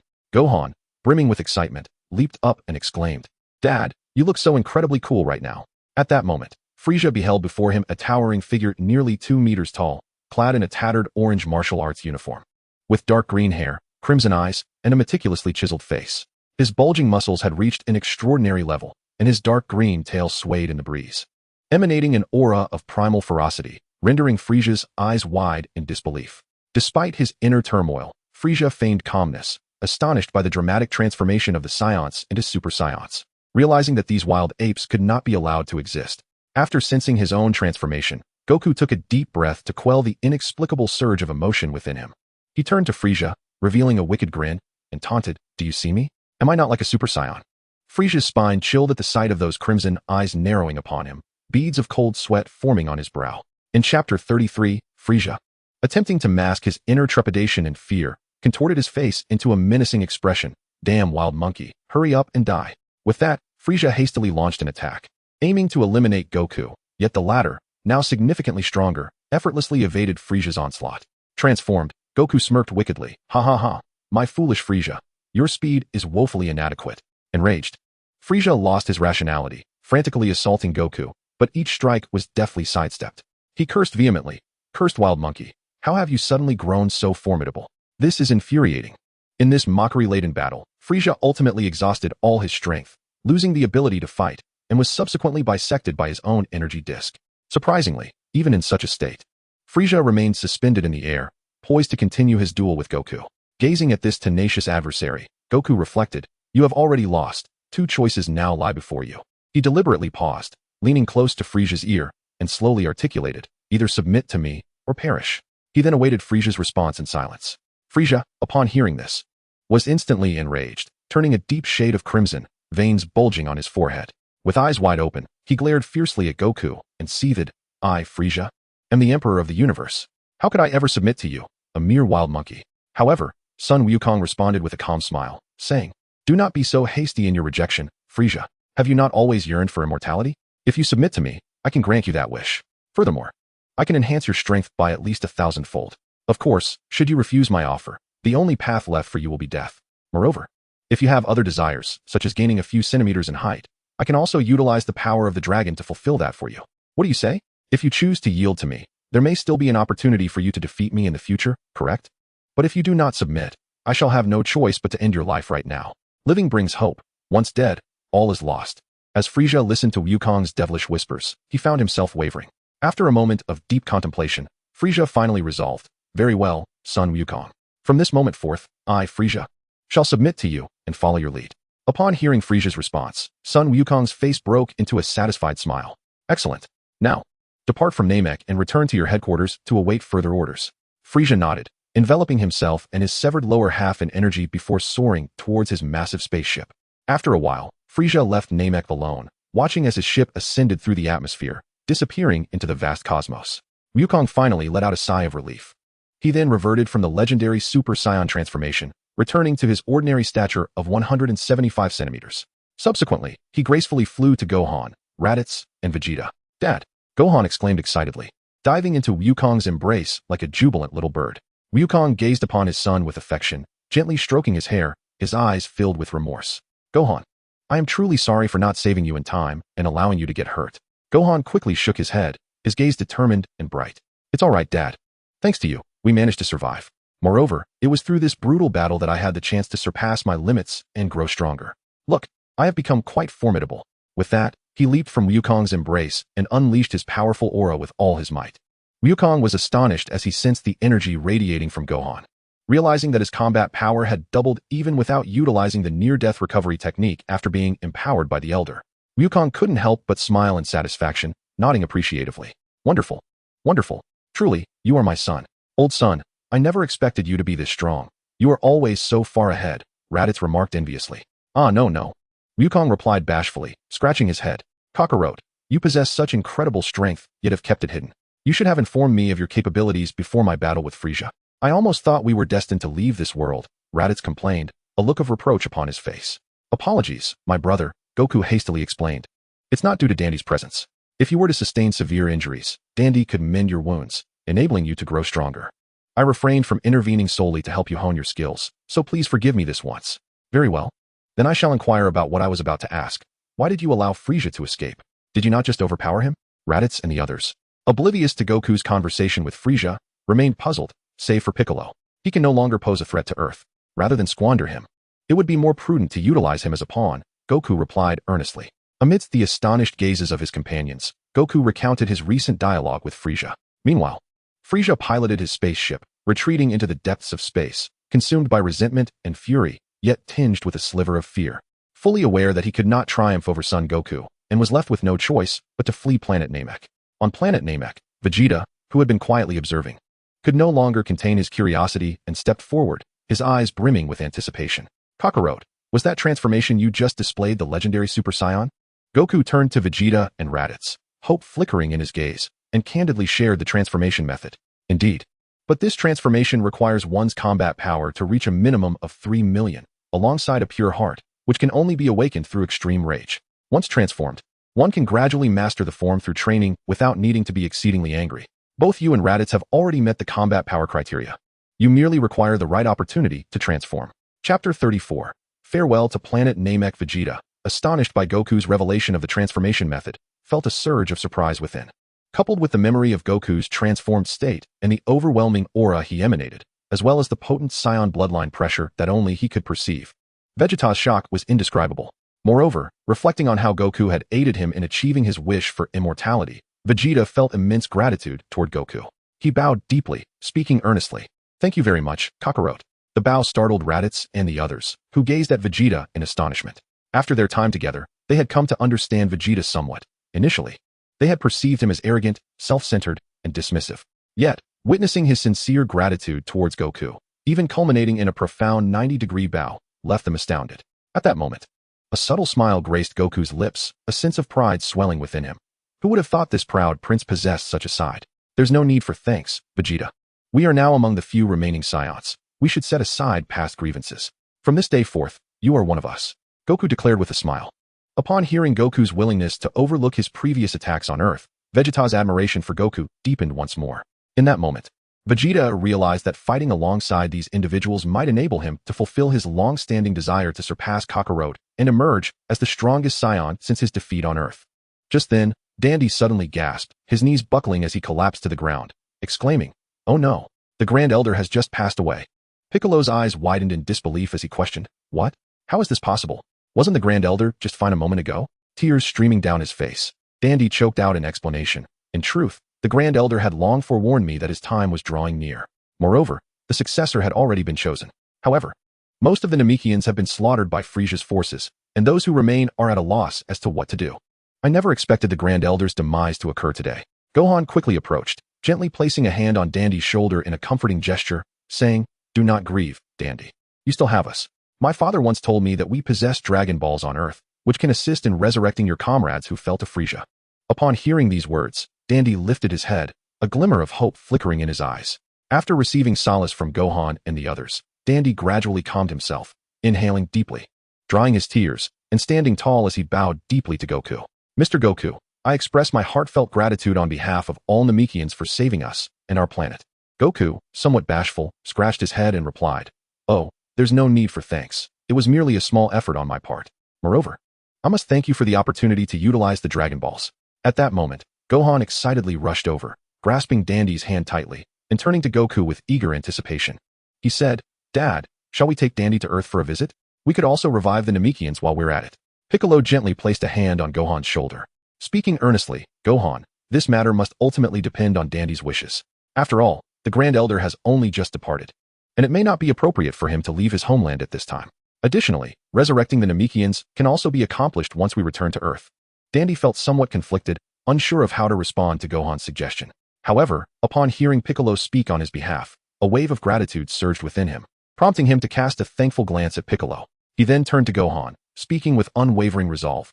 "Gohan, I appreciate your invitation, but I indeed have many matters to attend to here on Namek. Therefore, I cannot accompany you to Earth this time. Rest assured, once I have resolved these issues, I will certainly pay you a visit." Goku smiled and nodded in understanding, while Gohan appeared slightly disheartened but quickly regained his spirits, responding to Dandy with a smile. "All right.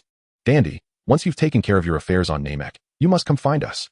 We can celebrate our victory together then." Dandy nodded appreciatively. "Mr. Goku, if possible, I would be grateful if you could use the Dragon Balls on Earth to resurrect my kin. Once they have been resurrected, should the opportunity arise, we shall invite you to visit us and joyously celebrate our victory. I shall also make my way to your Earth." The gazes of the crowd turned expectantly towards Goku, filled with trust and anticipation. Goku felt the weight of their stares, especially from Gohan, whose eyes sparkled with hope, and he offered a gentle smile in return. "Certainly. However, we need not wait for all of us to return to Earth. I can use instant transmission to make a quick trip there, and then we can commence our victory celebration." "Yay!" Gohan exclaimed, leaping with excitement, his face alight with joy. Goku extended a hand, signaling everyone to hold on to him. They all stepped forward. Raditz firmly grasped Goku's hand, while Piccolo held onto Goku's right shoulder and Vegeta the left. Gohan and Dandy joined hands, gripping Goku's leg. With everything in place, Goku softly inquired, "Are you ready?" "Yes." They chorused in unison. In the next instant, a whoosh sounded, and their figures vanished in an instant, leaving behind an empty battlefield where only a gentle breeze whispered, reminiscent of the breathtaking battle that had just unfolded. Moments later, they reappeared before the dragon ship, where they were met by Krillin and the others, who wore anxious expressions. Their eyes were filled with both anticipation and worry, clearly awaiting the return of Goku and his companions.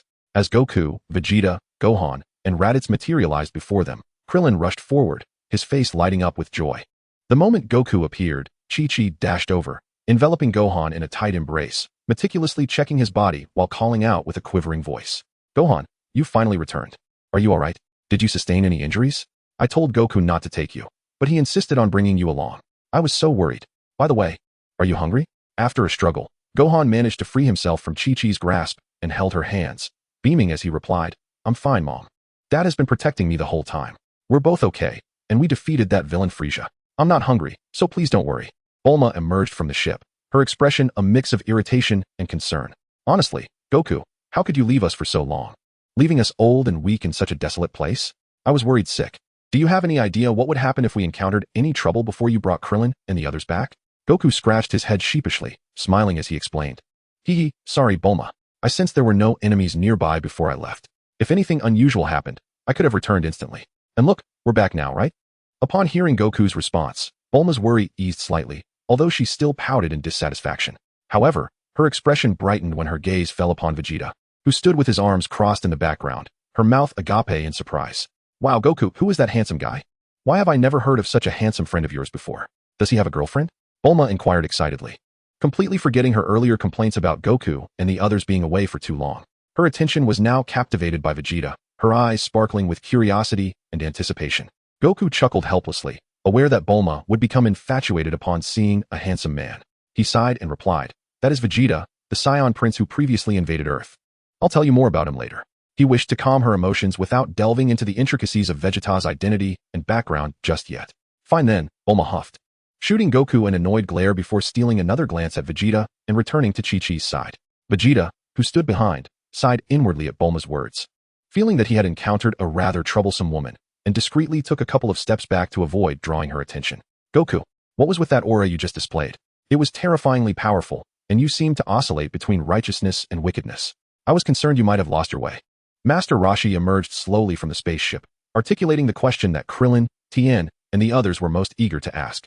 Just as Goku was about to clarify the matters they didn't understand, Gohan burst forth, completely immersed in his own excitement, and began to speak animatedly.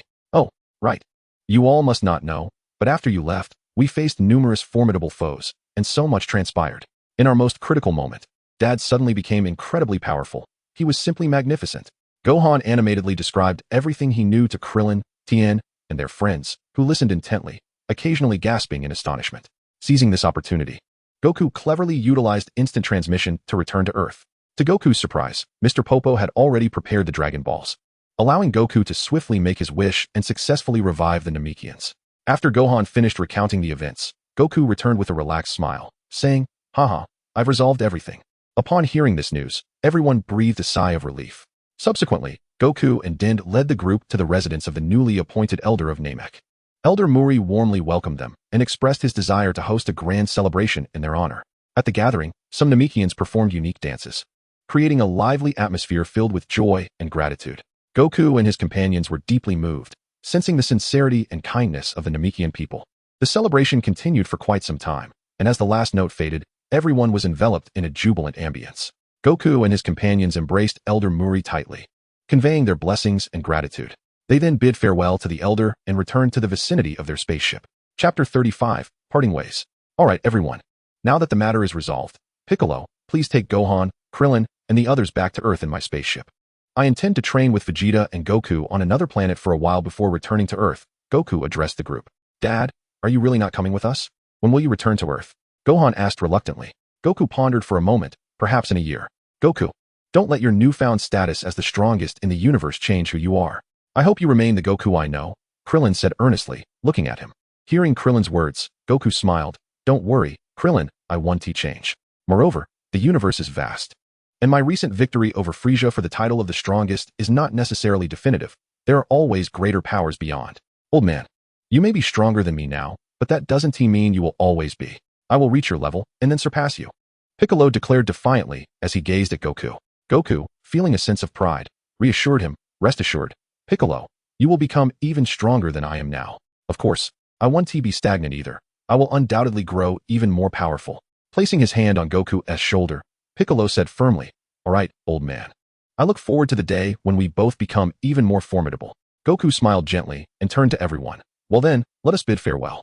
Do not forget to train diligently, for even more formidable foes may arise in the future. The group responded in unison, understood. Goku walked over to Vegeta and asked with a smile, Vegeta, do you yearn to become stronger? Do you wish to learn how to transform into a Super Saiyan? If you do, come with me. I can guide you in your training. Without hesitation, Vegeta nodded. Alright, Kakarot, I appreciate your assistance. Goku cast one last glance at everyone, his gaze settling on Piccolo as he advised, Gohan, Krillin, Piccolo, and Dend, let us part ways here. Piccolo, remember to take Gohan and Krillin back to Earth later. Farewell, everyone. Goodbye, Goku. Farewell, Dad. Goodbye, Goku. Farewell, Mr. Goku. Let us go, Vegeta. Goku, he prompted. Vegeta followed Goku and Raditz as they flew towards the Ginyu Force's spaceship. Vegeta furrowed his brow, looking at Goku with confusion. What are we doing here, Kakarot? We are going to take the Ginyu Force's spaceship to train on other planets. Traveling in these spaceships will allow us to reach our destinations more swiftly, Goku explained. Vegeta considered this, realizing that with Frieza departing in his large ship, there were hardly any usable ships left on Namek, and he no longer questioned the situation. Are you ready, Vegeta? Goku inquired. Of course, I can hardly wait. Vegeta's eyes gleamed with excitement. The three of them boarded the Ginyu Force's spaceships, which then took off according to the pre-established flight paths. As he watched the spacecraft carrying Goku, Raditz, and Vegeta disappear into the horizon, Piccolo slowly turned his head, his gaze sweeping over Gohan, Krillin, and the others. All right. They have departed. It is time for us to return to Earth. With that, Piccolo stepped towards Dandy, sincerity glimmering in his eyes. Dandy, I am profoundly grateful for your assistance in healing our wounds. You are an exceptional Namekian. Please convey my regards to the elders of Namek and express my honor in safeguarding the planet alongside them. Now, we must take our leave. Dandy looked up at Piccolo, tears shimmering in his eyes. Nara brother, no, Piccolo brother, this is merely my duty. As a Namekian, I am immensely proud. For our planet has produced such a formidable warrior as you. I shall certainly relay your greetings to the elders. At that moment, Gohan and Krillin approached, firmly grasping Dandy's hands as they exclaimed, Dandy, thank you. From this day forth, we shall be the best of friends. If you ever have the time, do come to Earth to visit us. Dandy nodded vigorously, his heart brimming with emotion. Certainly, I will visit you on Earth when I have the chance. You must also come back to Namek to play. Exchanging glances, Krillin and Gohan responded in unison, absolutely. Now, Dandy, we must take our leave as well. Take care. And farewell. With that, they turned and walked towards the spacecraft. The others waved goodbye to Dandy, their faces adorned with gentle smiles. Goodbye, Dandy. Yes, Gohan, Krillin, Piccolo brother. And everyone else, goodbye. Dandy stood still, quietly watching their retreating figures, his heart filled with gratitude and reluctance. As the hatch closed, the three entered Goku's spacecraft. Piccolo skillfully initiated the launch, and the vessel emitted a blue flame from its rear, swiftly ascending beyond the atmosphere of Namek and vanishing into the inky darkness of space. Heading towards their cherished home, Earth.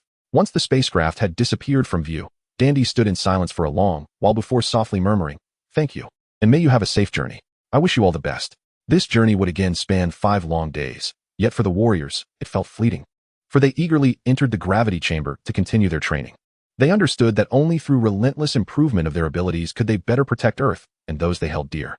Having undergone growth in a series of extraordinary adventures on Namek, each individual had significantly enhanced their strength. During the voyage, upon learning that the spacecraft was equipped with an advanced combat power detection device, everyone was eager to test their newfound strength and discover the extent of their growth. After an exhilarating and lively power detection event, they finally grasped the reality of their capabilities. Krillin and Tien Shenron achieved astonishing levels of 580,000 and 600,000, respectively, while Gohan broke through the million mark, reaching a remarkable 1,200,000. Piccolo, however, stood unrivaled with an astounding power level of 13,450,000.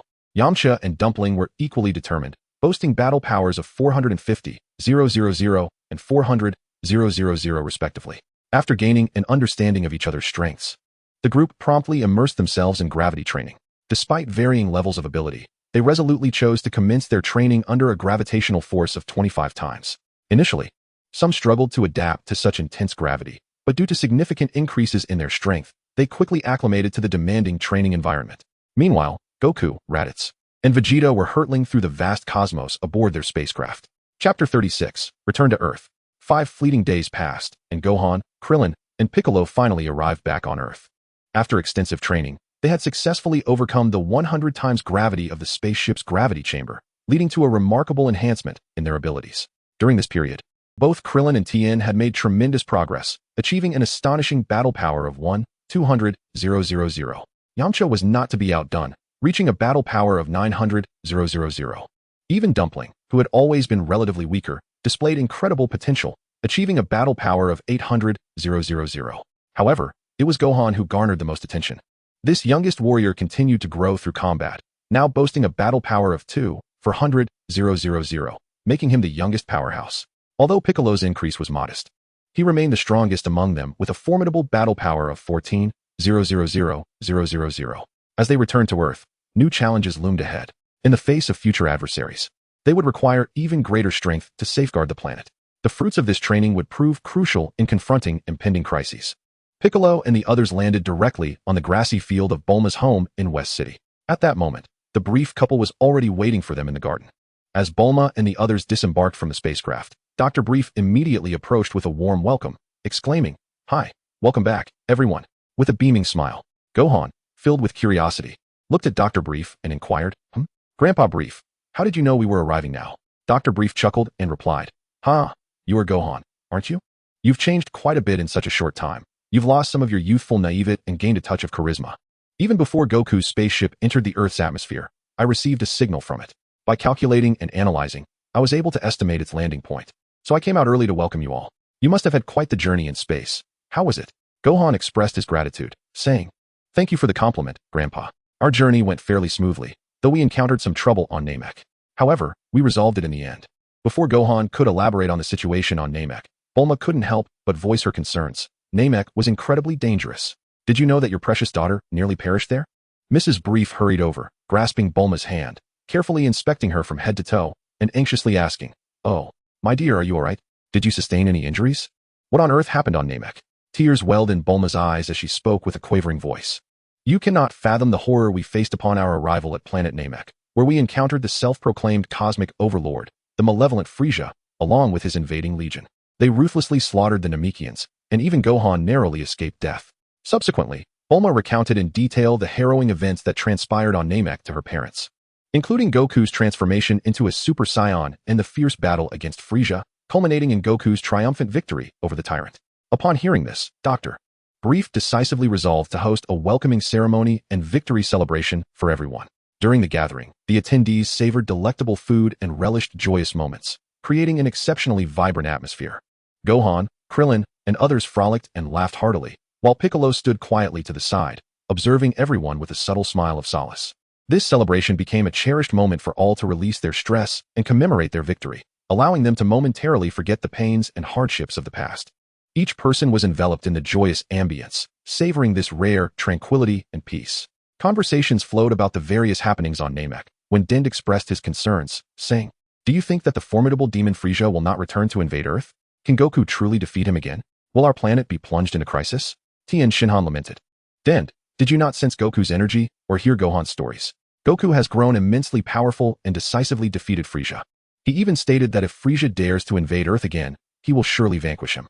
Yamcha interjected, "Indeed, Dend, with Goku as our formidable ally, Frieza poses no threat to Earth. Moreover, we need not worry about Frieza seeking revenge within a year. He will require a significant amount of time to recuperate. And Goku will undoubtedly return." "I apologize, Tien and everyone," Dend admitted. "It was my fear upon hearing of Frieza that troubled me. Yet I trust in Goku to protect us." After reminiscing together, the group thoroughly enjoyed their time and prepared to depart. Before leaving, Tien addressed everyone. "Had it not been for Goku, we might have vanished alongside Namek into the cosmos. We are still too weak, so I propose that upon returning home, we must not slacken our training. Wherever we may be, we must strive to grow stronger to guard against Frieza's return. In a year, let us reconvene here to await Goku and share the fruits of our training. What say you?" Krillin, Yamcha, and others resolutely agreed to uphold this commitment. After bidding farewell, Gohan departed with Chi-Chi towards the Buns Mountain. Just as everyone was preparing to leave, much to Tien's surprise, Dr. Brief halted the group, saying, Wait, don't rush off just yet. I have a mysterious surprise for everyone." Although the nature of the surprise remained unknown, the group followed the doctor with eager anticipation into a spacious underground chamber within Bulma's home. Upon entering the basement, they were immediately struck by the astonishing sight before them. Several gravity chambers, identical to those on Goku's spaceship, were arranged within. Krillin's eyes widened in disbelief as he inquired, "Mr. Brief, could this truly be the same gravity chamber as on Goku's ship?" Dr. Brief smiled and nodded, proudly responding, "Indeed, these are independently crafted gravity chambers, meticulously modeled after Goku's spacecraft. Long before Goku departed from Earth, he personally visited my home, showcasing his spaceship and inviting me to study the internal structure of the gravity chamber. If possible, he hoped I could construct additional gravity chambers for his companions to train in, thereby enhancing Earth's defensive capabilities. Faced with such a significant mission, I readily agreed." As they learned that this place had been prepared by Goku as a training ground, joy filled their hearts, accompanied by a profound gratitude toward him. Although Piccolo did not outwardly express it, he felt a deep appreciation for Goku within. At that moment, Krillin exclaimed with excitement, "Goku is truly remarkable. He has considered everything so thoroughly. We must strive to train hard and astonish him upon his return." Everyone nodded in agreement with Krillin's sentiment. Subsequently, Krillin, Tien, Yamcha, and others decided to train at Bulma's residence, eagerly selecting the gravity chambers that suited them best. Each was filled with exhilaration, as if envisioning their future selves growing ever stronger. As they stepped into the gravity chambers, the sound of the doors sealing seemed to herald the onset of new challenges and breakthroughs. Chapter 37, The Himmet Team. Krillin, Tien, Yamcha, and Din remained at Bulma's home, diligently training within the gravity chambers. The brief family welcomed their presence with warmth and supported their endeavors. However, Piccolo preferred solitude. He was accustomed to a life of isolation. Thus, Dr. Brief decided to place a gravity chamber into a capsule and gifted it to Piccolo. Holding the capsule, Piccolo ventured into his own desolate wilderness, embarking on a journey of solitary cultivation. As for Gohan, he returned home, resuming a life of self-study. One day, while Gohan was deeply engrossed in his studies, Piccolo unexpectedly appeared before him. Gohan looked up in surprise and joyfully greeted, "Uncle Piccolo, you came to see me. It's been such a long time. What brings you here today?" Piccolo, with a serious expression, regarded Gohan and spoke earnestly. "Gohan, why are you still buried in your studies? Do you not wish to join me in training? I hold your potential and talent in high regard. With proper cultivation, you may become one of the most powerful warriors in the universe." Upon hearing this, Gohan shyly lowered his gaze and softly replied, "I'm sorry, Uncle Piccolo, but I am not particularly interested in training or becoming the strongest warrior in the universe. Moreover, I must confess that I harbor a distaste for combat. My aspiration is merely to become an esteemed scholar. I fear I may disappoint your expectations this time." After a moment of silence, Piccolo shook his head in resignation and sighed.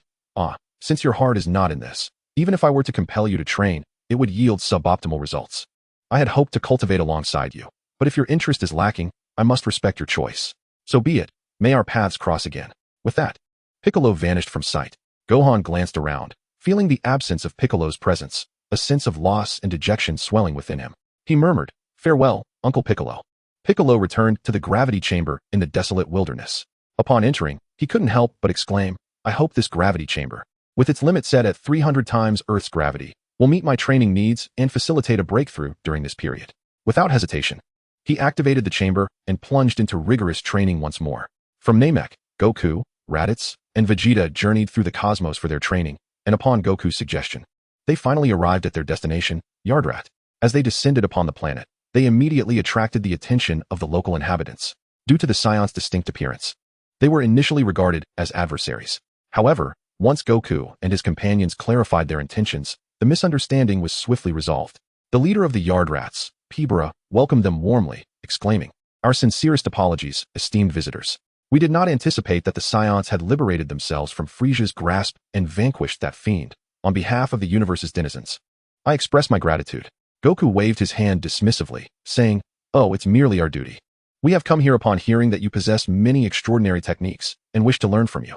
We humbly request your guidance." Pibara smiled in response, "Not at all. Mr. Goku, you and your companions are our great benefactors. Indeed, we have numerous special techniques, which we refer to as the spirit control, akin to the mastery of ki in your understanding. Rest assured, we shall impart our knowledge to you with utmost dedication." Upon hearing this, Goku and his companions displayed expressions of eager anticipation. They recognized that their visit to Yardrat would be a rare opportunity for learning, and mastering these remarkable skills would greatly enhance their prowess. Thus, Goku and his companions remained on Yardrat, wholeheartedly engaging in training with the hope of swiftly acquiring these new techniques. However, it wasn't long before a soldier planted by King Cold discovered Vegeta and his companions and rushed to report to King Cold. Kneeling partially, trembling slightly, he raised his gaze to the imposing figure seated upon the throne, his eyes betraying a profound sense of reverence and fear. He cautiously spoke, "I pay my respects to King Cold. I have come to report some significant findings from Yardrat." King Cold, a towering and robust figure, bore distinctive curved horns that drew attention. His face was rugged, his eyes sharp and filled with authority, and subtle wrinkles hinted at the passage of time. Clad in a battle attire of deep black adorned with golden and silver embellishments, he showcased his robust physique to perfection, his lengthy tail swaying gently behind him. Upon receiving the news, he erupted into jubilant laughter, the sound reverberating throughout the grand palace. "Ha! Splendid. Those wretched wild monkeys have finally been found by me, the king. Especially that Sun Wukong. How dare he leave my son Frieza in such a pitiful state, to the extent that he is still under rescue and transformation. The great king cooled commanded, you, immediately inform the Shenron team to have Shima and her members proceed to planet Adratlat to test Sun Wukong's strength. Yes, my king. I shall attend to it at once. He answered with utmost respect before swiftly departing. Watching his subordinate leave, a sinister smile crept across Cooled's face as he silently scoffed. Humph, Shima's potential is exceedingly perilous. If I allow her to grow unchecked, she will inevitably threaten my position. I shall seize this opportunity to eliminate her by utilizing the hands of Sun Wukong, the one capable of defeating Frieza. What a flawless plan. Ha! It was revealed that Shima was a girl Cooled had discovered long ago on a war-torn planet. Observing her extraordinary combat aptitude, he resolved to take her under his wing for training. However, as time elapsed, Shima's strength burgeoned, surpassing Cooled's expectations. Anxieties began to gnaw at Cooled, as he feared that one day she would eclipse him and usurp his power. Yet, due to matters of pride, Cooled found it inconvenient to confront Shima directly.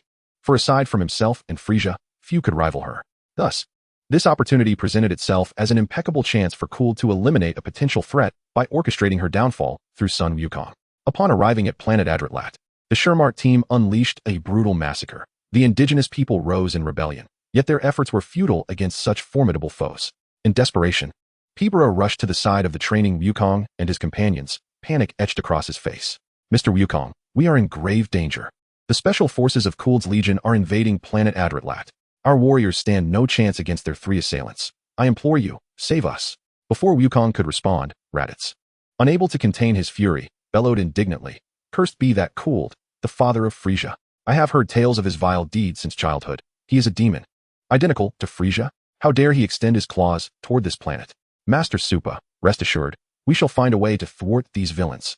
Indeed, since Cooled's emergence, the Saiyans have lived under his shadow, subjected to oppression and torment. I have had more than enough of this existence. Vegeta concurred fiercely, his eyes glinting with unwavering determination. Wukong, contemplatively gazing into the distance, finally spoke. Well, since both of you have resolved to act, I shall no longer stand in your way.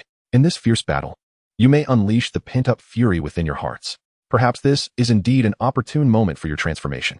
Vegeta and Rethys exchanged a resolute glance, and without hesitation, they responded in unison. All right.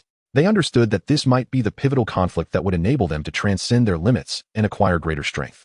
Beside them, Piccolo, witnessing their readiness to lend a hand, wore an expression of excitement as he eagerly grasped the hands of several companions, exclaiming, "Wonderful, let us be off."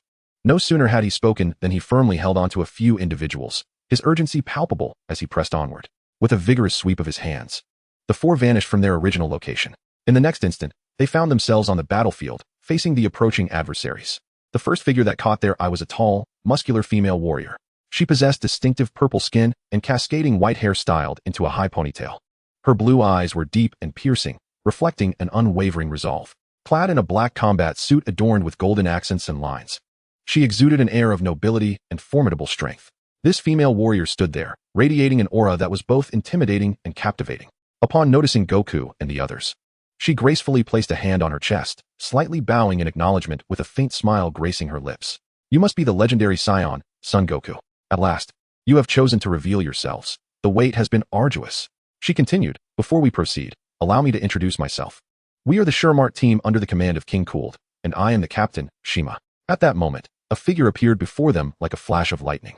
This was a winged male warrior, his skin a deep brown, with glossy black hair and eyes shimmering with bright yellow light. His wings were as white as snow and remarkably broad. Dressed in a green combat suit embellished with brown accents, he emanated a wild and free-spirited essence. This warrior nodded at Shima, and in a booming voice declared, I am Desert, a member of the Shenron team, though I prefer to be called Birdman Desert. My combat power is an impressive 4 million. Then, a towering male warrior emerged from behind Goku and his companions, his head a menacing lizard's visage, covered in green skin with tufts of black hair. His eyes burned like fiery embers, and his mouth was filled with razor-sharp teeth, instilling dread. He wore a blue combat suit adorned with green accents, projecting an aura of cold cruelty. This male warrior let out a raucous laugh. Huh? I am Hyusu, a member of the Shenron team. My combat power stands at 3 million. Now let me share some exhilarating news. Our Captain Shima's combat power has surpassed 60 million. Prepare to meet your demise. With that, Hyusu revealed a fierce grin, seemingly eager for the impending clash. Chapter 38, Battle and Honor. Such excessive chatter. Vegeta curled his lips in disdain, his gaze brimming with contempt. He had no inclination to endure the other's prattling. Having spoken, Vegeta's figure instantaneously vanished, reappearing behind the Birdman of the desert in the next heartbeat. With an impassive expression, he raised his arm and delivered a forceful punch forward. In an instant, the Birdman had no opportunity to react, his body thoroughly pierced. Blood spewed from his mouth as his eyes widened, displaying sheer disbelief. He struggled to utter a few words. How is this possible? You shouldn't be this powerful. Vegeta coldly withdrew his fist, as if he had merely performed a trivial task. Meanwhile, the Birdman fell to the ground like a marionette with severed strings, devoid of any trace of life. Thus, Vegeta effortlessly eliminated the most troublesome adversary of the Shenron team, the Birdman of the desert. Had he not been accustomed to fighting with unwavering resolve, he might have been perturbed by the Birdman's sonic attacks and found himself in perilous circumstances. Damn it! Hyusu seethed with rage upon witnessing his comrade's demise, immediately preparing to rush at Vegeta in a quest for vengeance. However, at that moment, Raditz intervened, blocking his path. Hey, you reptilian, I'm your opponent, Raditz said with a smile, his tone laced with provocation. He recognized Hyusu's formidable strength, but felt no fear. Instead, he eagerly stepped forward to engage in battle. As Raditz clashed with the lizard man Hyusu, it became apparent that Hyusu was no match for him. Gasping for breath, Hyusu remarked, I didn't expect this unheard-of Saiyan to be so formidable. If this continues, I might end up like the desert without even exerting my full strength. I'm not as foolish as he was. Allow me to demonstrate my true power. In the next moment, the lizard man's muscles bulged grotesquely, and he cackled with arrogance. Surprised? I possess transformation abilities. My power will double upon transformation. My combat strength now reaches an astounding 6 million. Let us see how you can contend with me. Raditz raised an eyebrow in surprise, then smirked mysteriously. Quite the impressive transformation. How fortuitous, for I happen to possess a technique that amplifies my combat power as well. Raditz bellowed, double KO Ken, and an aura of crimson flames enveloped him. Hyusu stared in shock as Raditz's energy surged to twice its former strength, his disbelief palpable. What? How is this possible? Isn't it only by transforming into a great ape that a Saiyan can achieve such a power increase? How did you accomplish this? Raditz flashed a wicked smile. You are not worthy to know the reason. Fuming with rage, Hyusu charged forward, exclaiming, You damned Saiyan. The two immediately commenced a new round of combat. Yet, beneath the surface of their apparent battle, it became evident that Hyusu was being toyed with by Raditz. Intensifying Hyusu's fury, disregarding all else, he began to exchange injury for kill. Raditz regarded Hyusu's wounds with disdain. Have you been rendered foolish by my blows? Even if you wish to trade injuries for kills, you lack the strength to do so. I don't care. Regardless, I will kill you. Besides, my wounds will heal on their own. Even if you are stronger than I, you cannot slay me. As Hyusu finished speaking, all his wounds visibly healed at an astonishing pace, returning him to a state of pristine condition. Observing this ability, Raditz impatiently remarked, a racial talent, how troublesome. I should have struck you down in one blow before you could recover. With both hands placed firmly on his hips, Raditz gathered a significant amount of energy and unleashed it towards Hyusu, shouting, Kamehameha. Just moments ago brimming with confidence, Hyusu, upon realizing the formidable power of the energy wave, found himself unable to evade. He could only brace himself with both hands.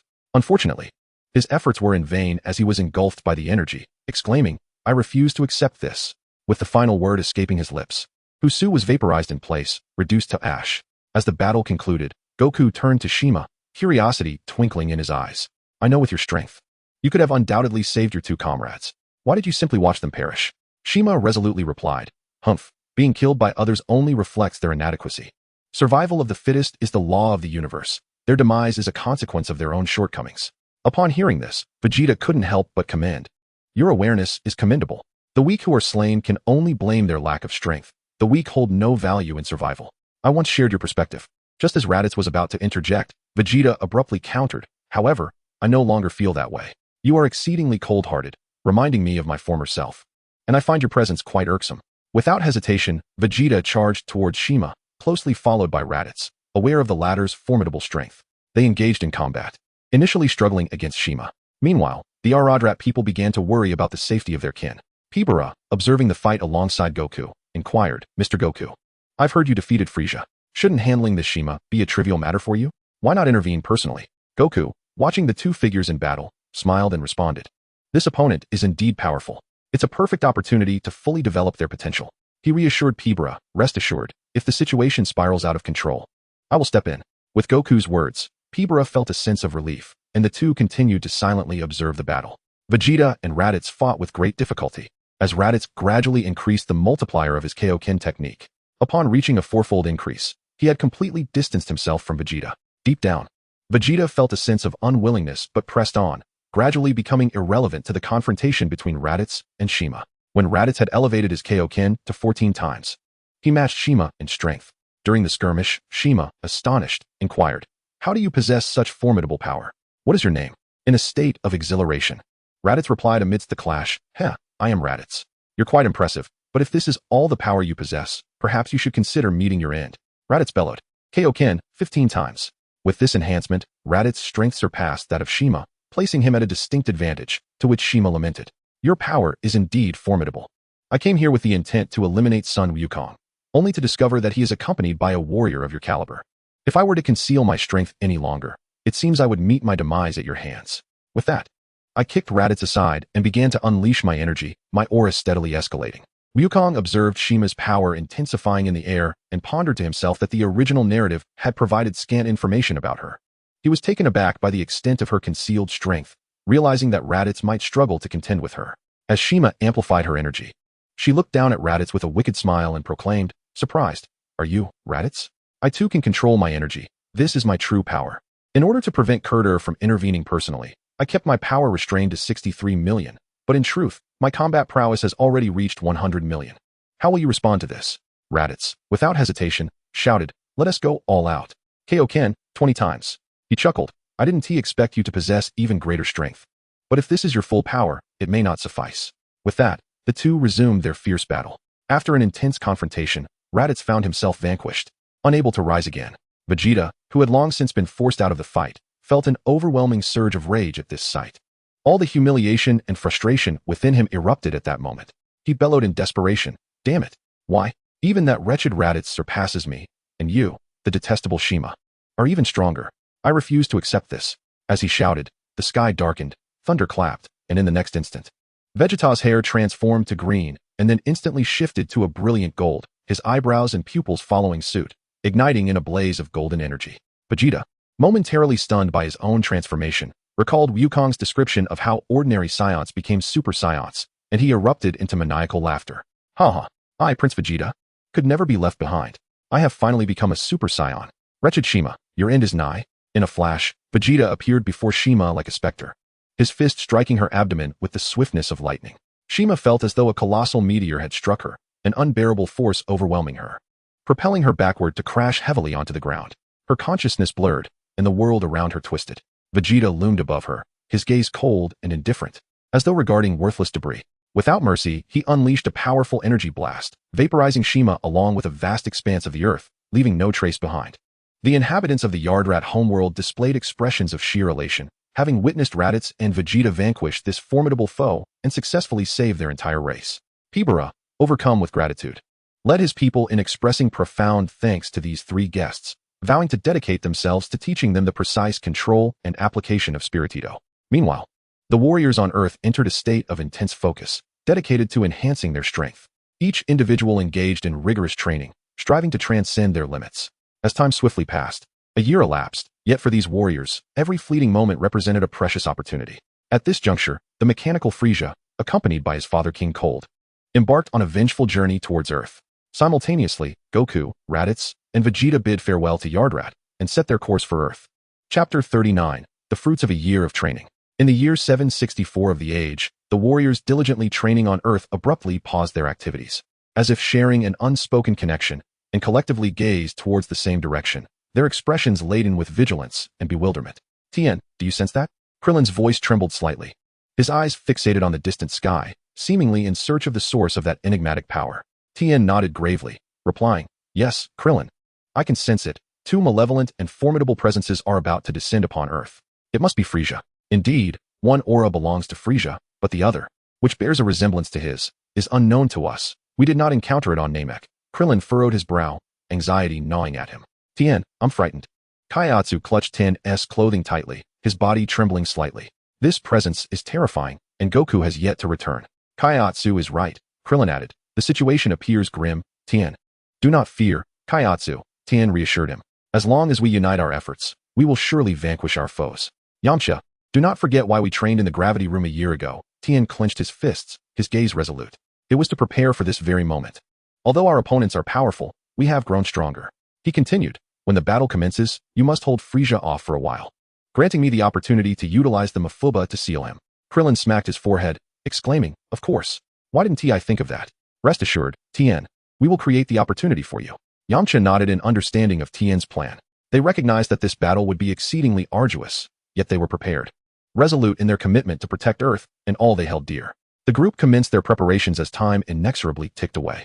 Suddenly, a clear voice called from above, Uncle Krillin, Uncle Tien, Uncle Yamcha, Kaiatsu. Everyone, I'm here. Upon hearing that familiar voice, joy illuminated the faces of Krillin and the others. They looked up to see Gohan descending gracefully, landing firmly on the ground. Krillin smiled and said, Gohan, you've finally arrived. We were worried you might not sense Frieza's presence. Gohan scratched his head, a hint of embarrassment crossing his face. Actually, I sensed it long ago, but Mom wouldn't let me come. She said it was too dangerous for kids. I had to sneak out with great effort. I'm really sorry to have kept you waiting. Tien Jinhan gently patted Gohan's shoulder, offering reassurance. It's all right, Gohan. The mere fact that you are here is what truly matters. You are now one of our vital forces, and shortly, we will rely on you and me to execute our battle plan together. Subsequently, Tien Jinhan succinctly outlined his strategy to Gohan, who listened intently and pledged his utmost cooperation. At that moment, Yamcha returned from seeking Dr. Briefs, panting as he approached the group. All right, let's hasten our departure. We must head to the landing site of Frieza's spaceship. Dr. Briefs has just provided us with the exact coordinates, and it is a desolate area, perfectly suited for our operation. With that, Yamcha led the way, followed closely by the others. Upon arriving at the designated landing point, they observed Frieza, King Cold, and their legion disembarking from their spacecraft. Concealed behind a small hill, the group discreetly monitored the movements of the legion. Tien Jinhan turned to Gohan, asking, which one is Frieza? Gohan furrowed his brow, carefully discerning the energy signatures of the figures before him. I'm not entirely certain, but judging by the energy levels, it should be the shorter one among the two powerful auras. The other resembles Frieza somewhat, but he is not Frieza. Curious, Tien Jinhan inquired. Why are you uncertain about the shorter one being Frieza? Gohan pondered briefly before explaining, because he looks quite different from when we encountered him on Namek. Now, half of his body has been replaced with machinery. He was once a complete alien. Tien Jinhan considered this and remarked, so, he must have replaced the severed parts with mechanical enhancements? Gohan nodded in agreement with Tien Jinhan's deduction. They continued to observe the Legion's movements, remaining alert and prepared for any potential developments. What should we do now, Tien Jinhan? The anxious Kaiatsu asked. Fixing his determined gaze upon the group, Tien Jinhan replied, do not worry. Kaiatsu, we will proceed according to my plan. You are to hold off Frieza and the other individual, while I will employ my sealing technique to immobilize them. Kaiatsu, you will engage Frieza's legion. Based on your energy level, they should not be a match for you. As for Yamcha and Krillin, you two must each distract the taller one and Frieza respectively. Gohan, remain in a position to provide support to any side as necessary. Is that understood? The group responded in unison, understood. Just then, a shadow suddenly appeared beside them, and the figure spoke, your plan is sound, but your combat strength is insufficient. The group felt a jolt of alarm and quickly turned to see that it was Piccolo, prompting a collective sigh of relief. Uncle Piccolo, you're here? That's wonderful. They exclaimed. Piccolo nodded in acknowledgement and addressed the group. Yes, Gohan, I have arrived. Tien Jinhan, brimming with excitement, declared, this is fantastic. With Piccolo on our side, our chances of victory have greatly increased. Ignoring Tien Jinhan's enthusiasm, Piccolo continued, Tien Jinhan's plan is commendable, but now that I am involved, we must make slight adjustments to the personnel assignments. Here is what we shall do. Upon hearing Piccolo's allocation, the others nodded in agreement. And Tien Shinhan did not reject the proposal. Just as Frieza's army was about to disperse, everyone sprang into action. Piccolo and Gohan suddenly surged forward, launching a surprise attack on Frieza and King Cold. Krillin swiftly maneuvered to the sides, assisting in their assault while searching for opportunities. Meanwhile, Yamcha and Kaiatsu utilized their ultimate techniques to hinder the advance of Frieza's forces. However, despite their efforts, Kaiatsu and Yamcha successfully obstructed Frieza's army, but the ambush by Piccolo, Gohan, and Tien Shinhan faltered. At this juncture, Tien had revealed his position and was compelled to confront Frieza, attempting to utilize the Mafuba to seal him. Unfortunately, Frieza's death beam obliterated the rice cooker that Tien intended to use for the Mafuba. Frieza cackled malevolently, oh ho ho.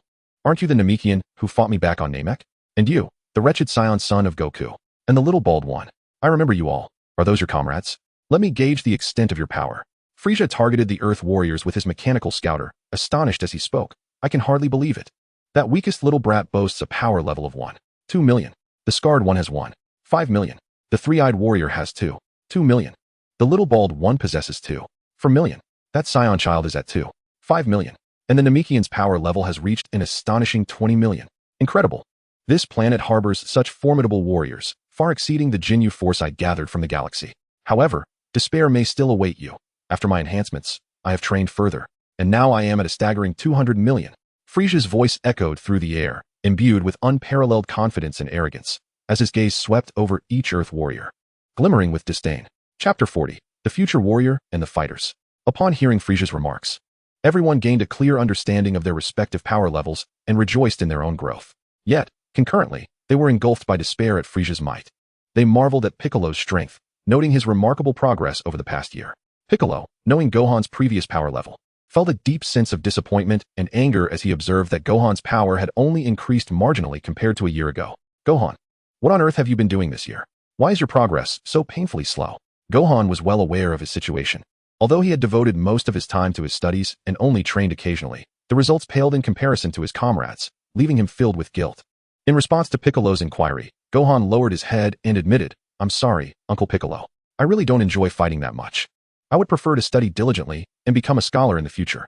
Therefore, this past year, I have spent most of my time learning, only occasionally training." Krillin approached Piccolo and said, "Piccolo, you shouldn't be too harsh on Gohan. He is still just a child, and look how strong he has become. In the future, he will surely excel. If he has his own dreams, we should not force him. Rather, we ought to support him." The others nodded in agreement. Yes, Piccolo. We should support Gohan. Although Piccolo was angry, he recognized the truth in their words and decided to refrain from speaking further about Gohan. Gohan quietly expressed his gratitude. "Thank you, Uncle Piccolo." Piccolo gently ruffled Gohan's hair and encouraged him, "Just do what you want to do."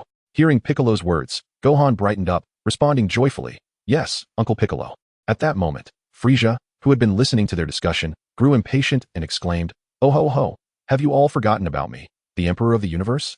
Though your battle powers far exceed those of my minions, in my eyes, you remain mere ants." In a moment of panic, Krillin quickly asked, "Wait, Frieza, weren't you subservient to Goku? Why are you attacking us now? Aren't you afraid he will defeat you?" Frieza laughed derisively. "Oh ho ho, my subservience was merely a necessity. How could a Grand Emperor of the Universe truly submit to a wild monkey? When I battled Goku, I also learned your so-called ki sensing. His Super Saiyan form exuded a ki strength of around 200 million. Thus, I raised my own power to that level and came to exact my revenge. Especially since Goku is not on Earth at the moment. I intend to make him suffer upon his return.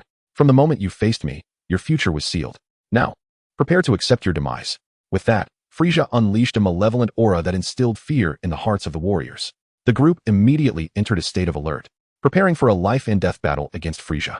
Piccolo instinctively placed his arm protectively in front of Gohan, his gaze resolute and calm. Tien Shenron, sensing the overwhelming killing intent, unhesitatingly shielded Kairatsu, declaring loudly, "Kairatsu, do not worry. As long as I am alive, I will ensure you are unharmed." Kairatsu, tearfully choked, replied, "Tien, you don't have to go to such lengths to protect me. As long as you are safe, that is enough." Tien smiled gently and said, "Even if we must die, we will die together. We shall never be apart." Just as Frieza was about to strike, a peculiar spaceship suddenly appeared in the sky above. It resembled an oval ball, supported by 3 mechanical legs, radiating a golden glow, while its upper half was made of transparent glass. Frieza's actions halted as he fixed his gaze on the descending craft, watching it land gracefully. As the ship settled, its hatch opened, and a young man emerged.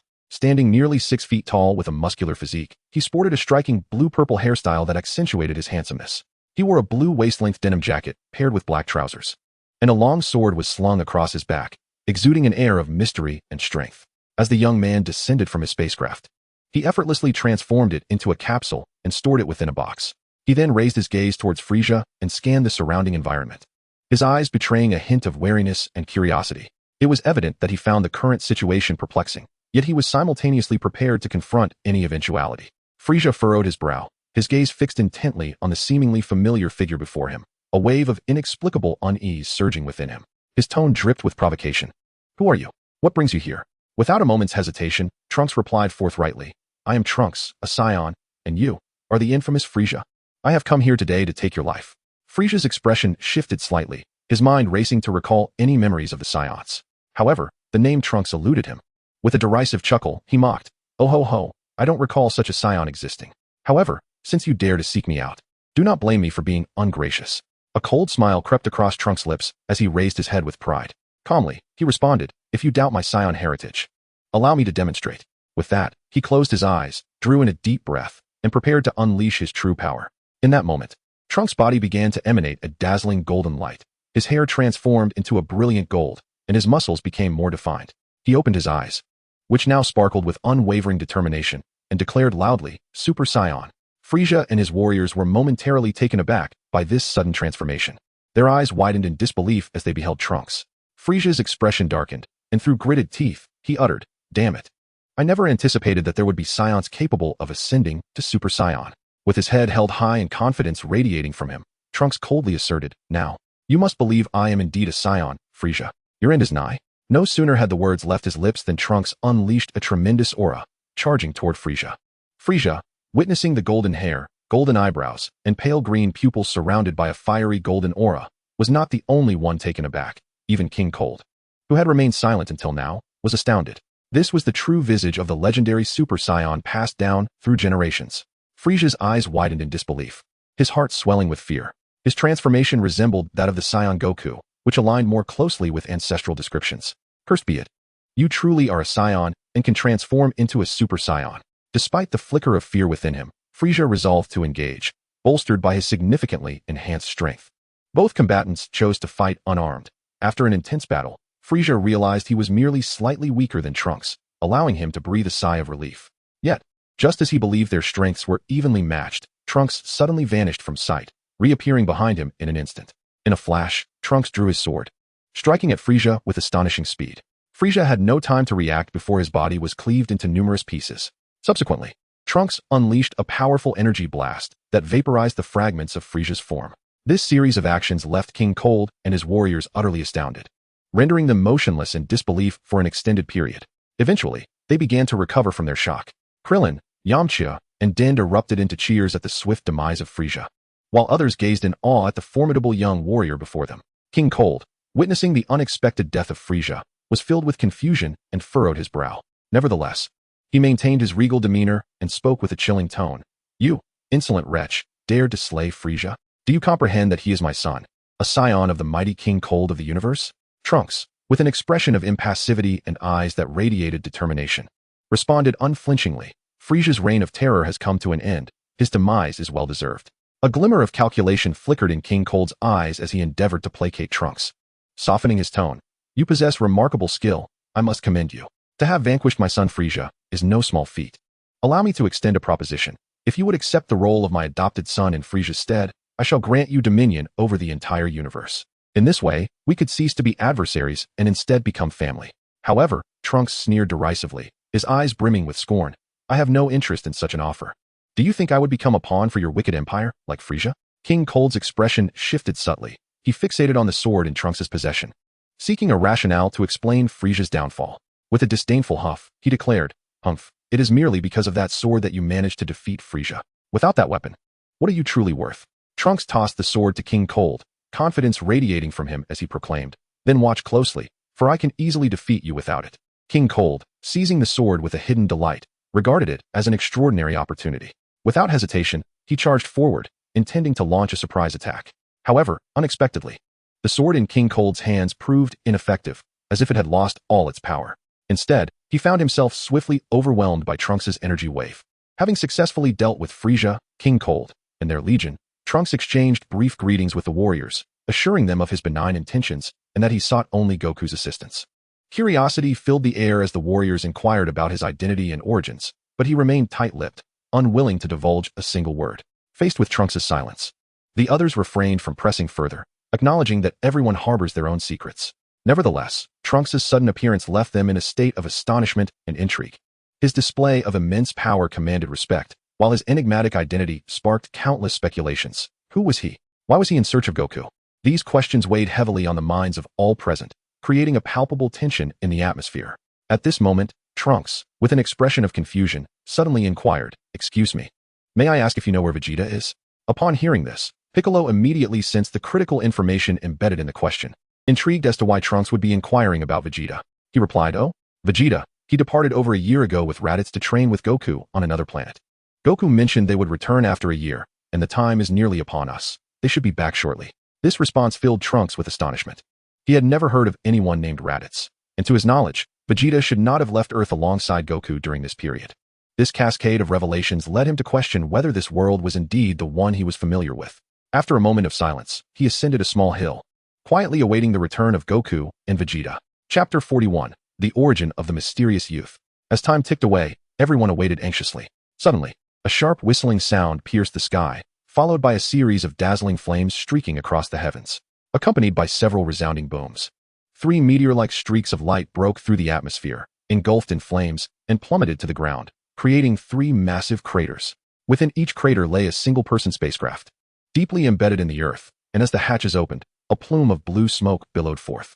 The landing site of these 3 ships was remarkably precise, not far from Trunks. Realizing Goku had arrived, Trunks wasted no time in striding toward the spacecraft. With excitement, he exclaimed, "Mr. Goku, you've finally come. I've been waiting here for so long." Before he could finish, 3 figures soared from the craters, landing steadily before Trunks. They were none other than Goku, Raditz, and Vegeta. The warriors quickly gathered around, and Goku greeted everyone warmly, saying, "Hey, it's great to see you all again." As the crowd focused on the trio, the weight of uncertainty lifted from their hearts. "Dad, I missed you so much," Goten exclaimed joyfully, leaping into Goku's arms like a cheerful little bird, embracing him tightly. Goku's face radiated warmth as he gently patted Goten's back. All right, Dad is back, and I missed you too. Have you been a good boy at home this year?" Goten replied eagerly, "I've been very good." That's wonderful, Goku said with a smile, gently placing Goten back on the ground. He then turned his gaze towards the young man with the sword, a hint of curiosity flickering in his eyes. Sensing Goku's attention, Trunks politely extended a hand, his voice tinged with both excitement and restraint. "Hello, Mr. Goku. My name is Trunks, and I am fortunate to finally meet you today." Having recognized Trunks' identity long before, Goku wore a faint smile as he slowly extended his right hand, firmly shaking hands with the young man before him, feigning curiosity as he asked, "How did you come to know me? Who exactly are you?" Trunks' gaze swept over Goku before briefly glancing at Raditz, who stood nearby, and the stoic Vegeta, arms crossed. Finally, his attention settled on Vegeta's proud visage, lingering for a moment before he redirected his focus. Approaching Goku, he spoke somewhat sheepishly, "I apologize, Mr. Goku, but I cannot disclose my identity to everyone just yet. If possible, I would like to have a private conversation with you. What do you think?" Goku glanced at Piccolo, a slight smile curving his lips, and nodded in agreement. Observing Goku's response, Trunks smiled gently and said, "Then please follow me." With that, he took off toward a distant hill, with Goku following closely behind. As Trunks landed on the hillside, he surveyed the surroundings and noted that Goku had arrived as well. Taking a deep breath, he began to speak. "Let us converse here. What I am about to share may seem rather unbelievable, but please trust me, these events are indeed real. I hope you can hear my entire account before forming a conclusion. Is that agreeable?" Goku nodded, responding, "Certainly, go ahead. I grant you this opportunity." With Goku's permission, Trunks commenced recounting his tale. "My name is Trunks, a Saiyan from Earth, 20 years in the future. It all began in that fateful year." As Trunks narrated, he unveiled the myriad experiences and encounters of his future world, including the emergence of androids, the extinction of humanity, and his battles alongside his comrades. Upon concluding his story, Trunks posed a question to Goku. "Mr. Goku, may I inquire if you can transform into a Super Saiyan at will?" Goku pondered for a moment, organizing his thoughts before responding. "Yes, I can, but for certain unique reasons, my Super Saiyan form differs from that of ordinary Saiyans." "Please wait a moment," Trunks interjected suddenly, unleashing an energy blast that struck a point in the air. A crisp sound rang out as a small robotic bee was obliterated and fell to the ground. "Now it's ready, Mr. Goku." "All right, let us begin," Goku replied with a smile. "Could you please transform into a Super Saiyan? I wish to witness the true power of a Super Saiyan." Trunks gazed at Goku, his eyes shimmering with anticipation. Goku nodded, consenting to Trunks' request. Trunks initiated his transformation into a Super Saiyan, his golden hair flowing in the wind, emanating a formidable aura. Goku, smiling at Trunks, followed suit, transforming into his unique Super Saiyan form, his eyes brimming with determination and confidence. Upon witnessing Goku's transformation and the power radiating from him, Trunks was momentarily taken aback. Feeling Goku's overwhelming strength, he realized that it surpassed his wildest expectations. "What immense power, Mr. Goku. You are truly remarkable," Trunks exclaimed in awe. "Haha, Trunks. How do you fare? Are you still up for a battle?" Goku laughed heartily. "No, I have already sensed your immense power. I shall refrain from embarrassing myself." The warriors observing from a distance were still profoundly astonished by Trunks' transformation. However, upon witnessing Goku's extraordinary metamorphosis, they felt an overwhelming sense of unfamiliarity towards him. Goku's aura had become extraordinarily potent, instilling a deep sense of oppression and fear. "Is this truly Goku? How can he possess such formidable energy?" Krillin exclaimed, his eyes wide with disbelief. Is this the true strength of a Super Saiyan? It's simply terrifying, Piccolo added, equally astounded. In the midst of their astonishment, Gohan hurriedly explained to the others, revealing that this Super Saiyan was none other than his father. Upon hearing this revelation, Tien, Shenron, and the others exhaled in relief. So it is actually Goku, Tien mused, gazing at the Super Saiyan before him with admiration. Krillin, brimming with excitement, exclaimed, Goku, I can't believe you've grown even stronger. Mr. Goku is truly remarkable. I feel that even with my utmost strength, I could not prevail against you. It seems my mother was right. Mr. Goku is indeed the strongest warrior on Earth, Trunks sincerely remarked. Hearing this, Goku offered a faint smile. Though he quickly regained his composure, confident in his abilities. Who is your mother? How does she know me? Goku inquired, feigning surprise. Trunks chuckled and replied, Well, Mr. Goku, I forgot to mention that my mother is Bulma, and my father is Vegeta. Goku pretended to be astonished. Oh, I see. What brings you to our time? Trunks stated earnestly, I have come to forewarn you that the androids will appear in 3 years, and I also brought you a special medicine. Goku was taken aback. Is it once again the androids created by Dr. Gero? Trunks nodded solemnly. Yes, Dr. Gero's androids will emerge in 3 years. Goku fell into contemplation. Could it be that the last one survived by sheer luck? Truly tenacious. The Earth warriors had all perished at the hands of the androids, leaving only him alive. In the battle 3 years hence, my father, Krillin, Piccolo, Tien, Kaiatsu, and even Goten perished. Even my brother Gohan ultimately fell while valiantly protecting me against 2 androids. Goku, slightly surprised, asked, What about me? Why am I absent from your tale of confrontation with the androids? Well, Mr. Goku, you did not partake in the battle. In 3 years, you will succumb to a heart disease. Moreover, that illness is incurable in your time. Not even the Senzu Beans can heal it. Trunks stated with a grave expression. What? Goku feigned shock, playing along with Trunks' narrative. He then sighed. What a pity. To die from illness is unfortunate. I truly wish to engage in battle with them. Trunks gazed at Goku in astonishment. Mr. Goku, do you not feel afraid? Not at all. The mere thought of battling formidable foes excites me. With a radiant smile illuminating his face, Goku's eyes sparkled with anticipation. Trunks, unable to conceal his admiration, remarked. As expected of Mr. Son Goku, I hold you in a new light. With that, Trunks produced a small vial from his pocket and handed it to Goku. This is a special medicine. Take it when you feel unwell. And remember, for the battle 3 years hence, lead everyone in their training and strive to grow stronger. Goku accepted the vial, clutching it tightly in his hand, a mysterious smile gracing his lips as he looked at Trunks. Thank you, Trunks. Trunks chuckled softly, patting Goku on the shoulder. No need for thanks. This is all to protect Earth. He then flew over to the others, bowing deeply and speaking with a serious demeanor. The future of Earth rests in your hands. I believe you will safeguard our home. I will return to fight in 3 years. Farewell. With that, Trunks tossed a capsule and stepped into the time machine, activating the device. In a dazzling flash of light, the time machine gradually vanished from this realm. Chapter 42, 3 years later. After Trunks departed, the others gathered around, clamoring to inquire about Trunks' identity. Goku smiled at Piccolo. Piccolo, you must have heard all that, right? I'm not very good at summarizing these things. Perhaps you could explain it to them. Piccolo nodded, aware of the weight of this task. Though he still found the news difficult to digest. Taking a deep breath, he spoke slowly. All right, let me clarify. This information may astonish you, so prepare yourselves. The young man named Trunks hails from the future where, in his timeline, Son Goku has already passed away. Everyone except Goku was slain by the androids created by Dr. Gero 3 years from now. He traveled back in time using the time machine, hoping to alter history. Upon hearing Piccolo's words, disbelief washed over the faces of the group. They had not anticipated such a harsh future. However, their greater concern lay in whether Trunks' future would repeat itself in their world. Goku noticed the anxious expressions of his companions, Dumpling, Krillin, Yamcha, and Tien, and offered them reassurance. Goten, Dumpling, Krillin, Yamcha, Tien, do not worry excessively about our timeline's future. As long as we unite our efforts, we can certainly defeat the androids of the future and all foes that threaten our Earth, thereby protecting our home. As Krillin and the others absorbed Goku's words, the image of Goku's recent transformation involuntarily surfaced in their minds. What a terrifying entity he had become. The overwhelming and savage aura seemed to pierce the heavens, causing their bodies to tremble involuntarily. This presence starkly contrasted with Goku's current serene demeanor, as if he were 2 entirely different beings. This shock was particularly intense for the comparatively weaker warriors.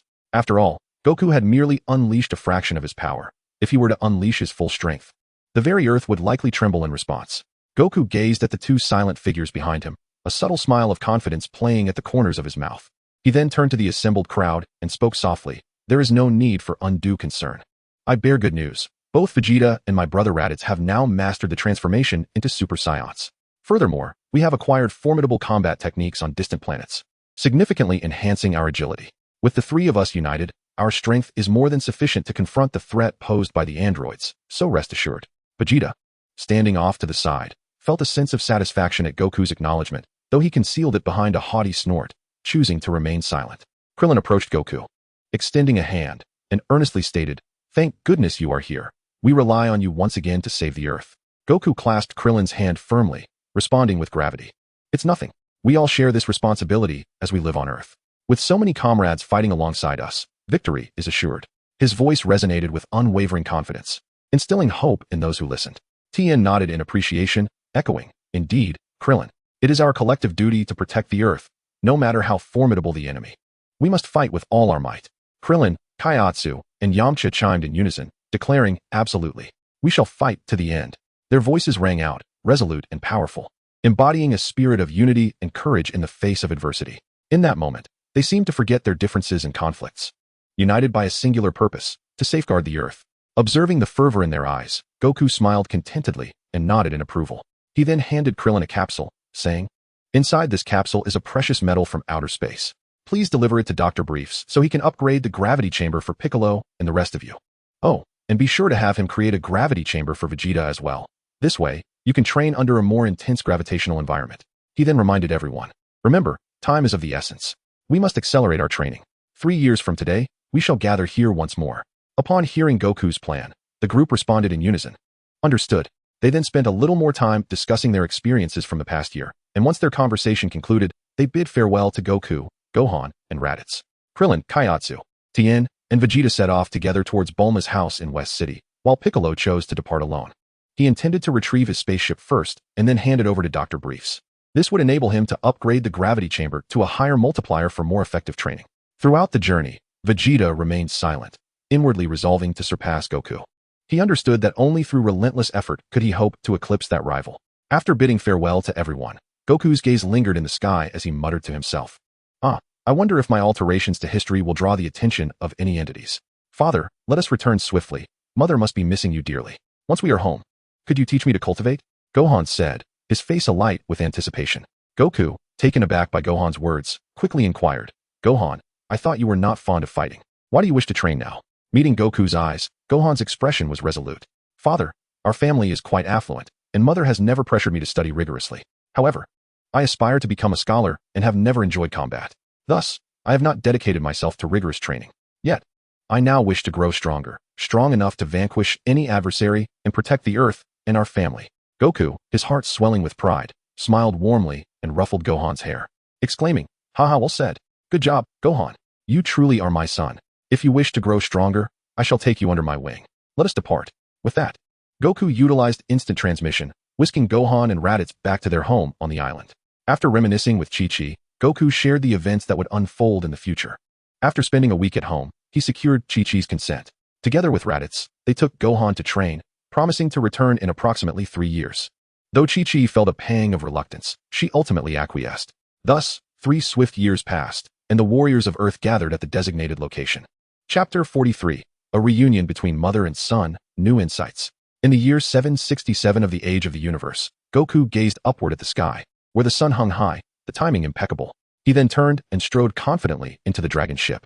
His eyes fell upon the Super Saiyan Gohan, who was meditating, and he softly called, "Gohan, today is the day. Let us embark."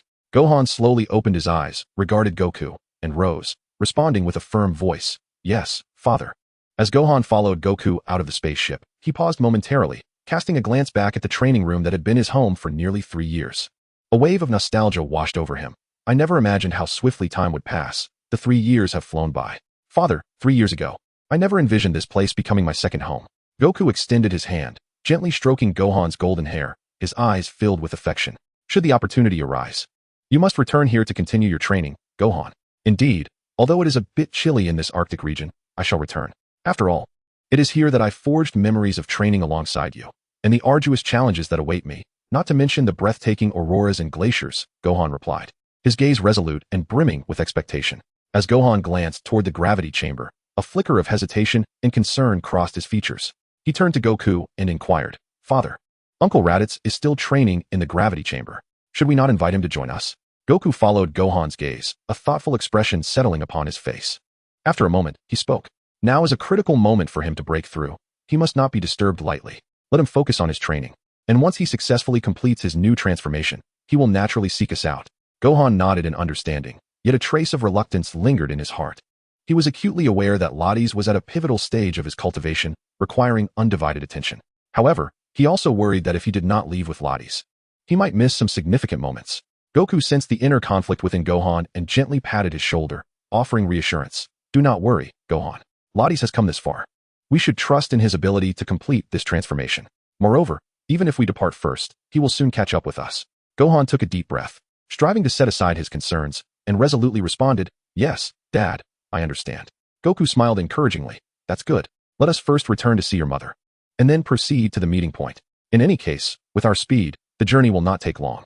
A glimmer of anticipation sparkled in Gohan's eyes as he replied with a smile. All right, Dad, let us go home and greet Mom. With that, the father and son simultaneously raised their right hands, bringing their index and middle fingers together on their foreheads, and with a whoosh, their figures vanished from the spot, leaving only the concealed Shenron beneath the depths of the glacier.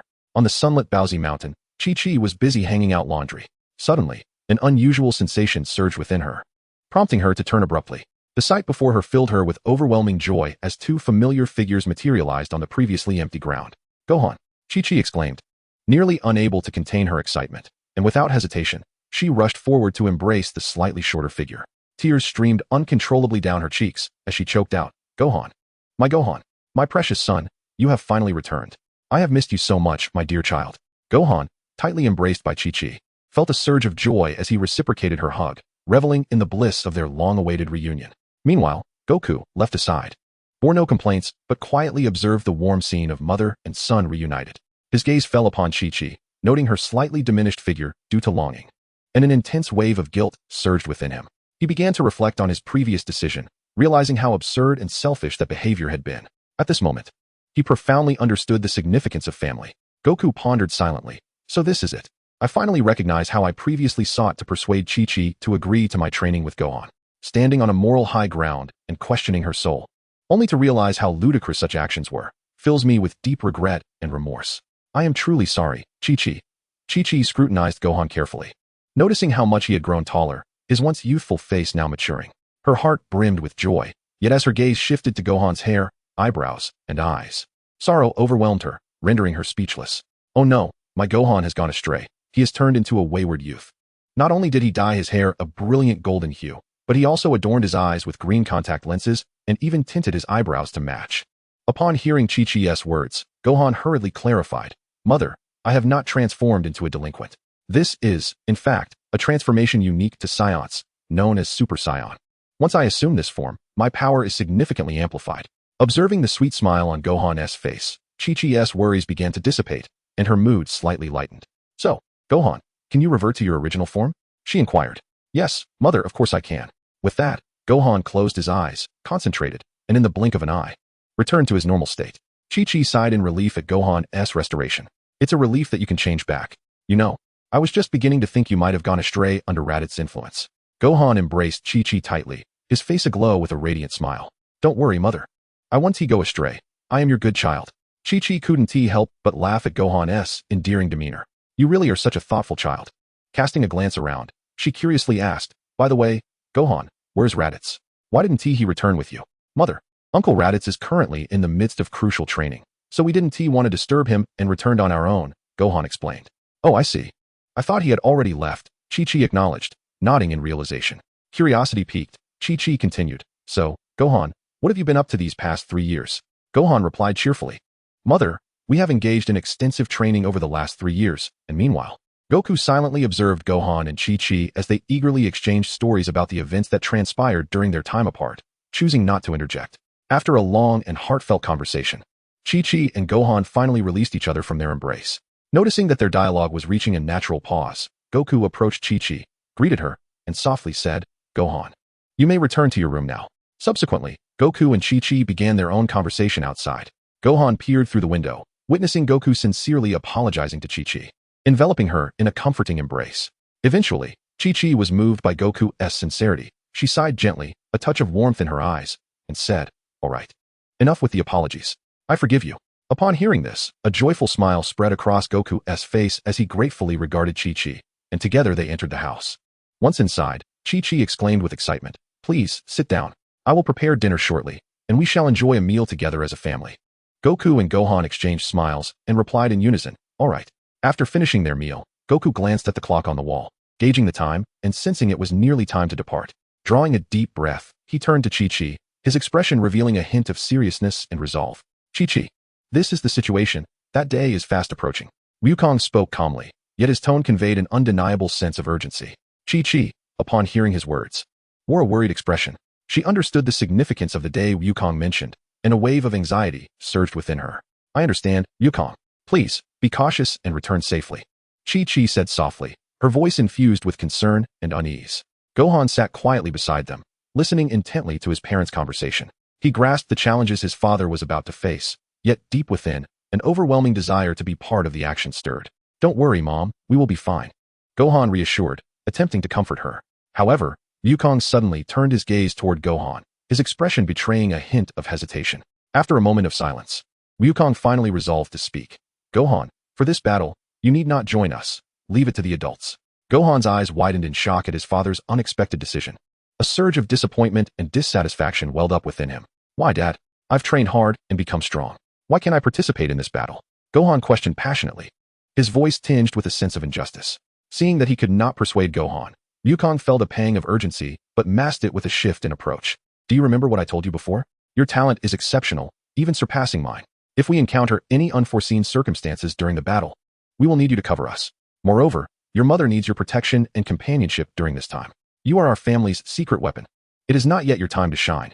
Can you be patient a little longer?" Although reluctant, Gohan chose to trust his father's judgment after hearing these words. He fell silent for a moment, then suddenly lifted his head, a resolute smile gracing his face. "I understand, Dad. I will protect Mom well. You go and fight without worry." Wukong felt immense relief at his son's understanding. He affectionately ruffled Gohan's hair before turning to Chi-Chi, gently embracing her. He tenderly said, "Chi-Chi, I am leaving. Take good care of yourself and Gohan." Chi-Chi clung tightly to Wukong, tears glistening in her eyes as she softly implored, "You must come back safely." Wukong nodded and released her, casting one last deep glance at the two before turning away. After sensing the auras of Vegeta, Piccolo, and the others to confirm their locations, he vanished in an instant with a teleportation. Chapter 44, The Warriors Reunited. As Yamcha approached Krillin, he inquired, "Krillin, why haven't Wukong and Gohan arrived yet? Surely they haven't forgotten today's appointment?" "Rest assured, Yamcha, even if Wukong were to forget, Gohan's intelligence and diligence would ensure he remembers. They are probably on their way here right now. Let us wait a bit longer," Krillin replied with a smile. Krillin cast a peculiar glance at Yamcha, who stood beside Vegeta, Bulma, and the infant cradled in Bulma's arms. "But really, Yamcha," he remarked, "how could you be so reckless? Bulma is such a wonderful and affluent woman, yet you managed to drive her into a breakup, only for her to marry Vegeta. Now they even have a son together." Vegeta, standing nearby with his arms crossed, could no longer contain himself upon hearing Krillin's words. "Humph, you little bald-headed fool. If I hear you speak of my wife's past transgressions again, do you believe I won't kill you? Even though you've trained in my home for 3 years. I harbor no fondness for you." His eyes glared fiercely at Krillin, his tone laced with both threat and fury. Krillin was reminded of the immense power and formidable physique Vegeta exhibited when he achieved his Super Saiyan transformation 2.5 years ago, sending a shiver down his spine. His body prickled, and cold sweat began to bead on his forehead, trickling down his cheeks. "Ah, Vegeta. I merely intended to jest with Yamcha. I meant no offense whatsoever. Surely, with your vast heart and lofty aspirations, you wouldn't take a trivial joke to heart?" he stammered, attempting to placate Vegeta's ire. Vegeta's expression softened slightly upon hearing Krillin's flattery, yet he maintained an air of arrogance. "Humph, I shall let this slide for now. But do not let it happen again. Should you transgress once more, you shall bear the consequences," he warned sternly. Upon hearing Vegeta's response, Krillin let out a quiet sigh of relief, thankful to have evaded a dire fate. Meanwhile, Chaos and Yamcha couldn't suppress their mirthful smiles, secretly reveling in Krillin's embarrassment. Tien, Shenron, and Piccolo, however, remained serious, gazing into the distance as if indifferent to the unfolding drama. Bulma said nothing, silently cradling the baby in her arms with a blissful smile illuminating her face. At that moment, Piccolo suddenly sensed something amiss and turned sharply to see a figure had quietly appeared in the clearing behind him. "Old son," he said calmly, "it seems you've arrived a bit late." At that instant, everyone gathered around as son Goku scratched his head, revealing a hint of embarrassment. "The truth is, after finishing my training, I went home for a bit and had a meal. After all, One cannot fight effectively on an empty stomach. Goku greeted everyone warmly. Hey, it's been a while. Krillin couldn't help but grumble. You, of all people, promised to take Gohan for special training, and then you vanished for a full 3 years. Not even a word to us. If I hadn't asked Chi-Chi, I would have thought you left Earth altogether. Goku quickly apologized. I'm really sorry, Krillin. The special training was incredibly rigorous and challenging. To ensure Gohan could focus, we didn't return home even once, which naturally made it impossible to meet up with you all. But speaking of which, Goku, just how strong are you now? We have all undergone significant transformations. Curiously inquired Krillin, his gaze brimming with anticipation. Upon hearing Krillin's words, the others also became intrigued, directing their attention towards Goku, including Piccolo and Vegeta. Goku, with a smile, surveyed the room, sensing the unique auras emanating from each individual, and inwardly marveled at the evident enhancement of everyone's strength. Ha ha ha. Actually, I haven't become remarkably stronger. Goku chuckled, scratching his head. Over the past 3 years, I've primarily been secretly training Gohan, so my own combat power hasn't increased much, just a slight improvement. The others were momentarily taken aback by this revelation. But recalling Goku's penchant for revealing his true strength at pivotal moments, they speculated that he was certainly concealing his power once again. However, since Goku was reluctant to share more, they chose to exchange knowing smiles instead. Upon noticing Bulma and her child, Goku's face lit up with a smile, casting an appreciative and comforting glance towards Vegeta, as if to say, well done, Vegeta, you have a child now. Goku then approached Bulma, bending down to gaze at her baby. He gently poked the child's cheek with his finger and said, hello there, Trunks, I am Son Goku. Bulma and the others had anticipated that Goku would be astonished to see her child, yet to their surprise, it was they who were truly taken aback. Of course, Piccolo was the exception, as he had known this secret for some time. Seeing the puzzled expressions on their faces, Goku chuckled and clarified, actually, the mysterious young man named Trunks is the future version of Bulma's son. The group was astonished. They had not expected that the enigmatic youth was indeed Bulma's child. The revelation was so shocking that it took them a moment to absorb it. Eventually, they began to recover from their astonishment. Vegeta furrowed his brow, his expression filled with dissatisfaction as he asked, Kakarot, why did you not inform me of such an important matter? Goku scratched his head and replied with a grin, oh, I was merely concerned that it might impact your development. Besides, at that time, you were not yet married or a father, and revealing such information could have had adverse effects on you. However, now that you are married with a child, there is no need to dwell on past trivialities. With that, he affectionately ruffled Trunks' hair, his smile radiant. Bulma chimed in, feigning annoyance. Goku, you really should have told me sooner. I could have been with Vegeta earlier. She shot a mock glare at Goku, as if reproaching him for not revealing this information sooner. Goku, sensing the shift, swiftly changed the subject, saying, some things are better not known in advance. By the way, how did you come up with the name Trunks? Although Goku attempted to alleviate the awkward atmosphere with a new topic, he was genuinely curious about the question. Hearing Goku's inquiry, Krillin immediately stepped forward, interjecting before Bulma could respond. Speaking of which, we should tell Bulma about the mysterious young man we encountered. Once she sees his appearance, she'll surely swoon. Eventually, she ended up with Vegeta, and Bulma named her son after that young man, hoping her child would grow to possess such handsomeness. Cradling her baby, she gently caressed his cherubic face and, with a radiant smile, exclaimed, indeed, my Trunks will undoubtedly become a striking young man in the future, won't you, Trunks? As she spoke, she playfully teased the infant, her face aglow with maternal affection. After a moment of contemplation, Goku murmured softly, that's quite intriguing. Does this imply that Trunks has essentially named himself? I have never come across such a notion before. Just then, as Goku pondered, Piccolo inquired, by the way, Goku, where's Gohan? Why hasn't he come? It's been quite a while since we last saw him. Krillin suddenly realized, indeed, Goku, 3 years have passed. He must have grown significantly. Didn't we agree he would come? Without hesitation, Goku replied, well, Gohan has some matters to attend to at home and cannot join us. This time, we can handle the enemy ourselves. After all, it is premature to place such a heavy burden of protecting the Earth on a child so young. Krillin, Yamcha, and Tien nodded in agreement with Goku's words. However, Piccolo grasped Goku's shoulder and gazed earnestly at him. Goku, you make a valid point. But Gohan has already become a capable warrior. We cannot perpetually regard him as a child. If the opportunity arises in the future, I would like to have a conversation with him. Very well. After we resolve the threat posed by those 2 artificial beings, you can visit him at Kame House. Goku responded. At that moment, Vegeta noticed the discussion had reached a natural conclusion and turned to Bulma, saying, Bulma, you should take Trunks home now. This place may soon become quite perilous, and I do not wish for you to encounter any misfortune. The group was taken aback by his words, and they erupted into laughter behind him, teasingly. Even Bulma was caught off guard by Vegeta's concern. She playfully nudged him with her elbow and teased, Vegeta, are you actually worried about us? Vegeta's cheeks flushed crimson as he quickly turned away, defiantly retorting, I am not. Go if you wish. Bulma covered her mouth, laughing heartily. Haha. All right, we shall take our leave. Do take care of yourself. With that, she turned to board the aircraft. However, at that moment, Goku suddenly dashed forward, blocking Bulma's path. Bulma, wait. It's quite dangerous in the sky right now. It would be best for you to leave by ground transportation. The others looked at Goku in bewilderment, utterly perplexed by his unexpected statement. Though Bulma felt equally perplexed, her unwavering trust in Goku prevented her from inquiring further. Instead, she retrieved a capsule containing a car from her pocket and tossed it onto the ground. As a cloud of smoke dissipated, a brand new vehicle materialized before the group. Without hesitation, Bulma embraced Trunks, took her place in the driver's seat, and ignited the engine, driving away from the scene. Chapter 45. Goku's Ascension to a Higher Plane of Existence.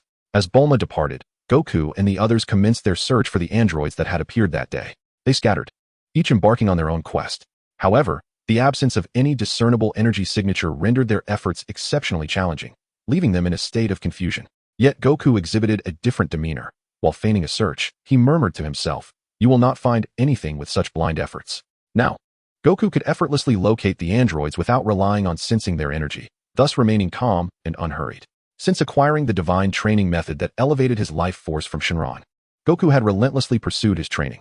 Initially, he focused primarily on enhancing his combat prowess, relegating the elevation of his status to a secondary concern. But he had since achieved significant accomplishments. Sitting quietly upon a stone, a hint of nostalgia flickered in his gaze. He spoke softly, "Time flies so swiftly. It has been quite some time since I arrived here." During these 3 years, Goku did not concentrate on enhancing his combat strength, as he realized that further increases in gravity had negligible effects once he reached 460. Nevertheless, he swiftly completed the challenge of 500 times gravity. Thus, during his time teaching Gohan, Goku devoted himself to divine training. Through his previous endeavors and the accumulation of these 3 years, his status had long surpassed that of Earth's deities, yet he had been unable to break through to the level of a Kais. However, today marked a momentous breakthrough. Not long ago, Goku truly grasped Chi-Chi's inner turmoil and struggles. He recognized his long-standing neglect and irresponsibility towards his family, and a profound sense of guilt and duty surged within him. This emotional transformation granted him new insights into life, propelling him past the final barrier to successfully attain the Kai level of existence. This achievement not only significantly extended his lifespan, but also endowed him with unique abilities and status exclusive to the Kais. Now, these powers began to manifest their formidable strength. After a while, Goku gradually rose from the stone, closed his eyes, and concentrated on sensing his surroundings. In an instant, his consciousness seemed to transcend time and space, connecting with every corner of the solar system. Vivid images flooded his mind, revealing everything from distant planets to minute particles of dust. This was the first time Goku employed his ability to perceive the environment, and he was astonished, exclaiming internally, "Wow, what extraordinary power is this? It's incredible." Nevertheless, he knew he must swiftly attend to more pressing matters. Upon concluding his words, Goku concentrated intently and instantly pinpointed his target within the city, the android, Dr. Gero, the legendary genius, known as Android 20, who was single-handedly grasping Yamcha by the mouth and drawing power from him. Beside him stood Android 19. Goku pondered to himself, an opportunity has presented itself. A sly grin crept across his face as he prepared for action. In a flash, Goku executed an instantaneous movement, appearing behind Dr. Gero, who was poised to deliver a fatal blow to Yamcha. Without a moment's hesitation, Goku swiftly lifted his left leg and launched a powerful kick to the side of Android 20's torso. The force of the strike sent Android 19 flying. In the same fluid motion, Goku spun elegantly and thrust his right elbow forward, landing a solid blow to the still-dazed face of Android 19. The two androids, caught off guard by Goku's ambush, were instantly propelled far away. Goku, demonstrating remarkable speed, retrieved a Senzu Bean and presented it to Yamcha with a tone of genuine apology. "Yamcha, I'm sorry for being late. Quickly, consume this Senzu Bean." As Yamcha ingested the bean, his body gradually revitalized, and he exhaled a relieved sigh, expressing, "Phew. Thank you, Goku. Just now, I truly believed I was done for." Goku replied with a smile, "No need for thanks, as long as I'm here. They won't harm any of you." At that moment, other warriors, sensing the fierce fluctuations of battle, rushed to the scene. Piccolo, astutely noticing Goku's peculiar demeanor, was the first to inquire, "Old son, how did you perceive that the androids were attacking Yamcha?" Upon hearing Piccolo's question, the others cast curious glances in Goku's direction.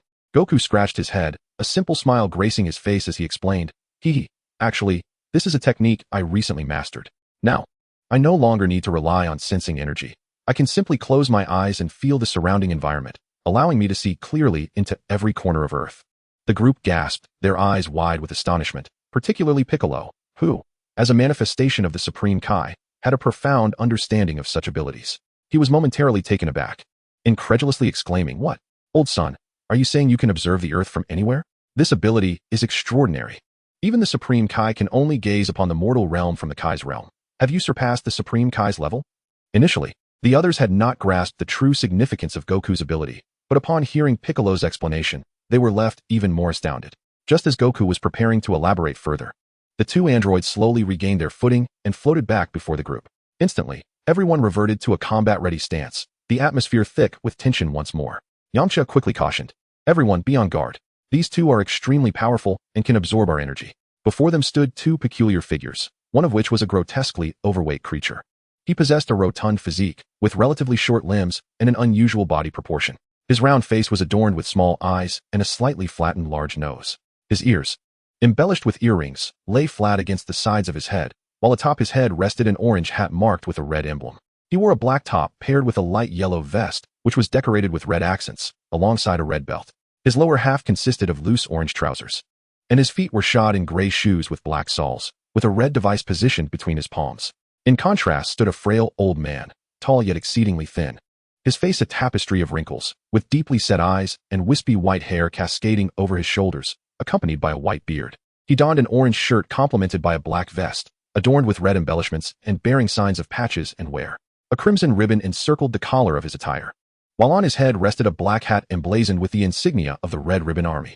A red belt encircled his waist, and his lower attire consisted of loose brown trousers, with gray shoes and black soles, similarly featuring a red device nestled between his palms. The frail elder fixed a cold, piercing gaze upon Wukong, a sinister smile curling at the corners of his mouth as he spoke slowly. "Son Wukong, we meet again at last." However, before the old man could continue his monologue, Piccolo interjected sharply, sneering, "You must be the androids. We have been waiting for you for quite some time." The elder's expression darkened at Piccolo's abrupt interruption, a flicker of displeasure crossing his features, yet more prevalent were surprise and confusion. He furrowed his brow and inquired, "How did you ascertain our identities and the specifics of our arrival?" Piccolo scoffed disdainfully, expressing his impatience. "Humph, do you wish to know the answer? That depends on whether you possess the strength to find out." The elder retorted with an air of bravado, "Such bold words. If you are unwilling to divulge, I shall not press you, but do not come to regret it." With that, he prepared to take action. Wukong, scanning the surrounding architecture, furrowed his brow and addressed the elder, "Hold on before you act. There are many people here. If a fight ensues, it is inevitable that others will be harmed, and that would be quite unfortunate." The elder, acknowledging this, nodded in agreement. "Indeed, you make a valid point." Suddenly, a spark of electricity flickered in his eyes, and with a maniacal laugh, two powerful beams shot forth, bombarding the surroundings. "Ha! In that case, I shall eliminate all those nearby first, ensuring that no one else is injured during our battle." Wukong, witnessing this, was instantly filled with rage, exclaiming, "You scoundrel!" He vanished in an instant, reappearing before the elder, and with a mighty swing of his fist, struck the elder squarely in the face, sending him hurtling to the ground. Wukong, furious, scolded, "I told you not to harm the innocent, yet you dare to proceed with such madness. What a deranged creature you are." As the elder lay on the ground, his hat tumbled off, revealing his head. Despite Wukong's prior knowledge of the elder's condition, the sight was still shocking. The elder's brain was visible, taking on a translucent hemispherical form, revealing intricate mechanical structures and circuits within, faintly glowing through the surface of his head. His body had seamlessly merged with machinery, showcasing an existence that transcended the ordinary. The old man slowly rose to his feet, retrieving the brain that had fallen to the ground and placing it back atop his head. He gazed coldly at Goku and remarked, "You are indeed quite impatient, Son Goku. Since you wish to change the venue, I shall indulge your final desire and grant you the opportunity to choose your own burial site." Goku, undeterred, retorted, "Whose burial site? That remains to be seen. Let us go." With that, he soared into the air, heading towards the horizon, closely followed by Piccolo and the others. Chapter 46, The True Power of Piccolo. After flying for a while, the old man suddenly called out to Goku, "Son Goku, this shall suffice. Let us not waste time." With that, he and his companions descended slowly to the ground. Piccolo surveyed the surrounding desolate rocky terrain, pondering the enemy's intentions. Approaching Goku, he smiled and said, "Goku, it seems they believe this place favors them. If they cannot prevail, they may opt to hide and utilize the terrain's advantages to evade our attacks, perhaps even considering a surprise ambush." Upon hearing this, Goku's lips curled into a slight, disdainful smile. Humph, how foolishly clever they think they are. Do they truly believe they can escape my grasp? He then turned to Piccolo and declared, let us see just how capable these fellows truly are. Without hesitation, he followed the androids down, with the others trailing closely behind. As Goku landed, his gaze fixated on the androids before him, and he coldly stated, well, this place is rather fitting. It shall serve as your tomb. The old man's face broke into a mocking smile as he surveyed the area and contemptuously said, Humph. You think you, Son Goku, along with Piccolo, Krillin, Tien Shinhan, and Yamcha, can speak so boldly? How utterly deluded. A flicker of doubt crossed Piccolo's eyes as he attempted to extract valuable information from this enigmatic figure, asking curiously, You know about Son Goku. But how do you know all of us? Who exactly are you? The old man's lips curled into a sinister smile as he locked his gaze on Goku, and slowly replied, In light of the fact that you are soon to be slain by me, I shall reveal this, Son Goku. Do you remember the Red Ribbon Army? Before Goku could respond, the old man's demeanor shifted dramatically, his voice brimming with rage and resentment as he continued, I was the scientific advisor of the Red Ribbon Army. Dr. Gero, it was your arrival that led to the downfall of our formidable army, and I was grievously injured. At that time, I thought I was destined to die. But Lady Luck smiled upon me, allowing me to survive against all odds. Yet, all of this is thanks to you. In pursuit of vengeance, I have resorted to every means necessary to confront you, even transforming myself into this current form. Therefore, you may refer to me as Android 20, of course.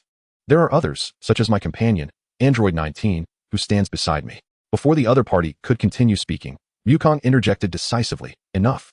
Who wants to hear your stories? You're utterly tedious. Just answer Piccolo's question directly. The old man's expression darkened slightly as he coldly replied, Humph, you insufferable son Wukong, still so impatient. Very well. Since you wish to know the answer, listen closely. I am acquainted with all of you because I have specifically invented a type of insect-like robot to deal with you. This robot has been silently monitoring your every move, meticulously collecting data on your combat styles and strengths. Utilizing this information, I have created formidable artificial beings. And I myself am one of them. Thus, not only do I know you, but I am also intimately familiar with each of your techniques. This time, you stand no chance of victory. Failure is inevitable. Upon hearing this, Piccolo's expression shifted slightly, yet he remained undaunted, pressing on with his inquiry. Did that insect accompany you to Namek? Dr. Gero's lips curled into a slight, disdainful smile as he replied, Namek, I did not bother to collect data from there, as it was entirely unnecessary. Your strengths have already been meticulously calculated and deduced by my most powerful computer. In the short term, you cannot expect any significant enhancement. Even if you were to grow stronger, you would still remain within my grasp. At this declaration, the group exchanged knowing glances, each displaying a hint of skepticism. They believed that Dr. Gero was oblivious to their current condition, their faces reflecting confusion. Wukong smiled faintly and remarked, Oh, is that so? It seems you are unaware of what you have missed. Dr. Gero, growing impatient, waved his hand dismissively, saying, Stop the prattling. Damn you, son Wukong. Since you have acquired the information you desired, do not delay any longer. Prepare to meet your end. Unfazed by his threats, Wukong responded with a grin. Then let us dispense with the chatter and commence our battle. Dr. Gero, infuriated, bellowed, Son Wukong, I shall take your life this instant. With that, he lunged forward, attempting to strike Wukong. However, Wukong nimbly sidestepped the attack, exclaiming, Hey, I merely suggested we begin the fight. I never claimed I would be your opponent. Dr. Gero, perplexed, looked at Wukong, utterly confused by his words, and asked, What are you up to, Son Wukong? Ignoring Dr. Gero, Wukong turned to Piccolo with a cheeky grin, saying, So Piccolo, how about it? Will you handle these two, or shall I take them both out in one go? A mysterious smile crept across Piccolo's face as he replied, Old son, you truly cannot be deceived. You have seen through my intentions. It seems my capabilities have been laid bare before you. Since you so generously offer me this splendid opportunity, I shall not be polite any longer.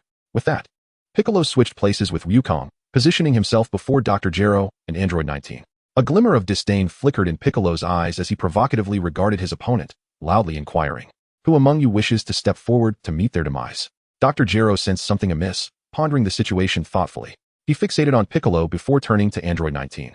Issuing a command, 19, ascend immediately and teach this arrogant Namekian a severe lesson. Understood. Upon receiving the order, Android 19 swiftly propelled himself forward, positioning himself opposite Piccolo, donning a foolish grin and emitting a menacing tone. You foolish wretch, I shall ensure you experience the depths of suffering, making you understand what it means to wish for death. Very well, let us engage, Android. Piccolo roared, shedding his weighted attire, unleashing a fierce aura that erupted like a volcanic eruption. Instantly, a tempest arose, scattering the clouds above, as the atmosphere shifted ominously. He charged towards Android 19. His form enveloped in a faint green radiance.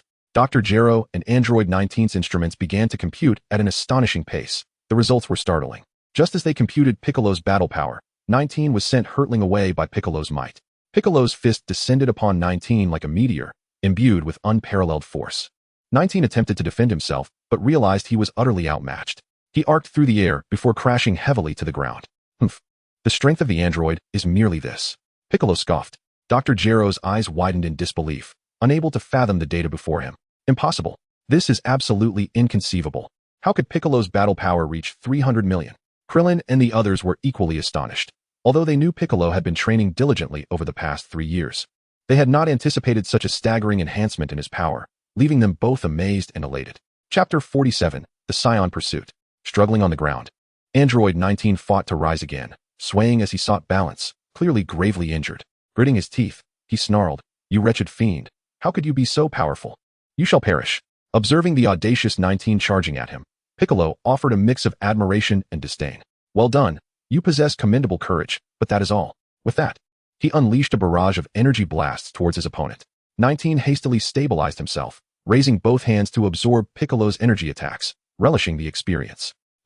Your energy is quite remarkable. Do provide me with more, so that I may grow stronger." "Oh, I had thought energy could only be absorbed upon physical contact. Yet you can draw it from a distance.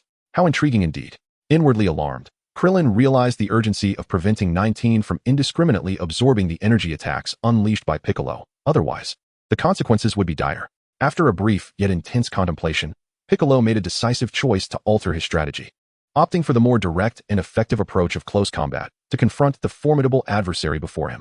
With a steely gaze, Piccolo unleashed the full power of his legs, propelling himself forward like an arrow released from a bow, hurtling towards number 19 with astonishing speed.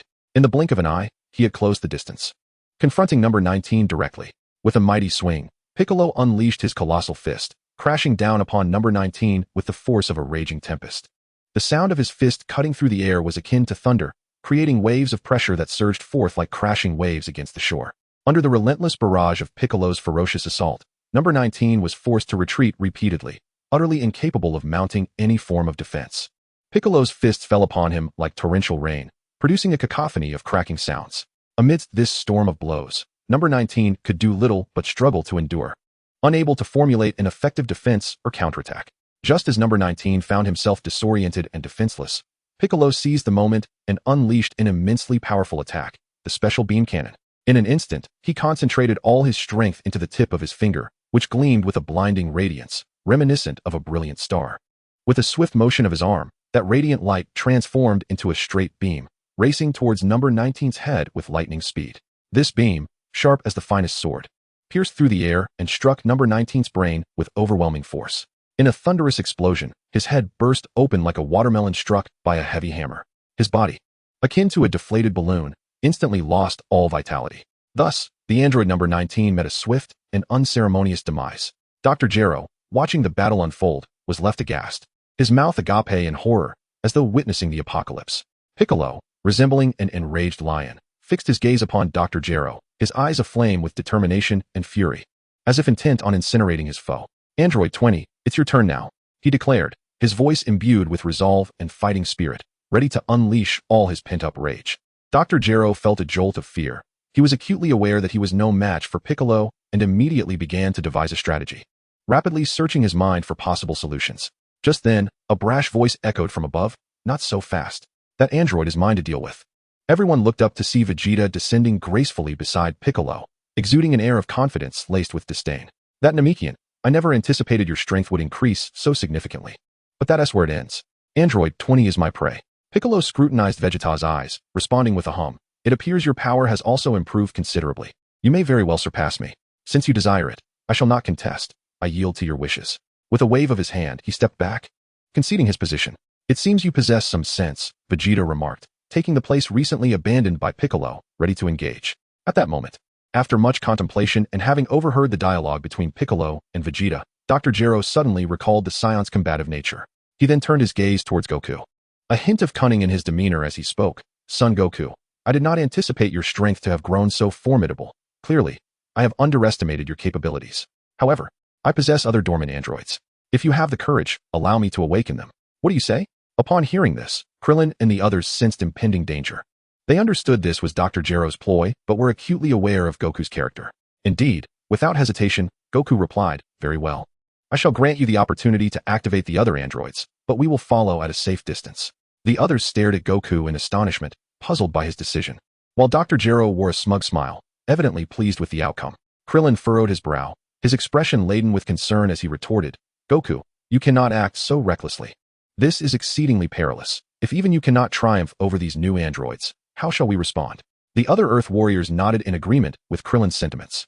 Before Goku could respond, Vegeta interjected, "Humph, I share Kakarot's view. I have just witnessed their capabilities. Mere androids do not intimidate me. It is only through battling formidable adversaries that we Saiyans find our purpose." Goku observed the anxious expressions of his companions and offered a reassuring smile, his tone resolute. "Fear not, my friends. I am confident in my ability to defeat them. Moreover, I am eager to discover just how powerful Dr. Gero's so-called formidable androids truly are. Trust me, I will not let you down." Faced with this resolve, the others, albeit reluctantly, acquiesced to Goku's decision. Dr.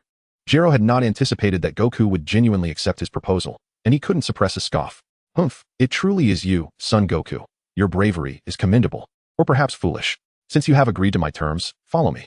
With that, Dr. Gero turned and flew towards his laboratory, while Goku and the others maintained a prudent distance behind him. Chapter 48, The Reunion of Father and Son. Shortly after Goku and his companions departed, a time machine shimmering with an unusual glow appeared at the site of the battle between Piccolo and Android 19. Trunks emerged from the time machine, taken aback by the desolate scene before him. Surveying the chaotic and ravaged ground, Trunks pondered, what transpired here? Have I arrived too late? Suddenly, his gaze fell upon a deep pit nearby, where a vague figure was discernible. A wave of dread washed over Trunks as an ominous premonition struck him. No. Could that figure be?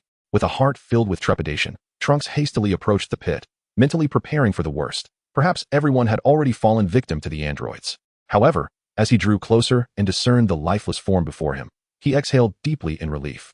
"Phew, you truly scared me. I thought it was Mr. Goku." Lying there was a portly machine with pale pink skin, its nose pierced through with a gaping hole, covered in scars, and its arms perfectly severed at the shoulders. The face contorted in a horrifying grimace. Trunks furrowed his brow as he gazed upon the corpse. Who could this individual be? Could it be a new android has emerged? He was acutely aware that his time-traveling presence could potentially cause unpredictable changes and repercussions in the past. The body before him was clearly not one of the androids he was familiar with. So, who was this person?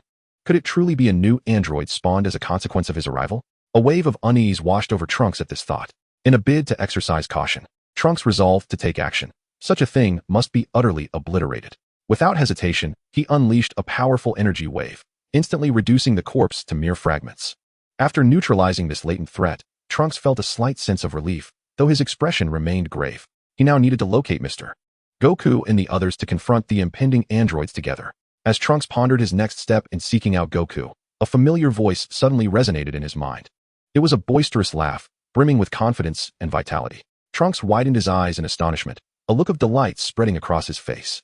"Hey, Trunks, long time no see. You've arrived a bit late." The voice chuckled.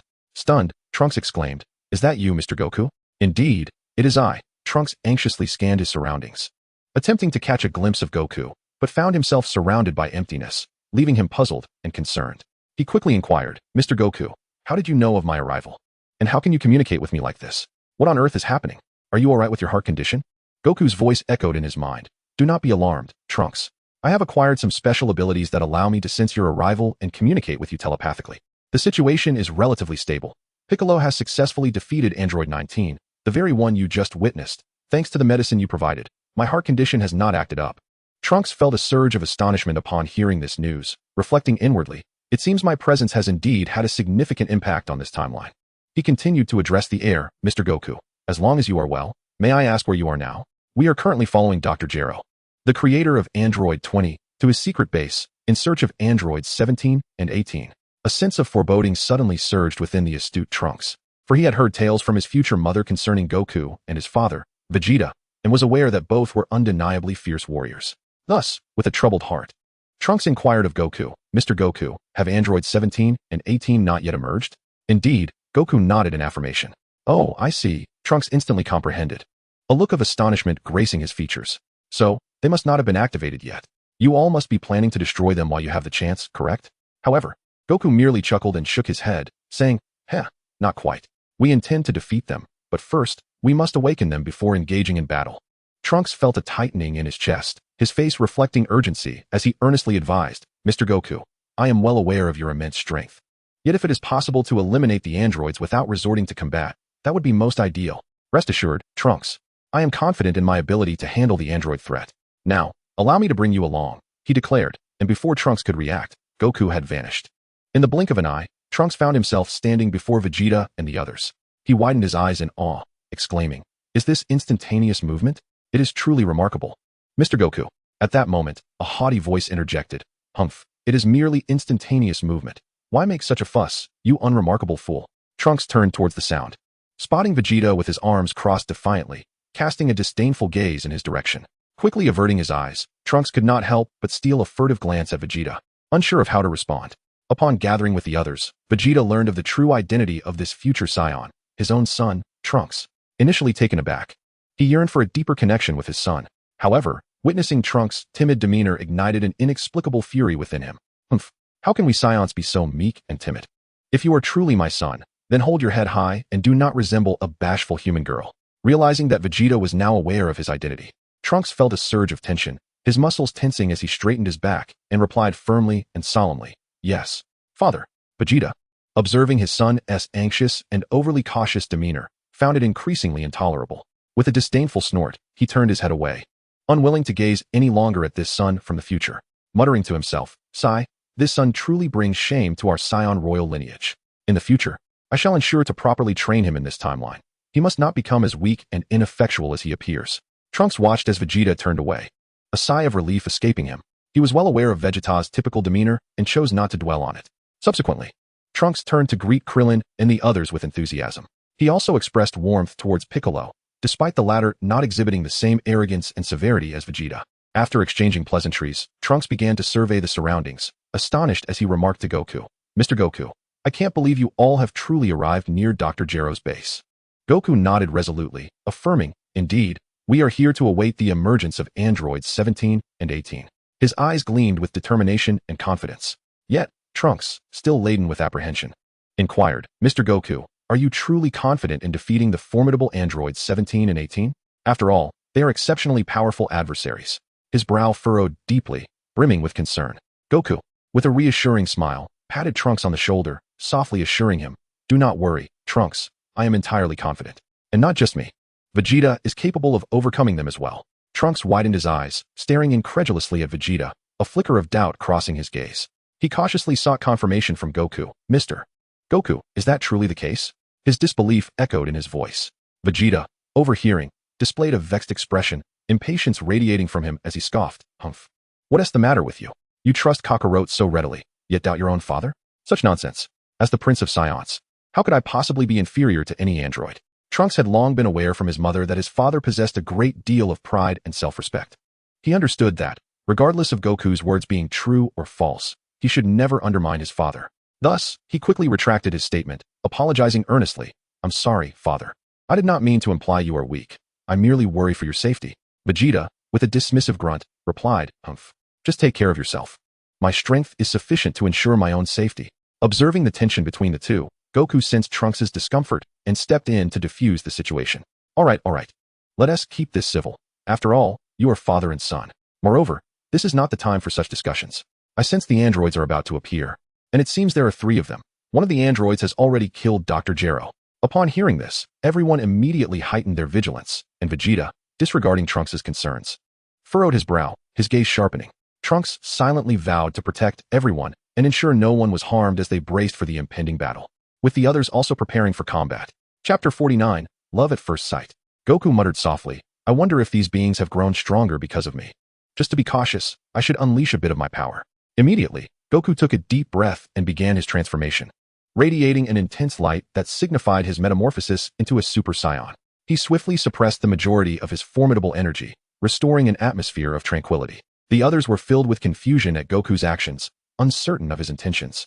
However, they recognized that Goku must have his reasons, thus refraining from probing further.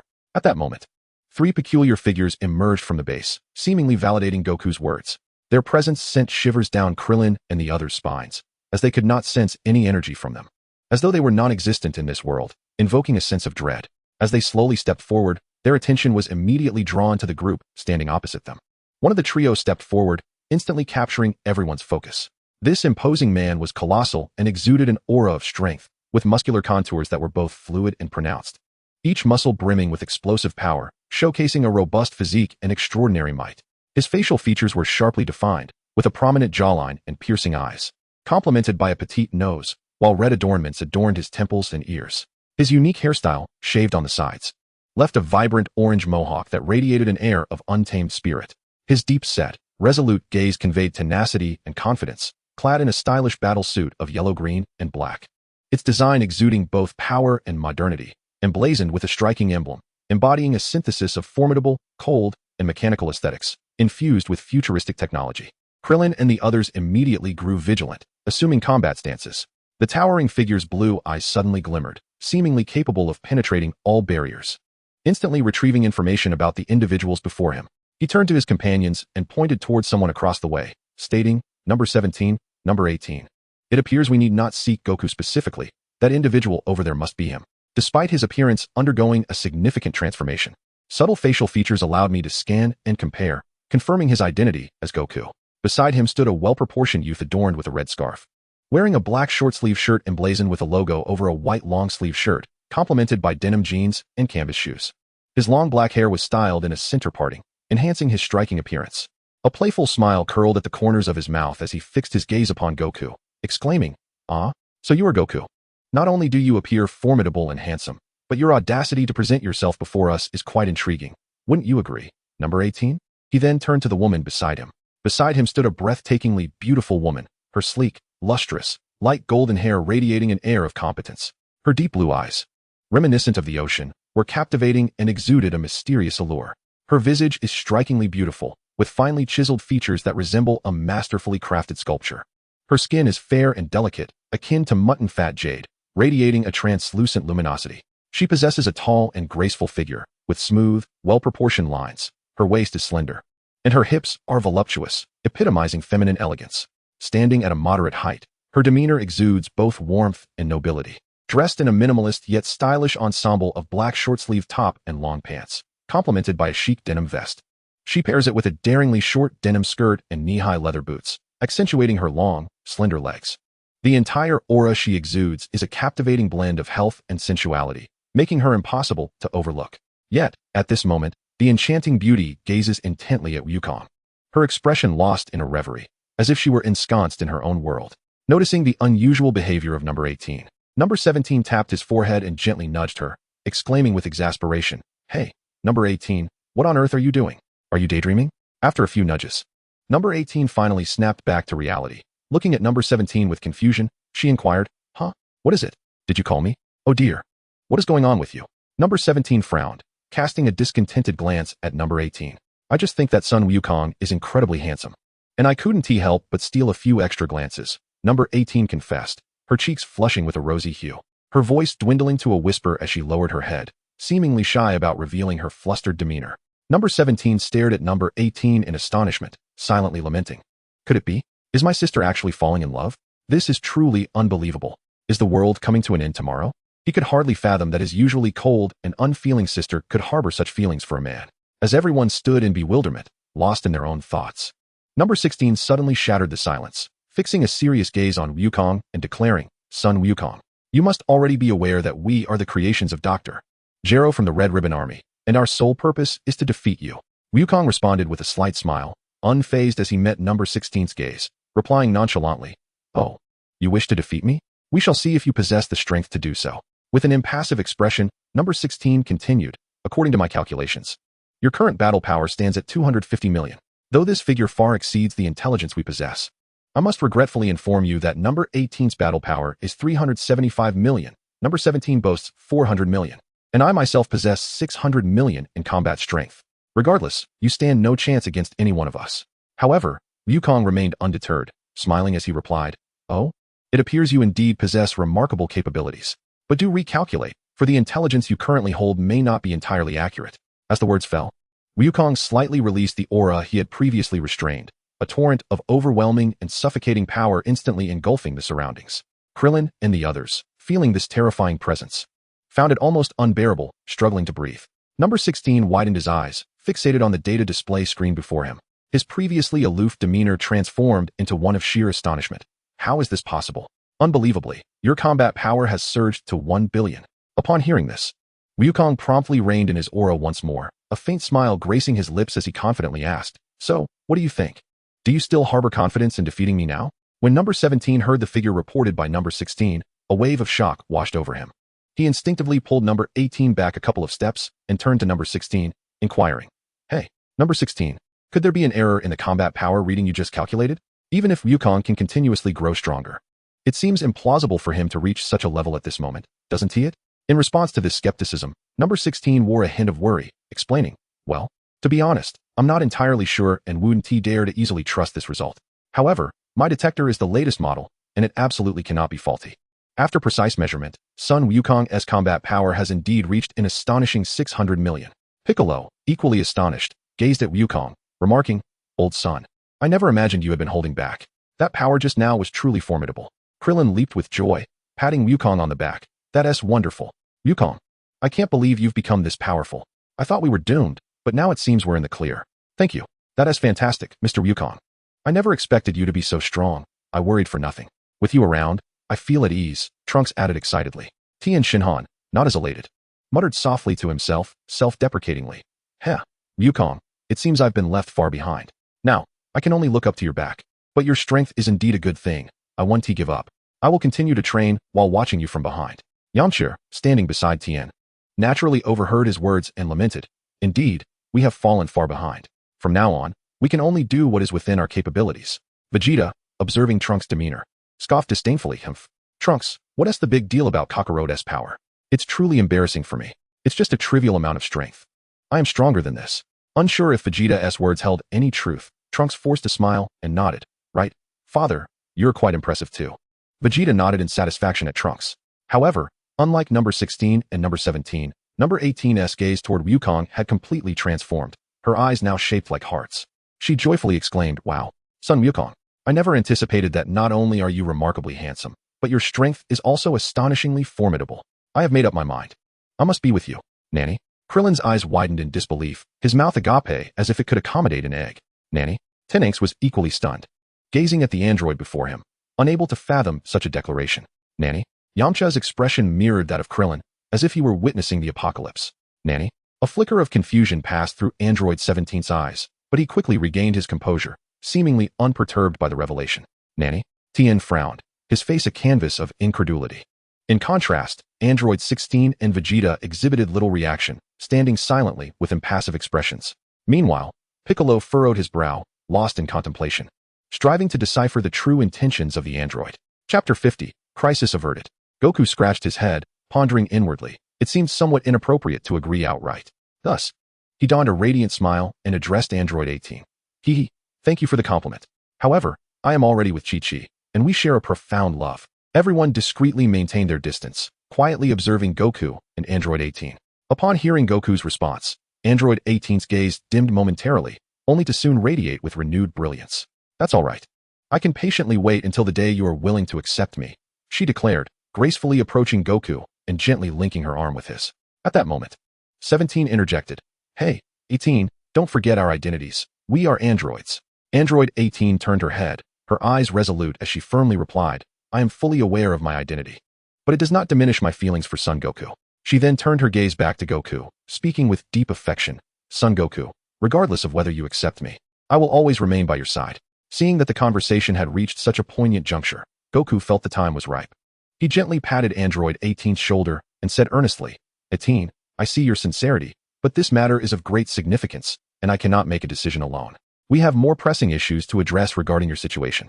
Let us resolve these matters first, and then I shall invite you to my home as a guest. How does that sound?" Upon hearing this, 18's eyes sparkled with excitement as she replied, "That sounds wonderful. I am very much looking forward to visiting your home." However, 17 anxiously exclaimed, 18, don't agree to things on your own. Goku smiled at 17 and 18, his tone resolute as he asked, 17, 16. You have both witnessed my strength, and that is far from my full potential. Now what are your intentions? Do you wish to continue pursuing those trivial tasks, challenge me, and then be defeated? Would you prefer to become my friend and accompany me to Bowsy Mountain, where we can indulge in delectable cuisine and delightful moments. Without waiting for their response, Wukong added, "Oh, by the way, both Vegeta and I can instantaneously teleport, so your self-detonation would not harm us. Moreover, my family is quite affluent, boasting an array of electronic entertainment devices and flying vehicles, and we occupy an entire mountain, surrounded by lush flora and fauna. There is ample space for you to reside at my home. What will your decision be?" Upon hearing of Wukong's prosperous family, Android 18 felt a surge of fondness, resembling a jubilant young girl as she tightened her grip on Wukong's arm and made a decision on behalf of the two. Hee, no need to ask them. They agree with me. Android 17 pulled 18 aside and whispered, "Sister, isn't this a bit inappropriate? I haven't made up my mind yet." In an instant, 18 transformed into the authoritative older sister, fixing her gaze on 17 and tugging at his ear as she exclaimed, "Oh, what could possibly be wrong? Do you have any objections to what your sister says?" "Huh." Feigning discomfort, 17 replied, "Ouch, sister, be gentle. It feels like I'm about to break." "I will go with you. Is that not enough? I've long been intrigued by electronic devices and flying cars. I merely reacted a tad slowly." Releasing her grip on 17's ear, 18 placed her hands on her hips and nodded with a satisfied smile. It would have been better if you said that earlier. You truly are a good brother." Cautiously, 17 observed her expression and ventured, "Sister, there is still one concern. I believe this is rather sudden. After all, we have only just met. Moving into someone else's home so quickly may not be appropriate." Upon hearing this, 18's face clouded with slight dissatisfaction. "Oh, why overthink it? Didn't Wukong mention that his home is quite spacious? There are plenty of enjoyable activities, and he is both handsome and powerful, appearing quite amicable. He surely wouldn't harm us. Moreover, we currently lack a place to stay. If we don't move into his home, where else can we go?" 17 paused in contemplation, seemingly weighing her words, before lifting his gaze to meet 18's earnest eyes. "Sister, I understand your reasoning, but I still feel this may be inappropriate. After all, we are not well acquainted with Wukong. Could our sudden presence in his home cause him any inconvenience?" Touched by her brother's concern, 18 recognized his kindness and care for her. She gently patted 17's shoulder and smiled. "Do not worry, dear brother. Since Wukong has invited us to stay at his home, it indicates his willingness to assist us. As long as we do not trouble him, we shall be fine. Besides, we can help him with cleaning and cooking, which would express our gratitude for his kindness." 17 nodded in agreement, acknowledging his sister's perspective, and he too wished to avoid a life of wandering. Turning to Wukong, he smiled and said, "Wukong, thank you for your generous offer. We would be delighted to accept your invitation.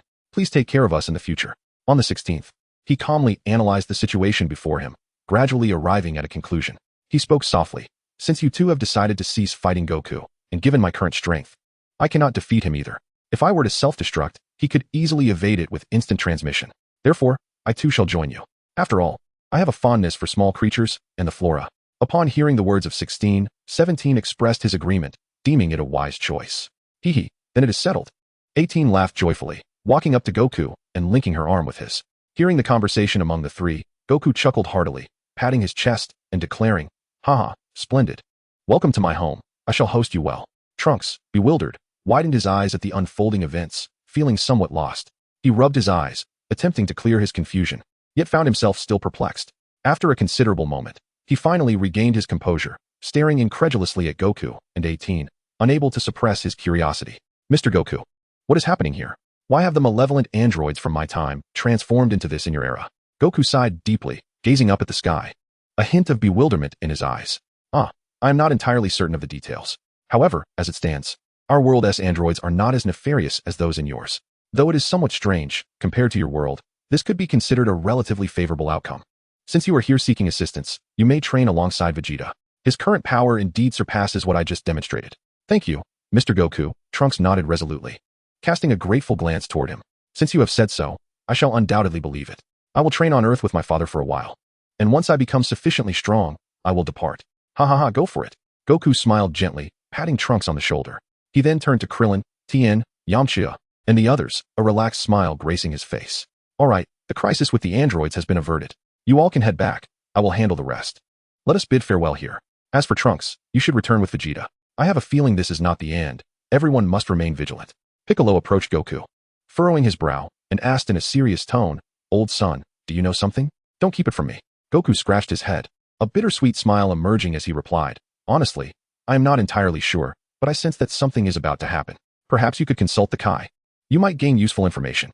Moreover, I believe you should merge with him. This will amplify your strength." "I had almost forgotten about that. I will contemplate your suggestion."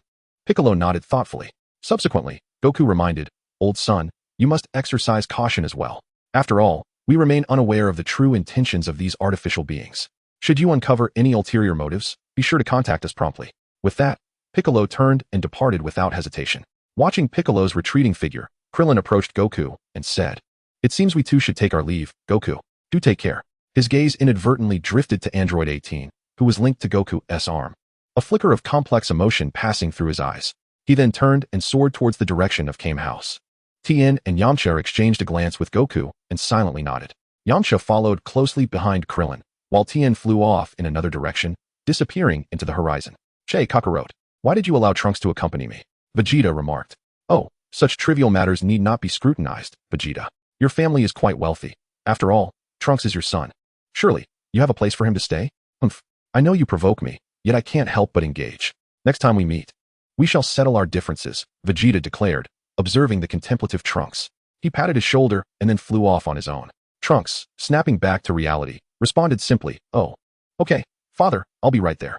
Goku communicated telepathically, "Trunks, if you are eager to depart, you might consider visiting the Hyperbolic Time Chamber. A single day outside equates to an entire year within. With Vegeta's strength and your innate talent, I am confident you will swiftly grow strong enough to confront the threats in your world." Trunks, elated, replied, "That sounds splendid. Thank you so much for your invaluable advice. Mr. Goku, I will follow my father now. Goodbye." Goku smiled and said, "Yes, hurry along. Vegeta awaits you. Farewell." With that, Trunks swiftly flew in the direction Vegeta had gone. Chapter 51, Goku's Home. Observing Trunks ascend into the distance, Goku turned to Android 18, still linked to his arm, and gently remarked, "Well then, our business here is concluded. Shall I take you all to my home?"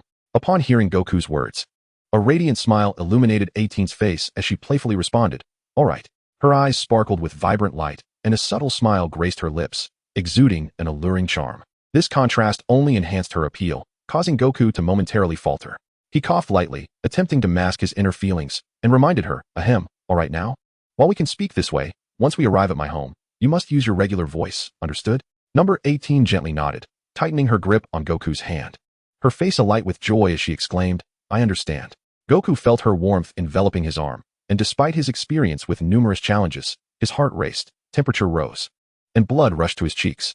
He quickly released her, maintaining a safe distance, and turned towards number 16, who was holding his forehead, and the seemingly indifferent number 17, clearing his throat with a cough. "Ahem, it's time for us to depart. You too, come here and hold my hand. I will transport you with instant transmission." "Oh, all right." Number 17 hesitated briefly before placing his hand on Goku's palm. Confirming there was no danger, number 16 stepped forward and placed his hand atop number 17's. Number 18. "You too. Just place your hand on number 16's back," Goku instructed, gazing at number 18, who stood aside. "In contact with your body is sufficient, right?" she retorted, her eyes brimming with challenge and curiosity. "Indeed, direct contact or indirect contact between biological entities works," Goku replied, unsure why she posed such a question. "Then, I shall hold this," she declared, promptly grasping Goku's dark green tail behind him. Goku, feeling both awkward and perplexed, asked, This? Well, yes. That is indeed possible, but why are you grabbing my tail?" Number 18 flashed a radiant, enchanting smile, gripping his tail tightly as she floated to his height, whispering into his ear with a beguiling voice, "Because your tail is not only long and thick, but also quite firm. I find it quite appealing." She landed gracefully, casting a captivating smile at Goku. Those words sent Goku, a seasoned warrior experienced in countless battles, reeling back 2 steps, his heart pounding fiercely, nearly causing a nosebleed as he instinctively covered his nose. Hey, stop, enough already." Goku marveled internally at number 18's boldness and initiative, his heartbeat quickening and a blush creeping onto his face. Taking a deep breath, he attempted to regain his composure, yet his mind was flooded with visions of number 18's enchanting smile and words. Gathering his thoughts, he formed a Buddhist gesture with one hand, murmuring softly, "This is not appropriate with so many people watching. It's unsuitable for children. What a sin, Amitabha." Number 17, a mix of impatience and curiosity, inquired, "Hey, are we leaving or not? What did my sister just say to you? You look so flustered, retreating a few steps and covering your nose. What did you mean by enough? And what else with that strange hand gesture? What are you mumbling about?" Goku inhaled deeply, adjusting his mindset, and waved his hands reassuringly. "Oh, it's nothing. I was just talking to myself. Let us go?" With a smile, number 18 replied, "Ahem, then let us proceed." "All right. Let us do this once more," Goku said as he walked back to number 17, extending one hand while firmly grasping number 18's hand with the other. "Good. We can finally set off," Number 17 placed his hand on Goku's palm. At last, they could truly experience the so-called teleportation. As she spoke, Android 16 placed her hand gently on Android 17's. Noticing that everyone was prepared, Goku exclaimed, "All right, let's set off." As his words echoed, a radiant light enveloped them. And in an instant, the four figures vanished from their original spot. The next moment, they reappeared before a luxurious mansion surrounded by lush flowers and trees. "Wow, Goku! Is this your home? It's so grand and beautiful," Android 18 exclaimed, her face alight with wonder as she gazed through the grand iron gates at the opulent villa and the extensive wall adorned with exotic flora, her heart brimming with curiosity and anticipation. Android 16, with keen interest, surveyed the surrounding forest, the soft grass beneath their feet, and the melodious birds perched on branches, savoring the beauty of nature as if transported to a tranquil and harmonious world. "Goku, who would have thought your family background was so affluent? You certainly know how to indulge," Android 17 remarked, a hint of envy mingling with admiration gracing her expression. With a slight smile, Goku replied, "Ha, of course. Now, let us not just stand here. Let us head inside." "Yes, hurry. I can't wait to see what's inside," Android 18 urged, her eyes sparkling with excitement as she instinctively took a step forward. With that, Goku approached, and the grand iron gates opened automatically. A mature, resonant voice emanated from the large vases flanking the entrance. "Welcome home, Master." Leading the trio into the courtyard, they were greeted by a magnificent fountain and a three-story lavish villa in the background. At the center of the fountain stood 3 golden statues, depictions of Goku's family. Android 17, taking in the spectacle before her, spread her arms wide and inhaled deeply, exclaiming, "Ah, being wealthy is truly delightful." She then turned to Goku, teasingly adding, "You wretched capitalist. I really can't stand you affluent types. Not that rich, ahaha." Goku chuckled, scratching his head in response. Meanwhile, Android 16 quietly admired the park flanking the courtyard, where verdant trees provided shade, birds sang sweetly, and a tranquil gazebo overlooked a babbling brook, her eyes reflecting a deep appreciation for the serene beauty of nature. Android 18 gazed in awe at the statues before her, exclaiming, "Wow, Goku, is that statue in the center of you? Although it's not as handsome as your current form. It's incredibly cool." Her excitement was palpable, curiosity dancing in her eyes. Goku beamed with pride, saying, "Of course. That's my original appearance. And the me you see now is my transformed state." Android 18 regarded Goku thoughtfully, softly commenting, "Wow, I see now. That's your transformation. I must say, your transformed self truly exudes both power and charm. Comparatively, your original form does seem a bit ordinary." Wukong's expression grew slightly awkward as he scratched his head, offering a wry smile and asking, "Well, if I were to appear before you in that form, would you still choose me?" A hint of concern flickered in his eyes, fearing that his original form might lack allure. After a moment of contemplation, Android 18 replied, That is a rather difficult question. While you certainly possess charm in your untransformed state, it may not be enough to captivate me." With a playful wink, a smile danced across her face. Just as Wukong found himself at a loss for words, 18 suddenly leaned closer, her soft voice teasingly chiming, But now that I have chosen you, whether you transform or not, you cannot escape my grasp." Upon hearing this, Wukong involuntarily shuddered and quickly stepped back, yet simultaneously felt a sense of assurance within. Gazing at the beautiful and formidable android before him, he marveled once more at her audacity and confidence. However, the challenge in 18's gaze instilled a sense of pressure within him. He inhaled deeply, attempting to calm his racing heart, yet unease lingered. At that moment, Gohan emerged with Chi-Chi, and upon spotting Wukong, he joyfully leaped into his father's embrace, exclaiming, "Daddy, you're back." "Ah, Gohan, have you been taking good care of your mother?" Wukong asked, cradling Gohan with one arm, his face alight with joy. "Yes, I've stayed by mommy's side," Gohan replied happily. Chi-Chi, observing Wukong's current appearance, expressed her concern with uncertainty. "Wukong, is that really you?" "Mom, don't worry, this is Daddy's transformed state," Gohan explained with a smile. Upon hearing Gohan's reassurance, Chi-Chi could no longer contain herself. She rushed to Wukong, leaping into his arms and wrapping her arms around his neck. Tears of joy mingled with worry as she cried, "Wukong, it's really you. You're finally back. I was so worried about you. I thought one of your evil brothers, like Raditz, had come for you." Wukong gently patted Chi-Chi's back, speaking softly, "Do not fret. I have returned safely, and here I stand, just fine." Chi-Chi looked up at him, her eyes glistening with tears, her voice trembling. "Do you know? Every time you leave home to fight, my heart is in turmoil, fearing for your safety. This time, seeing you depart, I was truly frightened." Wukong tenderly wiped away Chi-Chi's tears, offering comfort. "It's all right. I have returned unharmed, so there's no need to worry about me. Besides, I have no other brothers left. Yes, as long as you're back safely, that's all that matters." With that, Chi-Chi descended from Wukong, followed by Gohan. It seems my wife does not particularly favor this form of mine, Yukong remarked, as a brilliant crimson light enveloped him. In the next moment, the glow dissipated, and he reverted to his original appearance. Smiling at Chi-Chi, he asked, "Is this not more pleasing to the eye?"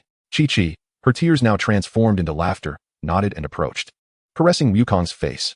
"Yes, you do look more handsome in your original form." Then, her gaze was drawn to the individuals behind Goku. She lowered her hands and, with a look of curiosity, inquired, "Goku, who are these people? How did they come to be here?" Goku scratched his head and replied with a smile, "Oh, they are the androids I went to confront today. But fret not, they pose no threat now and can be considered our friends. Since they have nowhere else to go, I decided to bring them back to stay with us for a while." Upon hearing this, Chi-Chi furrowed her brow in contemplation for a moment. She then redirected her attention to the three androids, scrutinizing them closely. After a while, a gentle smile graced her face as she said, "Since you are no longer foes and have no place to go, you may stay with us. Our home is quite spacious, and having a few more people will not make it feel crowded. You are most welcome." Chapter 52, Seeking Consent. "Hello, I'm Chi-Chi, and this is my son, Gohan." Chi-Chi greeted everyone with a warm smile, her face radiating happiness. "Hello." Gohan observed the three newcomers with curiosity, his little eyes sparkling with wonder and a desire to explore. "Greetings, Chi-Chi. I was originally named Lazuli, but you may call me Android 18. This is my twin brother, Android 17. 18 replied politely, her eyes bright and clear, exuding kindness and gentleness. "Good day, Mrs. Chi-Chi. I am Android 16. The tall 16 introduced himself with a courteous bow, his voice deep and resonant, instilling a sense of reliability and calmness. "Ah, wonderful. Now that we are acquainted, let us not linger here. Please come inside," Chi-Chi said with a smile, warmly inviting her guests into the house. As they entered, the interior was lavish yet inviting. The spacious living room was elegantly arranged, adorned with soft carpets, exquisite furniture, and various decorative items that created a comfortable and relaxing atmosphere. However, the most striking feature was the opulent decor. Golden lines were embedded in the walls, and a magnificent chandelier hung from the ceiling, casting a dazzling glow throughout the room. The grandeur left Android 18 and 17 in awe. Their eyes widened as 17 looked around, intrigued by every detail. "Wow, this place is like a palace," 18 exclaimed, her gaze lingering on the beautiful ornaments, a tinge of envy stirring in her heart. "Please, make yourselves comfortable," Goku said with a hearty laugh, his jovial tone radiating warmth. Chi-Chi then prepared a steaming pot of red tea, her gentle smile accompanying her soft words. "Take your time to enjoy it. I will prepare some food for you." With that, she turned and entered the kitchen to busy herself. Seeing Chi-Chi head to the kitchen, 18 stood up, eager to assist, but Chi-Chi kindly declined with a smile. Thus, she returned to her seat beside Goku, while 16 strolled through the garden, savoring the essence of nature. 17, disinterested in the conversation, chuckled and said to Goku, "I want to indulge in something entertaining." Goku nodded in understanding and instructed Gohan to take 17 on a tour of his underground esports entertainment complex. Meanwhile, 18 settled onto the plush sofa in the living room, quietly observing the spacious area. She noticed that the decor was exquisitely arranged, with every detail reflecting the owner's attentiveness and taste. Turning to Goku, she inquired with curiosity, "Goku, this house is enormous. Do you all reside here normally?" Goku lifted a teacup, savoring a sip of the fragrant black tea, before responding with a smile, "Hee. Actually, we don't live here." 18 blinked in confusion and pressed further, "Then where do you live?" Goku set down his cup and gestured towards the back door, explaining, "If you exit through the back door, you'll find a dense bamboo grove. In the midst of the grove lies a narrow path stretching 100 meters. At the end of this path stands a wooden cottage. That is our true residence. It is somewhat smaller than this place and boasts a simpler, more modest style. Why don't you live here then? It sounds like the environment is superior to that of the cottage. Isn't this house a waste if you don't reside in it?" 18 furrowed her brow, her expression one of genuine puzzlement. Goku replied, his smile soft and serene, "Because Chi-Chi prefers wooden houses and isn't fond of such lavish styles. Therefore, we generally stay there. As for this house, we primarily use it to entertain guests or host gatherings." "Oh, I didn't realize Mrs. Chi-Chi favored simplicity. However, I must confess, I prefer this house," 18 said, her eyes twinkling as a sly smile crept onto her lips. Biting into a banana from the table, she leaned closer to Goku and whispered, "I feel this place has a more vibrant atmosphere. I quite like it here." Goku, maintaining his composed demeanor, smiled in response. "If you like it, then you may as well stay here. It's not far from our cottage." His voice was calm and gentle, as if discussing the most mundane of matters. Upon hearing this, 18's eyes sparkled with delight, and she exclaimed joyfully, "Great. But with such a vast house, how will I choose a bedroom?" Then, with a seductive smile, she leaned in and asked in a teasing tone, "Shall we select together?" Raising an eyebrow playfully, her gaze held a hint of challenge. "Indeed, there are quite a number of bedrooms in this house.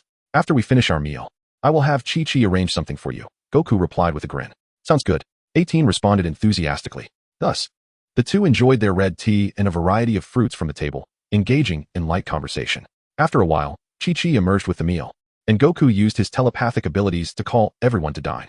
They gathered around the dining table, joyfully relishing the delicious food. Every dish is meticulously prepared by Chi-Chi, bursting with exquisite flavors that linger on the palate. Once everyone has indulged in a hearty meal, Chi-Chi assigns the sleeping quarters. Number 18 opts for a delightful room on the third floor, relishing the elevated view that allows her to gaze upon the breathtaking scenery of Baozi Mountain. For convenience, Number 16 chooses to reside on the first floor, enabling him to step outside and immerse himself in nature at any moment. Meanwhile, Number 17 prefers tranquility and thus settles into the underground esports lounge, equipped with a plethora of gaming devices that allow him to revel in the joys of gaming. After determining their accommodations, both Number 16 and Number 17 retire to their respective rooms for rest. Wukong encourages Gohan to return home first, prompting Gohan to turn and leave, heading back to the small wooden cabin to continue his studies. Once Gohan has departed, Wukong gradually recounts to Chi-Chi the events of the day, sharing the details of his encounter with Number 18 and expressing his sincere intention to marry her. Standing nearby, Number 18 also openly conveys her heartfelt affection for Wukong. After listening, Chi-Chi ultimately consents to allow Number 18 to become Wukong's concubine. In Chapter 53, Proposal, Wukong tightly grasps Chi-Chi's hands, his eyes brimming with gratitude. Thank you, Chi-Chi. I truly appreciate your support in uniting us. Number 18, filled with sincerity, bows deeply to Chi-Chi. With a gentle smile, Chi-Chi responds, I have come to terms with this. There is no need for thanks. She then leans closer to Wukong, whispering softly, however, we have not spent quality time together in 3 years. Tonight, you must accompany me. Without hesitation, Wukong nods in agreement, excitedly proclaiming, no problem. Leave everything to me. This response brings a joyful smile to Chi-Chi's face. At that moment, Wukong suddenly proposes. Since it is still light outside, how about the three of us watch a movie together? The mere mention of a movie fills Number 18 with excitement and joy as she eagerly exclaims, yes. I haven't seen a movie in ages. Her eyes sparkle with anticipation, as if she can hardly wait to watch. I agree. It has been quite some time since I've watched a movie with Wukong, Chi-Chi adds, cupping her face with her hands, her voice tinged with shyness and delight at the suggestion. Well then, it's settled. Wukong feels a wave of relief wash over him as both women agree. He had initially worried about being declined, but the enthusiasm of both was unexpected and heartwarming. I remember that when we were constructing the underground esports lounge, we included a screening room that holds a few good films. What kind of movie would you like to see? Wukong inquires, looking at both of them. Number 18 ponders for a moment but cannot think of a film to suggest, finally saying, well, never mind, don't look at me. It has been so long since I engaged with such things that I have no recollection of what to watch. Perhaps you should ask Sister Chi-Chi. Upon hearing this, Chi-Chi pondered for a moment before responding, let us descend and explore what films we have. It has been quite some time since my last visit, and I have forgotten what movies are available. That sounds good. Let us indeed venture down. Wukong replied with a smile. Internally, he sighed in relief. Phew. Fortunately, I had long since concealed my collection of films. The three then took the elevator to the basement level. As the elevator doors slowly opened, Number 18 stepped out, but abruptly halted, her eyes widening in astonishment as she gazed ahead. Her mouth agape, she was profoundly moved by the sight before her. Above, a massive sign for the Wukong Esports Entertainment Center, characterized by a striking blend of technology and artistry, stood out prominently. This sign employed advanced lighting techniques, dazzling with flickering and gradient displays that irresistibly captured one's attention. The automatic, sci-fi-esque glass doors, adorned with blue and purple LED strips, resembled a mysterious gateway to a futuristic esports realm, drawing Number 18 to step inside with eager anticipation. Upon entering, the interior decor astounded her. The space was crafted with dark metallic panels and stone, exuding a sense of gravitas and quality. The lobby boasted soaring ceilings of at least 6 meters, creating an airy and luminous atmosphere. Unique chandeliers and large artistic installations adorned the ceiling, complemented by various esports character models and enormous mechanical gears, all elements intertwining to create a striking visual impact. The design radiated a sense of technological sophistication, contemporary style, and premium quality, leaving a lasting impression. Venturing further inside, one could find an experiential zone equipped with the latest virtual reality technology, allowing players to immerse themselves in the gaming universe. Luxurious private rooms and themed suites, each with a distinctive style, catered to diverse preferences. These rooms were outfitted with high-end computer equipment, comfortable sofas, coffee tables, and private restrooms, providing a sense of opulent indulgence. Curiously surveying her surroundings, Number 18 inquired, Wukong, how is this place so expansive? Wukong, slightly embarrassed, scratched his head and chuckled. Well, I never intended for it to be this large. My powers simply grew too rapidly. When I initially planned to create this structure, I intended to use a ki blast to carve out a 2-meter pit of 100 square meters. But I inadvertently miscalculated the force and ended up creating a 10-meter pit spanning 500 square meters. Consequently, with the excess space, I transformed it into an underground esports city. Upon hearing this, number 18 nodded in understanding and continued, "Oh, I see. But where did you acquire such wealth?" Wukong responded, "Initially, a greenskin demon lord gifted me a wealth of gold and treasures, and then, well, look at this."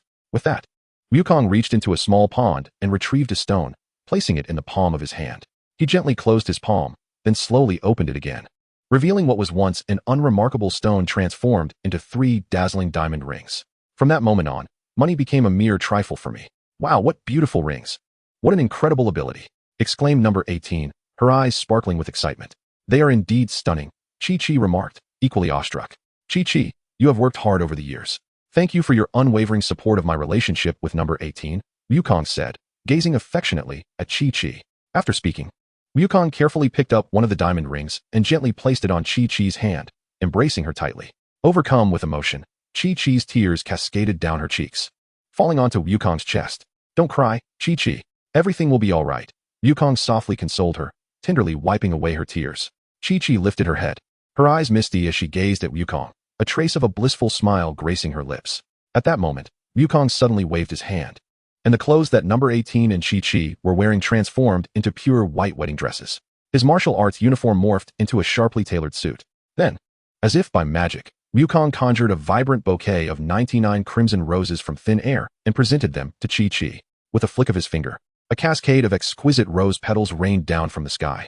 After completing this enchanting display, Wukong knelt on one knee, gazing deeply into the eyes of the beautiful number 18, a shimmering ring in hand.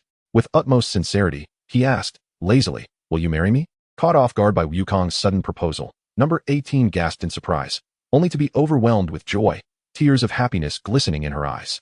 She slowly extended her left hand and replied, her voice soft yet resolute, "I do." Wukong delicately placed the radiant diamond ring on the 4th finger of number 18's left hand. In turn, number 18 picked up another ring and gently adorned Wukong's finger as well. The two embraced tightly, savoring the warmth and love they shared. Noticing Chi-Chi's bewildered expression, Wukong gently beckoned her into their embrace. The 3 of them held each other close, reveling in this rare and tender moment. After a while, they slowly released one another. Wukong's face radiated happiness as he wiped away the tears from both women's eyes, playfully teasing, "All right, my lovely ladies, shall we go see a movie?" Number 18 and Chi-Chi laughed, and simultaneously replied, "Yes, of course." "Then let's go," Wukong said with a beaming smile. The 2 women nodded in agreement. As they ventured further inside, they encountered a carousel, a pirate ship, go-karts, a haunted house, a CAF, a swimming pool, a screening room, and various other attractions, leaving number 18 utterly astonished. "Wow, is this the esports entertainment complex you told me about?" Within this realm, I was astonished to discover so many delightful wonders. It is truly vast and magnificent. I have never encountered such marvels before, all appearing exceedingly fascinating, exclaimed number 18 with excitement. "Hee, I'm glad you like it. You can come down here often to enjoy yourself." Goku replied with a smile. Yes, I will come down every day to play." Number 18, elated by the new attractions, exclaimed with the exuberance of a young girl. "All right, let us hurry to watch a movie," Kiki said, her face alight with happiness. "Absolutely." Number 18 beamed in agreement. "Then follow me," Goku said, leading number 18 and Kiki into the cinema. He illuminated the room and proceeded to search for suitable DVDs. Kiki chose a seat in the middle, pulling number 18 down beside her, leaving a space for Goku between them. After rummaging through the collection for a while, Goku returned with several classic films laid out before them for selection. Among these were titles such as The Kind Little Sister-in-Law, 749 Bureau, Titanic, Harry Potter, The Gao Family, Neza 2, and The Corpse of the Mountain Village. Without hesitation, Kiki selected Titanic, and Goku adjusted the player, commencing the film. Sitting between the 2 ladies, he shared popcorn and fries while sipping on chilled cola. Both women nestled against one of Goku's arms, relishing the film in a state of pure bliss. As the movie concluded, Goku and Kiki accompanied number 18 to enjoy some time in the esports arena, and the trio joyfully returned to the living room together. Chapter 54, a win-win situation. Time has flown by. I didn't realize it was so late. "I'm sorry for having too much fun," number 18 said, glancing at the clock which read 11 p.m., a hint of apology in her voice. "No worries. I haven't felt this joyful in ages, thanks to you," number 18. Kiki chimed in, equally pleased. "I'm just glad you both are happy," Goku said, wrapping his arms around the 2 women at their waists with a grin. You naughty boy. Number 18 playfully pushed Goku's hands away, blushing. Oh, but you were the one who flirted with me first. Why the shyness now? Goku teased, gently lifting number 18's chin with a finger. Well, that's different. We've just gotten married, and besides, Kiki is right here. Number 18 turned slightly away, her cheeks growing even warmer. Goku laughed heartily. I never imagined you had such a side. Kiki observed the two with a silent smile, reminiscing about her own wedding to Goku. Alright, it's getting late. Number 18, you should rest early. I promised to spend quality time with Kiki tonight, Goku said, embracing number 18 gently. Kiki waved her hand dismissively. No need for that, darling. I didn't expect such significant events to unfold. You've just married number 18. You should spend the night with her. We can catch up tomorrow. With that, Kiki turned and headed towards the back door. Upon hearing Kiki's words, number 18 felt a surge of joy but still turned to Goku to speak. Wukong, tonight you shall return with Sister Chi-Chi. She has been waiting for you for 3 years. You may accompany me tomorrow night instead. After a moment of hesitation, Wukong smiled and replied, all right then. Make sure to rest well tonight. To make it up to you, how about I take you to explore Dongdu tomorrow? Sounds wonderful. The initially displeased android 18 felt her mood brighten at Wukong's words. Then, see you tomorrow. As Wukong drew near, he unexpectedly kissed her on the lips, wrapping his arms around her slender waist. 18 was taken aback at first, but soon responded with warmth, both reveling in the moment as if time itself had come to a standstill. After a while, they parted. 18 playfully punched Wukong's sturdy chest, blushing as she exclaimed, you naughty one. You just stole my first kiss so suddenly. Wukong grasped her fist and pulled her closer, whispering with a chuckle, hee hee. I shall claim even more treasures in the future. Not one to back down. 18 pinched Wukong's side mischievously, smirking, for now, I'll let you have your way. But just wait until tomorrow night. Feigning pain, Wukong stepped back, exclaiming, ouch, easy there. That really hurts. All right then, see you tomorrow. Have a good rest tonight. With that, he walked towards the bamboo forest. Good night, 18 murmured, watching Wukong's retreating figure with an indescribable sadness. After standing still for a moment, she returned to her room on the 3rd floor. The wooden door of Chi-Chi's house was knocked upon. Knowing Wukong should be with 18, Chi-Chi wondered who could be at the door. Upon opening it, she was pleasantly surprised and embraced him. Wukong, what are you doing here? Shouldn't you be with 18 right now? I was supposed to be with her, but she insisted that Sister Chi-Chi had been waiting for me for 3 years and urged me to return. So, I'm spending tonight with you and we'll see her tomorrow night, Wukong explained, returning her embrace warmly. I never imagined that not only is 18 beautiful and alluring, but she also possesses such a kind heart. I am growing fonder of her. Chi-Chi tightened her hold on Wukong, joy radiating from her. Wukong chuckled, hee hee. As long as you two can get along, I hope you will both embrace each other more. Rest assured, dear husband, we certainly will, Chi-Chi urged. Now, stop lingering at the door. Gohan has long since fallen asleep. Come inside. It's cold outside. You don't want to catch a chill. Hee hee, my dear wife cares for me. Wukong laughed as he followed Chi-Chi into the house. Once inside, Chi-Chi closed the door and prepared a steaming bowl of noodle soup, presenting it to Wukong with glee. Here, dear husband, eat while it's hot. Although I knew you would be with 18 tonight, I thought you might return unexpectedly and be hungry, so I prepared this in advance. I can't believe you actually came back so soon. It makes me so happy. Wukong pulled Chi-Chi into a warm embrace, gently saying, thank you for your hard work. My love, it's what I should do. Chi-Chi leaned against Wukong's chest, feeling an overwhelming sense of happiness. Thus, the two leaned on each other for a while. And then Chi-Chi lifted her head and said, oh dear, I almost forgot about the meat simmering. I shall fetch it now, and the soup noodles are getting cold. We must eat quickly, for they will not taste as good when cooled. After speaking, she went to the kitchen to retrieve the meat. By the time Wukong finished his meal, Chi-Chi had already tidied up their sleeping quarters. Once the dining table was cleared, Wukong embraced Chi-Chi, and together they entered the bedroom. An hour later, Android 18 lay in bed, still unable to fall asleep. Suddenly, there was a knock at the bedroom door. Who is it? Though puzzled about who would knock at such an hour, she went to open the door.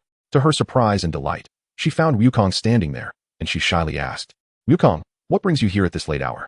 Wukong embraced her back, grinning mischievously as he replied, hee hee, I've finished over there and came to find you. Surprised. Are you? Unexpected, right? Ah, I didn't expect you to be so strong. I'm quite surprised, Android 18 exclaimed, her cheeks flushing a deeper hue as she buried her face in Wukong's embrace, her legs instinctively tightening around him. Hee, so should we get down to business? I'm still quite spirited, Wukong teased, playfully lifting her chin with a challenging grin. Android 18 finally composed herself, revealing a captivating smile as she leaned closer to Wukong's ear, blowing gently, and with a wicked grin, she whispered, now that no one is around. Do you still dare to bully me? With that, she pulled Wukong into the room and deftly locked the door from the inside. Wukong was pushed onto the bed, and Android 18 sat beside him, her finger lifting his chin as she provocatively inquired, I quite like that ability you displayed downstairs. The one that allowed us to change into wedding attire.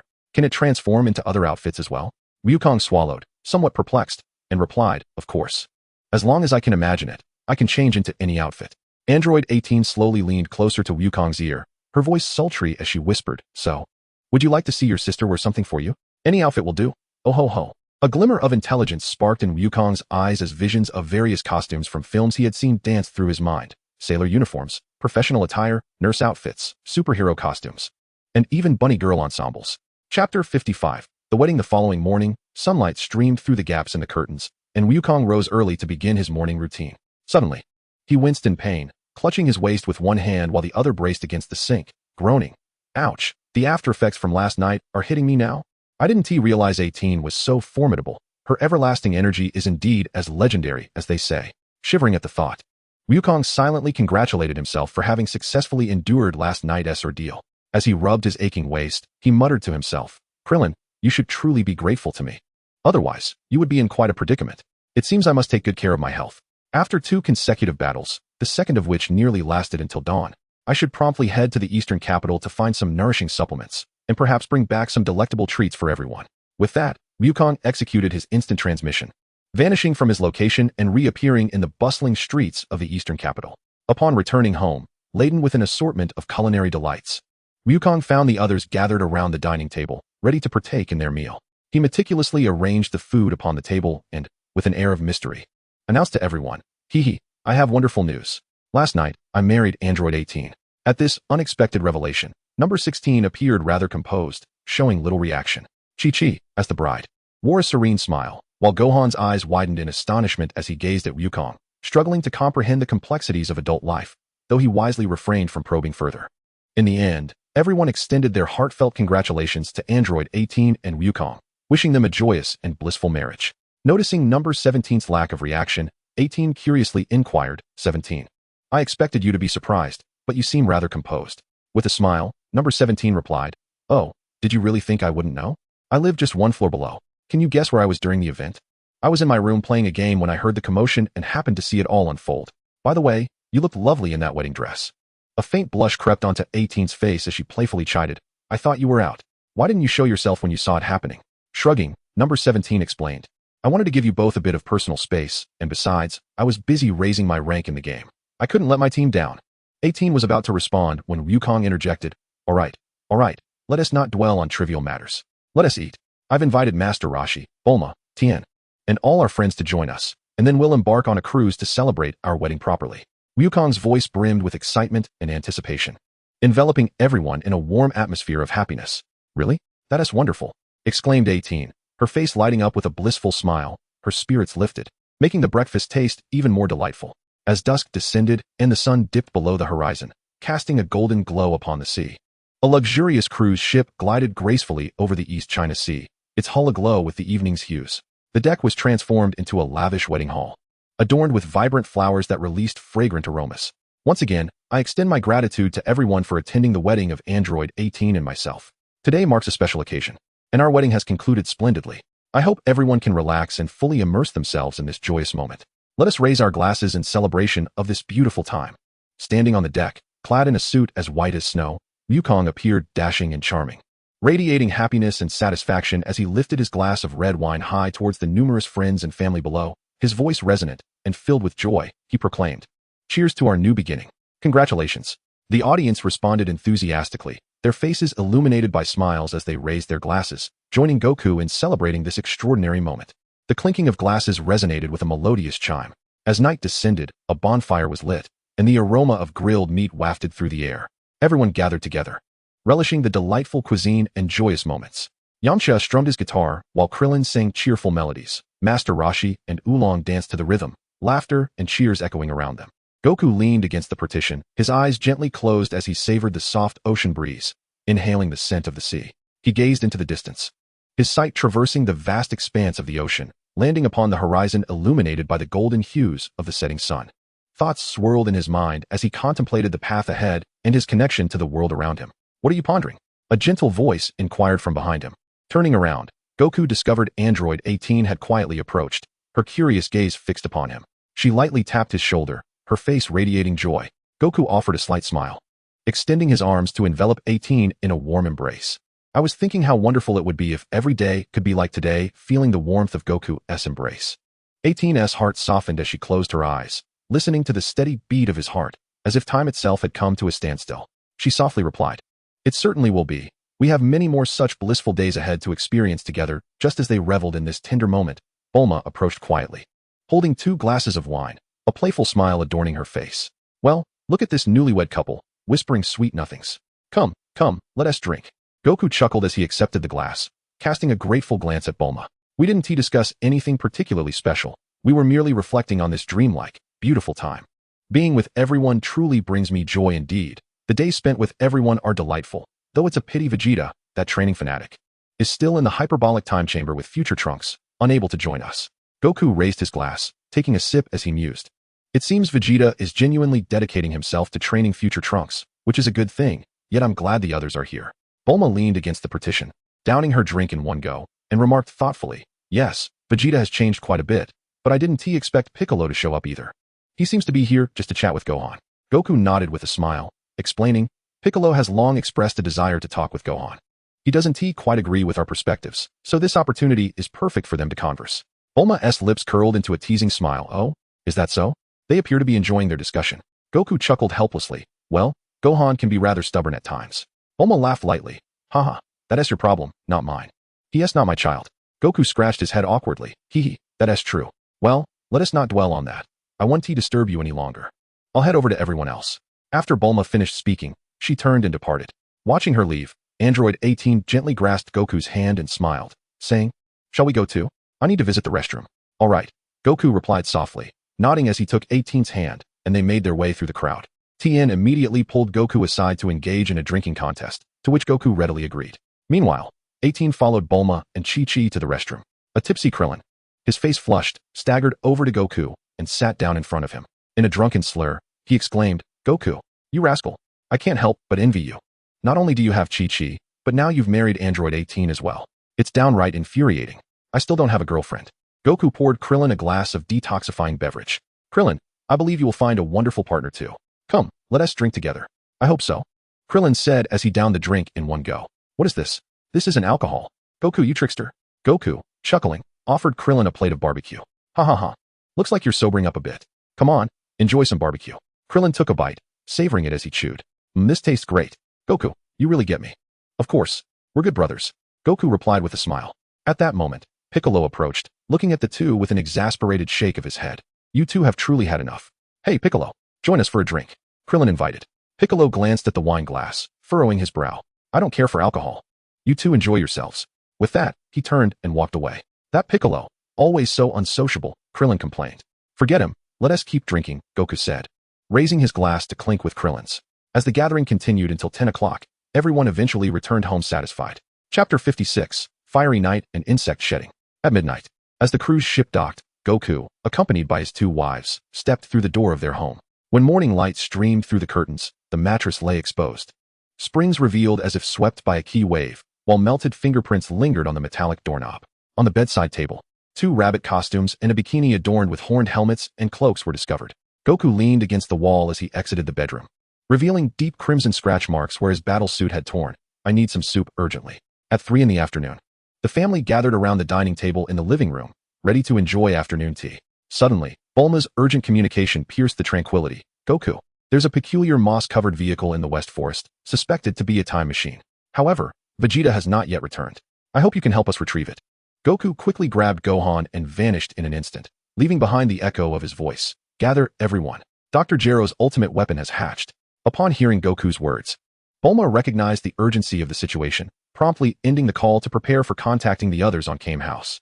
Upon arriving at their destination with Gohan, Goku indeed spotted a massive metallic object alongside an insect shedding its exoskeleton. When the two returned with the machine to Capsule Corp, they found Vegeta and future Trunks had just returned home, while the other warriors had also gathered. As the crowd gathered around the mysterious device brought back by Goku and Gohan, curiosity filled the air. Trunks stepped onto the time machine, tracing the claw marks on the old cockpit, and began a meticulous inspection. After a thorough examination, a look of astonishment crossed his face. "This is indeed my time machine. All the marks I made are still present. However, I possess only one time machine, and this time is 3 years after my original world. The time I traveled from was 4 years ago, precisely 1 year before my first arrival in this world. How can this be possible? He exclaimed.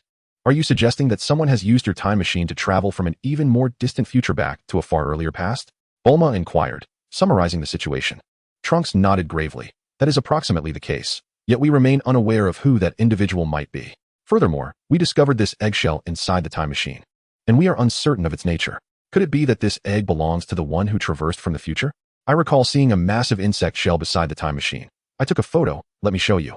No sooner had he spoken than Goku produced his pair-brand smartphone and displayed the photograph for everyone to see. Bulma scrutinized the image, furrowing her brow before hastily opening her computer for research. After a moment, she concluded, I have never encountered such a creature. Given the current ecological environment of Earth, it is impossible for such a large insect to exist. Therefore, Goku's hypothesis is likely accurate. This egg indeed belongs to that time traveler, which will hatch and evolve into that insect before eventually emerging. At that moment, Yamcha suddenly exclaimed, Everyone, come quickly and see the news. Reports indicate that people in a city have mysteriously vanished.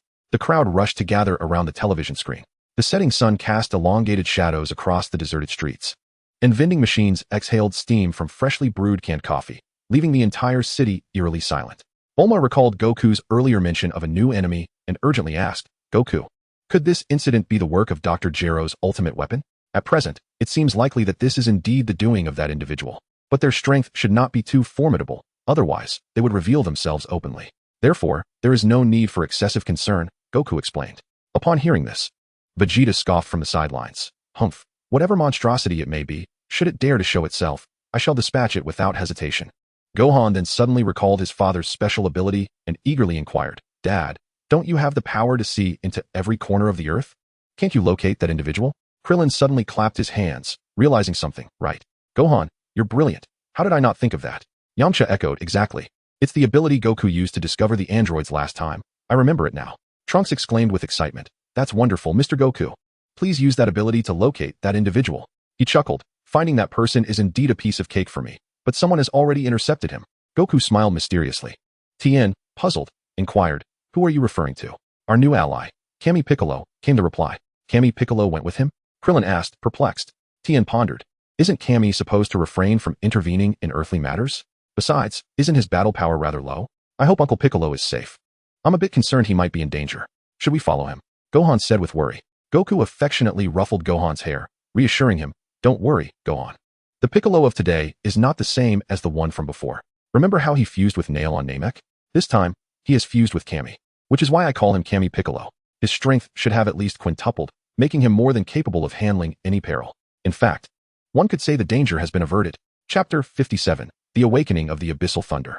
Really? Gohan's eyes sparkled with anticipation. I want to witness Uncle Piccolo's new power firsthand. Trunks tightened his grip on the hilt of his sword, expressing his concern. I worry that creature may possess an extraordinary ability to escape. Enough chatter. Let's go? Vegeta interjected with a sneer, seizing Trunks and vanishing in an instant. Goku patted Gohan's shoulder, instructing, you take the others to support Piccolo. I will catch up with Brother Raditz shortly. Understood. Gohan nodded earnestly, extending his hand to Krillin, Tien, and Yamcha. Yamcha joked, grasping his wrist. Now it's your turn to protect the old folks. In the next moment, with a whoosh, the five vanished from their location. In the Arctic, within the ice valley, the biting wind howled across the frozen terrain, the frigid air seemingly capable of freezing all life. Yet, amidst this extreme cold, a figure quietly emerged, Son Goku. He stretched his arms wide, inhaling deeply. Ah, indeed, the air here is the finest. It seems my brother has succeeded.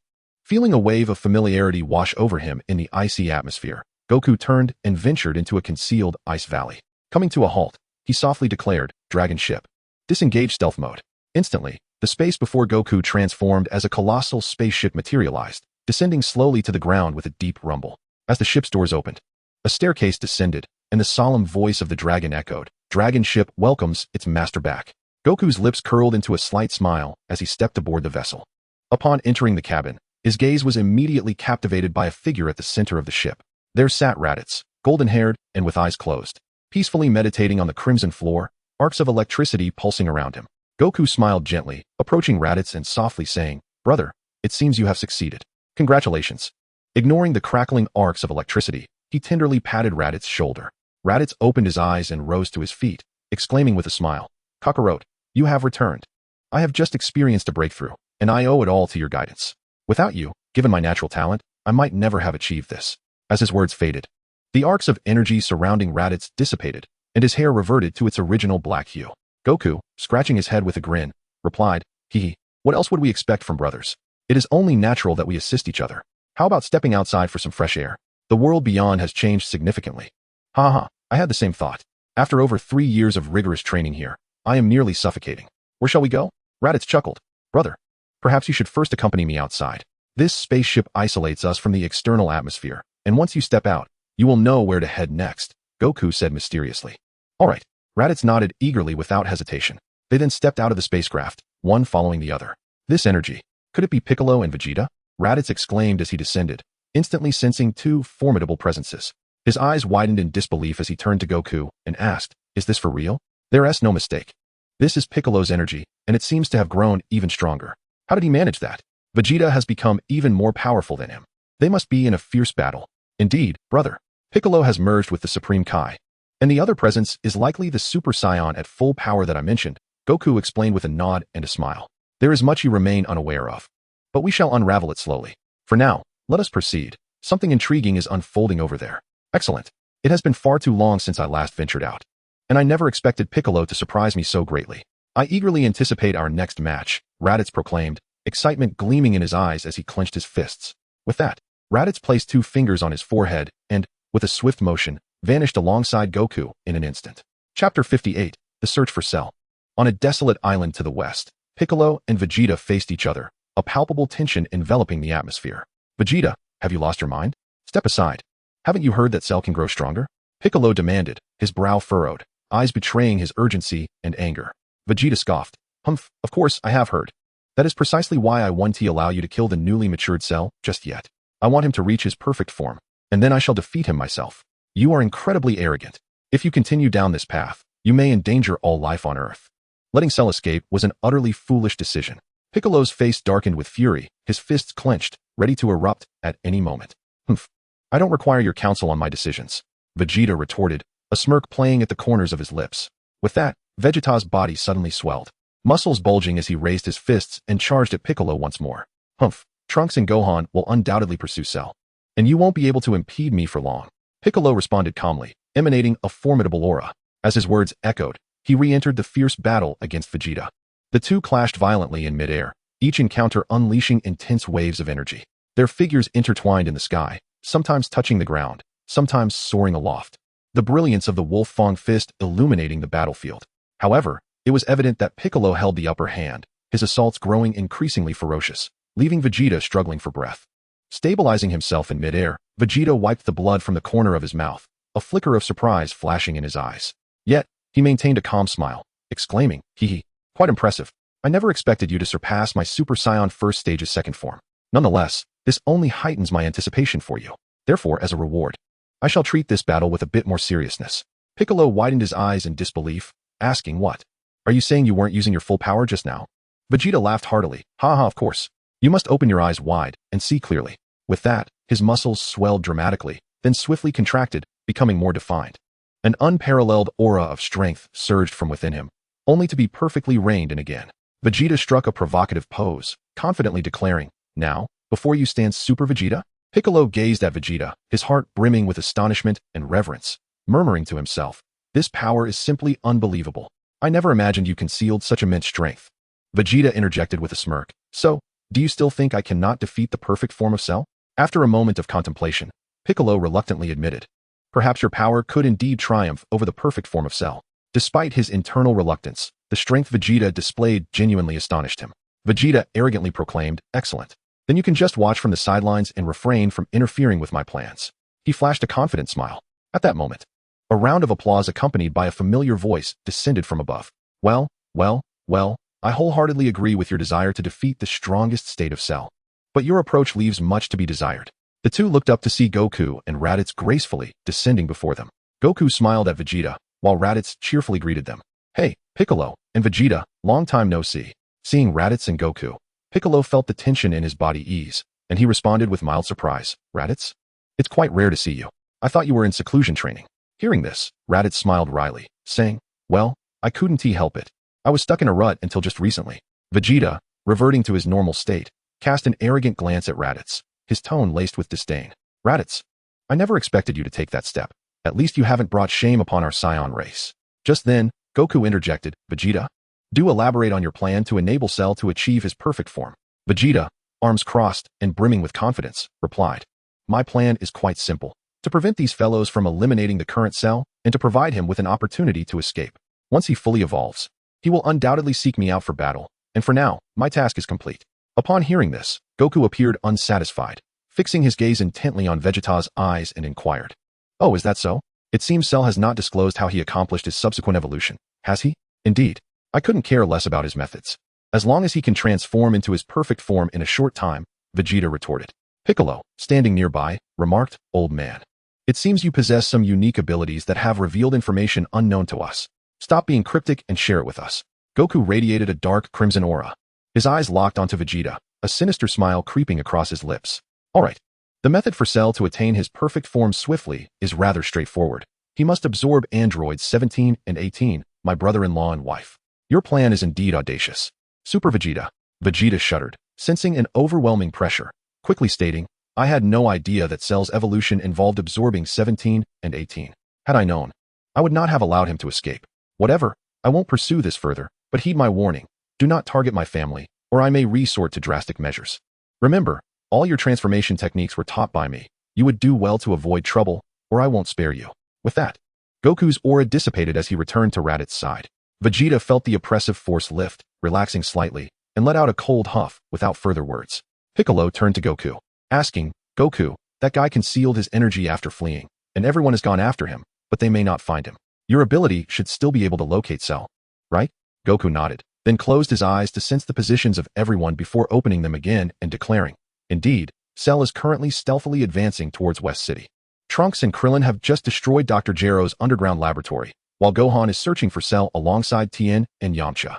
Raditz, upon hearing this, gaped in astonishment, feeling as though the world had changed while he was away, incredulously asking, Kakarot, when did androids 17 and 18 become your wife and brother-in-law? Who is Cell? And how come I am unaware of your abilities? However, Goku did not immediately respond to Raditz's questions, his expression serious as he addressed him. Brother, now is not the time for such discussions. You only need to know that Cell is a formidable villain, akin to Frieza. Once we conclude matters concerning Cell, we shall return home, and I will elaborate further. Upon hearing these words, Raditz could only nod in agreement, although his heart brimmed with uncertainty. He chose to trust Kakarot's judgment. He then inquired, well, what shall we do now? I shall take you to find Cell. Follow me. With that, Goku extended a hand into the air. All right. The three responded in unison, placing their hands upon Goku's palm. In a flash of light, the four of them vanished from their location. Chapter 59. The Cunning Cell in the Blink of an Eye. Goku had brought the trio to the foot of the Baozi Mountain. Look, he is right there. Goku pointed towards a figure in the distance. Following his direction, they beheld a creature with a deep green body, its skin appearing rough and reminiscent of an insect's exoskeleton. Its head was relatively small, resembling that of a lizard, with large, bulging eyes laced with crimson veins, exuding an aura of coldness and malevolence. Its mouth resembled a breathing mask, devoid of prominent lips, with serrated edges revealing sharp teeth, and it lacked a nose, possessing only two small openings for respiration. Its fingers and toes were elongated and claw-like, each having 3 digits. Its tail was slender and elongated, tapering to a sharp point, with irregular spots of light green and yellow scattered across its form, imparting an eerie sensation, making it appear rather gaunt. Cell was stealthily concealed behind a tree, glancing about nervously, seemingly observing his surroundings. Suddenly, a chill crept up his spine, sending shivers throughout his body, as if a pair of icy eyes were scrutinizing him from the shadows, invoking a profound sense of unease. Haha, at last. I have found you, Cell. A booming voice resonated from afar, shattering the silence. Startled by the sudden exclamation, Cell jolted, nearly losing his footing. He quickly turned around. Panic etched upon his face, only to find Goku, Piccolo, and Vegeta standing not far away. Upon noticing Raditz, a flicker of surprise and confusion crossed his eyes. Son Goku, I never expected you to locate me so swiftly. And who is the person beside you? Cell's gaze fell upon Raditz, his brow furrowing in curiosity towards this unfamiliar presence. He is my brother, Raditz. Goku promptly introduced. Oh, I see. Cell nodded, scrutinizing Raditz thoughtfully. I recall from my database that you were killed by Piccolo long ago. How is it that you have reappeared here? Have you been resurrected? A sinister grin crept across Cell's lips, as if he were scheming something nefarious. What? When was I killed by Piccolo? What nonsense are you spouting? Just watch. I shall teach you a lesson. Upon hearing the words of his opponent, Raditz was instantly filled with fury and prepared to strike. Goku hurriedly stepped forward to restrain Raditz. Oh dear brother, calm down, calm down. That fellow, like Trunks, has traversed from the future. Moreover, the future world differs from our current reality. He may have made a mistake. Raditz returned to his position, snorting coldly. Let it be for now. I am in a good mood today, and being magnanimous, I shall not hold this against you. However, next time you speak, make sure to straighten your tongue before you utter a word. Oh, could it be that this world is indeed different from the one I originally inhabited? No wonder you lot are so powerful. This truly surprises me, murmured Cell, lost in thought. Piccolo stepped forward, ready to charge at Cell, impatience evident in his tone. Enough of your prattle, you wicked creature. There is no escape for you now. Vanish at once. Cell's countenance darkened as he gazed at Piccolo, his heart brimming with reluctance and dread. Yet, he feigned composure, attempting to buy time. Wait, I have one question before I die. I wish to know how you found me. Cell inquired, a hint of panic in his voice. Piccolo let out a cold laugh, pride radiating from him. This is all thanks to Goku's special ability. Even if you attempt to flee and conceal your energy, Goku can effortlessly locate you. So surrender your struggle. Upon hearing this, a flicker of surprise and despair crossed Cell's eyes. He had thought he could escape, but it now appeared futile. I see. Cell mused, his expression one of disbelief, unable to fathom that Goku possessed such capabilities. Realizing his inability to evade capture, he resolved to resort to old tactics. Pinning his hopes on the rogue Prince Vegeta. Vegeta, he said, I have not yet attained my perfect form. You wouldn't want me to perish, would you? Once I achieve my perfect state, my power will become immense, and I could even defeat you. Surely, you wish for me to become perfect? Vegeta crossed his arms, smirking as he replied. Tell me how you intend to become perfect? Seeing a glimmer of hope, Cell eagerly responded. All I need to do is absorb androids 17 and 18. It will be swift. Once I have absorbed them, I will instantly become perfect. Just buy me some time against these individuals, and I can locate androids 17 and 18, and then become perfect. What do you say? At that moment, Goku interjected. Not happening. You may not realize this, but android 18 is my wife, and 17 is my brother-in-law. You cannot touch them. This statement left Cell utterly astounded. After a prolonged moment of contemplation, he concluded that Vegeta would likely be unwilling to assist him further. Even if he were, he could only defend against one. Therefore, Cell took a deep breath, his body beginning to swell as his muscles expanded. He was determined to muster all his strength to confront his adversaries. It seems that you are determined to resist until the very end. Perceiving this, Raditz immediately heightened his energy, preparing to confront Cell's impending assault. At that moment, Raditz suddenly grasped Piccolo, signaling him to retreat. Piccolo, it has been far too long since I last fought. Allow me the opportunity to teach that fiend a lesson. Raditz's tone was infused with excitement and anticipation. Piccolo furrowed his brow and glanced at Goku, who nodded encouragingly. He believed Raditz possessed sufficient strength to contend with Cell. Thus, Piccolo withdrew to the sidelines, ceding the battlefield to Raditz. Just then, a cunning smile unexpectedly appeared on Cell's grotesquely contorted visage. In an instant, he swiftly spread his fingers wide and raised his hands before his eyes, then bellowed, Solar Flare. In that fleeting moment, an unparalleled and blinding radiance erupted forth, akin to a volcanic explosion. This sudden turn of events caught everyone off guard, their eyes overwhelmed by the intense light, rendering them momentarily sightless. Chapter 60, Cell's Regeneration Plan. Seizing this opportunity, Cell abruptly turned and shot away like a meteor into the distance. This is bad. That fiend is attempting to escape. Piccolo was the first to discern Cell's intent, his face paling as he prepared to pursue. However, just as he was about to spring into action, Goku reached out to restrain him. Do not worry. He won't get away, Goku replied calmly, his eyes glimmering with confidence. Remember, as long as he remains on Earth. Even if he tries to conceal his energy, I can still pinpoint his exact location with my unique abilities. With that, Goku narrowed his eyes slightly, as though he had already locked onto the direction of Cell's flight. At that moment, 5 voices rang out from behind Goku. Dad, Goku, 3, Mr. Goku. Goku turned to see Gohan accompanied by Krillin and 3 others, appearing behind him. Ah, everyone, you reacted quite swiftly. Goku chuckled. Gohan cast a glance at Vegeta, who stood with his arms crossed, then addressed Goku. Dad, we just felt Cell's energy, so I gathered everyone and used instant transmission to bring them here. What is the current situation? Where's Cell? Yes, Goku, did Cell manage to escape? Krillin inquired urgently. Indeed. I was careless and was caught off guard by the solar flare. He seized the chance to slip away, Goku responded nonchalantly. Upon hearing this, the group was taken aback. What? I can't believe Cell could even use my solar flare. Piccolo mentioned that before we arrived, he had also employed the special beam cannon and Kamehameha against him. Tien exclaimed in astonishment. To be able to utilize the techniques of others, what manner of creature is Cell? Krillin's eyes widened in disbelief. What a cunning adversary. It appears that defeating him will not be an easy task, Raditz remarked, his expression grave. With a serious expression, Piccolo stated, in truth, this is not a matter of great significance. I was overly anxious earlier and could only relay a fraction of the information to you. There is much more to discuss. According to the intelligence I gathered during my confrontation with that individual, Cell is the ultimate android created by Dr. Gero, and within him, he has fused the cells and battle data of all of us.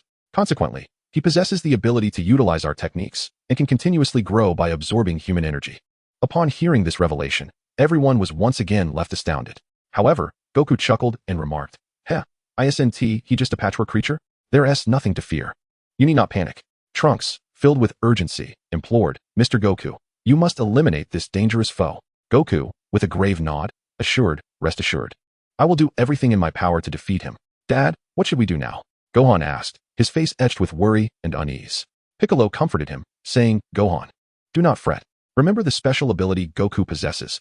As long as we wish to, we can locate him at any time, right, old friend? Goku nodded confidently, replying, indeed. You need not be overly concerned. That individual will certainly not escape my grasp. Trunks eagerly inquired, Mr. Goku, where exactly is Cell at this moment? With a slight smile. Goku responded, Cell has not ventured far. Otherwise, you would have detected him by now. At this very moment. He is hiding in a small cave on the second hill ahead. It is quite laughable. I have already informed him of my abilities, yet he refuses to believe. Hearing this, Yamcha was filled with excitement and exclaimed, That's wonderful. Let us hurry and capture him. However, Goku gestured for everyone to remain calm. No need to rush. That guy will certainly not escape. Moreover, like Vegeta, I wish for Cell to attain his perfect form before I thoroughly defeat him. Suddenly, Piccolo interjected, by the way. Old friend, you mentioned this, and it reminded me. Although I disagree with allowing Cell to achieve his perfect form before destroying him. What was that method you spoke of to make Cell perfect without absorbing androids 17 and 18? Goku smiled mysteriously, revealing his white teeth, and chuckled. Heh, it's simple. If I'm not mistaken, that fellow should possess our Saiyan cells as well as your Namekian cells, Piccolo, right? Piccolo nodded, responding, indeed, he should have them. But what does that have to do with your method of making Cell perfect? With a furrowed brow, Piccolo was filled with curiosity. Goku, not holding back any longer, explained. It is indeed relevant. If we Saiyans recover from severe injuries or near-death experiences, our battle power significantly increases. And if I recall correctly, your Namekian cells should have the ability to heal automatically, right? With that, Goku broke into a smile. Upon hearing this, Piccolo experienced a moment of enlightenment. A glimmer of admiration flickering in his eyes. He exclaimed, I see now. How could I have overlooked this? So, we can leverage this insight to enable Cell to achieve his perfect form without the need for him to absorb androids 17 and 18. Goku, while your idea carries a hint of uncertainty, it is worthy of experimentation. The others, aside from Piccolo and Goku, were momentarily taken aback, utterly bewildered by their conversation. Gohan, curious, inquired, Piccolo, what have you understood? I'm still in the dark. Gently ruffling Gohan's hair, Piccolo replied, it's quite simple. Old son over here wishes to conduct an experiment to validate a rather extravagant notion. He intends to bring Cell to the brink of death and then allow him to recover, to see if that would trigger further evolution. Gohan's eyes widened as comprehension dawned upon him. Now I understand. Thank you, Uncle Piccolo. Apart from Vegeta and Raditz, who nodded in slight understanding, the others remained perplexed. Raditz then posed a question, Kakarot. Didn't you say that the effects of recovering from near-death diminish over time until they eventually vanish? Goku, his eyes glimmering with a hint of cunning, chuckled. That's true, but Cell has never experienced it before, so the results should be promising. We'll first bring him to the brink of death, then allow him to recover. Perhaps it will stimulate the cells within him to evolve once more, rendering him even more formidable. This is merely my hypothesis. We won't know until we try. Come, I shall lead you to him. Without delay, Goku transported everyone instantaneously, and they vanished from their location. Chapter 61. Perfect Cell. Meanwhile, hidden within a cave, Cell suddenly felt a chill run down his spine and sneezed. Achu, what is going on? Could I be catching a cold? That shouldn't be possible. Yet, I can't shake this uneasy feeling, as if something ominous is watching me. A sense of disquiet washed over him. It felt as though unseen eyes were fixated upon him. This sensation unsettled him, as though danger were drawing near. Resolute, he decided to venture outside. Upon exiting the cave, he was met with an eerie silence, the air still and devoid of movement. Cell furrowed his brow, cautiously surveying his surroundings. Just then, a powerful wave of blue energy erupted in the sky, hurtling directly toward him. Cell swiftly attempted to evade it, but the blue light pursued him relentlessly, akin to a homing missile. Desperately, he exerted every ounce of strength to escape, yet the light closed in, ultimately enveloping him. With wide eyes and a face stricken with terror, Cell had never anticipated such a harrowing assault. In the blinding brilliance, he was vaporized, the majority of his form vanishing in an instant, leaving only a remnant of flesh above his forehead. Meanwhile, Goku and the others descended from the sky, landing on the ground and gazing intently at Cell, who lay not far ahead. Vegeta, brow furrowed, turned to Goku with a hint of confusion in his voice. Kakarot, this seems rather ruthless. What if Cell cannot recover and perishes on the spot? Upon hearing these words, Wukong displayed a faint smile and shook his head, reassuringly stating, there is no need for concern. Cell possesses remarkable vitality, and such wounds are inconsequential to him. Beside them, Piccolo exhaled a sigh of relief and remarked casually, if he dies, that would simplify matters greatly. The threat to Earth would be instantly eradicated. Wukong gazed at the writhing, regenerating head on the ground, then turned to Vegeta with a slight smile, saying, rest assured, Vegeta, Cell's regenerative abilities likely surpass Piccolo's. This minor injury should allow him to recover. Let us wait and see. At that moment, the flesh on Cell's forehead was twitching violently, moving side to side as if possessing its own consciousness, creating an eerie and gruesome spectacle. The mass continued to repair and grow, reminiscent of a monstrous worm, instilling a sense of dread. Witnessing such a grotesque and bloody scene, Krillin and Yamcha could no longer contain themselves and promptly retched, their stomachs churning violently. Piccolo furrowed his brow, aware that this sight was too cruel for Gohan, and quickly positioned himself in front of Gohan to shield him from the horrifying view. Even the usually resilient Trunks averted his gaze, unable to bear the sight any longer. Observing the discomfort of his companions, Wukong felt a pang of sympathy and promptly said, you all should leave for now. Go to my house and rest a while. Once my plan is complete, I will summon you to return. After hearing this, Krillin retched once more, his face pale, and replied, all right, Wukong, I shall leave this to you for now. With that, he covered his mouth, suppressing his nausea, and flew towards Wukong's home. Wukong, I'm going with Krillin. Remember to call me later. Yamcha wiped the remnants of his vomit from his mouth, casting a complex glance at Wukong before resolutely following Krillin. Their speed was remarkable. As if they were desperate to escape the terrifying scene, Wukong surveyed the unsettling surroundings, feeling a sense of helplessness. He understood that his friends could not endure such a sight, yet there was little he could do. He turned his gaze towards Gohan, who was shielded by Piccolo, and the now-turned Trunks, internally sighing. Tien, please take Trunks and Gohan back for now. I will summon you shortly. Wukong instructed Tien, who displayed no immediate reaction. After a moment of contemplation, Tien grasped Wukong's intent. Although he wished to remain and assist, he recognized his limited ability in the face of such horror. He nodded. Very well, we shall meet again shortly. Let us go, Trunks, Gohan. Trunks offered an awkward smile. I apologize, Mr. Wukong. I find this scene a bit overwhelming as well. I shall leave with you. With that, he took Gohan's hand and followed Tien away from the grim scene.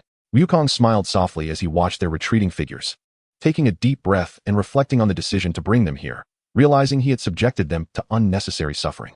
Subsequently, Son Wukong utilized his energy to hurl the still-growing mass of flesh, which was gradually restoring itself into a humanoid form, into the cave. He addressed the remaining members of the group, Vegeta, Raditz, and Piccolo, urging them to remain vigilant, for this adversary might launch an attack upon full recovery. All right.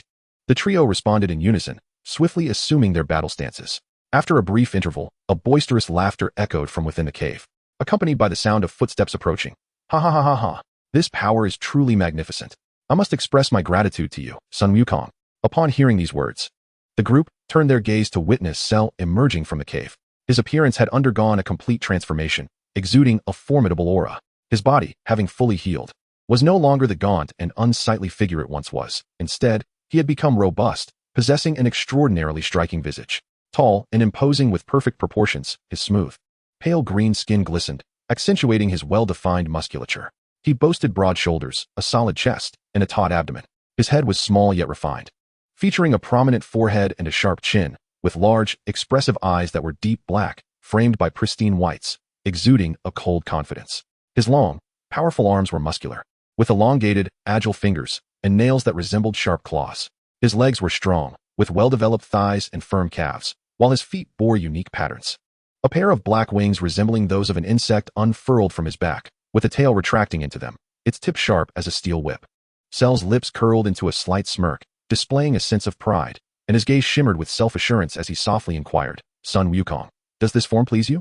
His tone carried a hint of provocation and pride. Son Wukong regarded Cell, a flicker of surprise crossing his features, yet he soon regained his composure. He nodded in approval, a smile gracing his face as he remarked, well, quite impressive. I must say, I didn't expect you to skip right past your second form and transform directly into your perfect state. I thought I would need to strike you one more time. You've saved me a bit of time. Wukong's demeanor remained relaxed, as though he were unperturbed by Cell's transformation. Chapter 62. Piccolo versus Cell. Upon hearing Wukong's words, Cell's expression shifted slightly, a surge of anger and disappointment rising within him. He had anticipated that Wukong would react with fear or astonishment at his new form. But the latter's calm demeanor was entirely unexpected. Through gritted teeth, Cell retorted, "Humph. Son Wukong, do not let your pride blind you. I am now in my perfect form, and that is more than sufficient to handle you." With that declaration, he unleashed his immense power, stirring the surrounding air into a tempestuous gale. As Wukong sensed Cell's energy, a satisfied smile spread across his face. "Now this is more like it. However, I believe you still have room for further evolution. How about a self-detonation?" "How do you know I can self-destruct?" Cell responded, taken aback and growing increasingly vigilant. Unfazed, Wukong pressed on. "That's not for you to know. Just tell me. Will you explode or not?" "Ha ha ha. Son Wukong, how dare you underestimate me? It seems I must show you my newfound strength." With that, Cell charged directly at Goku with remarkable speed. Goku quickly sidestepped, exclaiming, "Hey, why are you getting agitated just because I said a couple of words? Son Goku, I will not let you escape." Cell, having missed his punch, swiftly turned to strike again. Just then, Lattice, now transformed into a Super Saiyan, rushed forward to intercept the attack. "Cell, I have already stated that I shall teach you a lesson. If you wish to confront Kakarot, first see if you can surpass me. Get out of my way." With a furious shout, Cell's energy surged dramatically, his white aura flaring as if ablaze, prompting Lattice to retreat and create distance. Little did he expect that Cell in his perfect form possessed such formidable power. "All right, Lattice, step aside. Let me have a word with this Cell," Piccolo said eagerly from the sidelines. "TCH, forget it. Cell's current power doesn't pique my interest. You two are evenly matched. So I'll grant you this splendid opportunity to train." With that, Lattice instantaneously teleported beside Piccolo. "Thanks," Piccolo said, patting Lattice on the shoulder. "Though your energies are comparable, be cautious. Cell may still be concealing some power. Know your limits," Goku cautioned from the side. "Understood. I'll be careful," Piccolo responded. "You, Piccolo, at last. I can truly engage you in battle again. Last time, you feigned weakness and tried to bait me into conversation. After that, you nearly killed me. The humiliation you inflicted will be repaid tenfold." Anger ignited in Cell's eyes as he prepared to face Piccolo. "Enough of the chatter, let us commence the battle." Piccolo replied confidently. "Very well, as you wish." No sooner had he spoken than Cell vanished from sight, reappearing behind Piccolo with a swift kick aimed at him. Piccolo reacted quickly, turning to block the strike. With a serious expression, he declared, "Cell, spare me your petty tricks. Show me your true abilities." With that, he quickly distanced himself from Cell and soared into the sky. Cell pursued relentlessly, and the two engaged in a fierce aerial combat, their muscles colliding and then separating again. Piccolo suddenly flashed in front of Cell, fists clenched tightly, and struck out, generating a gust of wind. Cell remained unfazed, casually raising his hand to effortlessly deflect Piccolo's attack. Piccolo, startled yet undeterred, swiftly adjusted his stance and launched another assault. The two exchanged blows, neither yielding ground. They battled from the skies to the ground and back, initiating a new round of pursuit and energy blasts. Piccolo hastily employed the prince's technique, launching a barrage of energy blasts toward Cell. Cell nimbly evaded, most of the blasts narrowly missing him. He mocked, "Ha ha ha. Piccolo, where are you aiming? None of your attacks have landed." Piccolo smiled slightly. "Oh, is that so? Then watch closely." He raised his hand, fingers splayed open, and shouted, "Converge." Suddenly, Cell became aware of something. Swiftly glancing behind him to discover an overwhelming barrage of energy blasts hurtling toward him, leaving him no time to evade. "Damn it, I was careless." In the next moment, all the energy blasts struck Cell midair, engulfing his figure in a cloud of dust. Piccolo realized that such an attack would not defeat his opponent and quickly placed his fingers on his forehead to gather energy, shouting, "Special beam cannon." The energy wave, infused with all of Piccolo's strength, surged toward the center of the smoke, striking its target with precision. Before long, the smoke dispersed, leaving Piccolo stunned in place. "No, it can't be. This is a Super Saiyan?" Before him stood Cell, completely enveloped in a golden aura, his power magnified significantly. Unharmed as he hovered in the air, a hint of admiration in his expression and a smirk gracing his lips. "Ha ha ha, not bad, Piccolo. You've managed to force me to use this form. You possess some strength. But did you think I wouldn't have the capacity to transform into a Super Saiyan, given that I carry Saiyan cells within me? This is where your journey ends." Piccolo's heart sank. He had believed he could triumph over Cell, but now it appeared the gap between them had become insurmountable. Cell slowly spoke. "Ha. Did you not expect this, Piccolo? I have surpassed you, becoming a far more formidable being. Now, what means do you have left to stop me?"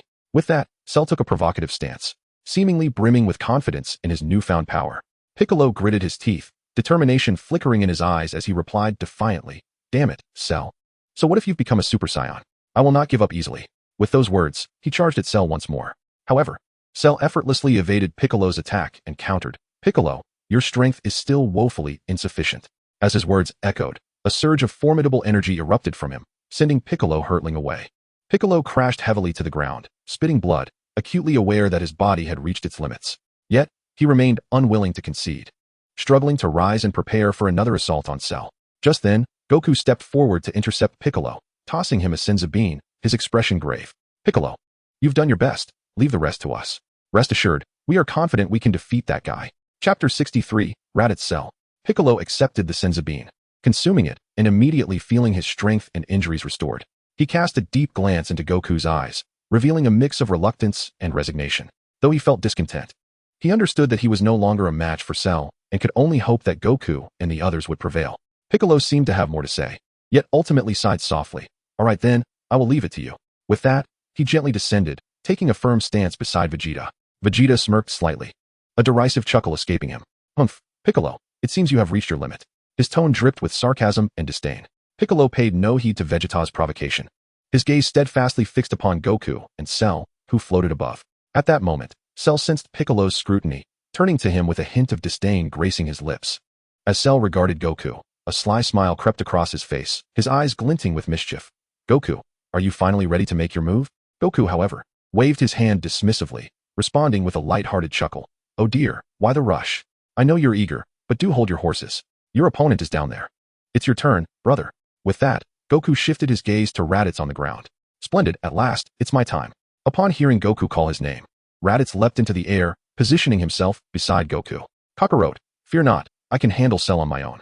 Confidence and pride radiated from Raditz, as if he could already envision the dawn of victory. After observing the exchange for a while, Vegeta could no longer contain himself. He soared to Goku's side, shouting indignantly, Hey, Kakarot, why does Raditz get to go first? I arrived before him. I demand to battle Cell first. His eyes blazed with fury, clearly dissatisfied with Goku's arrangement. Goku, I acknowledge your prowess and understand your desire to showcase your strength. However, as the Prince of the Saiyans, shouldn't you make a grand entrance?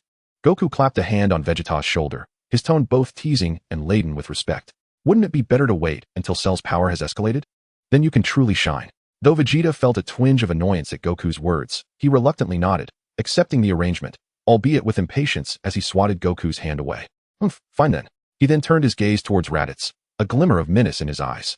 Raditz, mark my words, if you inadvertently eliminate Cell, I will make you pay dearly for it. With that warning, Vegeta gradually descended towards the ground. Meanwhile, Cell, having overheard Vegeta's remarks, was engulfed in a surge of rage. Feeling gravely underestimated and insulted, in a swift motion, Cell charged towards the descending Vegeta, fists raised in fury, shouting, You insolent fool, how dare you belittle me? This will not go unpunished. Yet, Vegeta did not even glance back. Just as Cell's fist was about to connect, Raditz suddenly appeared before him, effortlessly blocking the attack. With a cold demeanor, Raditz regarded Cell and declared, Cell, you should have heard that by now. Your opponent is none other than me, Raditz. Cell glared at Raditz, his eyes shimmering with fury. You meddlesome pest. If that is how it is, I shall deal with you first. Raditz responded with a mocking laugh. Very well. Let us see what you're made of. With that, the two ascended into the sky, engaging in a fierce battle. Two individuals soared through the air at an astonishing speed, occasionally colliding as they engaged in an intricate dance of offense and defense. Their methods of attack were boundless, sometimes employing a combination of fists and feet, each taking turns to strike and parry. Yet, despite Cell's relentless efforts, his strength proved insufficient against Raditz, leaving him at a disadvantage. Following yet another fierce exchange, Cell could no longer endure the pressure of being overpowered and abruptly retreated, creating distance between himself and Raditz. He spat out blood, wiped the remnants from the corner of his mouth, and fixed his gaze on Raditz, who stood before him with golden hair and azure eyes, exuding a calm and reserved demeanor, looking down upon him with disdain. In a fit of rage, Cell bellowed, Damn it, Raditz, I never imagined your power would surpass mine. I am the perfect being. How can this be? His voice resonated with defiance and fury. As Cell's cries echoed, his muscles began to swell rapidly, transforming his already formidable physique into an even more colossal form, his height increasing as well. Concurrently, his energy surged dramatically, a formidable force erupting from within, causing the very air around him to tremble. The golden aura enveloping him flickered violently, resembling flames in a fierce blaze. This overwhelming presence conjured a tempest, sweeping everything in its vicinity into chaos. Once Cell regained his composure, he charged at Raditz once more, his figure resembling a meteor streaking across the sky, imbued with unparalleled might. With each step he took, the ground resonated with a thunderous boom, as if the earth itself were on the verge of shattering beneath him. Now this is interesting. Come on, Cell, Raditz remarked, excitement glimmering at the corners of his mouth as he observed Cell's transformation and renewed charge. In an instant, Raditz surged forward to meet Cell, his speed akin to a lightning bolt slicing through the air. The two collided like celestial bodies, unleashing a tremendous wave of energy. The shockwave from their impact engulfed the surroundings, shrouding everything in dust and darkness. Amidst the haze, the silhouettes of Cell and Raditz flickered in and out of visibility, their fists clashing, each collision triggering seismic vibrations. Cell's strength continued to ascend, his skin shimmering with a green luminescence, his eyes ablaze with a frenzied battle spirit. Raditz, nimble and agile, evaded Cell's assaults while launching fierce counterattacks. The two exchanged blows with unwavering resolve, propelling the fierce battle into a fever pitch. Ultimately, Cell unleashed a full-force strike, but Raditz sidestepped, delivering a powerful kick to Cell's abdomen. Cell was sent hurtling backward, crashing through several mountain peaks. Struggling to rise, blood trickled from his lips as he roared in fury. Why? Why can't I defeat you? Chapter 64, Vegeta's combat form. At that moment, Goku, who had been watching from the sidelines, spoke nonchalantly. Since you have sincerely asked, I shall graciously enlighten you. The form that Raditz currently embodies is not merely that of an ordinary Super Saiyan. I refer to this state as the Super Saiyan full power. Ignoring the puzzled expression on Cell's face, Goku continued, have you not realized that your immense muscular form, while emphasizing strength, neglects speed? Moreover, much of your energy is alarmingly unstable, rapidly depleting during combat. In this state, you cannot hope to match my brother's Super Saiyan full power. He imparted with earnestness. In contrast, the Super Saiyan full power not only grants the user tremendous strength, but also preserves speed, representing a true holistic enhancement. Reflecting on Goku's words, Cell mused. I never imagined that in my pursuit of power, I would overlook such a significant flaw. It seems I must make some improvements. No sooner had he spoken than he closed his eyes, his body radiating a brilliant light as his energy surged, only to swiftly consolidate. His exaggerated muscles began to contract, tightening into a more defined form. Suddenly, Cell opened his eyes wide, feeling the power within him, and laughed heartily. Ha ha ha, I cannot believe your words were true. This power is indeed my perfect battle form. I owe you a debt of gratitude, Son Goku. Goku sensed the formidable energy emanating from Cell and smiled with satisfaction, reflecting. I never anticipated that this fellow possessed such terrifying talent, far surpassing that of Vegeta and Raditz, who took a considerable time to master their transformations. This guy has learned it merely from my suggestion. My efforts in nurturing him were not in vain. This power is truly immense. Let me see just how strong you have become. Raditz assumed a stance, ready to face Cell's onslaught. With a mighty roar, Cell unleashed a powerful golden aura. Charging towards Raditz. Unfazed, Raditz met him head-on, and the two engaged in a fierce battle, exchanging blows in a stalemate. Goku watched from the sidelines, astonished. He had initially thought that Cell, having just learned Super Saiyan full power, would lack sufficient strength. However, he was surprised to find that Cell's combat prowess was remarkably high, nearly equal to Raditz's. As time passed, the intensity of the battle escalated. Cell's strength continued to grow, gradually taking the upper hand, his attacks becoming increasingly ferocious, leaving Raditz struggling to keep up. Ultimately, Cell seized a moment of weakness in Raditz's defense and delivered a powerful kick that sent him flying. Raditz crashed heavily to the ground, unable to rise again. Goku clapped his hands in excitement, exclaiming, Excellent, excellent. Truly impressive, Cell. Your progress is astonishing. Cell, grinning with pride, replied, Ha ha ha. I must thank you for your guidance, Son Goku. Now, how will you respond to me? Hey, your next opponent has been eagerly waiting, Vegeta interjected, prompting Goku to glance at his side, where Vegeta had already transformed into Super Saiyan full power, ready for battle. Upon hearing this, Vegeta laughed heartily, Ha ha ha. At last, it is my turn, Cell. Are you prepared to meet your end? With that, he positioned himself opposite Cell. Goku tossed a Senzu Bean to Raditz, who, upon consuming it, immediately felt his wounds heal and expressed his dissatisfaction. Kakarot, you know I can still fight. Why won't you let me continue? Goku patted Raditz on the shoulder and replied earnestly, Brother, after all, both Piccolo and you have faced Cell, while Vegeta has yet to engage. If you were to unleash that power and defeat Cell, it would spoil the fun. For now, please join Piccolo and me on the sidelines to observe. Reluctantly, Raditz walked over to Piccolo, exchanged a knowing glance, and took his place beside him. Cell, overhearing Goku's words, was not pleased. Hey, Kakarot. Did I hear you correctly? I defeated Raditz. How can you say he could kill me? What nonsense is this? Not wishing to prolong the conversation with Cell, Goku replied with a hint of exasperation, It's nothing, really. I merely spoke off the cuff. Please, begin your battle with Vegeta. He's far stronger than Raditz. Do be cautious. Vegeta provocatively beckoned, impatiently calling out, "Humph, Cell, stop wasting time with Kakarot and come fight me already." "TCH, Vegeta, you seem quite confident. In that case, I shall see what you are truly capable of," Cell retorted, preparing to engage. Suddenly, Goku threw another Senzu Bean towards Cell, exclaiming, "Cell, catch." Instinctively, Cell caught the bean and, upon realizing it was the same one Goku had given to Piccolo and Raditz, consumed it without hesitation. In an instant, his injuries were completely healed, and his power surged significantly. Feeling the effects, Cell curiously inquired, "Son Goku, what is this bean? How does it possess such miraculous power?" "This is called a Senzu Bean, a divine healing herb cultivated by the gods. You have already experienced its effects, and it is indeed quite rare," Goku answered nonchalantly. "Why would you give this to me? Are you not afraid that I might defeat you and annihilate all of humanity?" Cell questioned. Goku replied, "I offer it to you because you have provided Piccolo and Raditz with considerable entertainment. Vegeta would prefer not to battle an exhausted opponent. Moreover, I am not afraid of you wiping out humanity, for you will not defeat us. Damn you, Son Goku. You will regret those words." Cell seethed, anger evident in his voice. Vegeta, striking a boastful pose, chimed in, "Hey, I, the prince, do not have time to waste with you. Are we fighting or not? Hurry up and come over."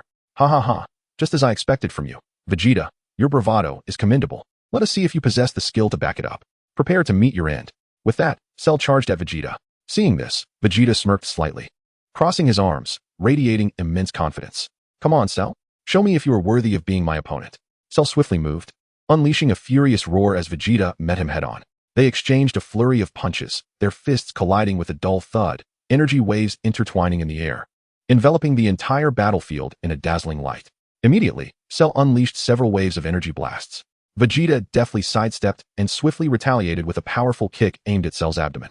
Cell leapt back, gathering energy in his mouth to unleash a devastating energy wave. Vegeta crossed his arms to defend, and the energy wave detonated before him. Yet he emerged unscathed. "Humph, mere trifles," Vegeta bellowed, his golden aura pulsating with renewed intensity as he elevated his power. Chapter 65, The True Might of Vegeta. With determination, Vegeta gathered energy in both hands and unleashed a flurry of energy spheres at Cell with astonishing speed. These spheres rained down with overwhelming destructive force, relentlessly targeting Cell. In a display of agility, Cell soared into the air, effortlessly evading the onslaught. Then, with remarkable speed, he dove down, attempting to strike Vegeta with a punch. A slight smirk crept across Vegeta's face. He had anticipated Cell's move. Just as Cell closed in, Vegeta teleported to the side, evading the attack. Following this, he unleashed the final flash, a dazzling beam of light that shot forth like lightning towards Cell. Half of Cell's body was vaporized, yet in an instant, the vanished limbs regenerated, charging once more at Vegeta. "Humph, indeed, you possess some skill," Vegeta remarked with a cold smile, gathering energy once again to prepare for a new wave of assault. Cell, undeterred, flashed an eerie glimmer in his eyes, and his aura grew increasingly potent. The two engaged in a fierce exchange, neither yielding an inch, resulting in a stalemate. Their battle was extraordinarily intense, each clash generating massive energy fluctuations, as if the very air around them was being torn asunder. The figures of Vegeta and Cell interwove in the sky, their punches and kicks forming a magnificent spectacle. Their strengths were evenly matched, and neither could easily overpower the other. As the fierce conflict progressed, Vegeta gradually mastered some techniques, skillfully employing teleportation and counterattacks, which caused Cell considerable trouble. Conversely, Cell maintained pressure on Vegeta with his formidable regenerative capabilities and diverse attack methods. As time passed, Cell's power escalated with each encounter, while Vegeta began to find himself at a disadvantage, growing increasingly fatigued, his movements becoming sluggish. Seizing the opportunity, Cell launched a more ferocious assault, overwhelming Vegeta and leaving him defenseless. Under Cell's relentless barrage, Vegeta's injuries deepened. However, Cell offered no respite, launching another powerful attack that sent Vegeta crashing to the ground. Struggling to rise, Vegeta's lips bled slightly, his eyes burning with defiance and fury. Vegeta retreated rapidly, his expression dark as if it could drip with water. His eyes ablaze with rage as he shouted furiously at Goku. "Kakarot, I can no longer endure this. Cell has grown far too powerful. It is time for me to unleash that kind of power." Goku gazed intently at Cell, contemplating for a moment before slowly nodding. "Indeed, the time is nearly at hand. If you believe you can harness that power, then feel free to wield it. However, remember, do not slay Cell, for others still need to engage with him to hone their skills." Vegeta huffed disdainfully, a flicker of contempt in his eyes as he coldly replied, "Humph, what a nuisance. Rest assured, I shall leave him alive." With that, Vegeta fixed his gaze upon Cell, exuding confidence and determination. Hearing Vegeta's words, Cell's face twisted into a sinister grin, unleashing a chilling, eerie laugh.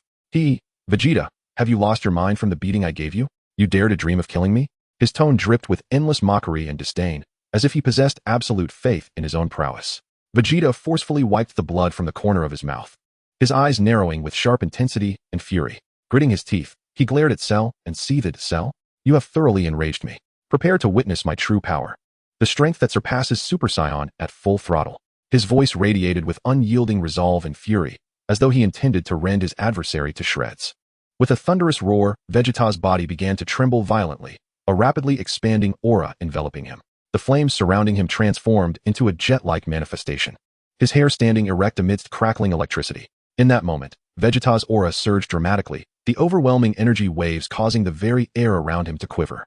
The clouds above were dispersed, and the entire world seemed to tremble before Vegeta's might. With an air of arrogance, he pointed to himself with his thumb, his voice echoing with confidence and pride. So, do you see? This is the might of your prince. I have transcended the limits of Super Saiyan, becoming Super Saiyan second grade, Super Vegeta. At that moment, Cell was engulfed in shock and confusion. He could not comprehend how Vegeta had suddenly transformed into such a formidable form, his power seemingly doubled. Within, Cell screamed in turmoil. Why? Why is this happening? How can Vegeta transform like this? Why has his aura doubled? Why? However, when Vegeta noticed Cell still standing there, unmoving, he impatiently shouted, Cell, wake up. Finally snapping back to reality, Cell felt the suffocating intensity of Vegeta's aura. His complexion paled, revealing a hint of unmasked panic. Yet, he quickly forced himself to regain composure, his gaze sharpening as he glared at Vegeta, emitting a low growl of fury. Do not think this will easily defeat me, Vegeta? With that, Cell refused to back down, unleashing his full strength in a furious assault towards Vegeta. A smirk curled at the corner of Vegeta's lips, a cold confidence illuminating his expression. Feeling the immense power surging within him, his body brimming with boundless vitality and explosive energy, Vegeta effortlessly evaded Cell's attacks, as if the latter's movements had slowed to a crawl in his eyes. Following this, he unleashed a relentless barrage of energy blasts, each strike imbued with cataclysmic force, rendering Cell utterly incapable of defense. Subsequently, Vegeta closed the distance with astonishing speed and strength, mercilessly pummeling Cell with overwhelming force. Cell was driven back relentlessly, unable to retaliate or even mount an effective defense. Is this the might of a Super Saiyan at its second level?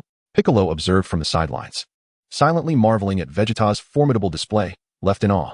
At that moment, Cell seized an opportunity and suddenly kicked towards Vegeta. However, Vegeta effortlessly caught the kick with one hand and, with a swift motion, hurled Cell away. Cell soared through the air, tracing an arc before crashing heavily to the ground. Chapter 66. Cell's Self-Destruction. Struggling to rise from the ground, Cell trembled slightly, a trickle of crimson blood escaping from the corner of his mouth. Deep down, he understood that after this fierce battle, he was no longer a match for the present Vegeta. Yet, how could he resign himself to defeat so easily? The fierce desire for victory burned within him, preventing him from conceding. Gritting his teeth, his eyes sparkled with indomitable spirit as he fixed his gaze on Vegeta, ready to launch another assault at any moment. However, Vegeta did not afford him that opportunity. In an instant, he executed his instant transmission technique, appearing before Cell without granting him a moment's respite. Cell's heart raced, and before he could react, he saw Vegeta's hands gathering a massive wave of energy. Prepare to meet your demise, Cell, Vegeta roared, his voice resonating like thunder across the battlefield. An aura of chilling power radiated from him, causing the very air around him to tremble violently. He then concentrated all his energy, preparing to deliver a fatal blow that would obliterate Cell. Just as the moment hung in the balance, Goku suddenly shouted, Wait, Vegeta, don't kill him. His voice carried an urgency, as if something of great importance compelled Vegeta to halt. Upon hearing this, Vegeta abruptly retracted the energy blast he was about to unleash. His face was etched with resentment and fury as he glared at Cell, seemingly wishing to annihilate him with a mere glance. Nevertheless, he ultimately heeded Goku's words and turned to fly away. Goku watched Vegeta's retreating figure, exhaling a sigh of relief. Thankfully, it seemed Vegeta had mastered his Super Saiyan 2 form. Otherwise, I would have had to step in to deal with the aftermath. At that moment, Cell suddenly bellowed at Goku, Son Goku, what are you doing? This is my battle. Your interruption is an affront to my perfection as a being of this universe.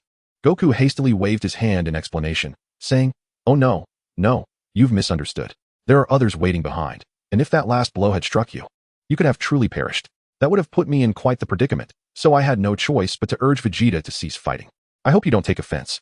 With that, Goku scratched his head, a hint of an awkward smile gracing his lips. Upon hearing this, Cell erupted in furious outrage, exclaiming, "You scoundrel! You still look down upon me. I am a perfect being of the universe. How could I possibly lose? If I cannot defeat Vegeta, then I shall take everyone down with me." As his words echoed, Cell's aura intensified, and his form began to swell like an inflating balloon, growing larger and rounder. Oh no, Cell intends to self-destruct. Piccolo quickly discerned Cell's intent, his face turning pale with fear. He urgently warned the others, "Everyone, flee." Meanwhile, Goku pondered, "Damn it. Cell has been driven into a corner so quickly. How infuriating. It's a pity Trunks and Gohan won't have time to join the fray. We must expedite our plan. I can send Cell to any uninhabited planet within the solar system and return unscathed. However, that location may be more conducive for my rapid training and ascension, and without my protection, these individuals should be able to grow swiftly. Perhaps it is best to go there. Experiencing death could yield unexpected rewards." Just as Piccolo finished speaking, Goku executed an instantaneous movement. Appearing beside Cell in the blink of an eye, he extended a hand and firmly rested it upon Cell's immense form. Observing this, Cell grimaced with a sinister smile and managed to chuckle. "Ha ha ha, Son Goku, you cannot stop me. You will all perish." Goku disregarded the malicious glee on Cell's face and cast his gaze toward a distant peak where a group was observing the battle. These individuals had previously stepped away but were summoned back by Goku's telepathic abilities, Gohan and the others. Then, Goku glanced at the three onlookers, Lottie's among them. And with a smile, he said, "Gohan, brother, and everyone, farewell." Although Goku's voice was not loud enough to reach them from afar, strangely, each individual clearly heard his words in their minds. As Goku's voice faded, he and Cell vanished from their original positions. "Old son, Kakarot, father," Gohan shouted, immediately utilizing his instantaneous movement to reach the spot where Goku had disappeared. "Mr. Goku, Goku." The crowd called out Goku's name. Yet he had already vanished without a trace, leaving them bewildered as to his whereabouts. They gathered around the location of Goku's disappearance, closing their eyes and concentrating intently, attempting to sense the lingering aura of Son Goku. However, after considerable effort, they could only shake their heads in dismay, indicating that they had gleaned nothing. Gohan lowered his head, tears streaming from his eyes as he softly murmured, "Father, where have you gone? Why did you leave us?" In that moment, he struggled to accept this harsh reality, his heart heavy with anguish and despair. Piccolo approached Gohan, gently placing a hand on his shoulder, offering comfort. "Gohan, do not worry. Although I have never witnessed Goku reveal his true strength, I sense that it far surpasses our own. Even in the face of Cell's self-destruction, he would not easily perish. He will undoubtedly return." Krillin stepped forward in agreement, saying, "Indeed, Gohan, I firmly believe that Goku will not succumb so easily. Let us wait here for a while. Perhaps he will suddenly appear before us." Tien and Yamcha exchanged glances and nodded in affirmation of Krillin's words. Tien stated, "We too believe Krillin is right. Goku has always been tenacious and insurmountable. He will surely overcome this crisis." Gohan looked at everyone with gratitude, his eyes still glistening with tears. Yet he managed to force a faint smile. He softly replied, "Thank you, everyone. Let us wait a little longer, hoping that father will return safely." Vegeta crossed his arms and scoffed, "Humph, that Kakarot, always seeking the spotlight. It was my battle, and I should have dealt with Cell's self-destruction."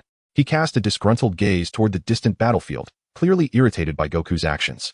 In Chapter 67, Super Trunks, he reflected, "Father, it is not your fault. None of us anticipated that Cell would truly self-destruct, especially so suddenly.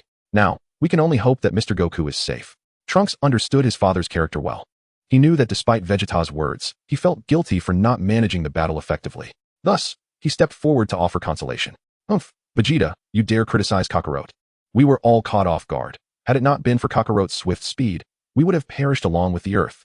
The sorrowful laddies retorted angrily upon hearing Vegeta's words. However, at that moment, a crimson beam suddenly pierced through Vegeta's body, and everyone gasped in shock. Trunks reacted swiftly, rushing to support his faltering father. They all turned toward the source of the beam, their faces reflecting disbelief. To their astonishment, Cell stood unharmed, maintaining a pose with one finger pointed at Vegeta, a wicked smile curling at his lips. "Ha ha, damn Vegeta, I told you I would not lose. Now, you may rest in peace," Cell declared triumphantly, his laughter echoing in the air, laden with cruelty and indifference. As he looked down at the barely conscious Vegeta in his arms, Trunks recalled the memories of the 2 years spent in the Hyperbolic Time Chamber with him. His heart racing wildly, he shouted furiously at Cell, "You monster, why would you do this? You will pay." Trunks' eyes were bloodshot, veins bulging on his forehead.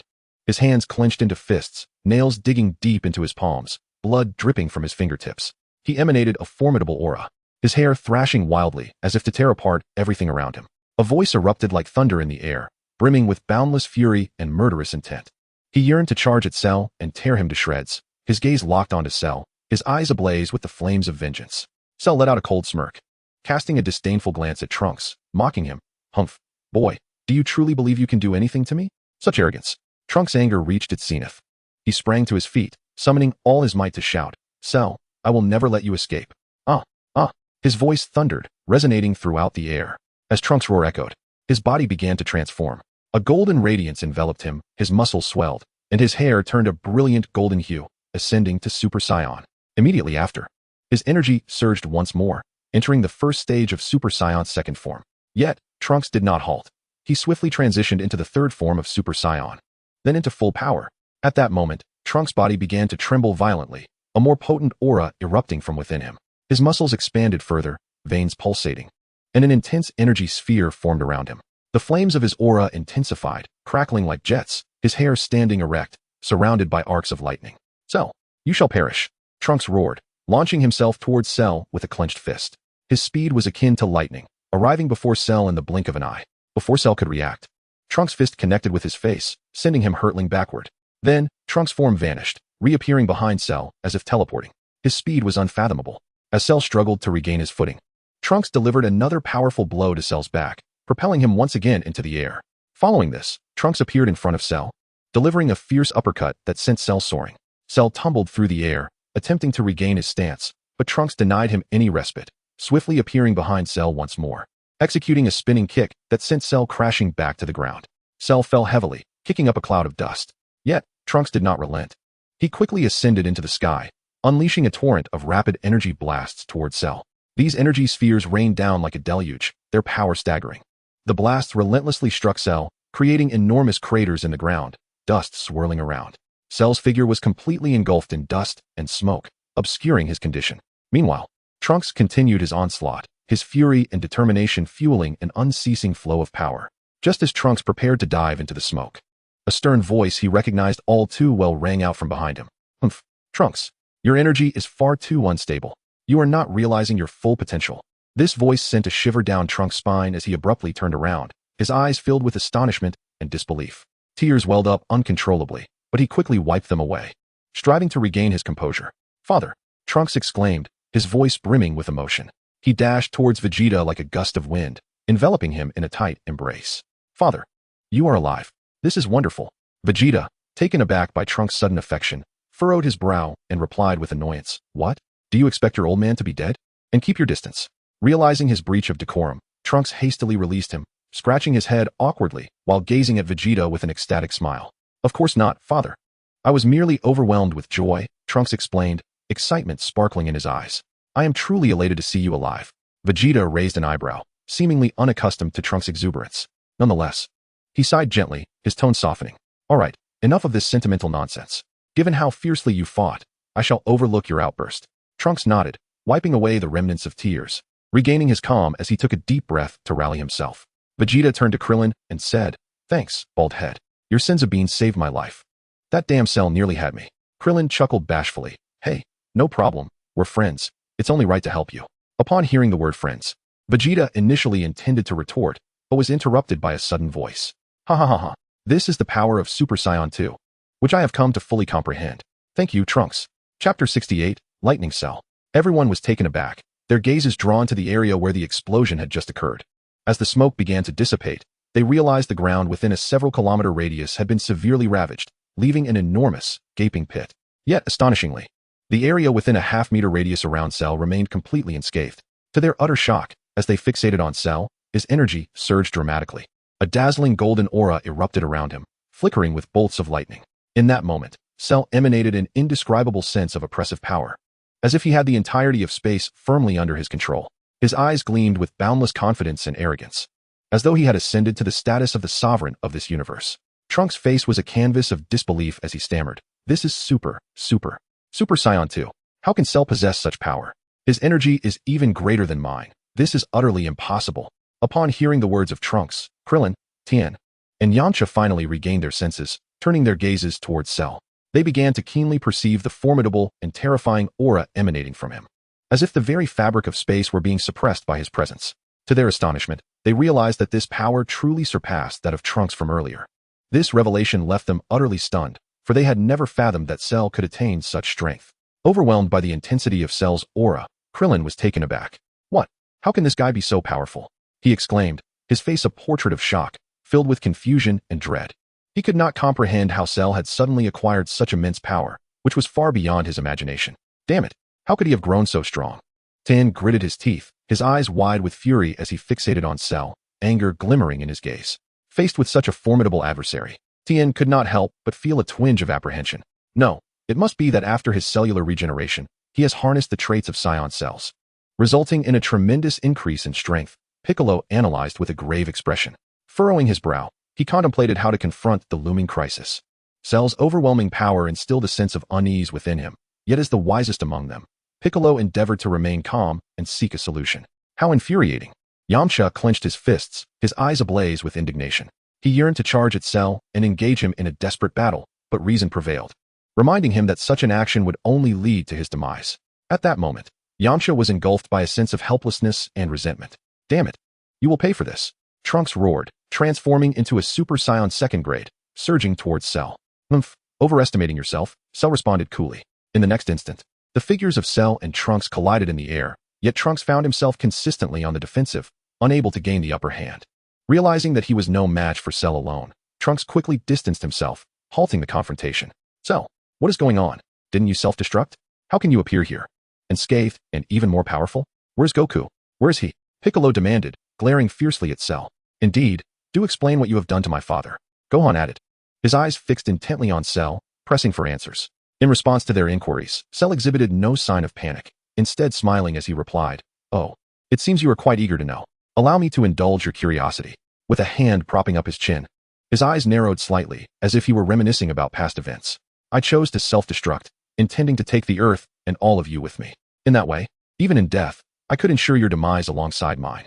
However, at a pivotal moment, Goku suddenly appeared and teleported me to a small floating island. I attempted to halt the self-destruction, but it was too late. In the next moment, I exploded. At this juncture, Cell paused, seemingly contemplating something before continuing. I had once presumed that this explosion would obliterate my very existence. However, to my astonishment, I found myself still alive. Upon regaining consciousness, I discovered myself utterly alone, with neither the floating stone nor any trace of Sun Wukong in sight. I surmised that they might have perished. The sole reason for my survival, perhaps, lay in the fact that the core within my brain remained unscathed, allowing my body to reconstruct and regenerate. How fortunate I am. A smirk crept upon Sheru's lips as he continued. Even more astonishingly, I have acquired your instantaneous movement technique. Through it, I successfully honed in on your essence and returned to this place. Just now, I have also grasped what you refer to as Super Saiyan 2. So tell me, are you satisfied with the new power I have manifested? What are you saying? Wukong is truly dead? Krillin could scarcely believe his ears, his eyes widening in disbelief as he posed the incredulous question. Curse it, how is this possible? Piccolo furrowed his brow tightly, his eyes brimming with incredulity as he stared at Sheru, utterly perplexed by the turn of events, his mind swirling with endless confusion and doubt. Wukong. The faces of Tien and Yamcha turned as pale as paper, their eyes betraying profound sorrow. Memories of fierce battles, joyous laughter, and heart-wrenching moments spent with Wukong flashed through their minds, igniting an indescribable sense of desolation within them. Little bald head, you heard correctly. Son Wukong is indeed dead. Sheru chuckled with glee, his expression radiating a twisted sense of satisfaction as he reveled in the anguish displayed on the faces of those before him. No, it can't be. My father is fine. You must be lying, right? He is not dead. You are deceiving me. Gohan's tears streamed down his face, blurring his vision, his lips trembling uncontrollably as he struggled to accept the harsh reality of his father's demise, engulfed by despair and helplessness, as if the entire world had lost its color. The atmosphere was particularly amusing to Sheru, prompting him to pour salt into their wounds once more, laughing maniacally. Ha ha ha ha. That foolish son Wukong sacrificed himself for nothing. What a waste. Ha ha ha ha. Chapter 69. The Ultimate Gohan and the Death of Sheru. Upon hearing Sheru's words, Gohan was consumed by a whirlwind of rage and grief, desperately shouting, "You shall not speak ill of my father." Aya. In an instant, Gohan transformed into a Super Saiyan, his aura surging dramatically, darkening the skies as thunder rumbled ominously. The terrifying energy he emitted conjured howling winds, with crimson lightning crackling around him, his golden hair standing defiantly upright. Krillin, Tien, and Yamcha were swept away from the battlefield, while the others struggled to maintain their composure amidst the explosive energy. Is this Gohan's power? Piccolo was also blown back a distance before regaining his footing, straining against the fierce winds as he incredulously managed to utter. At this moment, Gohan emanated a terrifying aura, reminiscent of a volcano on the verge of eruption. His gaze was filled with fury and determination, as if he intended to annihilate the foe before him in a single strike. Master Gohan, you must hold on. I am here to assist you. Trunks, transformed into a Super Saiyan level 2, attempted to rush forward to aid Gohan. Yet he was compelled to retreat 2 steps under the weight of that overwhelming power, struggling to move in place. Both Vegeta and Raditz had also transformed into Super Saiyan level 2, yet they too felt the immense pressure radiating from Gohan. The strength he possessed was astonishing, even causing me to struggle for breath. Vegeta, enduring the immense strain, forced himself to remain composed, standing with crossed arms, marveling, truly, he is Kakarot's son. Possessing such terrifying power, it is utterly unbelievable. Raditz, succumbing to the pressure, was forced to transform into Super Saiyan level 2 as well, stepping back 4 paces in disbelief. Cell was similarly daunted by Gohan's formidable presence, hastily raising his hands to shield himself from the powerful energy flow, yet he involuntarily stumbled back a step, exclaiming in shock. Damn it, how is this possible? Why have you become so powerful? I am the strongest, the most perfect being in the universe. I refuse to believe you can surpass me. Gohan, impervious to the words around him, was consumed by an endless torrent of rage and hatred. His eyes, entirely obscured by fury, flickered as if he had lost all reason. With his hands positioned at his waist in a sunflower stance, he began to gather an immense amount of energy. His voice, deep and laden with murderous intent, declared, Kamehameha, as the final syllable escaped his lips. The terrifying energy he had amassed surged towards Cell like a volcanic eruption. The force was so powerful it could obliterate everything in its path. Seeing this, Cell dared not delay, exerting all his might to unleash his own Kamehameha. However, despite his utmost effort, he was unable to withstand Gohan's cataclysmic momentum. The 2 energy waves collided in the air, producing a deafening roar. Yet, within less than a second, Cell's energy wave was completely consumed by Gohan's Kamehameha. Gohan's colossal energy, imbued with annihilative power, continued its relentless assault on Cell, as if seeking to obliterate him entirely. Cell's complexion shifted dramatically as he hastily extended his hands in a desperate attempt to resist the terrifying energy wave. However, the moment his palms made contact with Gohan's energy, they were vaporized instantly. In horror, Cell watched as his body began to dissipate, acutely aware of an unprecedented life and death crisis. He erupted into frenzied screams. No. No, no, no. I am the most perfect being in the universe. I am meant to be the strongest. In that instant, the unimaginably vast energy wave, akin to a colossal beast with a gaping maw, swiftly engulfed Cell's form. This formidable force spread rapidly across the ground, leaving utter destruction in its wake, where all that it touched was annihilated without a trace. Yet it did not cease. Instead, it surged forth, breaking through the Earth's atmosphere and soaring into the vast expanse of the cosmos. As the energy waves dissipated, the once tranquil ocean transformed into a tempestuous sea in an instant. A profound fissure appeared upon the surface, cleaving the waters in two, as the sea surged to either side, creating a breathtaking spectacle. Sensing the complete eradication of Cell's presence, Gohan reverted to his usual self, albeit feeling a wave of dizziness, perhaps due to the excessive exertion of energy, causing him to teeter and fall. Piccolo, with remarkable agility, swiftly appeared behind Gohan, catching him securely in his embrace. Gazing down at Gohan, Piccolo observed his pallid complexion and faint breath, as if he might vanish at any moment. A surge of anxiety and concern welled up within Piccolo. Time was of the essence, and without prompt action, Gohan could be in grave danger. Thus, without hesitation, Piccolo lifted Gohan and rapidly departed the battlefield, soon arriving before Krillin. Krillin, quickly! You must still have some Senzu Beans, right? Hurry and give one to Gohan. Piccolo exclaimed, his voice laced with deep concern for Gohan. Krillin, startled by the scene before him, momentarily lost in the aftermath of the recent explosion, struggled to regain his composure. Upon hearing Piccolo's urgent call, he shook his head, trying to clear his mind. Realizing Gohan was in Piccolo's arms, Krillin instantly comprehended Piccolo's intent, his expression shifting to one of urgency. Oh, I understand. Goku entrusted me with several Senzu Beans earlier. I should still have a few left. Let me find them.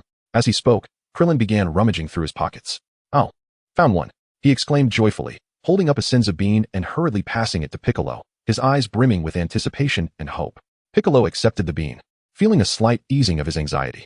Looking down at Gohan, he gently urged, Gohan, hold on, we will save you in no time. Then, Piccolo carefully bit into the Senzu Bean, feeding the fragments into Gohan's mouth. Here, Gohan, this is a Senzu Bean, eat it quickly, Piccolo called softly, wishing for the bean to work its magic and restore Gohan's life. Gohan, upon realizing it was a Senzu Bean, summoned the last vestiges of his strength to laboriously swallow it. In the next moment, his body underwent a miraculous transformation. The once weary and battered form rapidly revitalized. An inexhaustible surge of strength coursing through him. In the blink of an eye, Gohan had fully returned to his peak condition. Wonderful. Gohan, you're all right. Piccolo shouted with excitement, tightly embracing Gohan, his face radiating relief and joy. Only then did Gohan become aware of being cradled in Piccolo's arms. His cheeks flushing with embarrassment as he shyly remarked, Piccolo, I'm fine now. Could you please set me down? Chapter 70. The Search for a New Kai. Oh. In my moment of joy, I completely forgot about that. Piccolo realized, hastily placing Gohan gently on the ground. Gohan stood firm, turned around, and deeply bowed to the two individuals before him, expressing his heartfelt gratitude. Thank you, Uncle Krillin, Uncle Piccolo. Krillin approached with a warm smile. Placing one hand on Gohan's neck and the other firmly on his shoulder, chuckling as he said, Heh, Gohan, why are you being so polite? I never expected you to have grown so powerful. You were truly impressive just now. Even I thought the world was coming to an end. We ought to thank you for saving the Earth. Indeed, Piccolo chimed in, his smile revealing admiration. We all owe you our gratitude. You did exceptionally well, Gohan. Gohan's cheeks flushed once more as he lowered his gaze, feeling somewhat bashful. And no, it's nothing. I am truly grateful for your assistance. At that moment, the rest of the group soared towards Gohan, with Yamcha enthusiastically waving and calling out, Gohan, we're here. Upon seeing everyone, Gohan's face lit up with an innocent and joyful smile as he excitedly waved back. Huh, Uncle Yamcha, Uncle Tien, Uncle Raditz, Uncle Vegeta, Brother Trunks, you finally made it. Hearing Gohan's voice, Tien asked with concern, Gohan, are you alright? Gohan beamed back, yes. I'm perfectly fine now, Uncle Tien. Trunks approached, clasping Gohan's hand tightly. His expression one of worry as he inquired, Gohan, are you truly okay? Gohan chuckled, patting Trunks on the shoulder for reassurance. Yes, I completely recovered after eating a Senzu Bean. Don't worry, Brother Trunks. Also, calling me Master sounds a bit odd. Just call me Gohan in this world. Trunks nodded, his expression turning serious. Alright, Gohan, not Master then. The atmosphere around them seemed to freeze, creating an unusually tense silence. Gohan awkwardly scratched his head, murmuring, let us leave it at that. Just then, Raditz approached with a curious expression, asking, Gohan, you were incredible just now. How did you do it? His question ignited a spark of interest, drawing everyone closer, their eyes gleaming with curiosity and anticipation. After a moment of contemplation, Gohan replied slowly, well, to be honest, I'm not quite sure myself. I was extremely angry and then fell into a sort of daze. When I came to, I found myself in Uncle Piccolo's arms. And I really don't know what happened in between. Upon hearing this, Vegeta scoffed, Humph, well, the issue with Cell is resolved. I'll be on my way. With that, he flew towards West City, vanishing from sight in an instant. Watching Vegeta's retreating figure, Piccolo muttered in dissatisfaction, Humph, that guy still has the same foul temper. The others shook their heads in resignation, finding humor in Piccolo's reaction. Well, enough of that. Although Cell has been vanquished by Gohan, should we not seek the Dragon Balls to resurrect all those who perished at his hands? Suggested Yamcha. Indeed, Goku and Krillin murmured, their heads bowed. Voices tinged with sorrow and resignation. The somber tone of Krillin's words plunged the group back into melancholic reflection. Gohan, with his head bowed, wept softly, Father, your tears flow endlessly, and my heart is engulfed in grief. Now, Gohan, Tien reassured, placing a comforting hand on his shoulder. Yamcha and Krillin have already mentioned it. We can use the Dragon Balls to bring back those who have fallen, and remember, this is Goku's first death. Trunks, filled with sudden excitement, interjected, yes. This world still possesses the Dragon Balls. Thus, everyone slain by Cell can be revived. His face illuminated with joy, his eyes shimmering with hope. Trunks understood that as long as the power of the Dragon Balls existed, there remained a chance to save those innocent lives. However, the fleeting joy on their faces quickly dissipated as Piccolo solemnly remarked, do not rejoice too soon. You are likely aware of my fusion with the Supreme Kai. With his demise, the Dragon Balls can no longer be utilized. What? Trunks exclaimed anxiously. What shall we do now? The flicker of hope in Gohan's eyes extinguished once more as he despondently asked, Uncle Piccolo, does that mean there is no way to resurrect my father? After a moment of contemplation, Piccolo responded, there is still a possibility. We can journey to New Namek and utilize their dragon to bring Goku back. However, it can only resurrect one individual at a time. Alternatively, we could seek out someone to take the Supreme Kai's position, provided they possess expertise in the creation of Dragon Balls. With that, Piccolo fell deep into thought. This posed quite the challenge. Who could they possibly find? Raditz pondered alongside them. Just then, Krillin had a sudden revelation, slapping his thigh in excitement. I've got it. I know a person who can help us. How did I not think of this sooner? Gohan, noticing the spark of hope in Krillin's eyes, grasped his hand eagerly, asking, Uncle Krillin, who is this person? Taking a deep breath to steady his excitement, Krillin replied, Gohan, do you not remember? It's Dend, the one we encountered on Namek. He recalled how the new elder had informed them during a gathering that Dend was the most exceptional young Namekian, a prodigy among his kind, and he would certainly be capable of creating the Dragon Balls. Upon hearing this, Gohan's face lit up with astonishment as he tightly gripped Krillin's arm, exclaiming, Is that true? Uncle Krillin, if we can enlist Dend's help, then we have hope. Krillin nodded, determination gleaming in his eyes. Indeed. If we can find Dend and persuade him to assist us in crafting the Dragon Balls, we can resolve the crisis before us. Raditz, somewhat confused, inquired Dend. Is he not the Namekian child who made wishes to the dragon during the battle with Frieza? Precisely. That is him. If it were him, perhaps there would truly be a glimmer of hope in Piccolo's eyes, he murmured to himself. Then, in frustration, he exclaimed, How could I have forgotten him? Regardless, let us first head to the sacred temple and then teleport Dandy here. All right, let us set off immediately. Gohan exclaimed with eagerness. In an instant, he, along with Krillin, Piccolo, and Trunks, vanished from their location, while Lattice took Tien and Yamcha with him, and with a whoosh, they disappeared as well. Chapter 71, The Search for the New Namek. Shortly after Gohan and the others vanished, a man with an explosive hairstyle approached the collapsed ruins alone, extending his robust arms to shift the massive stones aside.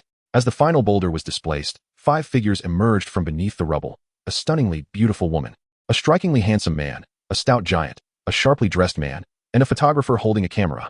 Although they appeared somewhat disheveled, they seemed to have sustained no serious injuries. Are you all right? The man with the explosive hair inquired in a rugged voice. We're fine, the others replied in unison, their voices laced with fatigue and resignation. Their expressions dull, as if they had just endured a nightmarish calamity.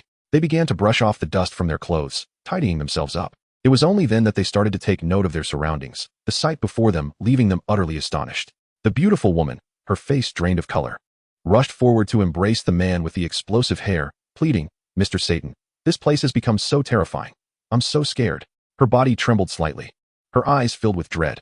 Satan, feeling the softness of the woman in his embrace, was unexpectedly filled with warmth and burst into hearty laughter. Ha ha. It's all fine now. With me, Satan, around, there's nothing to fear. His words brimmed with confidence, as if he were the savior of this world. The handsome man shook his head, confusion etched on his face. Master, what exactly just happened? What was that massive explosion? And those strange beings that could fly and emit energy waves? I've never seen anything like them before. He scratched his head, clearly perplexed by it all. Indeed, Master. Another stout disciple chimed in. And where did that demon cell go? Weren't we supposed to battle him? Their eyes were filled with bewilderment and confusion.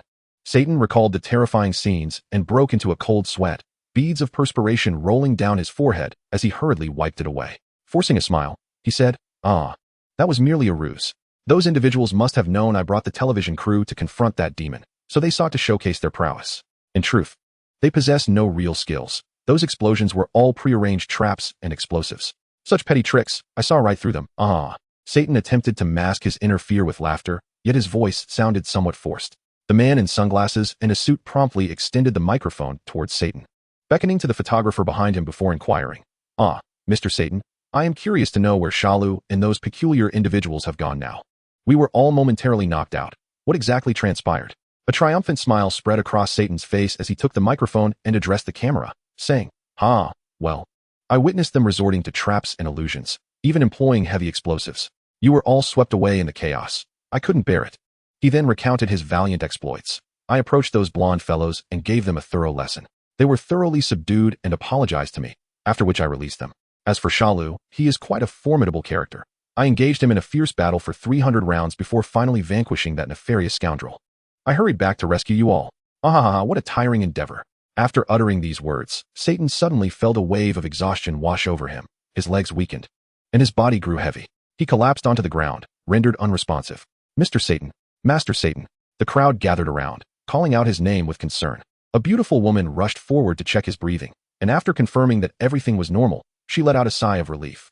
The onlookers speculated that Satan might have fainted from overexertion, but his vital signs remained stable and there was no cause for alarm.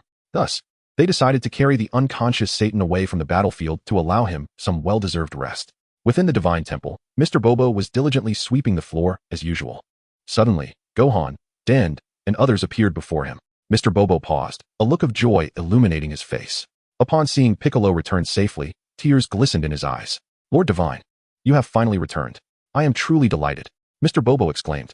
However, Piccolo replied coolly, Mr. Bobo, from this day forth, please refrain from calling me Lord Divine.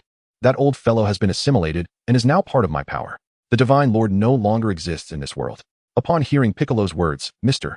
Bobo was not taken aback. Instead, he smiled and said, I understand, but I still wish to regard you as Lord Divine and take care of you as before. Piccolo furrowed his brow slightly and continued, that is unnecessary, Mr. Bobo. We have come here to seek a new Divine Lord capable of creating Dragon Balls to resurrect Shenron. You wouldn't oppose my doing so, would you?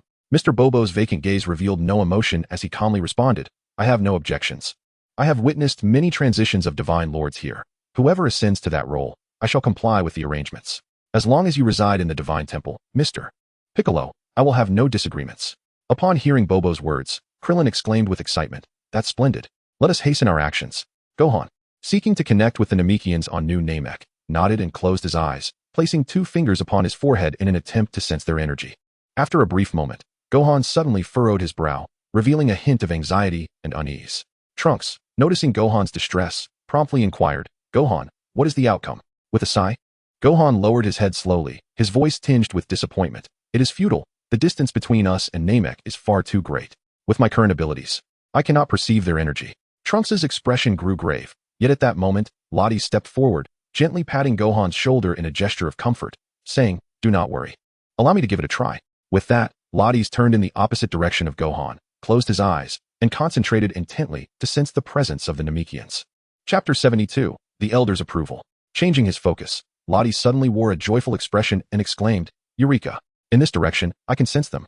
Gohan, quickly direct your energy in this way. Perhaps you too will perceive it. Ah, splendid. At last, we have found them. Let me try as well, Gohan replied excitedly, following Lottie's guidance. Indeed, he soon felt the energy of the Namekians. Oh, I can sense it too, Uncle Krillin. Come with me, Gohan shouted with enthusiasm, seizing Krillin's hand as they vanished from their location. Then let us not linger. We must search for the Dragon Balls, Lottie's remarked, gazing at the place where Gohan had disappeared. Upon hearing this, Yamcha and Tien fell silent, while Piccolo sighed, expressing his resignation. Lottie's, you may not comprehend. But without the Supreme Kai, we cannot summon the Eternal Dragon, and the Dragon Balls will revert to mere stones.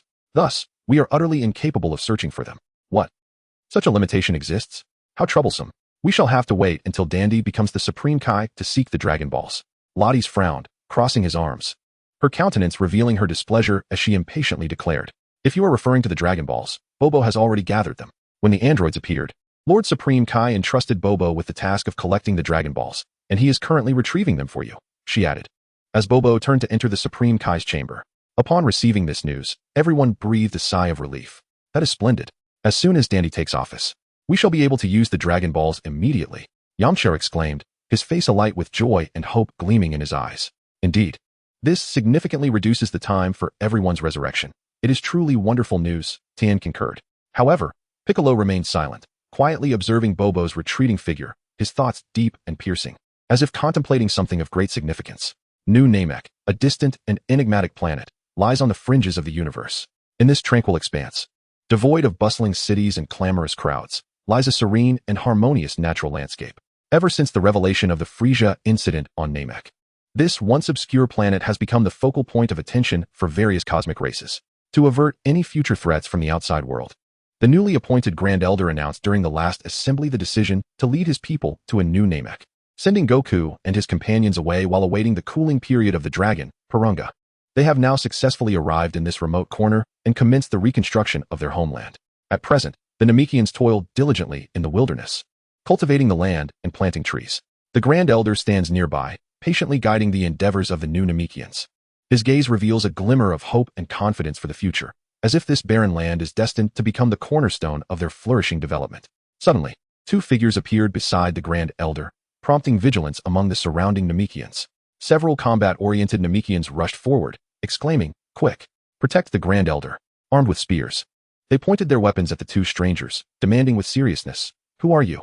Their eyes brimmed with wariness, weapons glinting ominously, ready to confront any potential danger. At that moment, the Grand Elder recognized the identities of the 2 individuals, his face lighting up with surprise and joy. He promptly instructed his guards, stand down. These 2 are our great benefactors from Namek, and I must personally extend my hospitality. Yes, Grand Elder, the guards replied. The newly formed combat Namekians immediately sheathed their weapons and respectfully retreated into the shadows, careful not to show any signs of negligence. Seeing this, Krillin broke into a broad smile and warmly waved at the Grand Elder, exclaiming, "Hey, Grand Elder Mori, it's been a long time." Upon hearing this, the Grand Elder's face beamed with delight as he responded, "Ah, Krillin and Gohan, it truly has been ages. Those were just our new clan members. They have yet to meet you, so please forgive their rudeness." With that, the Grand Elder prepared to bow in apology, but Gohan swiftly stepped forward to steady him. With a gentle smile, Gohan said, "Grand Elder, you need not be so formal. We do not mind such trifles. After all, being cautious is a virtue. Moreover, we are well aware of your unwavering dedication to safeguarding the Namekians, and we hold you in the highest regard." Krillin nodded in agreement, glancing around and reflecting, "Indeed. Grand Elder, you have worked tirelessly over the years to manage this planet, making it better with each passing day. This has not been an easy task." "Haha, that is reassuring to hear." The Grand Elder's face radiated a contented smile, his gaze shifting from Gohan to Krillin as he continued, "As for this planet, restoring it to the former visage of Namek would not have been possible without Porunga's assistance. It is truly no small feat." After the laughter subsided, the Elder appeared to recall something, his expression turning serious as he fixed his gaze on Krillin and Gohan, inquiring earnestly, "Indeed. Your sudden appearance here must be due to some momentous event occurring on Earth, is it not?" Krillin, taken aback, looked at the Elder with curiosity and asked, "Can the Elder truly be aware of the situation on Earth?" With a gentle smile and a glint of wisdom in his eyes, the Elder explained amiably, I cannot claim to know everything. I have merely inherited some precognitive abilities from my predecessor. Recently, I sensed a formidable malevolent aura enveloping the Earth, which suggests that a significant crisis is upon us. Hence, upon your arrival, I surmised that you might be connected to this matter."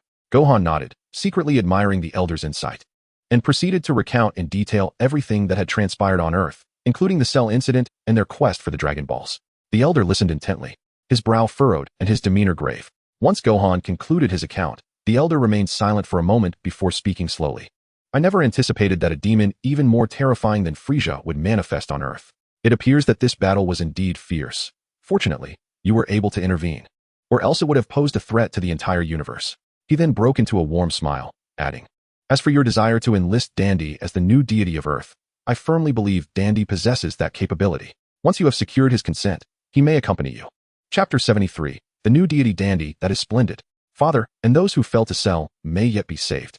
Gohan exclaimed with joy, "Indeed, our journey has not been in vain. Let us kindly request the Elder to arrange a meeting with Dandy." Krillin chimed in, equally elated. Of course. You are the esteemed benefactors of Namek, and time is of the essence. I shall make the arrangements immediately.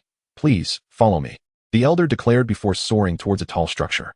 "Here we go." Gohan and Krillin promptly followed in the Elder's wake. Upon reaching the towering edifice, the Elder opened the door and ushered the two inside, revealing a room where a small boy with green skin and two antennae was engrossed in a book. This was Dandy. "Dandy, look who has arrived." The Elder smiled at him. Upon hearing the voice, Dandy turned towards the entrance, his face lighting up with surprise. "Ah, Gohan and Krillin, you have come to Namek. I am so delighted," he exclaimed before leaping down from his perch and warmly embracing both visitors. At that moment, the Elder cleared his throat gently, capturing Dandy's attention, and asked with a serious tone, "Ahem, Dandy.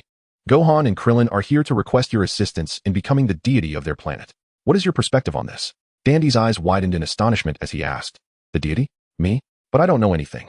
The Elder smiled kindly, offering reassurance. "There is no need for such modesty, Dandy. You are the foremost Dragon Clan prodigy among the younger generation of Namek. All that is required of you is to resurrect the Dragon of Earth." "Ah, Gohan, Krillin, what has happened to the Dragon of your Earth?" Dandy inquired, his brow furrowed in confusion. "Well, Dandy, it seems that we have encountered a problem on Earth." Krillin hurriedly recounted the situation to Dandy. "Very well, I comprehend the gravity of the matter. If my assistance can be of service, I shall endeavor to help to the best of my abilities," Dandy replied, nodding solemnly in acknowledgement. "Splendid.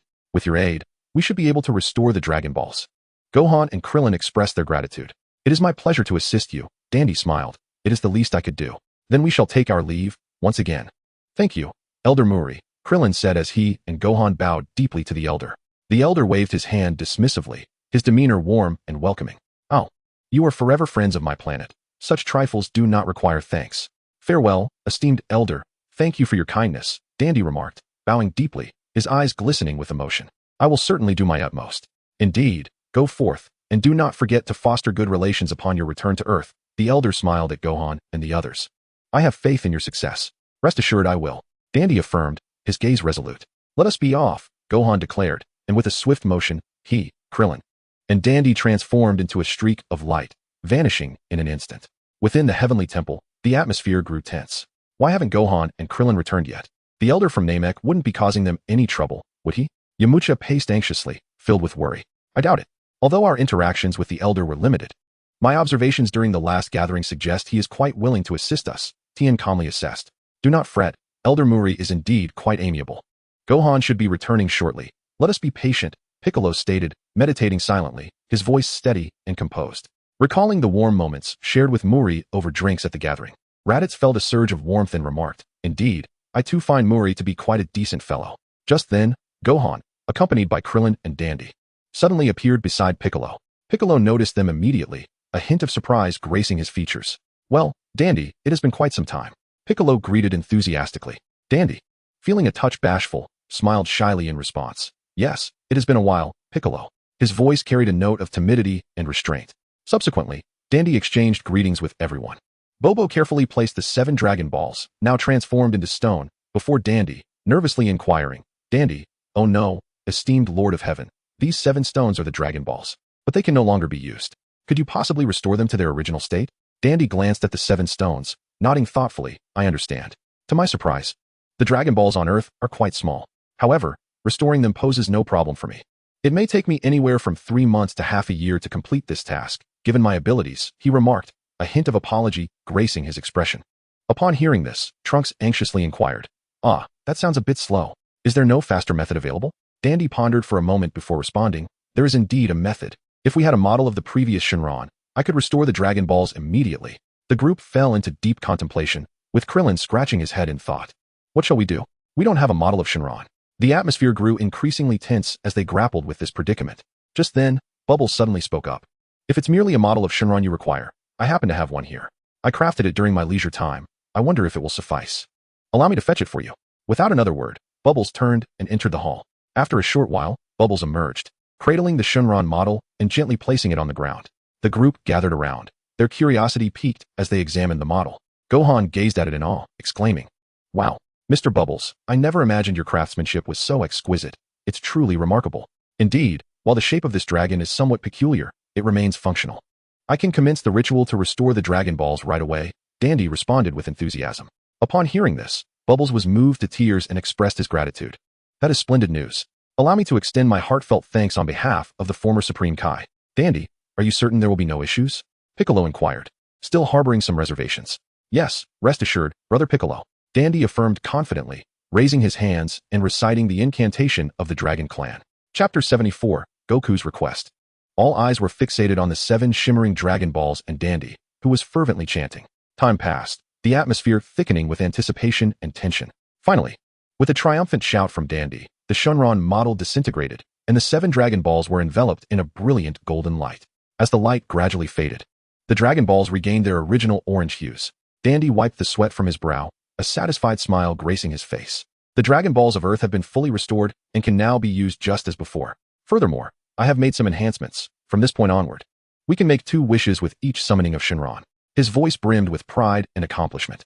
The group erupted in exclamations of delight upon hearing this. Yes, Dandy, you have truly grown, Piccolo remarked, affectionately patting Dandy's head, a look of contentment on his face. Thank you for the compliment, Brother Piccolo, Dandy replied, a flush of embarrassment coloring his cheeks. Hooray, the Dragon Balls are finally restored. Dad can be resurrected now. Gohan exclaimed joyfully, leaping into the air with tears of excitement glistening in his eyes. And those who fell at the hands of Cell can also be revived. This is truly wonderful. Trunks exclaimed with excitement, his fists clenched in anticipation. Dandy, is this Dragon Ball used like the one on Namek or like the one on Earth?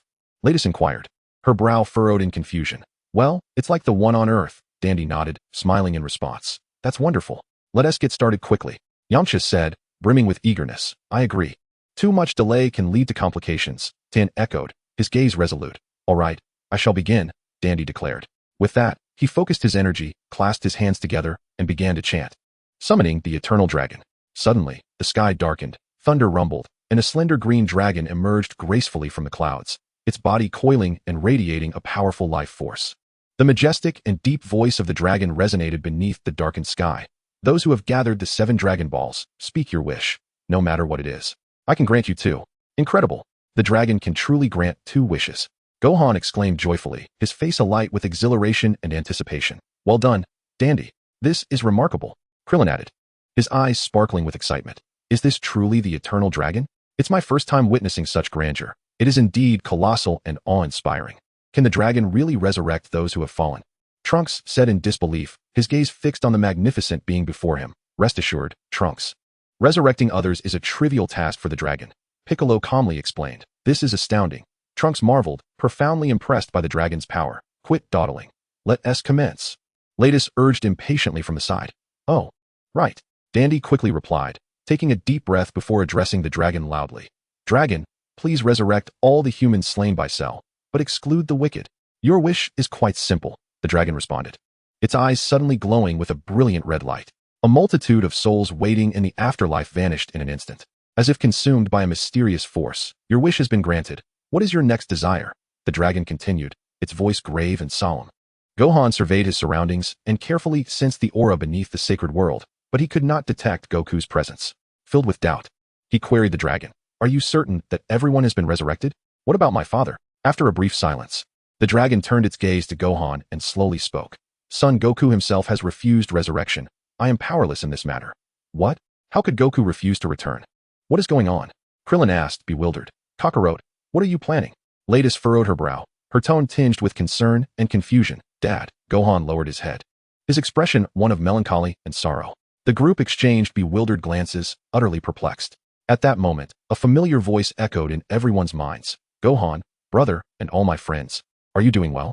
Ah, is that Dad? Has he returned? Where are you, Dad? Upon hearing Goku's voice, Gohan was instantly filled with exuberance, eagerly scanning his surroundings in a desperate attempt to catch a glimpse of his father. Old son, what on earth are you up to? Piccolo's expression darkened, a complex emotion flickering in his eyes. Goku, is that really you? We are all well. Where are you? Krillin exclaimed, his eyes shimmering with joy. Hee. I'm not quite sure if I'm okay at the moment, considering I'm dead. I just reported to Lord King Kai after my time with Lord Yama.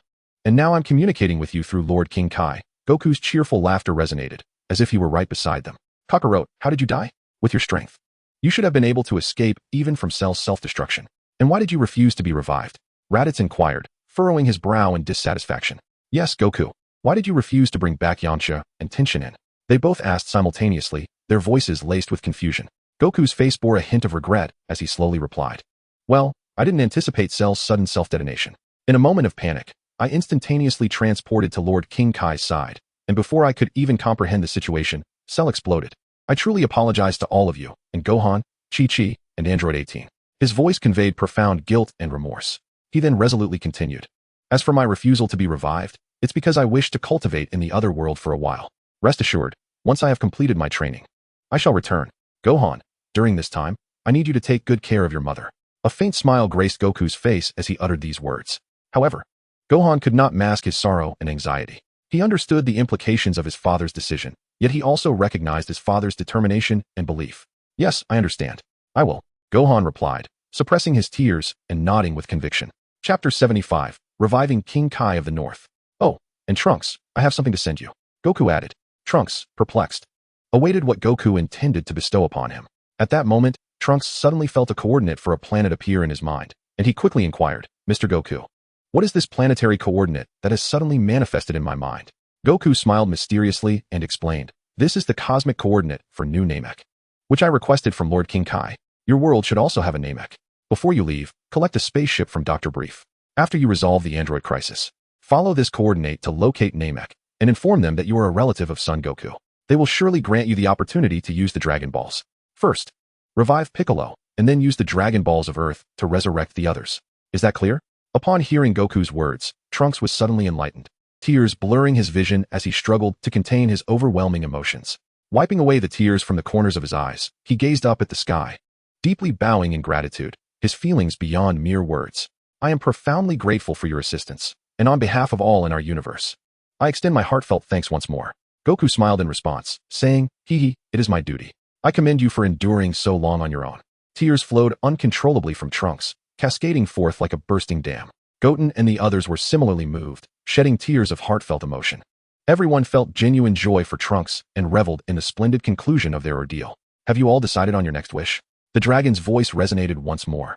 Having waited patiently, only to find that the group had seemingly forgotten its presence, They then realized that the mighty dragon awaited their wishes in the sky. They exchanged awkward glances and chuckled, uncertain of what wish to make. Thus, they turned their gaze to Trunks, choosing to grant him this precious opportunity. Mr. Goku, what wish do you have? We are at a loss for what to wish for with this final desire, Trunks inquired, looking skyward. Goku collected his thoughts briefly before communicating telepathically. Well, I do have a wish in mind, Trunks. Please convey to the dragon that aside from myself, I wish for the resurrection of the beings who perished due to Cell's explosion. Understood, Mr. Goku, Trunks replied. He then made the wish to the dragon, as per Goku's request. In the next moment, the halos above King Kai, Babidi, and Gregor's heads vanished. The dragon announced in a booming voice, your wish has been fulfilled. Farewell. With that, the dragon transformed back into the 7 Dragon Balls and soared across the globe. Well then, everyone, let's pause our conversation here. Goten, please convey my apologies to Chi-Chi and Android 18. I must take my leave. Goodbye. With that, Goku concluded his telepathic communication with Goten and the others. Outside King Yema's palace, King Kai, moved to tears, exclaimed, Wah, thank you so much, Goku. I thought you might forget about us.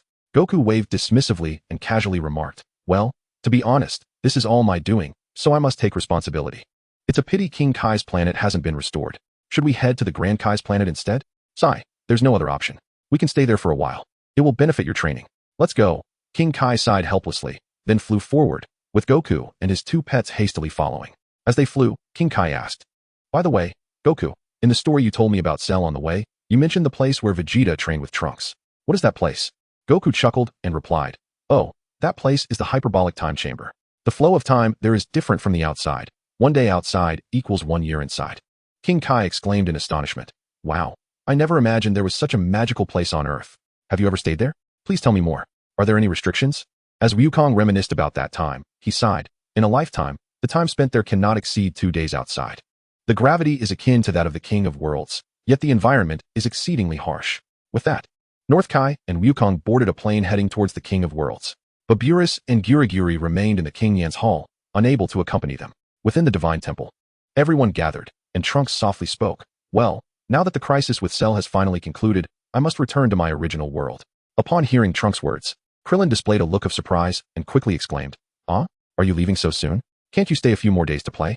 We could all go out together. Beside him, Gohan echoed, Yeah, Trunks hasn't visited my home yet. His eyes brimmed with both reluctance and anticipation. Trunks sighed with resignation and remarked, Sigh. I have lingered here for too long. My mother is waiting for my return in my world. She must be quite worried. At that moment, Yamcha could not contain his curiosity and asked, So, Trunks, when do you plan to leave? Trunks turned to gaze at the distant dusk, pondering for a moment before responding. Well, probably tomorrow morning. So much has happened today, and night is fast approaching. Besides, I need to request a spaceship from my grandfather. Even if I defeated the androids, it would take time to construct a spaceship back in my world. A hint of worry flickered in his eyes. Then how about we hold a celebration banquet tonight? Tien suggested, a smile gracing his face. I think that's a splendid idea. I'm in favor. Lotties, who had remained silent until now, quickly nodded in agreement. Her eyes sparkling with excitement, as if yearning for the gathering. That proposal sounds delightful. Let us host it at my home in West City. My mother would be thrilled to hear about the gathering. If anyone has matters to attend to, they may return first. Let us reconvene at my home at 8 tonight. Everyone must come, Trunks proclaimed, his voice imbued with excitement and anticipation, as if he could hardly wait to commence this grand celebration. I'll head back to fetch some dumplings and then come straight to West City, Tien declared. Chapter 76, Parting of Ways. We must first return to Master Roshi's place and bring along Oolong and Puer, Krillin suggested, exchanging glances with Yamcha. Both wore smiles, evidently looking forward to the gathering.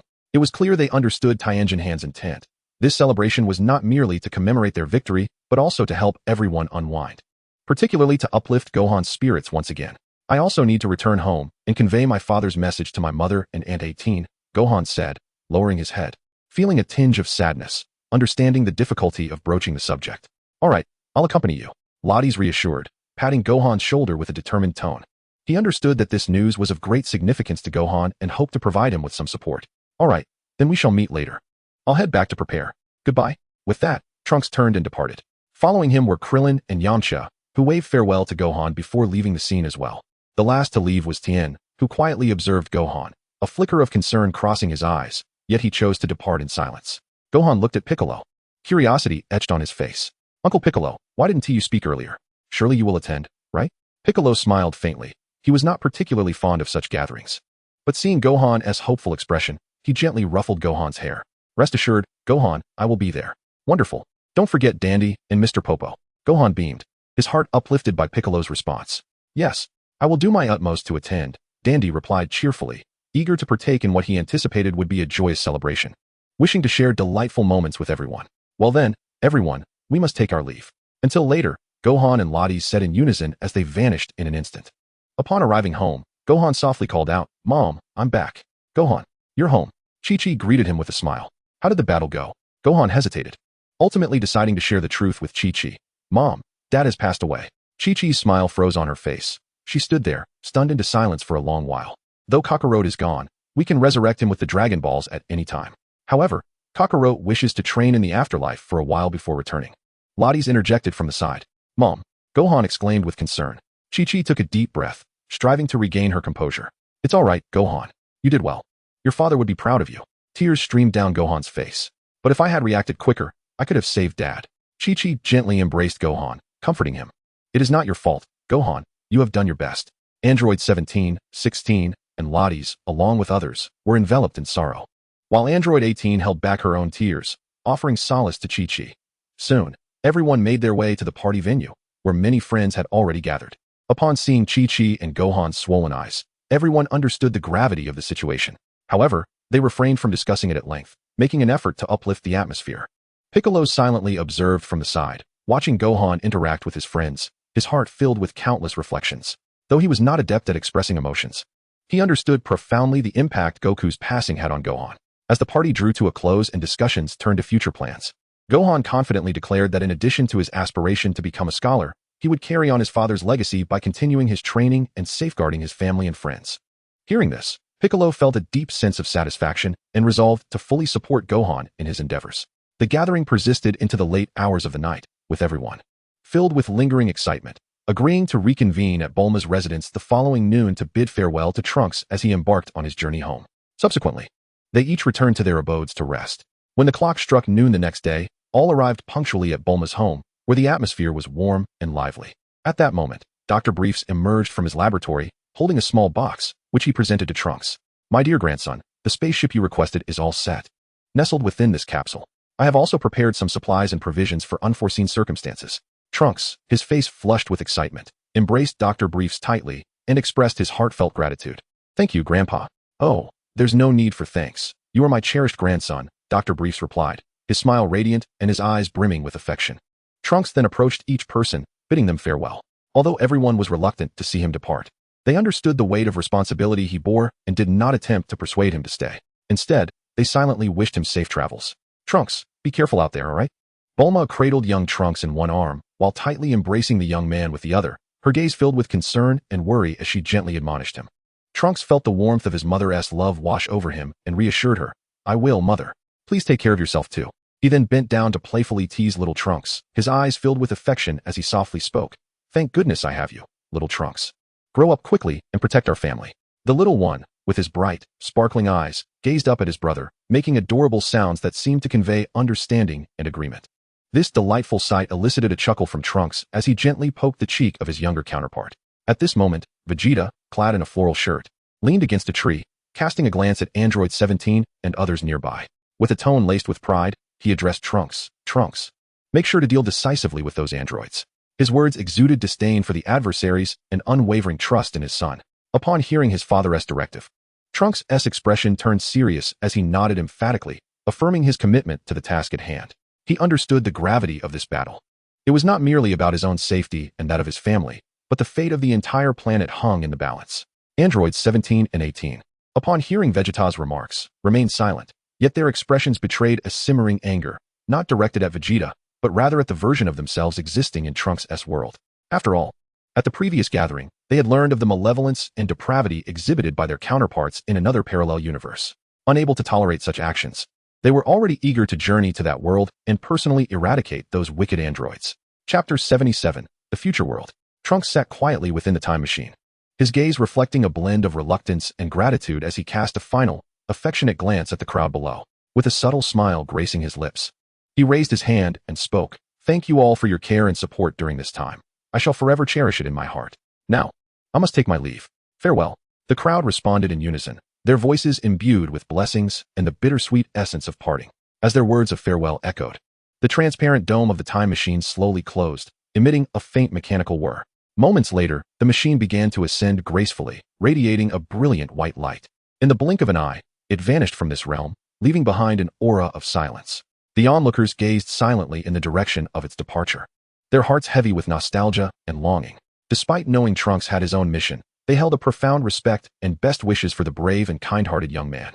In the year 784 of the age of the great future, the city of West Capital, once a bustling metropolis, now lay shrouded in eerie silence. Charred vehicles and crumbling skyscrapers stood as remnants of a bygone era, while the darkened sky loomed overhead, chilling winds cutting through the air and sending shivers down spines.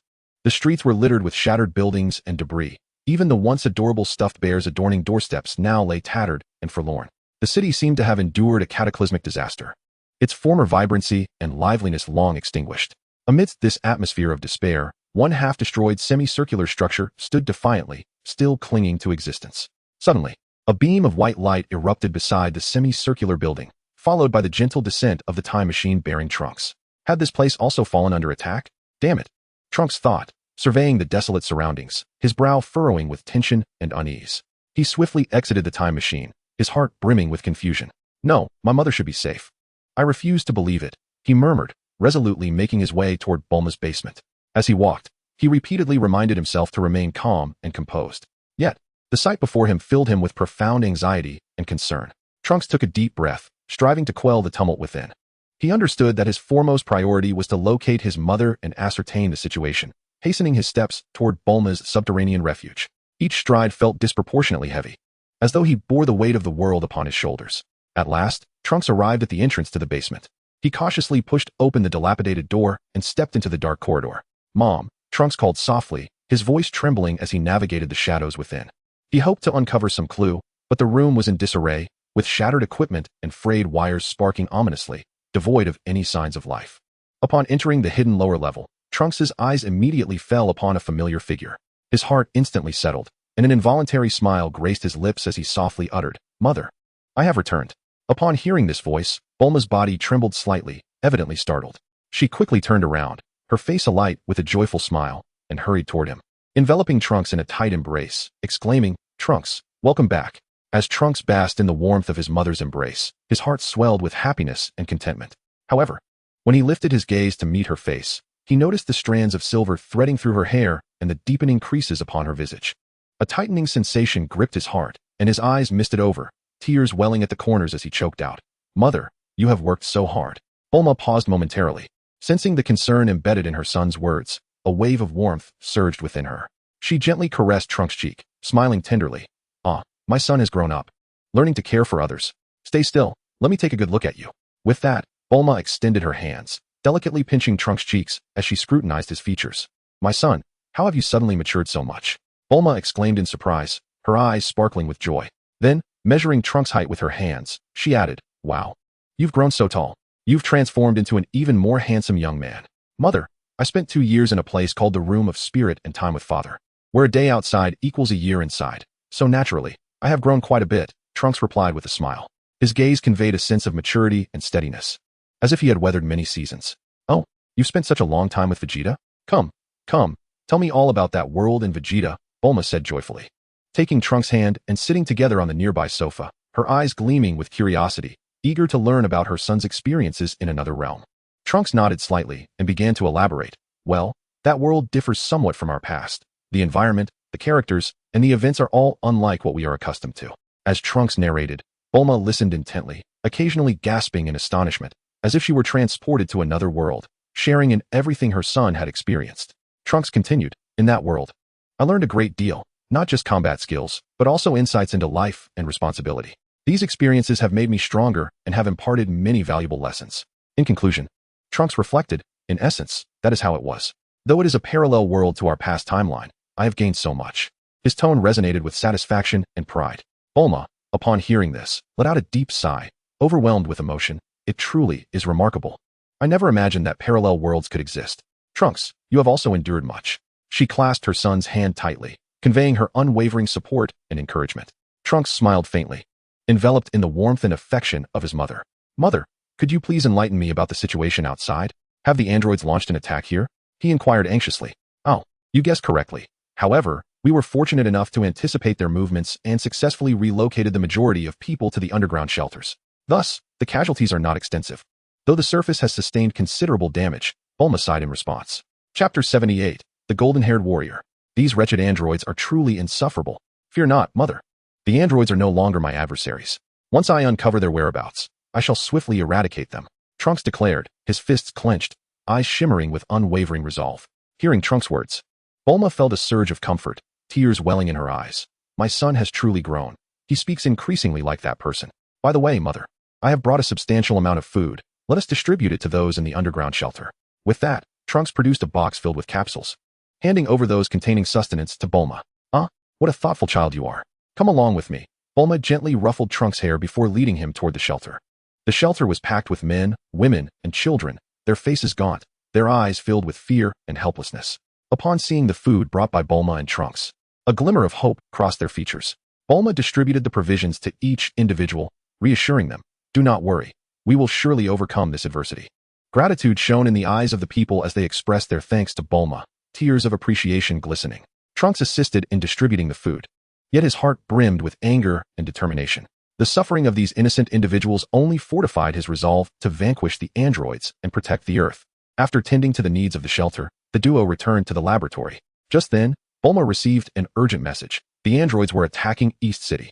Trunks immediately rose, his expression grave and resolute. "Mother, I am going." Bulma gazed into her son's determined eyes, her heart heavy with worry. "Be careful on your journey, and ensure your safe return." Trunks nodded, transforming into a Super Saiyan at full power, a formidable aura radiating from him as he became a streak of golden lightning. Soaring at astonishing speed toward East City, Bulma watched the direction in which Trunks had departed, her eyes reflecting profound concern. She reminisced about her husband, Vegeta. Had he still been alive, he would undoubtedly take pride in their son's remarkable growth. East City, unlike West City, was not so fortunate. It had not received prior warning of the androids' impending assault. The arrival of the androids plunged this city into chaos and terror once more.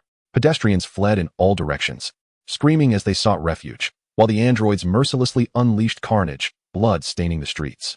If West City had resembled the apocalypse, then East City had already transformed into a hellish nightmare. Trunks hurried along, his heart racing with urgency. He understood the gravity of time and the necessity to avert this impending tragedy. He soared through the clouds, driven by a singular conviction, to protect the innocent and vanquish the androids. Run faster, just a bit harder, perhaps you might escape. Number 17 cackled, launching energy blasts towards a fleeing gentleman clad in a suit, deliberately missing to prolong his flight. Stop running. I've had my fun. Number 17 taunted, reveling in the panic of the man before him, who was desperately seeking to evade capture. Upon hearing these words, the suited man turned pale, halting in despair as he glanced back. "No, please don't kill me, I beg you," he quavered, but number 17 remained unmoved. "Begging me? How utterly laughable," he sneered, raising his hand to deliver a fatal blow. At that moment, number 18 approached, her brow furrowed, and coldly admonished, "Number 17, enough of your twisted amusements." Reluctantly, number 17 shrugged and replied, "Fine, if you insist, let us conclude this." He turned away, leaving the terrified man behind, believing he had narrowly escaped. The suited man exhaled in relief, but in the next instant, he felt a colossal surge of energy approaching from behind. With a thunderous crash, a powerful energy wave struck him, vaporizing his form into the air. Number 18 observed this scene with impatience. "Number 17, your penchant for playing with lives is truly detestable." You have claimed more lives than I," number 17 remarked with a slight smirk. "Those weak humans can only blame their own frailty for their demise. If they lack the power to protect themselves and their families, they deserve to be eliminated," number 18 retorted, a flicker of indifference in her gaze. "Indeed." Number 17 nodded in agreement, believing that the world was inherently about the survival of the fittest. Suddenly, a gunshot rang out, and a bullet casing clattered to the ground beside number 17. An enraged voice followed. "You wretched androids, you have killed my wife, my children, and my beloved grandson. You demons." An elderly man was trapped in an overturned vehicle, brandishing a revolver and shouting vehemently at number 17, his eyes ablaze with hatred and fury, as if he wished to rend the two androids apart. "A survivor, how delightful. That revolver of yours is quite impressive," number 17 said with a cruel smile. With a mere gesture, a powerful energy surged from his palm, instantly drawing the revolver into his grasp. "Now, let us use this weapon to end your life," number 17 mused, gently caressing the revolver as if it were a work of art. Subsequently, number 17 skillfully chambered a round, aiming the gun at the elderly man who stood merely 3 meters away. The old man gazed at the firearm in number 17's hands with terror, his eyes brimming with despair. He understood that there was no escape from the clutches of death and resignedly closed his eyes, awaiting the inevitable. Just then, a sharp gunshot shattered the stillness of the air. Bang! The old man startled, yet he felt no pain. Slowly, he opened his eyes to behold a tall figure standing before him, the very muscular, golden-haired youth who had once saved them. "Are you all right, Grandpa?" Trunks inquired with genuine concern, his eyes radiating warmth and kindness. The old man widened his eyes in disbelief, staring at Trunks. "It's truly you, the golden-haired warrior. You are alive. How wonderful. Please, save me." Chapter 79, The Annihilation of the Androids. Trunks offered a slight smile, reassuringly stating, "Do not worry, Grandpa. I have come to protect you." He then turned to confront numbers 17 and 18, his gaze transforming into one of unwavering determination. Both androids recognized the figure blocking the bullets as Trunks, and astonishment spread across their faces. "Oh, so you are not dead after all. Truly a resilient one," number 17 remarked with a mocking tone, a hint of surprise evident in his voice. "And you, number 18, how could you fail to eliminate this guy last time?" Number 18's eyes widened. Disbelief etched across her face as she exclaimed, "This is impossible. I clearly had him on the brink of death. How did he survive? Curse Saiyan. What secrets do you possess?" Her voice resonated with shock and confusion. However, Trunks paid them no heed, focusing instead on the elderly man trapped beneath the car. He hastily approached the vehicle, carefully extricating the old man from his predicament. Seeing that the elder was unharmed, Trunks exhaled in relief and comforted him. "Rest assured, Grandpa. I am here to protect everyone. It is dangerous here. You must leave quickly." The old man, overwhelmed with gratitude, nodded fervently, saying, "Thank you, golden-haired warrior." He then turned and fled towards the distance. At that moment, the android number 17 suddenly roared, "Bastard! Trunks dares to ignore us, even allowing that old fool to escape. Die." With that, number 17 unleashed an energy blast towards the old man in an attempt to thwart his escape. Yet Trunks, with remarkable speed and precision, extended his hand, effortlessly catching and extinguishing the energy sphere. Fury etched across his face. Trunks glared at androids 17 and 18, his voice resonating with anger as he declared, "Androids 17 and 18, your opponent is me. You vile creatures, steeped in malevolence and bloodlust, today marks your demise." His voice was laden with unwavering resolve, as if he sought to unleash all the hatred within him. "Ha ha ha, do you truly believe you can defeat us?" With a smirk gracing his lips, number 17 let out a disdainful chuckle. His eyes gleamed with confidence and mockery, as if he regarded Trunks' abilities with utter scorn. "You can't even defeat me, yet you aspire to annihilate both of us. How absurd." Number 18 crossed her arms, her tone icy and laced with contempt, as if she deemed Trunks' challenge nothing more than a farce. Nevertheless, unfazed by their derision, Trunks slowly spread his arms before bringing them together, a formidable energy beginning to coalesce within his outstretched palms. "Ah, this posture seems to herald a new technique." Number 17 squinted, taking note of Trunks' transformation. Though he still appeared dismissive. "We won't shy away. Let us see if this so-called new move of yours can inflict any harm upon us. Right, number 18? "Humph, indeed."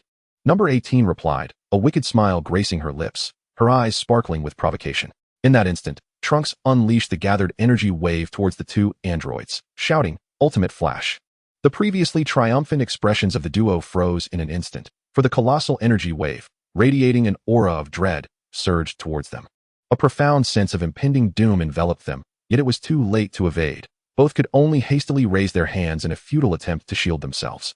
As the torrent of energy collided with their palms, they vaporized instantaneously, yet the wave continued its relentless advance. Number 17's eyes widened in disbelief, his face a mask of incredulity. "What kind of power is this? How could this boy possess such terrifying energy?" "I don't know. I don't want to die." Number 18 cried out in terror, her voice rife with desperation and fear. "Damn it. I was so careless. I cannot accept this." With a final, anguished roar of defiance from number 17, his voice was abruptly silenced. In the next moment, the two androids were engulfed by Trunks' overwhelming energy wave, their consciousness plunging into darkness. Just before being consumed, fragments of their earlier words echoed in their minds. "Tisich, those weak humans. Their demise is merely a consequence of their own feebleness." Indeed, they had both conceded. In the following heartbeat, their figures vanished without a trace. Gazing at the spot where the two androids had disappeared, Trunks found himself lost in thought. Recalling the moments shared with his mentor Gohan, and the tragic scene of Gohan sacrificing himself to save him, he let out a sorrowful wail, tears streaming down his face uncontrollably. Regaining his composure, he offered a faint smile towards the heavens, speaking softly, "Gohan, Father, and everyone else, I have avenged you." He lifted his gaze towards the cerulean sky, as if he could peer through the clouds to see his fallen comrades. Trunks returned home to West City, joyfully pushing open the door. Bulma, hearing the sound, emerged from her room, and upon seeing Trunks return, immediately inquired, "How did it go, Trunks?" The gaze was filled with both anticipation and concern. Trunks looked at his mother, a faint smile gracing his lips as he spoke. "Mom, I have succeeded. Androids 17 and 18 have been vanquished." Bulma's eyes widened in disbelief, tears welling up almost instantaneously as she trembled and asked, "Really? Trunks, have you truly accomplished that?" Memories of her parents, Vegeta, and other friends who had fallen to the androids surged within her, igniting a profound mix of exhilaration and sorrow. Trunks nodded, gently patting his mother's shoulder as he affirmed, "Yes, Mom, I have fulfilled my mission. I avenged Master Gohan, Father, and everyone." Unable to contain her emotions any longer, Bulma threw herself into Trunks' embrace, sobbing uncontrollably. Trunks held her tightly, whispering soothingly, "It's all right, Mom. It's all over now. We can finally lead a peaceful life." Bulma, still sniffling, lifted her head, her eyes brimming with gratitude as she said, "Thank you, Trunks. Without you, we would have likely remained forever haunted by the specter of the androids." Trunks embraced her once more, smiling softly as he replied, "It was my duty, Mom. I could not allow Father and everyone else's sacrifices to be in vain."